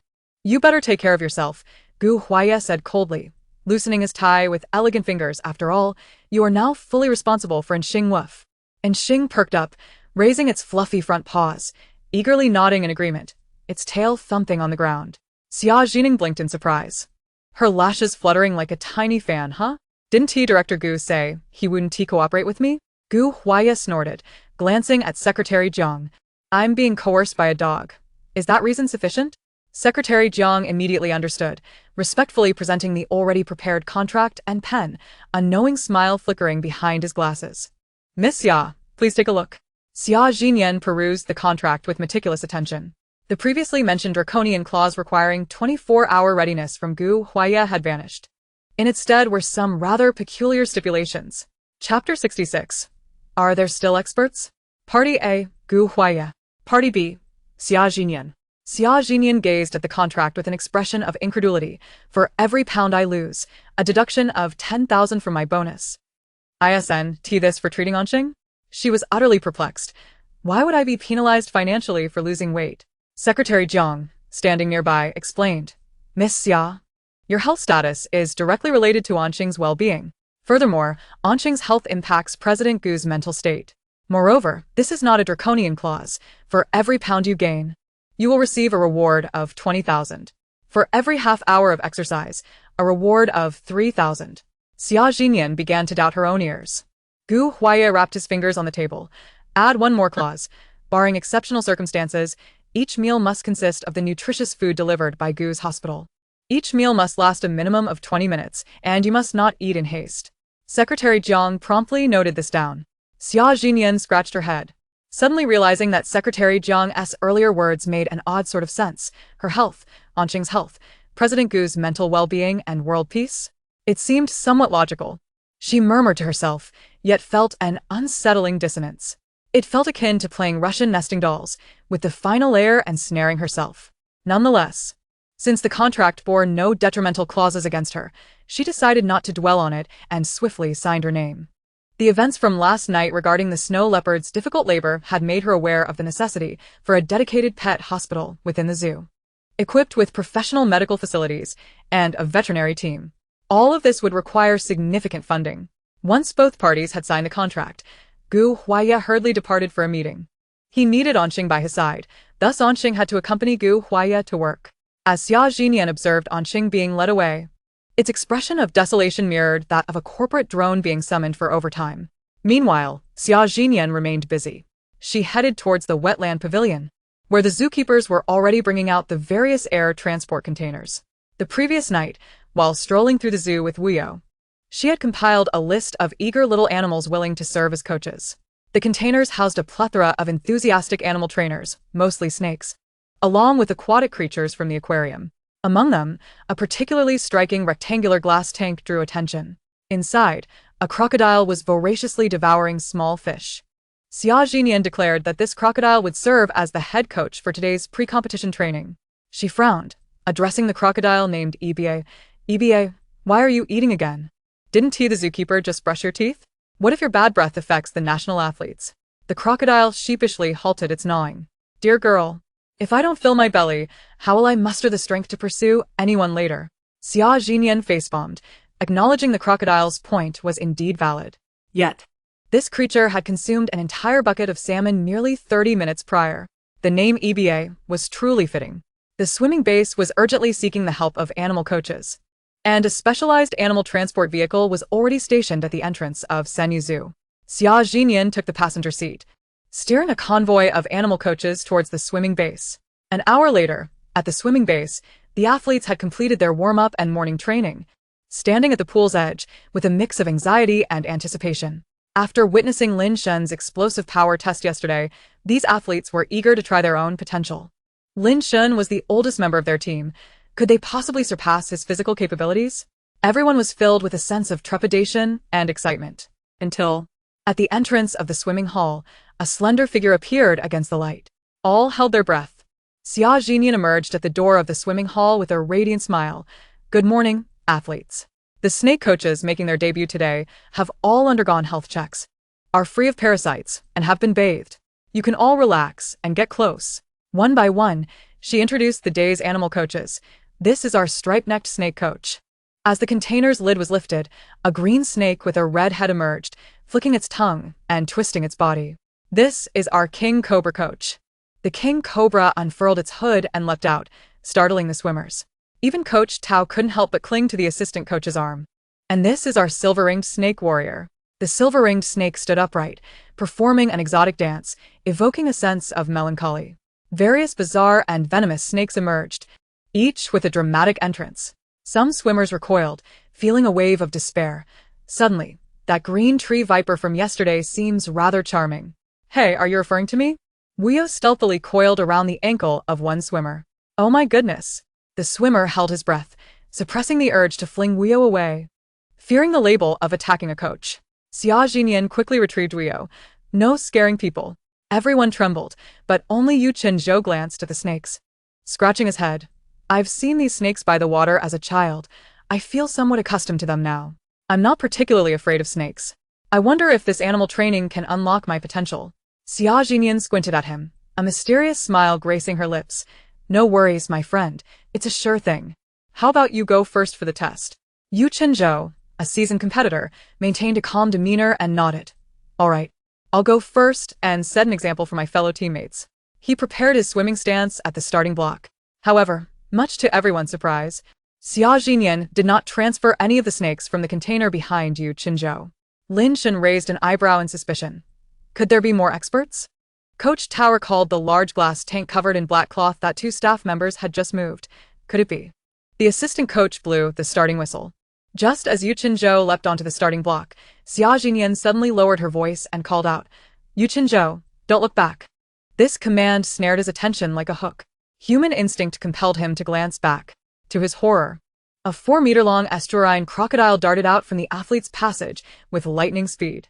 Its iron gray, bumpy carapace gleamed coldly under the lights, and its amber vertical pupils locked onto him like a predator. Its massive maw, filled with over 60 serrated teeth, gaped open, instantly saturating the pool area with the stench of fish. The most terrifying part was its speed. Its robust limbs moved with incredible frequency, its tail whipping the ground like a steel whip, closing in on him in an instant. Beep. Just then, the coach's starting whistle pierced the air. Chapter 67. Your crocodile order has been delivered. Yu Qinzhou dove into the pool, flailing his arms in a desperate escape. His arm movements were as frantic as a whirlwind. As he plunged into the pool, he could even feel the tremors caused by the estuarine crocodile crawling behind him. At this moment, the elongated jaws of the saltwater crocodile had already reached the edge of the swimming pool. Yu Qinzhou, within the pool, propelled himself forward with the fervor of a motorized engine, as though his posterior were ablaze. His mind was a blank slate, consumed solely by the instinct to accelerate with fervent desperation. He could even feel the sharp snout of the crocodile pressing against his rear.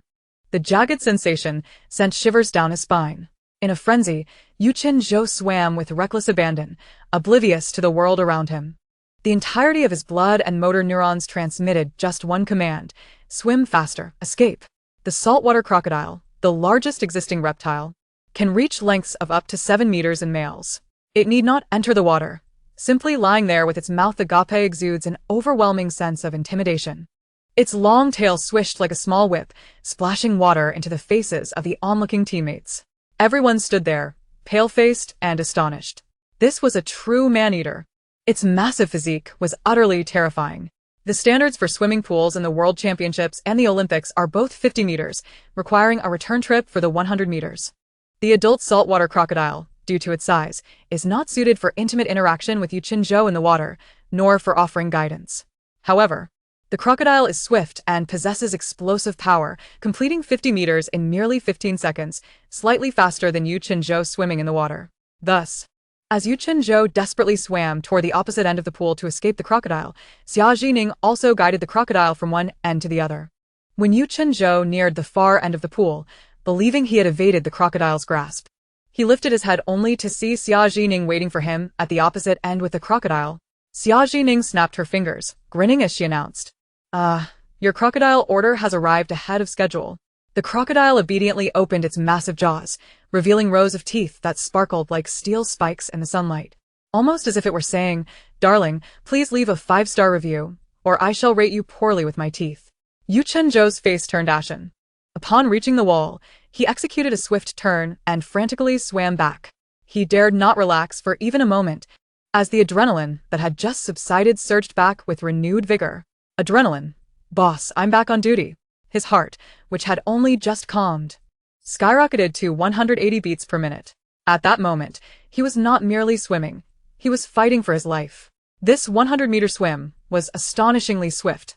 When Yu Qinzhou reached the end, utterly exhausted and leaning against the poolside, his expression reflected a profound sense of despair. He appeared as if he had been absent for some time. Yet, not a single teammate reached out to help him. Everyone's eyes were fixed on the coach's stopwatch, as if time itself had come to a standstill. Seeing Yu Chunzhou's pitiful state, Xia Zhi Ning wanted to lend him a hand. However, upon catching sight of her face, Yu Chunzhou recoiled in the pool as if he had encountered a ghost. "Please don't come any closer." Xia Zhi Ning sheepishly withdrew her hand, wondering if she truly appeared that terrifying. "Fear not. I've already led the crocodile away." Yu Chunzhou glanced around, realizing there was no sign of the crocodile, and finally climbed ashore. Once on land, he noticed the expressions of terror on the faces of his coach and teammates. Anxiously, he asked, "What's wrong? Did I swim too slowly? Was I not as fast as usual?" It was not mere self-deprecation. The brief span of that minute had felt longer than a lifetime. It truly felt agonizingly slow, especially at the moment when the crocodile had nudged his rear. Coach Tao displayed the stopwatch's reading to him, and he was so stunned that he seemed numb. "You just broke the record." Yu Chunzhou's eyes widened in disbelief. "Is that true?" Coach Tao replied, "What reason would I have to deceive you? Moreover, it far surpasses the world record. The world record for men's butterfly is 49.45 seconds. You just clocked in at 45.79 seconds." Coach Tao took a moment to regain his composure. In the last World Championships, the 100-meter butterfly champion won by a mere 0.4 seconds, just the distance of a fingernail. Yet you surged ahead with a time of 45.79 seconds. That's 3.66 seconds faster than the men's 100-meter butterfly world record, giving other competitors a 4 to 5 stroke advantage. Everyone gazed at Yu Chunzhou with excitement, as if a prodigious talent had emerged from the realm of cultivation, representing the hope of the entire sect. It is worth noting that the Dragon Nation has yet to win a gold medal in men's butterfly. Yu Chunzhou, hearing this, looked down at his still dripping arms, feeling as if he were still dreaming. "Is this truly my level?" His teammates patted his shoulder, exclaiming, "It couldn't be more real." It was only then that Yu Chunzhou regained his composure, tears welling in his eyes as he deeply bowed to Xia Zhi Ning. "Thank you for your hard work, Director Xia." Xia Zhi Ning puffed out her cheeks. "Weren't you just terrified of me?" Yu Chunzhou chuckled sheepishly. "I was still in shock. Please forgive me for my earlier reaction." Xia Zhi Ning folded her arms. "Once you win an award, you must treat us to a grand feast." Yu Chunzhou readily agreed. "Absolutely." Coach Tao shook his head in resignation. "Unfortunately, only records set in official competitions are recognized by the International Swimming Federation as new world records." Yet Yu Chunzhou's gaze was resolute, a confident smile gracing his lips. "But at least now, I have touched the ceiling of my potential." Clenching his fists, droplets of water cascaded down the contours of his muscles, instilling within him a newfound confidence. The essence of competitive sports lies in this very spirit, an unwavering belief in one's own potential. At this moment, the caretaker who had accompanied Xia Zhi Ning brought 2 buckets of large fish into the lounge. Xia Zhi Ning rolled her eyes and called for the teammates to come and meet the head coach of the animal swimming training team. The teammates were internally reluctant, yet, under the insistence of Coach Tao and the assistant coach, they had no choice but to follow along and witness the crocodile being fed. "Allow me to introduce our pure predator from Senyu Animal Park," Xia Zhi Ning announced through the glass. "This is EBA, and it has quite an appetite. It enjoys nibbling on various things." Everyone gulped, realizing that a tall figure standing at 1.8 meters would merely be a popsicle in its jaws. At that moment, the caretaker used a pair of tongs to lift a nearly 1.5-meter-long European sea bass. The fish's head was an astonishing 20 centimeters wide, but before the 4-meter-long crocodile, it appeared as a trivial appetizer. With incredible strength, the caretaker hurled the sea bass into EBA's enclosure. As the sea bass splashed into the water, EBA's jaw opened at a speed beyond human comprehension, revealing knife-like serrations. A loud crunch echoed through the air as the fish was instantly severed in twain, its entrails and blood mist erupting into the atmosphere. Some instinctively touched their own arms, and goosebumps rose on everyone's skin. As EBA devoured its meal, it continued to roar. The onlookers turned pale and hurriedly exited the lounge, leaving only Xia Zhi Ning able to comprehend EBA's roars. It was akin to a culinary critic evaluating the meal. "This fish is just passable, but compared to the one from last week, it deserves a deduction of 0.5 points. It clearly overtrained, resulting in overly lean meat. The freshness is acceptable, but alas, it was not caught and killed by me personally. Presentation score, 0. How could it be tossed in so carelessly?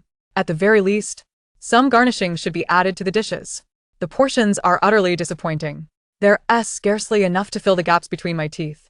I suggest for the next time, simply feed a dozen. Summer Zhi Ning remarked, one can only say this is a genuine glutton. Upon returning to the poolside, she exclaimed, who will be the next challenger? Which coach shall we take on? The crowd exchanged glances, and eventually, by drawing lots one by one, they trudged toward the pool with a sense of hopelessness. Throughout the day, the swimming base echoed with a cacophony of strange sounds and cries. Coach Tao reviewed the results of the day's animal coach training session with the swimming team, a look of profound satisfaction evident in his eyes. Clearing his throat, he announced, for this upcoming World Championship, should anyone fail to deliver their best performance, the reward shall be a shared bath with the bay alligator. A special training session will ensue. The crowd felt a chill run down their spines. Is that for real? Summer Zhi Ning, having just fed the glutton 2 buckets of fish, emerged from the break room. I've consulted the glutton, and it doesn't mind at all. The swimming team members protested. We mind. After witnessing the bay alligator's feeding frenzy, a heightened fear of the already grotesque creature settled in their hearts.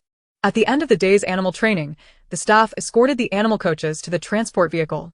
Coach Tao settled Summer Zhi Ning's daily wages, a total of 22 snakes and 1 alligator. The snake coach's earnings amounted to 11,000 yuan, while the alligator head coach's salary, combined with the bonus for urging Yu Qinzhou to break records, totaled 9,000. Coach Tao generously handed Summer Zhi Ning 20,000 yuan. Upon seeing those 4 zeros, her heart surged with excitement as she joyfully took the little animals back to the zoo. After dinner, Summer Zhi Ning returned to her dormitory for a warm shower, washing away the fatigue of the day. Late at night, while she penned her daily director's log, the crow boss landed at her window. Puffed up with an air of arrogance, it bore a look that seemed to say, aren't you going to come and attend to me? Summer Zhi Ning immediately donned a servile smile. You've worked hard today, crow boss. She offered the crow her homemade birdseed cookies. How did the exploration of the light-hearted animal park fare today? The crow maintained its aloof demeanor, eating gracefully. It must be said, the cookies made by little director Xia are truly delectable. Today, the crow managed to establish numerous connections thanks to her tasty treats. These cookies could very well serve as hard currency in the avian world. After finishing the cookies, the crow tugged at the strap of the formaldehyde testing device, tossing it onto Summer Zhi Ning's desk. Here's the formaldehyde testing result you requested. I can't read, so take a look yourself. Summer Zhi Ning glanced at the data and confirmed that the formaldehyde levels in the indoor animal pavilion were indeed alarmingly high. Have you infiltrated the premises? She eagerly inquired, resting her chin on her hand. Do I even need to say? The crow boasted, shaking its feathers as if striking a pose of a negotiation expert. With my silver tongue, I conducted a brief analysis of the pros and cons. And those animals are clamoring to jump ship. Summer Zhi Ning leaned in curiously. What did you say to them? The crow replied, I told that parrot with a raspy voice that Senyu Animal Park has professional veterinarians who regularly check their vocal cords and provide a daily fruit throat-soothing package. Most importantly, there's absolutely no perverse trainer forcing the parrot to sing incessantly. As for that group of khaki ducks, it flapped its wings. I simply asked them, would you prefer to continue crammed in that cramped lawn where turning around is a challenge? Or would you rather go to Senyu's natural lake? Over there, they can swim, have their feathers cleaned daily, and even the water they drink is filtered. Summer Zhi Ning couldn't help but give a thumbs up. Truly the crow boss was adept at poaching and drawing enticing scenarios. I spoke with the ailing alpaca. The crow boss suddenly stopped. Summer Zhi Ning quickly probed. What did you say? The crow's gaze abruptly shifted away. It's nothing. Just hurry and remove the miniature camera you've tied around my neck. I captured a wealth of useful footage. It had told the sick little alpaca that Senyu Animal Park boasts the world's best and most adorable veterinarian, who bakes the most delicious cookies. Such information, of course, it wouldn't divulge to Summer Zhi Ning. Summer Zhi Ning affixed the miniature camera to the crow boss's golden necklace. The light-hearted animal pavilion remained open for ventilation at night, with all animals confined to their cages. Only one cleaner was hired to maintain hygiene. Seizing the opportunity while the cleaner was distracted, the crow flew inside, capturing a plethora of footage. After connecting the camera as storage card to her phone and reviewing the footage, Summer Zhi Ning smiled slyly. This will certainly be entertaining. She diligently grasped her pen and notepad. We need to further strategize for our Saturday operation. The crow boss, with an air of superiority, lifted its chin. I've already arranged for helpers and found a big brother on the streets, a big brother on the streets? Xia Zhi Ning's eyes widened, realizing the crow boss was even more formidable than she had imagined. The crow fluffed its tail feathers. You can rest assured about the rest. Just prepare more birdseed cookies. Xia Zhi Ning nodded eagerly. Absolutely. Soon, Saturday arrived. The morning at the Xia family villa was bustling with activity. Makeup artists and photographers had arrived early. Summer Qingqing sat gracefully in front of the vanity mirror, attended by 2 makeup artists, while an assistant pressed her clothes. She lounged comfortably in a soft chair, relishing the feeling of being the center of attention. Her assistant, Su Yao, stood by, gazing at Summer Qingqing with envy. Qingqing, did you hire a celebrity makeup artist for today? I recognize this teacher. Hasn't she worked with the best actress before? Summer Qingqing smiled and replied, yes. But it's not too expensive. After this meeting with celebrity investors, I'll earn it back in no time. At that moment, Summer Zheng entered, holding a bouquet of flowers. Chapter 69. Infiltrating with a Spy. Qingqing, congratulations on embarking on this new chapter of your career. Summer Zheng presented the bouquet to Summer Qingqing, a gentle smile gracing his face. Summer Qingqing embraced the flowers, shyly asking, brother, are you attending the event today? Of course, Summer Zheng nodded.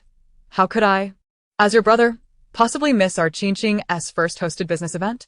He added with a smile, I have a lecture in the morning, but I will hurry over as soon as it ends. No worries, brother, it's fine if you can't make it. Summer Qingqing replied dutifully and understandingly. Seeing her considerate demeanor tugged at Summer Zheng's heartstrings, Qingqing, I will make up for the 22 years I owe you. After delivering the flowers, Summer Zheng hurriedly exited. Summer Qingqing watched her brother's sharply dressed figure retreat, her smile widening with a sense of pride. As a criminal investigation expert frequently featured in news interviews, Summer Zheng's good looks had attracted a considerable online following, with his crime investigation educational account boasting over 1 million fans.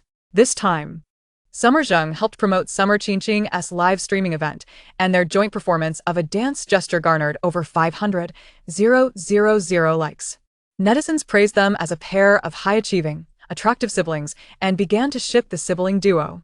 Summer Qingqing's light-hearted animal pavilion gained more attention, and her fan count rose to 200,000. Half an hour later, the makeup artist packed up their tools. Miss Xia, your makeup is complete. Your complexion is truly flawless. Summer Qingqing gazed at her reflection, adorned with a delicately crafted, vibrant, yet natural look, feeling utterly satisfied, as if she were floating on cloud 9. Meanwhile, the innovative commercial building houses the charming indoor animal sanctuary curated by Xia Qingqing on the 4th floor. Clad in a hat and mask, Xia Zhi Ning lurks in the surveillance blind spots near the building, having just engaged in a significant endeavor with her crow boss, and is now preparing to make her escape. Suddenly, her crow boss flutters over and lands in a nearby green area, exclaiming, Little Xia, I've spotted an acquaintance.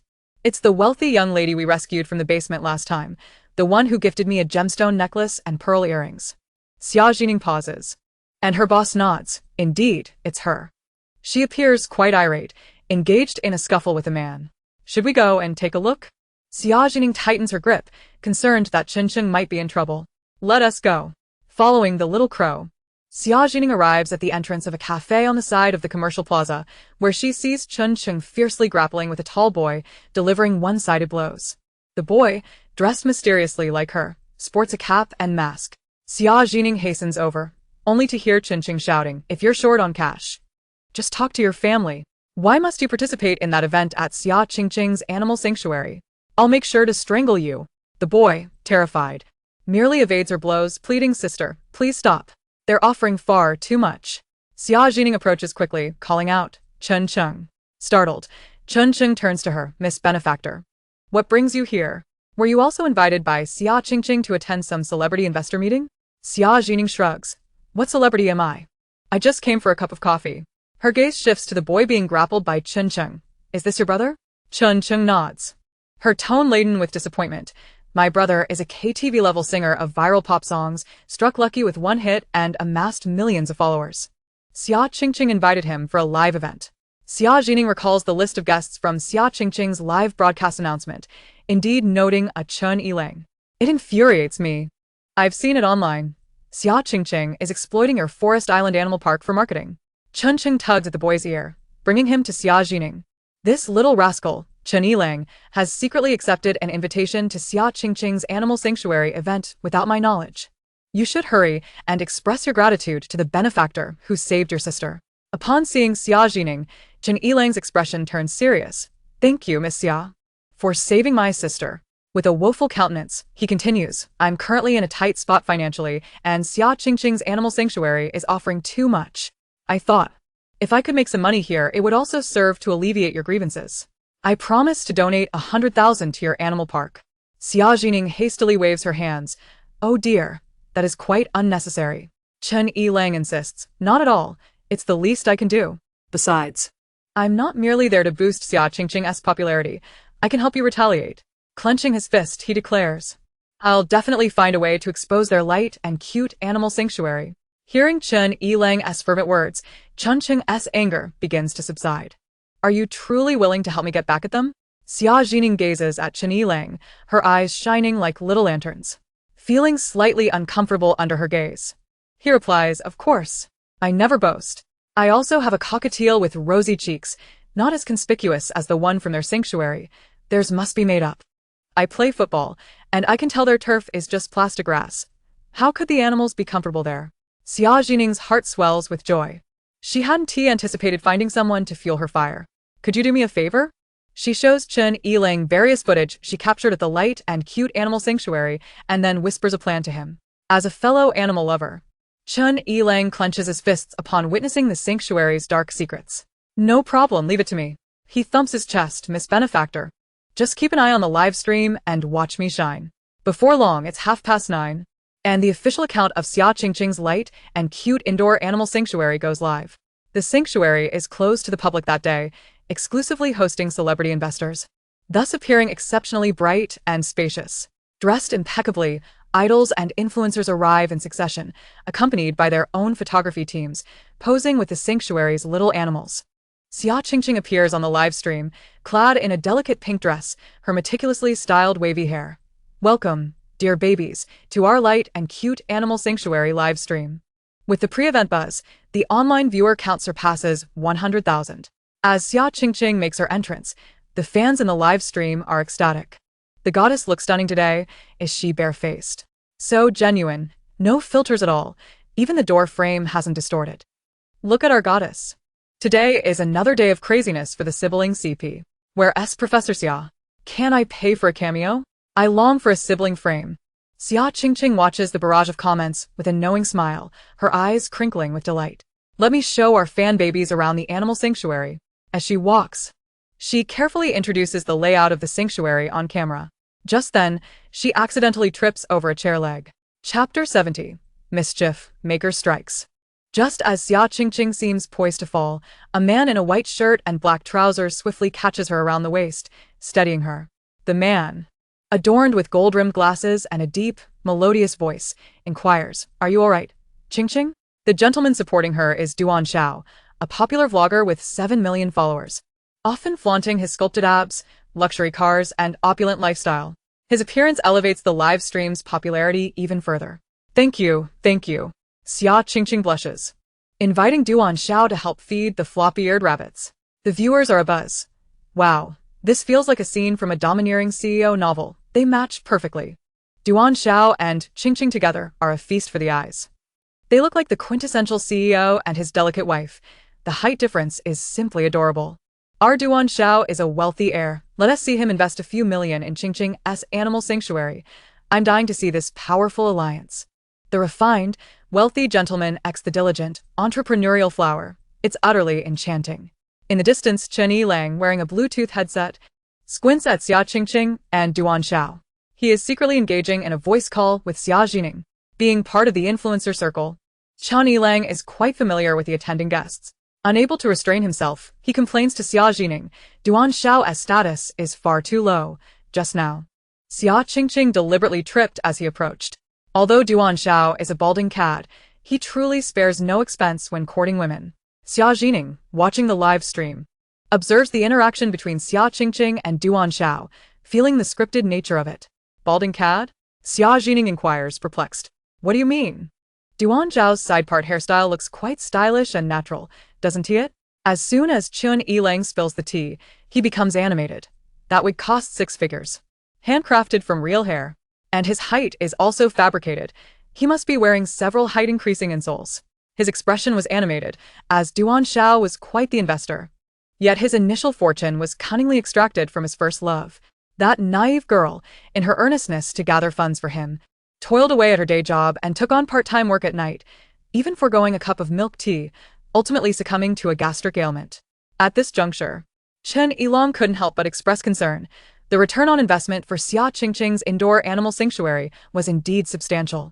I know several guests participating in this event who are inclined to invest in Xia Qingqing's venture. Surely, Duan Shao would not casually bestow 100,000 yuan upon her. He thought anxiously. Director Xia, you must devise a plan. Do not allow Xia Qingqing to profit. At that moment, Xia Zhi Ning conceived a clever scheme. Got it. Just wait and see. Position yourself closer to Xia Qingqing and Duan Shao. Find a good angle and prepare to witness the spectacle. Though Chun Yilong was perplexed, he obediently complied, curiosity piqued. Soon, 2 little sparrows alighted by the window of the sanctuary. They chirped a few notes before fluttering away. The cockatiel turned its head towards the direction of Xia Qingqing and Duan Shao. Having finished feeding the rabbits, Xia Qingqing and Duan Shao posed for a photo with the little creatures. The handsome man and beautiful woman presented a delightful sight, and the live stream saw an increasing number of fans shipping their pairing. Why watch idle dramas when you can tune in to Qingqing's live stream? It's sweet enough to induce diabetes. Their divine looks are such a perfect match. As viewers fervently supported their ship, suddenly, a cockatiel swooped into the frame, chirping melodiously. Wow. Even the parrot is shipping them. Is the little parrot singing praises of love? The audience was momentarily taken aback by this unexpected scene. But the shock escalated dramatically in the next moment. The cockatiel swiftly flew to Duan Zhao's head, gripping his wig with its claws before soaring away. The viewers were greeted by the sight of a shiny, bald head appearing in the live stream. The dashing and affluent Mr. Duan had lost his wig. Stripped of his hairpiece, he instantaneously transformed into the visage of a bald mathematics teacher. The barrage of supportive comments froze in disbelief. Meanwhile, Duan Shao felt a chilling breeze at the crown of his head. He hurried after the cockatiel, exclaiming, "My hair, return it to me." In that very moment, the rabbits he had just fed collectively clung to his shoelaces. Duan Zhao's shoes, designed for height enhancement, were easily dislodged, causing his foot to slip out as the rabbits tugged at them. He fell to the ground unexpectedly, ejecting 2 height-increasing pads. The audience was astounded. What in the world? I'm losing it. Wow, just as I was getting into shipping this attractive couple, their SA twist. With those pads flying out, I can't hold it together. Duan Zhao's image in the viewers' minds crumbled in an instant. Xia Qingqing, who had been fervently promoting their partnership, stood frozen in shock. Mr. Duan. She rushed to help him up, urging the cameraman to quickly shift the focus away. Whether Duan Shao was handsome or not mattered little, she desperately needed his investment. Now, having created such a spectacle at her animal sanctuary, her chances of securing funding seemed bleak. At that moment, Duan Shao lay on the ground, feeling both his head and feet chilled, suddenly realizing this was unfolding live across the internet. He felt utterly defeated. Get away. He pushed Xia Qingqing aside, covering his face as he scrambled to his feet, hastily donned his shoes, and bolted from the sanctuary in a panic. Xia Qingqing wished to chase after him and salvage the situation, but he had already vanished without a trace. This was catastrophic. She had undoubtedly offended Duan Shao. Having invested in numerous influencer management companies, offending him equated to antagonizing hundreds of influencers. If each voiced their grievances, the reputation of her beloved animal sanctuary would be irreparably tarnished. Xia Qingqing's face paled as she struggled to regain her composure. This was a live broadcast. No matter how frantic, she must not lose her poise. Taking a deep breath, she reassured herself. Although Duan Shao had left, there remained plenty of other celebrity investors present. Though a mishap had just occurred during the stream, it was still within manageable limits. With a strained smile, Xia Qingqing announced, "Our light and cute animal sanctuary's kitchen has prepared a special animal-themed dessert and beverage package for our esteemed guests. The servers have delivered it to you. Please enjoy." The live stream zoomed in on the long table before Xia Qingqing, where exquisitely arranged pastries were prepared especially for the investors, appearing particularly enticing on camera. On a cat paw-shaped table, Adorable milk teacups and bunny cakes were artfully displayed, creating a whimsical and photogenic atmosphere. Meanwhile, Xia Qingqing's fans and online supporters were actively engaging in the comments. This presentation is so exquisite. Just a casual snap looks like a cinematic masterpiece. I heard they use pure animal cream. With such genuine ingredients, won't Qingqing incur losses? I worry that our dear Qingqing might end up in dire straits with this entrepreneurial venture. The cakes are lovingly baked by the small kitchen. There's such thoughtfulness behind it. Holding a cup of milk tea and a small cake, Xia Qingqing introduced, "This is our sanctuary's signature beverage, duck-dropping fragrant lemon tea. Freshly made with premium lemons and distinctive duck-dropping fragrant oolong tea. Paired with our meticulously baked bunny cake, it's sweet yet not cloying. We invite everyone to savor it." Upon hearing Xia Qingqing's description during the live broadcast, Xia Zhi Ning furrowed her brow in confusion. Having rarely indulged in milk tea and fruit teas, she found the name duck-dropping fragrant lemon tea perplexing. Why such a peculiar name? Curiosity piqued. She searched online and discovered that duck-dropping fragrant was a name for a type of oolong tea from the south, originally known as silver flower fragrance. It was said that tea farmers, to deter others from pilfering their tea trees, deliberately named this uniquely aromatic tea as such since the soil where the tea was cultivated resembled the coarse texture of duck droppings. Nowadays, many milk tea brands offer duck-dropping fragrant lemon tea, which sold remarkably well. An idea sparked in Xia Zhi Ning's mind. At that moment, the sparrow agents summoned by the boss were perched near her, pecking at the fragrant birdseed biscuits. Their plump bodies swayed gently with each chew, and their black bean-like eyes occasionally darted her way. "Little fat chirp, could you run another errand for me and relay a message?" Upon receiving the instruction, the little sparrow immediately flapped its wings, clutching half a biscuit in its beak, and zipped towards the fourth floor like a fluffy little projectile. Inside the light and cute animal sanctuary, the servers were steadily delivering tea and snacks to each table of celebrity guests. After Xia Qingqing finished introducing the products, most of the other celebrity attendees began to snap photos with the treats, eagerly awaiting their edited shots. Meanwhile, Chen Yilong, who was waiting for his meal, heard the chirping of the little sparrows once more. "Hey, these two little sparrows look quite familiar." Soon, the server brought him duck-dropping fragrant lemon tea and a small cake. Chen Yilong stared at the exquisite tea set before him, hesitant to touch it. After all, Xia Zhi Ning had shown him a behind-the-scenes video earlier that morning, and the chaotic scene was beyond what the words messy and filthy could describe. Even cockroaches could form a dance troupe. Suddenly, Chen Yilong's pupils contracted as he discovered a duck feather floating in his lemon tea. Whose mischievous prank could this be? Or was it a peculiar addition from the kitchen? "My goodness!" Chen Yilong exclaimed. "Is this duck excrement fragrance lemon tea truly adhering to the realistic route? How could it possibly come with a duck feather as an accessory?"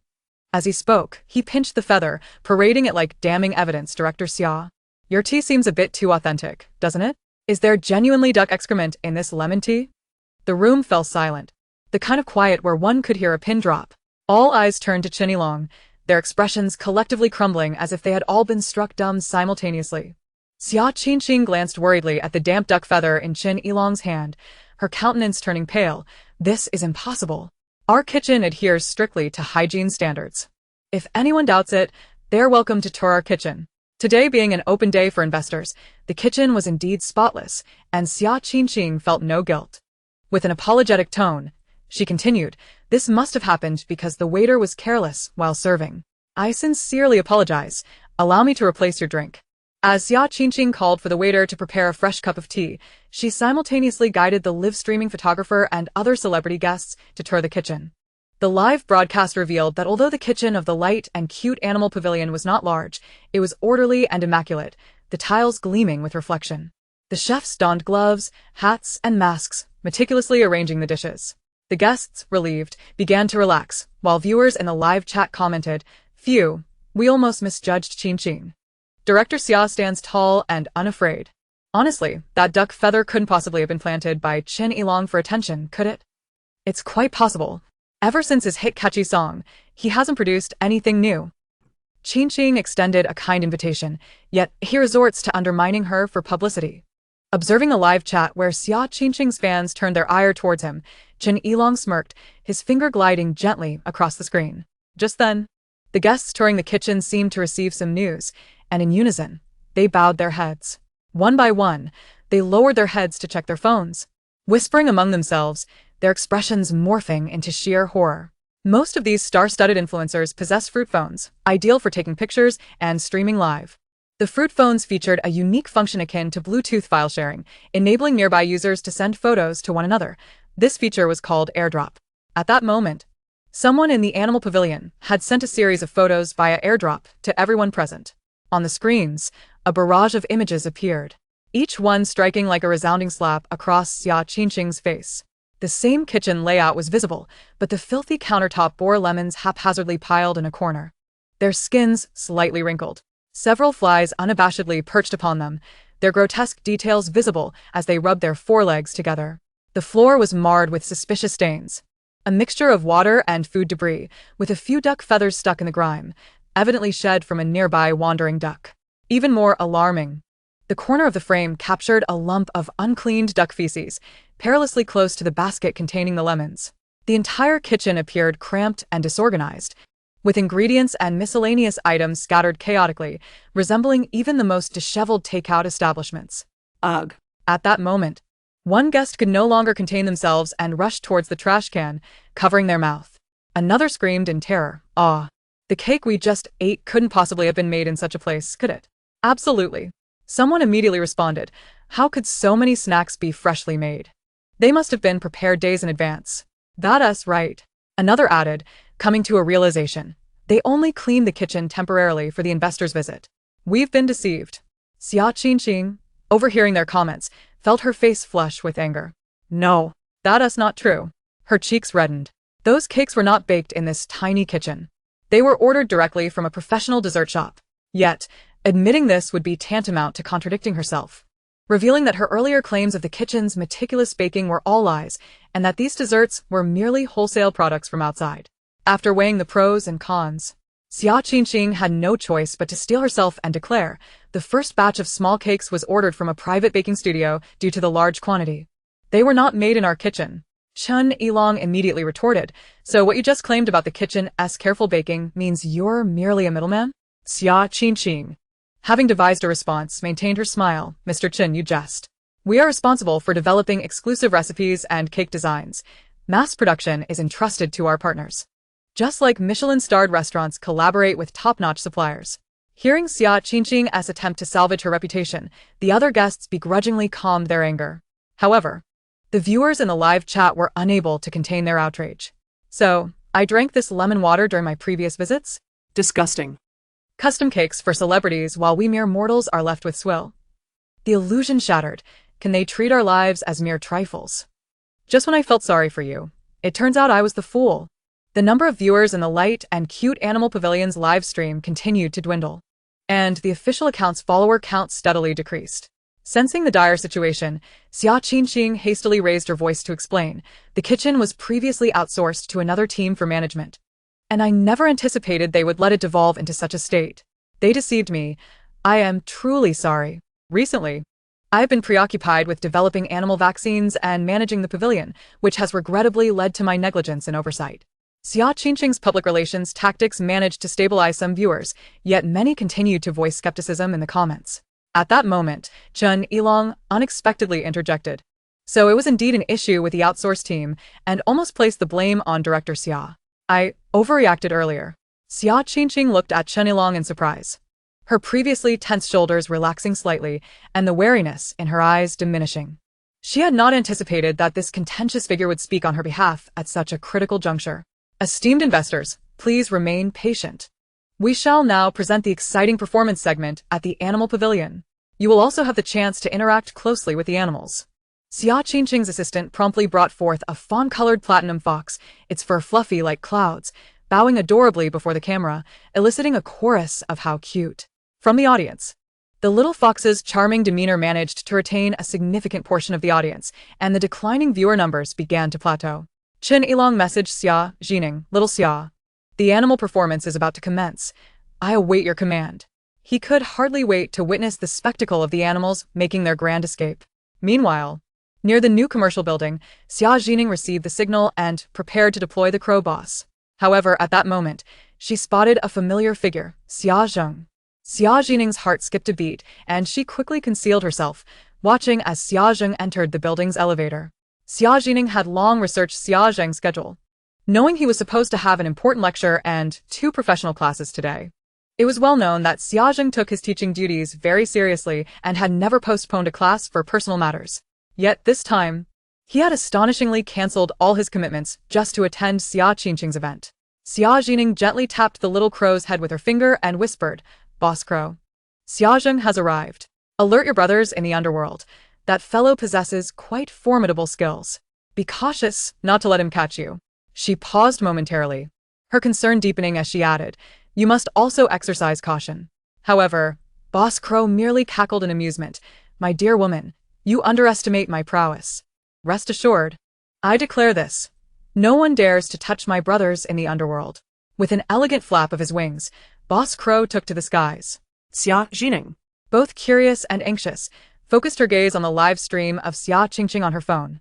In the streaming room, a plethora of adorable creatures from the light and lovely animal pavilion, including alpacas, floppy-eared rabbits, and capybaras, were brought out to prepare for their performance. Xia Qingqing affectionately patted a little alpaca, which appeared particularly lively today, having received an injection earlier that morning. At that moment, Xia Zhi Ning noticed the alpaca's vibrant energy and felt a twinge of confusion. Hadn't this alpaca been suffering from a serious chronic illness? How could it be so lively all of a sudden? Observing further, she noted the alpaca's dilated pupils and excessive sweating, while the caretaker occasionally wiped its brow. It quickly dawned on her that Xia Qingqing must have administered a corticosteroid injection, likely dexamethasone, known for its ability to swiftly alleviate inflammatory responses, albeit at the cost of long-term immune suppression. The alpaca frequently being paraded for public viewing without proper medical care meant Xia Qingqing must have been administering injections regularly. Without hesitation, Xia Zhi Ning sent several messages to Chen Yilong. In the live stream, Xia Qingqing, beaming sweetly, addressed the audience. "Next, we have our interactive segment. Is there a guest who wishes to get up close and personal with our alpaca? I'll do it," Chen Yilong exclaimed, dashing onto the stage with such exuberance that he nearly toppled the camera. Xia Qingqing, exasperated, handed him some feed, finding his boisterous nature rather overwhelming. However, once on stage, Chen Yilong's demeanor shifted dramatically as he pried open the alpaca's lips. "Ladies and gentlemen, look here," he declared, his voice suddenly elevated. Employing the terminology Xia Zhi Ning had taught him, the oral mucosa exhibits ulcers, and the gums are a bluish hue. This is a classic symptom of chronic fluoride poisoning. As Chen Yilong's actions caused white foam to ooze from the alpaca's mouth, he swiftly caught it with his sleeve, exclaiming, "See." The abnormal salivation caused by fluoride toxicity. Xia Qingqing's expression shifted to one of alarm, bewildered by how this amateur singer had suddenly become an expert in veterinary medicine. "It's not sick. It's just overly excited today. Mr. Chen, you're not a veterinarian. Please refrain from making unfounded claims. Just look at how spirited it is." Chen Yilong scoffed, forcefully parting the thick fur around the alpaca's neck, revealing a fresh, red injection mark. "Spirited." He pressed his fingers against the surrounding skin, discovering the hard lump Xia Zhi Ning had mentioned. "It has developed nodules on its neck. At least 20 injections have been administered. The dilated pupils are also indicative of dexamethasone use." Xia Qingqing's face grew stern. "Mr. Chen, as far as I know, you are not a qualified veterinarian. Are you perhaps a competitor sent to disrupt our event?" In the corner, a cockatoo had been confined for stealing wigs, yet an African gray parrot present suddenly interjected. "It got an injection. The alpaca is foaming at the mouth." Ignoring the situation, the African gray parrot, known for its remarkable ability to mimic human speech, caused an immediate hush among the audience. Chen Yilong smirked. "Even the animals can't tolerate it, do they lie?" He stood abruptly, declaring, "I'm an investor. I must ascertain what kind of unscrupulous establishment my money has supported. Do I have to wait until I'm financially ruined to regret this? Which of my statements is not factual? Which have I misrepresented?" At that moment, the alpaca gazed wide-eyed at the man before it, recognizing him as an ally sent by Boss Crow. Instantly, it joined the fray, spitting a mouthful of saliva onto Xia Qingqing's face. Spitting is a unique defensive mechanism of alpacas, capable of projecting saliva up to 1.5 meters, earning them the title of saliva warriors. In an instant, the alpaca drenched Xia Qingqing's face with its viscous spit. Chapter 73. The Unmasking. Usually a docile creature, the alpaca caught Xia Qingqing off guard today, and she was unprepared for the sudden attack, resulting in a face covered in thick saliva. The mixture of saliva, grass, and the odor of overnight feed overwhelmed her. And despite her usual composure, she dashed aside to retch uncontrollably. Director Xia. Her assistant rushed over with wet wipes to help clean her face. The saliva, which is essentially gastric acid containing enzymes to break down fibrous plant material, combined with the alpaca's illness, rendered it akin to a gentle, alkaline makeup remover, an effective foe against waterproof cosmetics. As the assistant wiped her face, Xia Qingqing's meticulously crafted natural look was swiftly obliterated. The live stream and the audience witnessed the foundation on Xia Qingqing's face dissolve akin to a layer of wall putty being scraped away. Without the enhancement of makeup, she appeared to lose her aura under the high-definition lens. Who was it that claimed Xia Qingqing was a natural beauty? High-definition cameras, the modern truth-teller, the alpaca, the contemporary exorcist. Previously, it was thought that Xia Qingqing was stunning regardless of makeup. Now it is evident that without it, she is less than presentable. The number of viewers in Xia Qingqing's live stream surged once more, with comments flooding in, but this wave of attention had nothing to do with her. It was merely curious onlookers reveling in the chaos. I saw this alpaca online. It has always had a good temperament, but it seems to have been holding back for quite some time. How pitiful. This is a completely natural makeup removal experience. Xia Qingqing should compensate our alpaca for its makeup removal services. Alpaca Master's makeup removal technique is top-notch, a perfect score. The guests present quickly whipped out their phones, transforming into frontline reporters. After all, who had ever witnessed an alpaca engaging in biochemical warfare? Though the investment had fallen through, the entertainment value was a windfall. At that moment, Xia Qingqing was oblivious to the pandemonium around her. Her eyes were glued shut by the alpaca's saliva, causing her discomfort. Her assistant frantically used saline solution to rinse her eyes. The caretakers were entirely captivated by the spectacle unfolding with Xia Qingqing. One attempted to lead the alpaca away, only to receive a sharp kick and fall flat on their backside. Others waved snacks in an attempt to coax the creature. But the little alpaca unleashed a torrent of saliva, resulting in a chaotic scene as everyone scrambled for cover. The most unfortunate was the veterinarian holding a tranquilizer, who, before he could even approach, was met with a face full of saliva, leaving him momentarily disoriented. Meanwhile, Chen Yilong crouched beside the alpaca. A stainless steel water bowl perched atop his head, shielding it as he awaited a signal from Xia Zhi Ning. Watching the live stream intently, Xia Zhi Ning seized the moment and sent a signal to Boss Crow. Boss Crow, our locksmith master can enter the fray now. For this operation, she had invested heavily in a small genius watch to hang around Boss Crow's neck for easy remote communication. Boss Crow had already gone off to rally his underworld brothers. Boss Crow responded with a cawing acknowledgement. Received, over. At this moment, Xia Qingqing's live stream was in utter disarray, and the ensuing mishap would only amplify the chaos. A cacophony of flapping wings erupted in the air. A flock of 7 or 8 woodpeckers suddenly swooped in from outside the window, their wings fluttering as they alighted in front of various wooden enclosures containing small animals. Subsequently, their heads bobbed rhythmically as they commenced their work. The woodpecker's sharp beak resembled a power drill, directly dislodging the locks of the wooden fences. In an instant, a flurry of wood shavings filled the animal sanctuary, as if a collective of carpenters had descended upon the scene. Goodness, the demolition squad has arrived.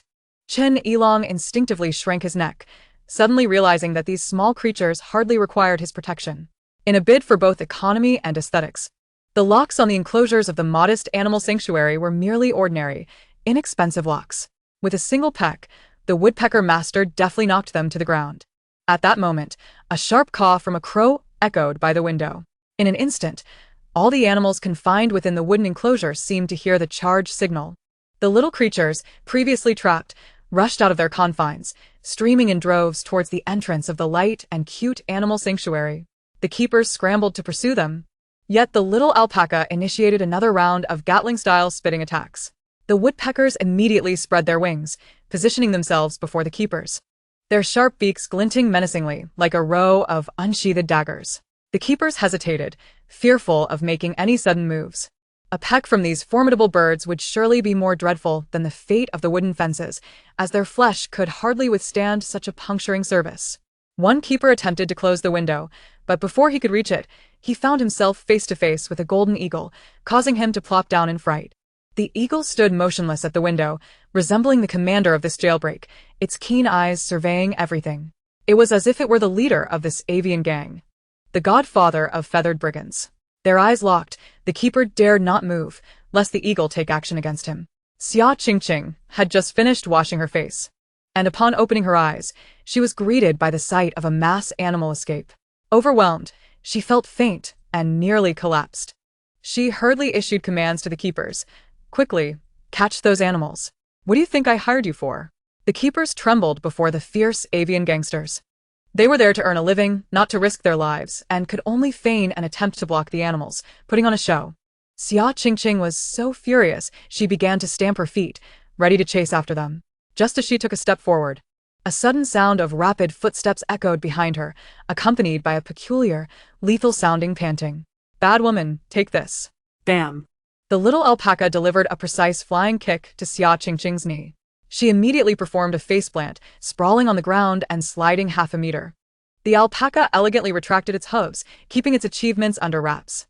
For this day, it had secretly practiced its kicking skills for 2 months. It was all for revenge. The dose of dexamethasone Xia Zhi Ning had administered to the sick little alpaca had endowed it with the strength to kick today. The little alpaca dashed forward, leading the charge for the other animals to escape. Dressed in a tailored suit, Xia Zheng was taken aback as he reached the entrance of the animal sanctuary. Dozens of animals were stampeding out, creating utter chaos. He froze for a moment, then spotted Xia Zhi Ning lying on the ground and rushed over.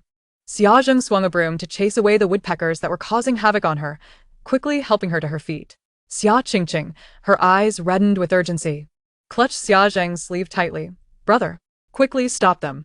These animals, along with their permits, cost me hundreds of thousands. Xia Zheng's gaze sharpened as he instantly focused on the leading troublemaker, the alpaca. Chapter 74. Outlaws Beyond the Law.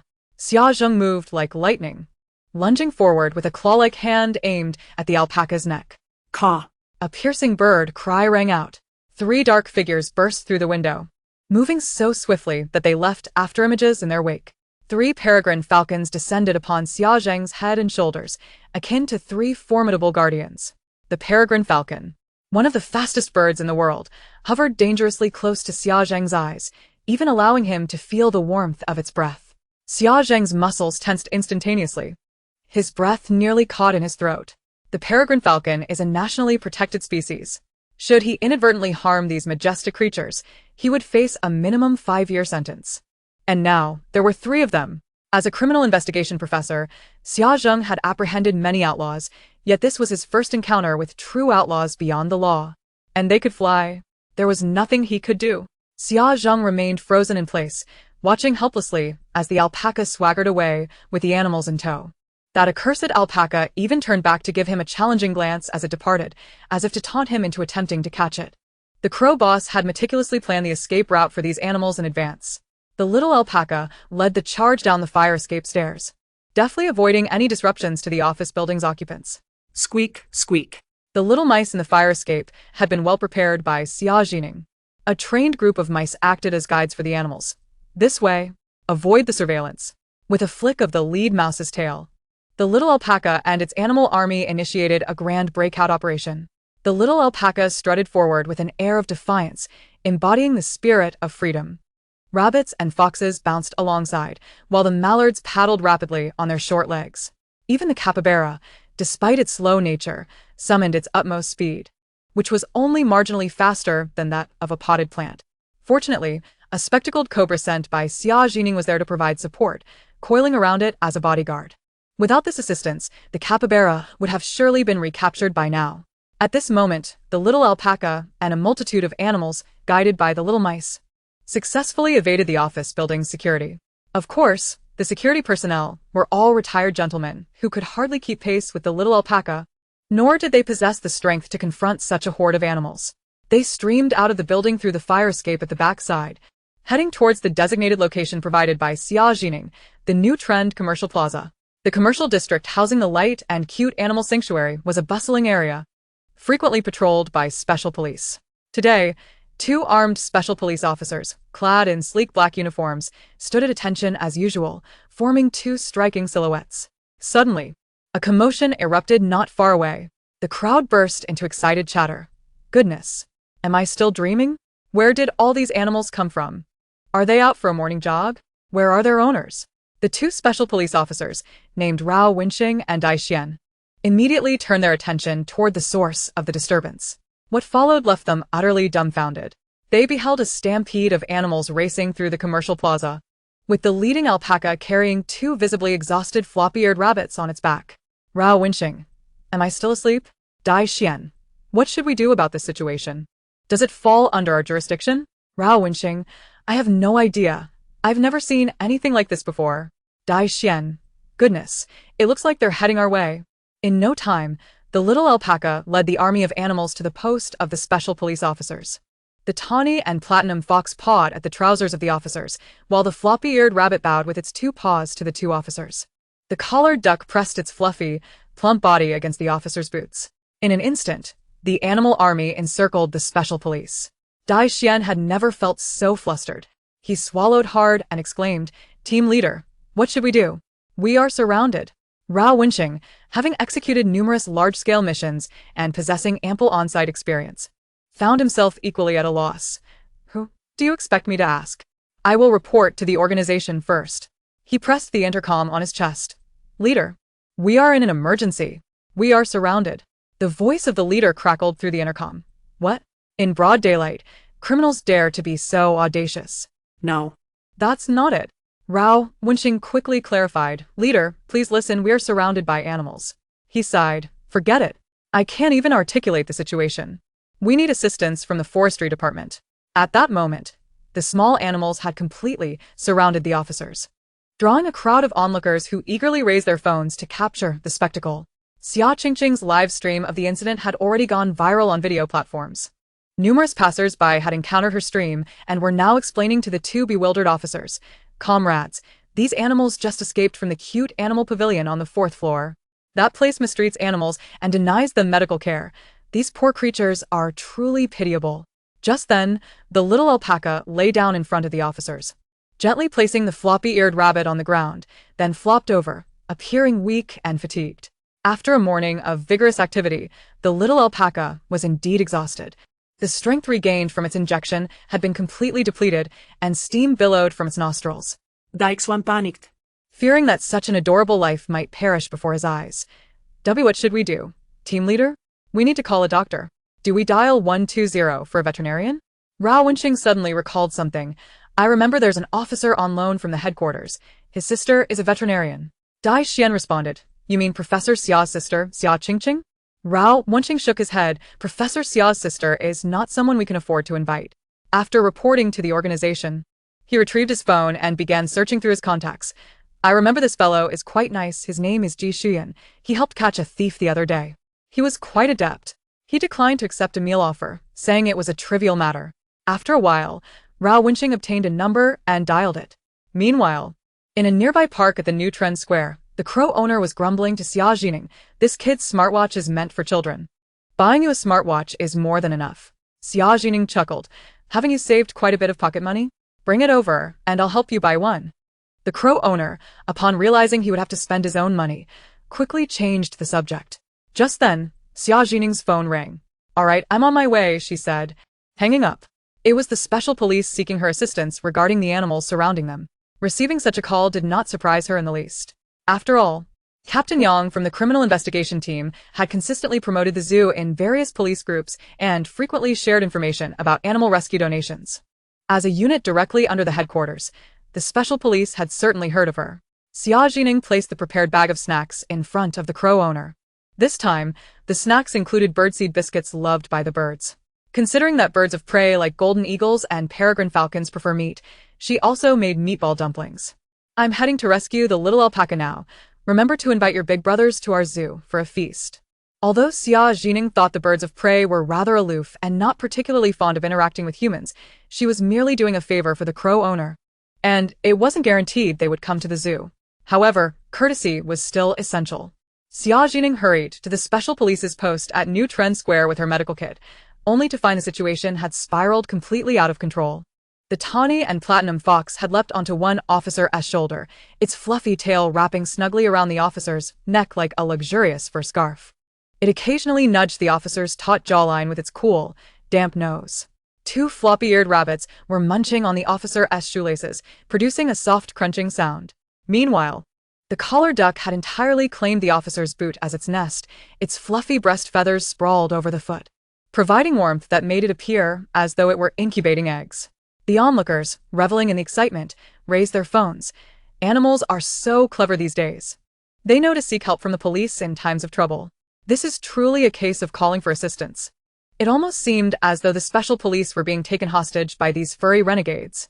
How adorable! How could anyone have the heart to mistreat such charming creatures? Amidst the crowd, someone noticed Xia Zhi Ning, dressed in a white coat and carrying a medical kit. Oh, the veterinarian is here. How familiar. Isn't that Director Xia? Xia Zhi Ning squeezed through the crowd and greeted the two officers. Rao Wenxing, who had become a makeshift climbing frame for the fox, felt as if he had seen a savior. Is that you, Director Xia? Please save us. Xia Zhi Ning skillfully lifted the tawny and platinum fox from Rao Wenxing. To her surprise, as soon as the little creature left the officer's shoulder, it nimbly twisted and burrowed into her arms, its fluffy tail wrapping snugly around her neck. So this is the clingy little fox? She mused. Although the fox appeared fluffy, Xia Zhi Ning could feel its frailness. It didn't bother her that it was nestled around her neck. Moreover, she detected an unusual scent emanating from it. Xia Qingqing must have used a chemical volumizer on this fox's fur. With the fox draped around her neck, she proceeded to examine the little alpaca lying on the ground. Xia Zhi Ning administered a dose of calcium gluconate and gently patted its head. Comrades, This alpaca is suffering from chronic fluorine poisoning and chronic gastritis. It requires a prolonged period of rehabilitation. I can only administer an antidote for now. upon hearing this, The two officers were further troubled. Long-term rehabilitation. Who would be responsible for its treatment? For the moment, they could only wait for the forestry department to arrive. But their jurisdiction primarily concerned the protection and rescue of wild animals. These were all mistreated, trendy pets, classified as domesticated animals. They exchanged glances, apprehensive about the fate of these little creatures. Xia Zhi Ning conducted preliminary examinations on the other small animals one by one. Once engaged in her work, her gaze sharpened, and her movements were precise yet gentle. She radiated an irresistible allure that drew everyone's attention. The surrounding noise faded into the background, leaving only the silent understanding between her and the animals. Even the onlookers became noticeably quieter. Though they knew nothing about veterinary medicine, they could sense the exceptional professionalism in Xia Zhi Ning's fluid motions. Each animal had its share of ailments, requiring periodic treatment. After completing her examinations, Xia Zhi Ning began to tidy up her medical kit while discussing her findings. Upon noticing that Xia Zhi Ning was about to depart, the special police felt a surge of panic. Her presence was a source of comfort and security for them, as they genuinely feared being bullied by these small creatures in her absence. Rao Wenxing hurriedly urged, Dr. Xia, could you remain here for a while until the forestry department personnel arrive? Dai Xian nodded in agreement. Yes, indeed, we are unable to control this situation. The onlookers chimed in. Dr. Xia, don't you have a zoo? You could adopt these little animals. We will donate funds to support you. Indeed. If the Qingmeng Animal Pavilion were to reclaim these animals, it would be disastrous. The crowd had just witnessed Xia Zhi Ning's remarkable healing abilities and her compassionate demeanor towards the small creatures, which fostered a deep trust in her. And they rallied behind her to care for the abused animals. Xia Zhi Ning chuckled softly. Regardless, these creatures belong to someone else. I cannot simply take them in without permission. However, I will look after them until the forestry department arrives. 20 minutes later, two staff members from the forestry department rushed to the scene. On their way, they had already been briefed on the situation. The topic of animal abuse at the Qingmeng Animal Pavilion had skyrocketed on social media, inciting outrage among netizens who demanded the permanent closure of this unscrupulous pet establishment. The matter had escalated online, prompting not only the forestry department but also the health and fire departments to initiate investigations. It turned out that many customers who had previously patronized the Qingmeng Animal Pavilion discovered through live broadcasts that the beverages they had consumed were prepared in filthy conditions. Even more shocking was the revelation that the establishment had failed formaldehyde testing. Furious consumers collectively filed complaints with the relevant authorities, demanding a thorough investigation. Due to the urgency of the situation, the forestry department staff even hitched a ride with the health department to arrive faster. The two officials, faced with a multitude of social media-famed animals, were at a loss. Their primary responsibility was the rescue of wild animals, which they would rehabilitate before releasing back into the wild. They could hardly be expected to keep these fluffy creatures indefinitely. Upon learning that Xia Zhi Ning was not only a veterinarian but also the director of the Senyu Zoo, the staff members exchanged knowing glances. One of them approached Xia Zhi Ning and proposed, "Director Xia, perhaps these escaped animals could temporarily be housed at your zoo?" The other nodded in agreement. The Qingmeng Animal Pavilion's unsanitary conditions and animal abuse have caused significant social repercussions. It must be shut down and its operating license revoked. These animals need to be officially seized and placed in a safe environment. The staff members appeared troubled. "We lack suitable facilities for their accommodation. Considering that your Senyu Zoo is fully compliant with all regulations, we hope to entrust you with the care of these animals." The second official quickly added, "Rest assured, we will not impose any additional burden on you. The forestry department will initially cover the care costs. Once the court issues a compensation ruling against the Qingmeng Animal Pavilion, we will settle the expenses with the compensation funds." Xia Zhi Ning's expression revealed her inner conflict, yet her heart soared with joy. There seemed to be no other option. She could not bear to see these little creatures abandoned on the streets. A flicker of concern crossed her mind. "I just worry that once I nurse these animals back to health, the owner of the Qingmeng Animal Pavilion might come back to reclaim them and sell them to another zoo." The staff member assured her, "You need not worry about that at all. Firstly, these animals are legally classified as seized property.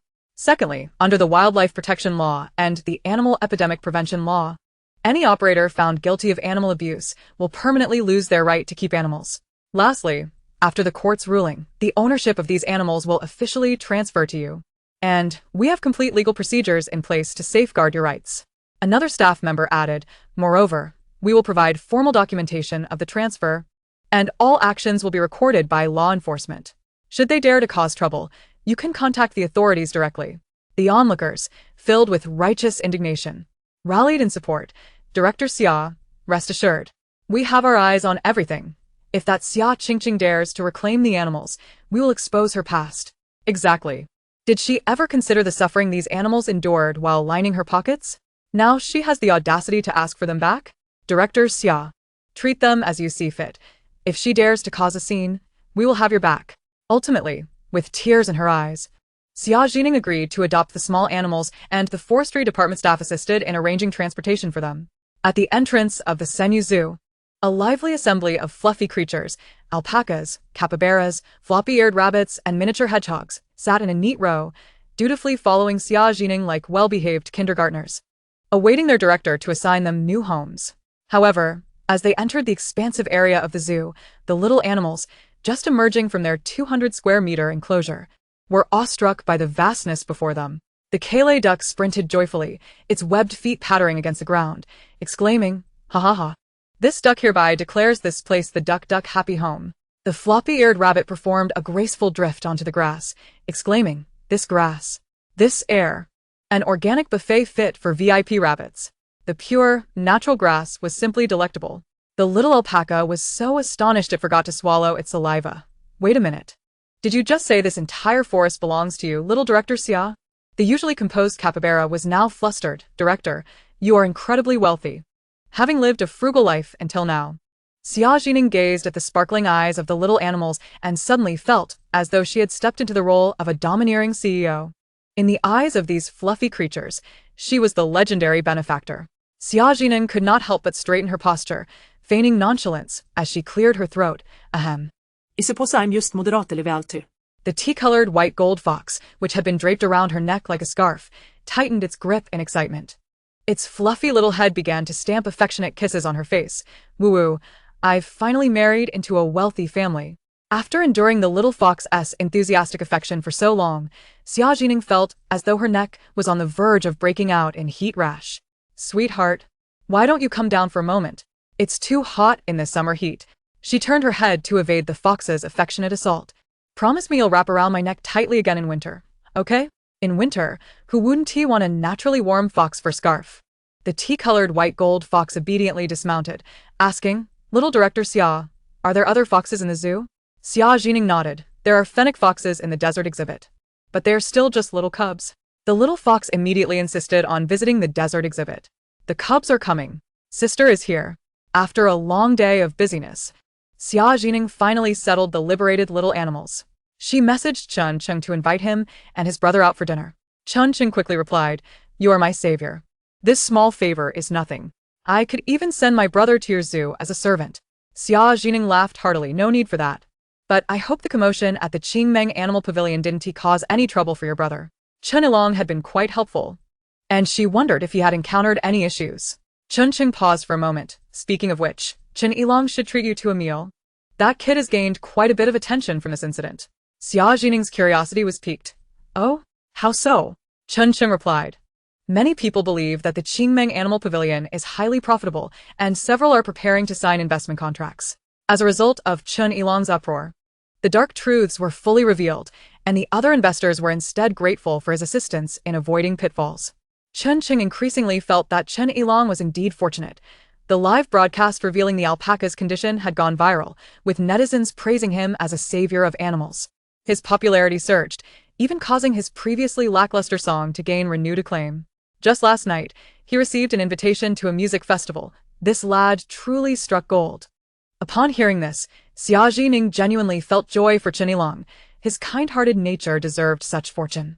Chen Qing remarked, I believe it is our family that has benefited from your light. You are indeed our family's lucky star. Xia Zhi Ning, flattered by the compliment, felt a bit shy.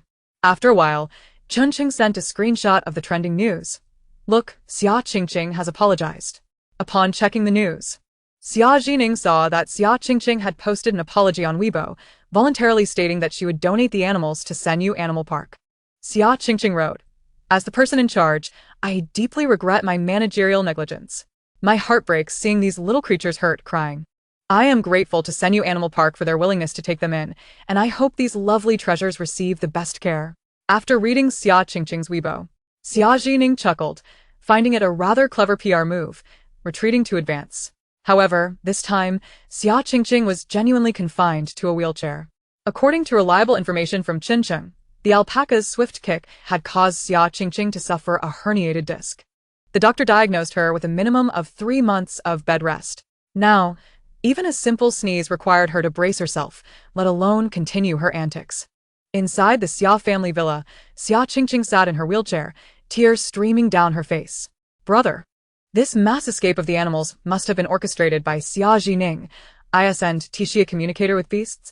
Xia Qingqing's eyes brimmed with tears. How could it be such a coincidence otherwise?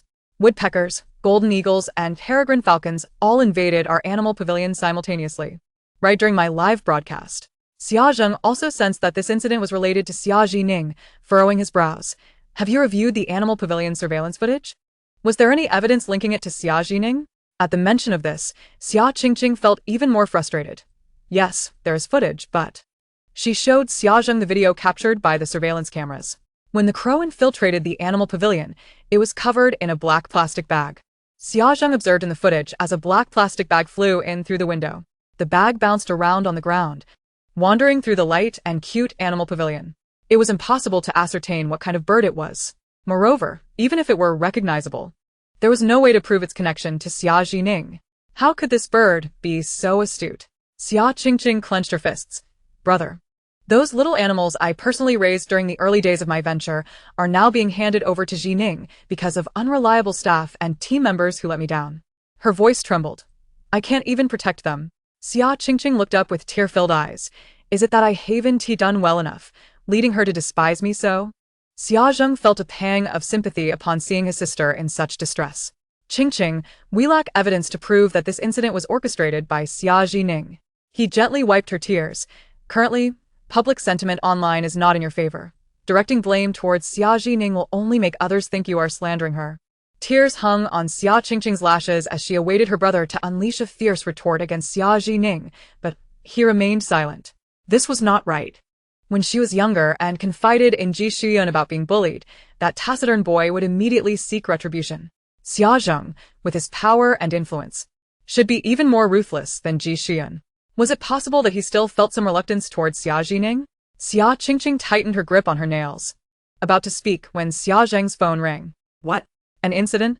I'm on my way. Xia Zheng addressed Xia Qingqing. Qingqing, there's been a homicide by the river. I must rush there immediately.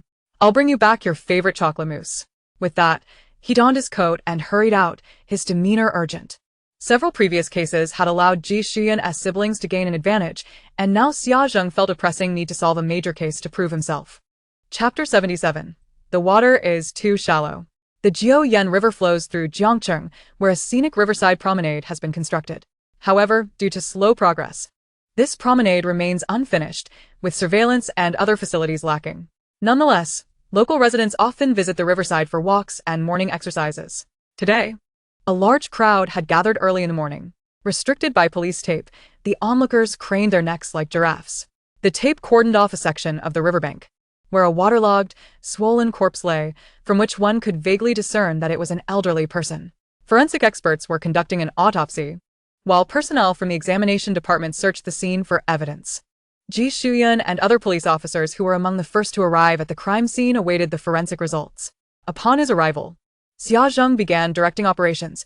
Xiao Zhang, contact the deceased's family, Old Wang, and adjust the surveillance for Ji Shuyan. He paused, as if recalling another detail. You maintain order outside the perimeter. Ensure the onlookers do not interfere with the investigation. Ji Shuyan nodded slightly, turning towards the police tape, calm and unruffled. Xia Zheng frowned deeper at Ji Shuyan's nonchalant response. By the police tape, Ji Shuyan stood tall in his uniform, making him appear even more striking. As he stood there, several curious women in the crowd brightened up and approached. Wow, this young officer is quite handsome. One woman in a floral shirt exclaimed, "My niece works at a bank. Would you like to meet her?" Ji Shuyan, focused on recording the scene, looked up at the comment, a slight smile gracing his lips. "Andy, my job requires me to stay up late and stake out frequently. If I were to go on a blind date, I fear I would be labeled a fraud." The women burst into laughter. The floral shirt lady persisted. Today's girls appreciate someone responsible. Ji Shuyan, with a smile on his lips, gently closed his notebook. Speaking of responsibility, I would like to consult you all about something. He lowered his voice and gestured towards the inside of the tape. I heard that the elderly gentleman was an archaeology professor. The woman with permed hair perked up, stepping closer. Indeed. Professor Lee is a local celebrity. He even appeared on a television archaeology program 2 years ago. She suddenly lowered her voice. What a pity, though. He is such a troublesome grandson. Oh. Ji Shuyan feigned curiosity. Was the relationship between the old man and his grandson poor? Not just poor. Interrupted another woman in sandals 3 nights ago. They had a fight loud enough for the whole building to hear. When that boy slammed the door, he lit up the hallway's motion sensor lights. Is Huyun's gaze shifted? Quickly jotting down notes, he casually inquired, given Professor Lee's stature, why would his grandson argue with him? The floral shirt lady leaned in, adding mysteriously, he has many students. Yet his home life is a bitter gourd.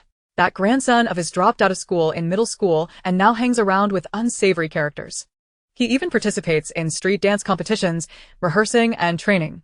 What success can he hope for? Ji Shuyan maintained his composure, continuing to ask, do you know where Professor Lee's grandson usually hangs out? Perhaps where he practices dancing. The lady in the floral shirt immediately exclaimed, it's that abandoned factory across the river. A group of youngsters hops around there every day, making a dreadful racket. At that moment, Xia Zhi Ning, having caught wind of the commotion, cast a cold glance at Ji Shuyan, who was diligently taking notes, his tone dripping with disdain. Officer Ji, while you are tasked with maintaining public order, do you still have the leisure to chat here? As Xia Zhi Ning moved away to inspect the body, the floral shirt lady couldn't help but mutter, this superior certainly has a fiery temperament. Ji Shuyan composedly closed his notebook and offered an apologetic smile to the group of ladies. Thank you for your cooperation. Please make way. Xia Zhi Ning squeezed through the crowd. Half an hour prior, she received a call from Ji Shuyan informing her of a murder by the river.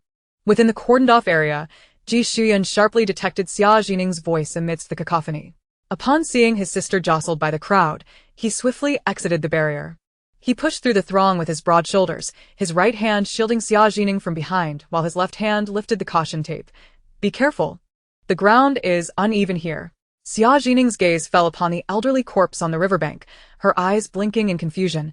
Brother, what is the situation here?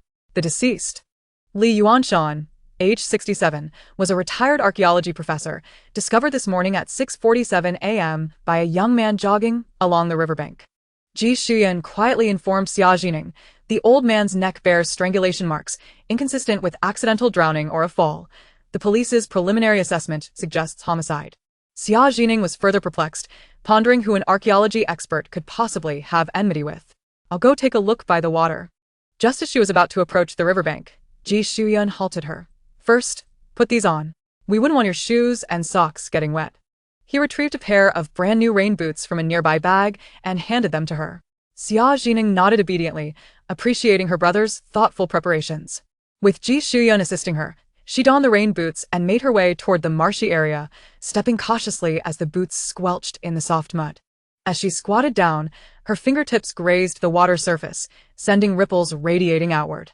Only a few small fish darted away in alarm, and a couple of water striders glided across, creating delicate patterns on the water. She pursed her lips, reflecting on how simplistic these little creatures' thoughts were, incapable of forming a complete consciousness.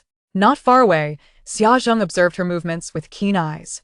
He had already surveyed the water's edge and found no animals capable of communication with a beast language communicator. Yishuyun crouched beside Xia Zhi Ning. Offering her a bottle of mineral water. Is the water too shallow? Xia Zhi Ning shook her head, somewhat disheartened. Not even a single frog. Ji Shuyun gazed at the shimmering river surface, his eyes gently resting on his sister. In such a vast wetland, there must be numerous small creatures active in the area. Noticing her slightly forlorn expression, he softly suggested, "Let's stroll along the riverbank. We're bound to find some little creature that can assist us." Leaning in slightly, he lowered his voice even further. The coroner indicated that the time of death was at night. Think about it. He elongated his words, providing his sister with space to ponder what nocturnal animals might emerge when the sun sets. Xia Zhi Ning's eyes suddenly sparkled, like stars ignited. Night herons. And otters. They are nocturnal creatures. Ji Shuyun's lips curved into an approving smile. Exactly. Perhaps our witnesses are currently fast asleep. Solving the case requires patience and unwavering confidence. He gently tucked a stray lock of hair behind Xia Zhi Ning's ear, adding, "Once it gets dark, I'll accompany you here again, all right?" Xia Zhi Ning nodded vigorously. All right. Xia Zheng, overhearing the exchange between the siblings, let out a derisive snort. Meanwhile, old Wang, responsible for monitoring the surveillance footage, approached Xia Zheng with a dejected expression. The last recorded sighting of the deceased, Li Yuanshan, was 3 days ago at 9:40 p.m. along the riverside promenade. However, the surveillance coverage along the river is incomplete, and the section where the incident occurred is a blind spot. Additionally, due to insufficient nighttime lighting, we couldn't capture any subsequent activity. At that moment, a forensic technician rushed over to Xia Zheng, holding a transparent evidence bag. "Professor Xia, we've made a significant discovery." Inside the bag was a string of sandalwood prayer beads, engraved with the character Li. Xia Zheng recalled the conversation he had overheard between Ji Shuyun and the group of ladies and instructed his assistant. "Take these beads and have the onlookers identify whether they belong to the deceased." Chapter 78. It's all over. The assistant promptly acknowledged the task and took the evidence for identification. Xia Zheng then pulled out his phone to make a call. "Hello, Uncle Lin. Are you busy at the moment?" His tone was polite and courteous as he spoke. "I would like to inquire if an elderly gentleman named Li Yuanshan has purchased insurance from your company." After a brief exchange, a contemplative look flickered in Xia Zheng's eyes. Soon, his assistant returned with the information. "Professor Xia, we have confirmation. These beads belong to Li Yuanshan's grandson, Li Yan." Xia Zheng examined the beads closely with a magnifying glass, noting the signs of violent tugging at the bead holes. Coupled with the recent phone call, the pieces of the puzzle quickly fell into place within his mind. He cast a glance at the squatting Xia Zhi Ning and Ji Shuyun, a glimmer of satisfaction and disdain flickering in his eyes. At that moment, a shrill roar of motorcycle engines erupted from the road adjacent to the riverside promenade. A youth with dyed red hair abruptly skidded to a halt, leaping off the motorcycle before it had come to a complete stop. He stumbled toward the caution line, his bloodshot eyes fixated on the corpse on the riverbank. "Grandfather!" Li Yan's heart-wrenching cry pierced the air, echoing across the water. After the scene was examined, Li Yuanshan's body was carefully placed on a stretcher, covered by a plain white sheet that billowed gently in the river breeze. The outline of the elderly man was faintly visible beneath the fabric, his clothing saturated and nearly translucent from the water. Li Yan's gaze remained locked on the body now draped in white, and he collapsed to his knees, gripping the caution tape tightly, his knuckles turning pale. I'm sorry. I'm so sorry." His voice trembled, nearly inaudible, as tears streamed down his face, mingling with his snot. His entire being shaking violently. "I shouldn't have argued with you," as he sobbed, nearly choking on his grief. A pair of polished leather shoes came to a halt before him. Xia Zheng towered over him, his voice icy. "Li Yan, you're suspected of murdering Li Yuanshan. Come with us." He signaled for two officers to step forward. Both Xia Zhi Ning and Ji Xian exchanged astonished glances. Xia Zhi Ning wondered if her brother had uncovered evidence through the recent investigation, while Ji Xian furrowed his brow, scrutinizing the mud where the deceased's body had been moved. At that moment, Li Yan suddenly looked up, disbelief etched across his tear-streaked face. I killed my grandfather? Stop the fake tears and false sympathy, Xia Zheng coldly interrupted him. He produced the evidence bag containing the sandalwood beads. These beads belong to you, correct? The signs of tugging are clear. They were torn from the deceased during a struggle. Li Yan stared at the beads, astonishment washing over him. How did these beads end up here? Xia Zheng scoffed. 3 days ago, you had a fierce argument with the deceased because he refused to lend you money for competition. Li Yuanshan and his grandson lived in the Ronghu community. Xia Zheng had earlier contacted a student residing there to gather information about the frequent disputes between this grandfather and grandson. The deceased was driven to the riverbank by your ire. Your grandfather had taken out an accidental death insurance policy with Ronghua Insurance, and the beneficiary was changed from your aunt to you 3 months prior. Xia Zheng asserted with unwavering conviction. You, perpetually deprived of pocket money, harbored murderous intent, wishing for your grandfather to meet with an accident in order to claim the proceeds of his life insurance policy. You were well acquainted with the deceased's habitual walking route by the river, and thus seized the opportunity to push him into the water. 2 officers had already advanced and apprehended Li Yan. Let go of me. How could I possibly kill my grandfather? Li Yan struggled vehemently, exclaiming, I didn't do it. You can't arrest me. I have something crucial to attend to. If I don't go, all the efforts of many will be in vain. Xia Zheng coldly interrupted. You carry a life on your conscience and still concern yourself with other matters? You're merely a petty thug, mingling with a motley crew. How significant could your affairs possibly be? Suddenly, Ji Xian interjected, pointing towards the muddy riverbank. Wait, there is something amiss with the mud surrounding the body. He crouched down, his fingers hovering over several distinct drag marks. Under normal circumstances, as the tide recedes, the current would carry everything downstream. Yet, the mud around the corpse shows signs of being pulled upwards. He was deliberately disposed of here. This is not the act of a solitary individual. Moreover, the perpetrator likely possessed a vessel, casting the body overboard, hence its bloated state from being submerged. Currently, these are merely your conjectures. While the individual I have in custody possesses material evidence and a motive, Xia Zheng narrowed his eyes at him. Since Officer Ji has his own theories, I suggest you continue your investigation independently. He gestured for the officers holding Li Yan. I am returning to conduct an interrogation. I will ensure he reveals everything within the 24-hour interrogation period. Xia Zheng left with the suspect in tow. Xia Zhi Ning and Ji Xian remained at the scene, exchanging glances. Xia Zhi Ning furrowed her brow and tugged at Ji Xian's sleeve. Brother, it's still light out. What shall we do next? Ji Xian squinted into the distance. Let us first check the location where the crowd said they practiced dancing to confirm Li Yan's alibi. 20 minutes later, the two stood before an abandoned factory. The weathered walls still bore faded slogans about safety production, and the iron gate was rusted through. Before they could approach, they heard the deafening sound of music and the scraping of feet against the floor. Pushing open the creaking iron door, they found 5 or 6 young individuals with bleached hair practicing street dance in the open space. The music was abruptly halted, and everyone turned in unison, eyeing the suddenly appeared police uniforms with wariness. Xia Zhi Ning quickly reassured, Don't panic. We are merely here to inquire about a situation. She recounted the arrest of Li Yan. The leader of the bleached-haired group slapped his thigh, his face paling. Oh no, this is disastrous. He spun around with his phone in hand, his voice trembling with urgency. How could he possibly commit murder? He is such a good person. The young man quickly inquired, Will Yan be released by tomorrow afternoon? Chapter 79. The Hidden Truth of the Competition. Rest assured, he is currently only being summoned by the police to assist with the investigation, Ji Xian replied earnestly. The issues surrounding the bracelet, the argument, and the change of beneficiary are all circumstantial evidence. These pieces of evidence merely indicate that Li Yan may be a suspect, but do not directly prove him to be the murderer. The police can only detain him for a maximum of 24 hours. If no more reliable evidence is found during this time, such as eyewitness accounts of the crime or surveillance footage capturing him, he must be released.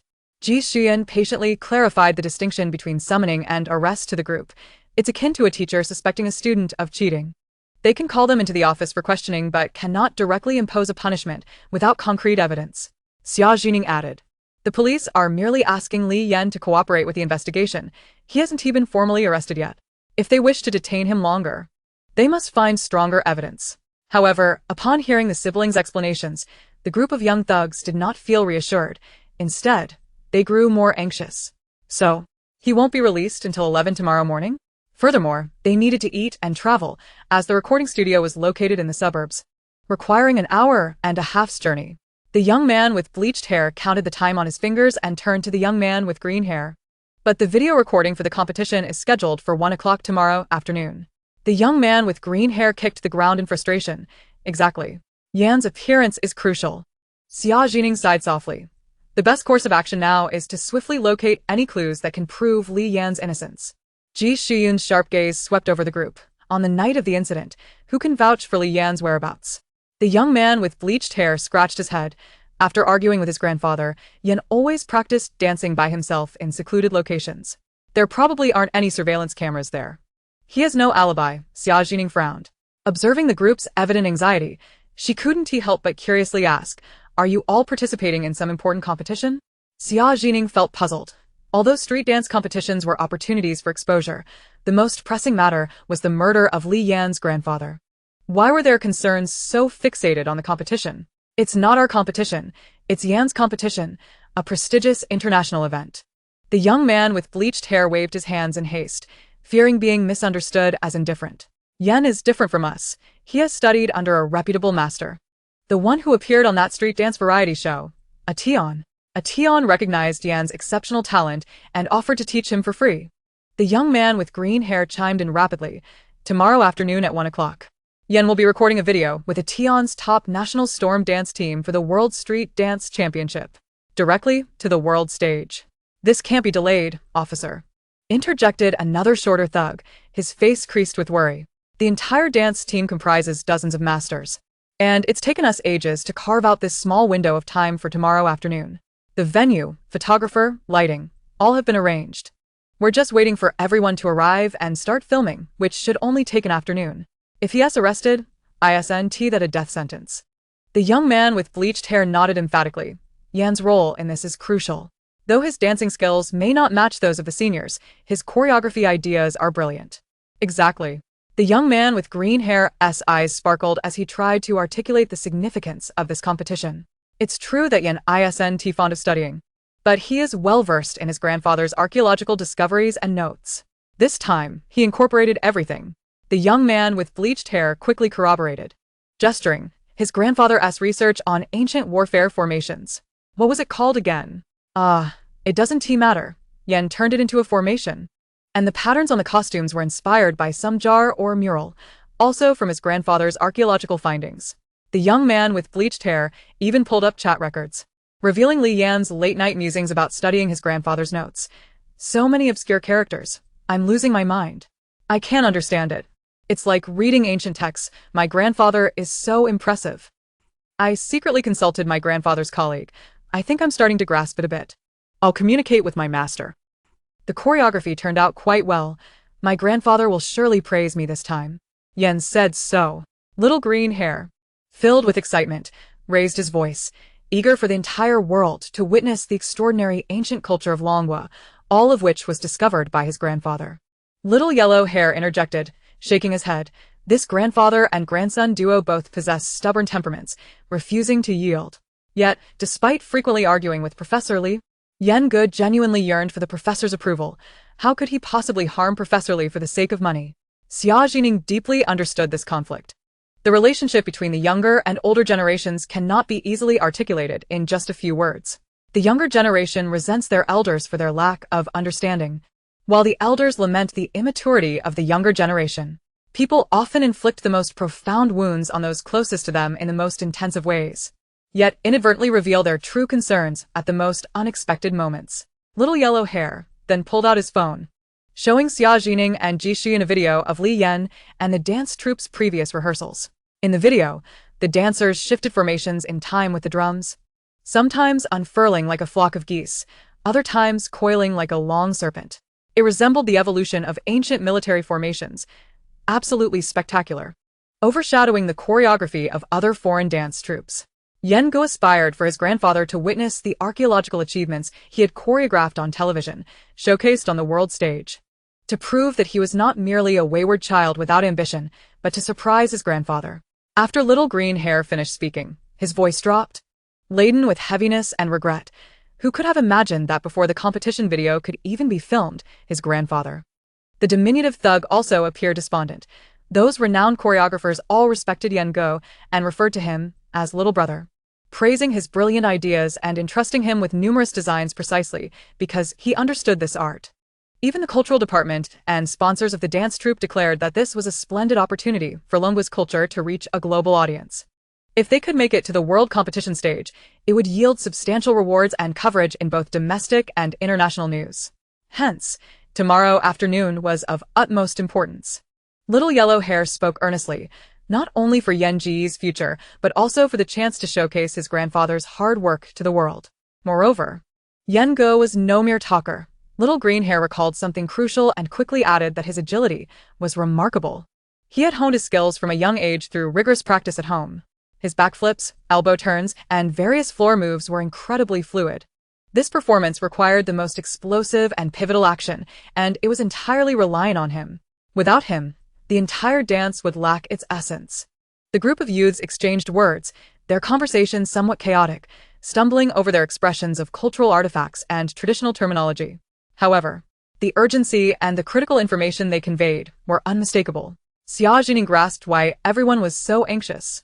Li Yen bore the significant responsibility of showcasing his grandfather's archaeological accomplishments to the world through street dance, which was intrinsically linked to the future of the dance troupe. And the opportunity for recording was fleeting. At 1 o'clock tomorrow afternoon, he must be present and in good spirits. Otherwise, all their efforts would be in vain. Chapter 80. The Cunning Night Heron. The group of small thugs pleaded desperately with the two. Little Yellow Hair, with a dramatic flair, implored, "Comrades, we truly beg you to think of a way to get Yen Go out quickly." Little Green Hair wore a sorrowful expression. He would never harm his own kin. He is too good of a person. He taught us street dance and helped us, these underachievers, secure paid performances. Yen Go never kept the earnings for himself. He used his share to buy medicine for my grandmother. Xia Zhi Ning and Ji Shuyan exchanged a glance, both recognizing the complexity and seriousness reflected in each other's eyes. Xia Zhi Ning nodded. "We will do our utmost." Xia Zhi Ning and Ji Shuyan proceeded to several dance practice locations frequented by Li Yen, as mentioned by the thugs. Discovering they were merely open-air spaces like woods and lawns. These places lacked surveillance cameras, making it impossible for them to ascertain exactly when Li Yen had been there or for how long, and naturally, they could find no direct evidence to prove his innocence. As dusk approached, Xia Zhi Ning retrieved Little Crow and returned to the scene of the incident at Jiuyan River with Ji Shuyan. Ji Shuyan even brought a bucket of small fish that Xia Zhi Ning had purchased at the market as a reward for the water birds along the riverbank. Under the twilight sky, Jiuyan River appeared particularly desolate due to the murder that had transpired, with no sign of human presence. The area where Professor Li's body was discovered remained cordoned off with police tape. While feeding the little crow in its cage, Xia Zhi Ning remarked, "Boss Crow, this is the situation regarding the case. Can you assist in locating the witness bird?" Xia Zhi Ning had prepared for Boss Crow to demand a hefty fee. However, unexpectedly, Boss Crow merely flapped its wings with an air of aloofness. "You stay right here. I will leverage my connections to inquire." Xia Zhi Ning was curious. Had Boss Crow undergone a change of heart and become less greedy? "Do you have connections by the river?" Boss Crow puffed out its chest, exuding confidence. "My brother, the golden eagle, flies everywhere. All the little water birds by the river must kneel and plead for mercy upon seeing him." Xia Zhi Ning crouched down, lightly poking Boss Crow's rotund little chest with her fingertip. "By the way, my brother mentioned that the body was likely dragged ashore, not washed downriver. You should first ask downstream along this river." Boss Crow immediately turned its small head, wings crossed. "Humph. Such a simple task didn't need your instruction. I already knew." Its beady little eyes blinked as it attempted to discern the river's current, then, with a hint of arrogance, inquired, "But which side is upstream and which is downstream? Why don't you clarify?" Yes, my mistake." Xia Zhi Ning stifled a laugh and pointed in the direction of the river's downstream. With a proud posture, Boss Crow flew toward the riverbank, only to suddenly turn back. "Remember to prepare some bird treats. They must be new flavors." "Not that I want to eat them. I'm preparing to reward my employees." Oh, so Boss Crow actually had employees? Watching it feign pride while exuding joy, Xia Zhi Ning could no longer hold back her laughter. Got it, you little proud spirit. While waiting for news from Boss Crow, Xia Zhi Ning and Ji Xian stood by the river, their reflections mirrored in the water. Xia Zhi Ning leaned over the railing, unable to resist asking, "Brother, you haven't told me about our parents yet." After being seconded to the municipal bureau, Ji Xian had been exceedingly busy, and Xia Zhi Ning had so many questions bottled up inside. Finally, there was a moment to inquire properly. When the topic of their parents arose, Ji Xian's tone grew somber. "Our father is Ji Yanqing, a common police officer during his lifetime. His grave is 50 kilometers away. I'll take you to pay our respects when I have a day off. Our mother's surname is Xia, possibly named Xia Tang. She had a high level of education and was no longer around when I was 6. Even father doesn't know where she went." Xia Zhi Ning, upon hearing their mother's surname was Xia, couldn't help but probe. "Does our mother have any connection to the Xia family in Jiangchen?" Ji Xian shook his head. "No. It's just a coincidence. It might also be one of the reasons for the mix-up." Xia Zhi Ning wore a look of regret. Ji Xian added, "Mother left behind some manuscripts, which I feared losing, so I stored them in a bank safe. However, I can't understand the text. There are only some hand-drawn illustrations of animal skeletons and cell diagrams. I feel you might comprehend them. Once this case is resolved, I'll take you to see them." Xia Zhi Ning nodded eagerly. Just then, Boss Crow flapped its wings, announcing that it had located the witness bird, a significant discovery. "Quick, follow me." Xia Zhi Ning and Ji Xian exchanged glances and hurried after Boss Crow. Boss Crow glanced at the bucket of fish in Ji Xian's hands. "You two should hide that fish bucket first. I'm afraid if I ask anything and these creatures see it, they'll start snatching the fish." After Xia Zhi Ning translated for Ji Xian, he quickly found a discreet spot to conceal the fish bucket. As Boss Crow escorted Xia Zhi Ning to the estuary, a gathering of night herons was engaged in a nocturnal tea party. These creatures bore an uncanny resemblance to the penguins of the avian world, with their plump, slate-blue bodies resting on short legs that jutted awkwardly into the mudflat, and when they retracted their necks, they appeared as if they were walking bowling pins. The most remarkable feature was the tufts of white feathers atop their heads, bobbing with their chatter like animated tufts of fluff. Night herons are the most ubiquitous birds along the water's edge, ensuring that birdwatchers never leave empty-handed. Xia Zhi Ning found the combination of the heron's tufted feathers and their round, beady eyes to evoke a sense of cunning wisdom, albeit one that was inscrutable. Kneeling down, Xia Zhi Ning endeavored to present herself in a more amiable manner. "Dear night heron friends, I am a detective with the police. May I inquire if any of you witnessed anything unusual the night before last?" Instantly, the flock stirred, whispering amongst themselves as their feather tufts quivered with their movements. Eventually, the largest heron was pushed forward by its companions. This spokesperson cleared its throat with great gravitas, wings tucked behind its back, adopting the demeanor of a seasoned negotiator. "Ahem. I am the overseer of this aquatic domain."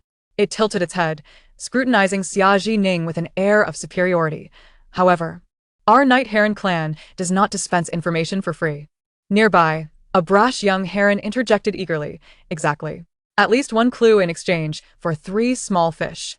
The spokesperson swiftly smacked the young heron's head with its wing. "Fool." Then, in an ostentatiously profound manner, it turned back to Xia Zhi Ning. "We cannot let these humans off the hook so easily." With an air of arrogance, it declared, 3 clues for a single small fish. Did you hear that? Otherwise, we shall not engage in business." Xia Zhi Ning's eyes widened in disbelief. Her prepared bargaining lines caught in her throat. Good heavens, had they just reversed the negotiation? This was a novel experience, seeing a bird bargain against itself. Suddenly, a night heron that seemed a tad more astute fluttered forward, exclaiming, "Boss, you've got it wrong. It's 3 fish for 1 clue." The spokesperson tilted its head in contemplation, its tufted feathers forming a question mark. "Is there a difference?" The younger heron stamped its feet in exasperation. "It makes a huge difference. We could end up with nothing." The spokesperson's eyes widened in realization. "Oh." It then resolutely turned to Xia Zhi Ning. "Then it shall be 5 clues for a single small fish." Xia Zhi Ning struggled to stifle her laughter, witnessing how these foolish birds were calculating their way toward bankruptcy. Deal. Before she could pose her next question, the spokesperson began chattering excitedly. "It was the night before last. According to your human method of counting time, that's 2 sunrises ago." Flapping its wings, it animatedly recounted. there was a decrepit fishing boat. Two burly men were holding down an old man with white hair, forcefully pushing him into the water. It exaggeratedly mimicked the act of pressing someone down with its wings, depicting a scene that was quite ruthless. Our entire family witnessed it. An elderly heron nodded in agreement. We are familiar with that boat. It often drifts around here. Lowering its voice conspiratorially, it added, it seemed they were fishing, but we watched them several times, and it appeared they were sifting for something. Suddenly, the spokesperson covered the elder's mouth with its wing, glancing around nervously. Sure. This information will cost extra. It hastily added, but we absolutely cannot disclose that they were retrieving some jars. Xia Zhi Ning, puzzled, inquired, what kind of jars were they retrieving? Could it be smuggling? The spokesperson, oblivious to its slip of the tongue, continued to elaborate. They were jars with handles, and they looked quite heavy. Jars with handles? This sounded reminiscent of the bronze and ceramic artifacts described in history textbooks. They even mentioned that underwater caves are harder to deal with than terrestrial ones. Xia Zhi Ning instinctively sensed that underwater caves and terrestrial caves were likely jargon, and she translated the avian dialogue for Ji Xuyan. Ji Xuyan was taken aback. This is tomb raiding slang. Underwater caves refer to underwater graves, while terrestrial caves indicate land burials. Xia Zhi Ning's eyes widened. So the group that killed Professor Li was involved in grave robbing? Professor Li was by the riverbank. Did he stumble upon them in the act and was subsequently silenced? Ji Xuyan nodded. That possibility is quite substantial. The spokesperson continued its chatter.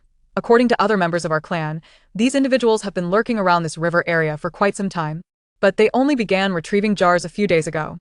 They mentioned their boat was too small and that they had to operate in batches. The young heron, realizing the spokesperson was revealing too much, hurriedly covered Xia Zhi Ning's ears with its wings. You can't listen. This is premium content. Xia Zhi Ning nearly burst into laughter. These little birds' first instinct was not to silence their spokesperson but to shield her ears. Unable to resist teasing these charming creatures, she playfully pointed to her own ears. I can hear with both ears. Only then did the spokesperson realize its blunder. Its tufted feathers bristling in irritation. Cursed, cunning humans. The young heron panicked. Boss, I just realized we haven't collected a deposit from her. She could listen and leave without paying for the fish. Nonsense. We are the police. We would never engage in such unethical behavior. Xia Zhi Ning produced some bird treats. A new fish and shrimp flavor that Waterfall would surely relish. She placed the treats before the night herons. This is a delectable appetizer for you. Once we gather the clues, the small fish will be delivered promptly. What? Besides small fish, there are also treats. The spokesperson was taken aback. And the other night herons were equally astonished. Good heavens, we've encountered a benefactor. The fish and shrimp-flavored treats were swiftly snatched up by the night herons. The elderly heron, munching away, remarked, Wow, such a delightful delicacy exists in this world. The spokesperson, chewing eagerly, mused, Who could have invented these marvelous little treats? They are simply divine. The other herons chimed in, Boss, she doesn't seem so bad. This is the best food I've ever eaten in my life. Seeing the night herons thoroughly enjoying their meal, Xia Zhi Ning seized the opportunity to inquire, Did you see where that fishing boat went? The spokesperson shook its head. They ventured too far. It exceeded the range of our clan members, so we didn't catch any new gossip.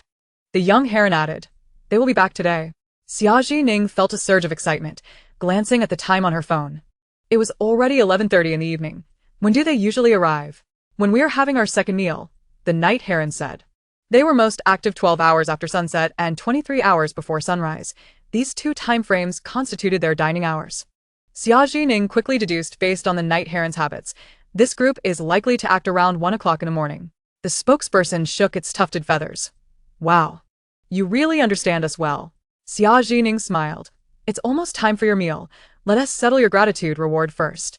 The spokesperson noticed Xia Zhi Ning had a small bamboo basket slung at her waist.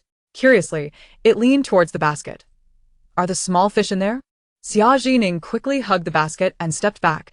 There are too many fish. This little basket cannot contain them. She frantically gestured to Ji Xuyan. Brother, hurry and fetch the fish. Ji Xuyan promptly went to retrieve the fish bucket. The night herons, blissfully unaware, did not press for details about the contents of the basket. Xia Zhi Ning let out a sigh of relief. She quietly lifted a corner of the bamboo basket, revealing a young diamondback water snake.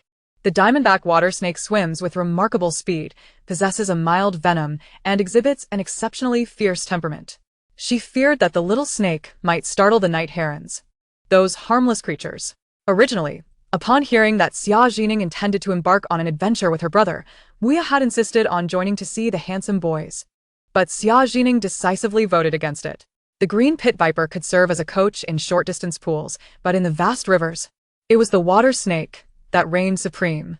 At that moment, the little water snake in the bamboo basket fixed its small, black eyes intently on Xia Zhi Ning. Sister, sister, sister, is it my turn to shine? The little water snake envied Wuya and the other elder serpents who had become swimming coaches. Due to its juvenile size and insufficient intimidation factor, it could only watch wistfully. Little did it expect that today, the kind director Xia would call upon its assistance. It was determined to perform admirably and return to boast to the other snakes. "Sho, you don't need to wait just yet. I will tap the basket twice when I need your help," Xia Zhi Ning whispered. All right. The little water snake responded with eager anticipation. Xia Zhi Ning affixed a tracking device to the snake's tail, a precaution against potential criminals escaping. Moreover, she had packed a backpack full of non-venomous water snakes, hoping they could assist in this operation. After a while, Ji Shuyan arrived with a bucket of fish, generously sharing the small fish with the night herons. The herons were astonished to discover that the reward of fish was far greater than they had anticipated, leaving them speechless. They collectively showered compliments on Xia Zhi Ning and her brother. Wow, she gave us so many fish. Director Xia, you are truly a wonderful, wonderful person. Our night heron family will forever follow you. Oh, I must have encountered a benevolent deity. When that fishing boat arrives, I'll be the first to notify you. Xia Zhi Ning mused gratefully that these night herons did not have to endure the rigors of human employment or schooling. Otherwise, they would surely be the naive ones, sold off while counting money for others. The night herons gorged themselves on the small fish, replenishing their energy. Curiously, Xia Zhi Ning glanced at the river surface. Could the tomb that gang of tomb raiders targeted be submerged? Ji Shuyan pondered for a moment. It's possible it's a sunken ship tomb. Xia Zhi Ning was taken aback. A sunken ship tomb? The book of the later Han records that the feudal states in our province practiced water burials, Ji Shuyan explained softly to Xia Zhi Ning. They believed that water connected the mortal realm with the underworld, leading to the popularity of ship burials, transforming the lower deck of the ship into a tomb to house coffins and burial items before allowing the vessel to sink. This practice aligned with their belief in the water deity and helped avoid the scrutiny of the court regarding their burial goods. After hearing her brother's words, Xia Zhi Ning's eyes sparkled with admiration. Brother, you're amazing. You even understand archaeological knowledge. Ji Shuyan shook his head, smiling as he explained. While working at the township police station, there was an elderly gentleman in town who loved reading, well-versed in astronomy and geography. He often shared stories at the market. That's where I learned about the sunken ship tombs. Xia Zhi Ning gazed at her brother with admiration. No matter the circumstances, he never faltered, always managing to learn something new. With their bellies full, the night herons guided the two to the waters where boats frequently traversed. The night herons flew swiftly, covering nearly 17 to 18 kilometers in half an hour. Fortunately, Ji Shuyan had driven, allowing them to keep pace. The further they flew, the more remote their path became. Chapter 82. The chapter with ascent. The lower reaches of the Jiuyan River were quite desolate. The banks were similar on both sides, and the uneven terrain made development difficult, leading to sparse human habitation. The flock of night herons landed at a patch of reeds. The spokesperson bird announced. As if identifying a crime scene, little director Xia, it's right nearby. Thank you. Xia Zhi Ning reached into her backpack. I will send some underwater creatures to assist. You are the master of this water area. Can you watch over them? Upon hearing this, the spokesperson bird puffed out its chest. Absolutely. Xia Zhi Ning retrieved the container holding the non-venomous water snakes from her backpack. Upon seeing the three robust water snakes, the night herons recoiled in terror. Xia Zhi Ning quickly reassured them. These water snakes are my employees. Don't worry, they won't harm you. Moreover, they are unfamiliar with this area, so please watch over them. The night herons widened their eyes. Such stout water snakes would be their subordinates. The spokesperson bird swelled with pride. No problem. Xia Zhi Ning smiled as she released the three water snakes into the river. The snakes swiftly vanished, likely diving to await the appearance of the criminals. Ji Shuyan did not park the car by the riverbank. Instead, he drove to an overgrown dirt road and covered the vehicle with a black tarp. After all, This was a police vehicle, too conspicuous, and they feared it might alert the criminals. The night herons, being most familiar with the terrain near the water, had already found a suitable hiding spot for the two. Xia Zhi Ning and her brother concealed themselves near the flood control embankment. Xia Zhi Ning contacted Captain Yang of the criminal investigation team, sending their coordinates and briefly explaining the situation, requesting support. Given the current circumstances, it seemed they would require assistance from the water police. They needed to track the gang, but without a boat, her brother, no matter how capable, couldn't he traverse the water, and while Xia Zhi Ning could swim in a dog paddle style, her physical condition wouldn't allow her to stay submerged for long. The most pressing issue was the lack of a boat. Xia Zhi Ning frowned. That gang is likely on the river's surface. The spokesperson bird of the night herons shook its head. Don't worry, we have plenty of companions for meals and rest. As soon as I give the command, I'll summon my friends to surround that little fishing boat. It proudly lifted its chin. Their fishing boat has only a few people, 3 or 4. How could they resist our night heron army? Suddenly, Xia Zhi Ning recalled that night herons, being social creatures, could have family groups numbering 20 to 30. Moreover, when roosting at night, they would often mingle with other heron species like egrets. They could rally together to form flocks of up to 100, creating a cacophony that resulted in a heron island ecological phenomenon. In Xia Zhi Ning's view, it was akin to forming a group chat among waterbirds, with a scene reminiscent of a WeChat group inundated with constant messages. With an entire avian group chat behind her, Xia Zhi Ning immediately felt at ease. She conveyed the night heron's plans for assistance to her brother. Upon hearing this, Ji Shuyan lowered his gaze, a thoughtful expression crossing his face. He then whispered to Xia Zhi Ning, "These individuals have been here several times to salvage cultural relics. I wonder where the previous relics ended up." "Ning, tell the little birds that I will." Xia Zhi Ning immediately gave her brother a thumbs up. "Brother, you're the best." Just as the siblings conversed, the spokesperson bird started shaking its head. "Little Director Xia, hurry, that boat has appeared again." The night herons could hear their companions' calls from as far as 300 meters away, and the spokesperson bird had evidently caught wind of its companion signal. Xia Zhi Ning and Ji Shuyun grew vigilant. "How many people are on the boat?" Xia Zhi Ning inquired. The spokesperson bird replied, "One person is steering the boat, and the other 3 are preparing something. This has been counted by the night heron several times, so it cannot be wrong. Director Xia's instructions must be meticulously adhered to. There can be no further carelessness as earlier. Lest we owe an apology to the little fish and biscuits that Director Xia so generously provided." Xia Zhi Ning glanced at the time. The water police dispatched by Captain Yang would arrive in approximately 20 minutes. Retrieving artifacts from the water would undoubtedly take several hours. It was prudent to observe the situation until the water police arrived before proceeding with any apprehensions. Xia Zhi Ning fed the talking bird some biscuits. "Continue to monitor them. They will likely be underwater for quite some time while excavating. Notify us immediately upon their return to the surface." The talking bird promptly signaled its acknowledgement. However, less than 10 minutes later, the bird's demeanor shifted to one of alertness. "Director Xia, they have suddenly surfaced from the depths." It appeared they were in a state of panic. Xia Zhi Ning's expression changed drastically as she hurriedly joined Ji Shuyan to assess the situation.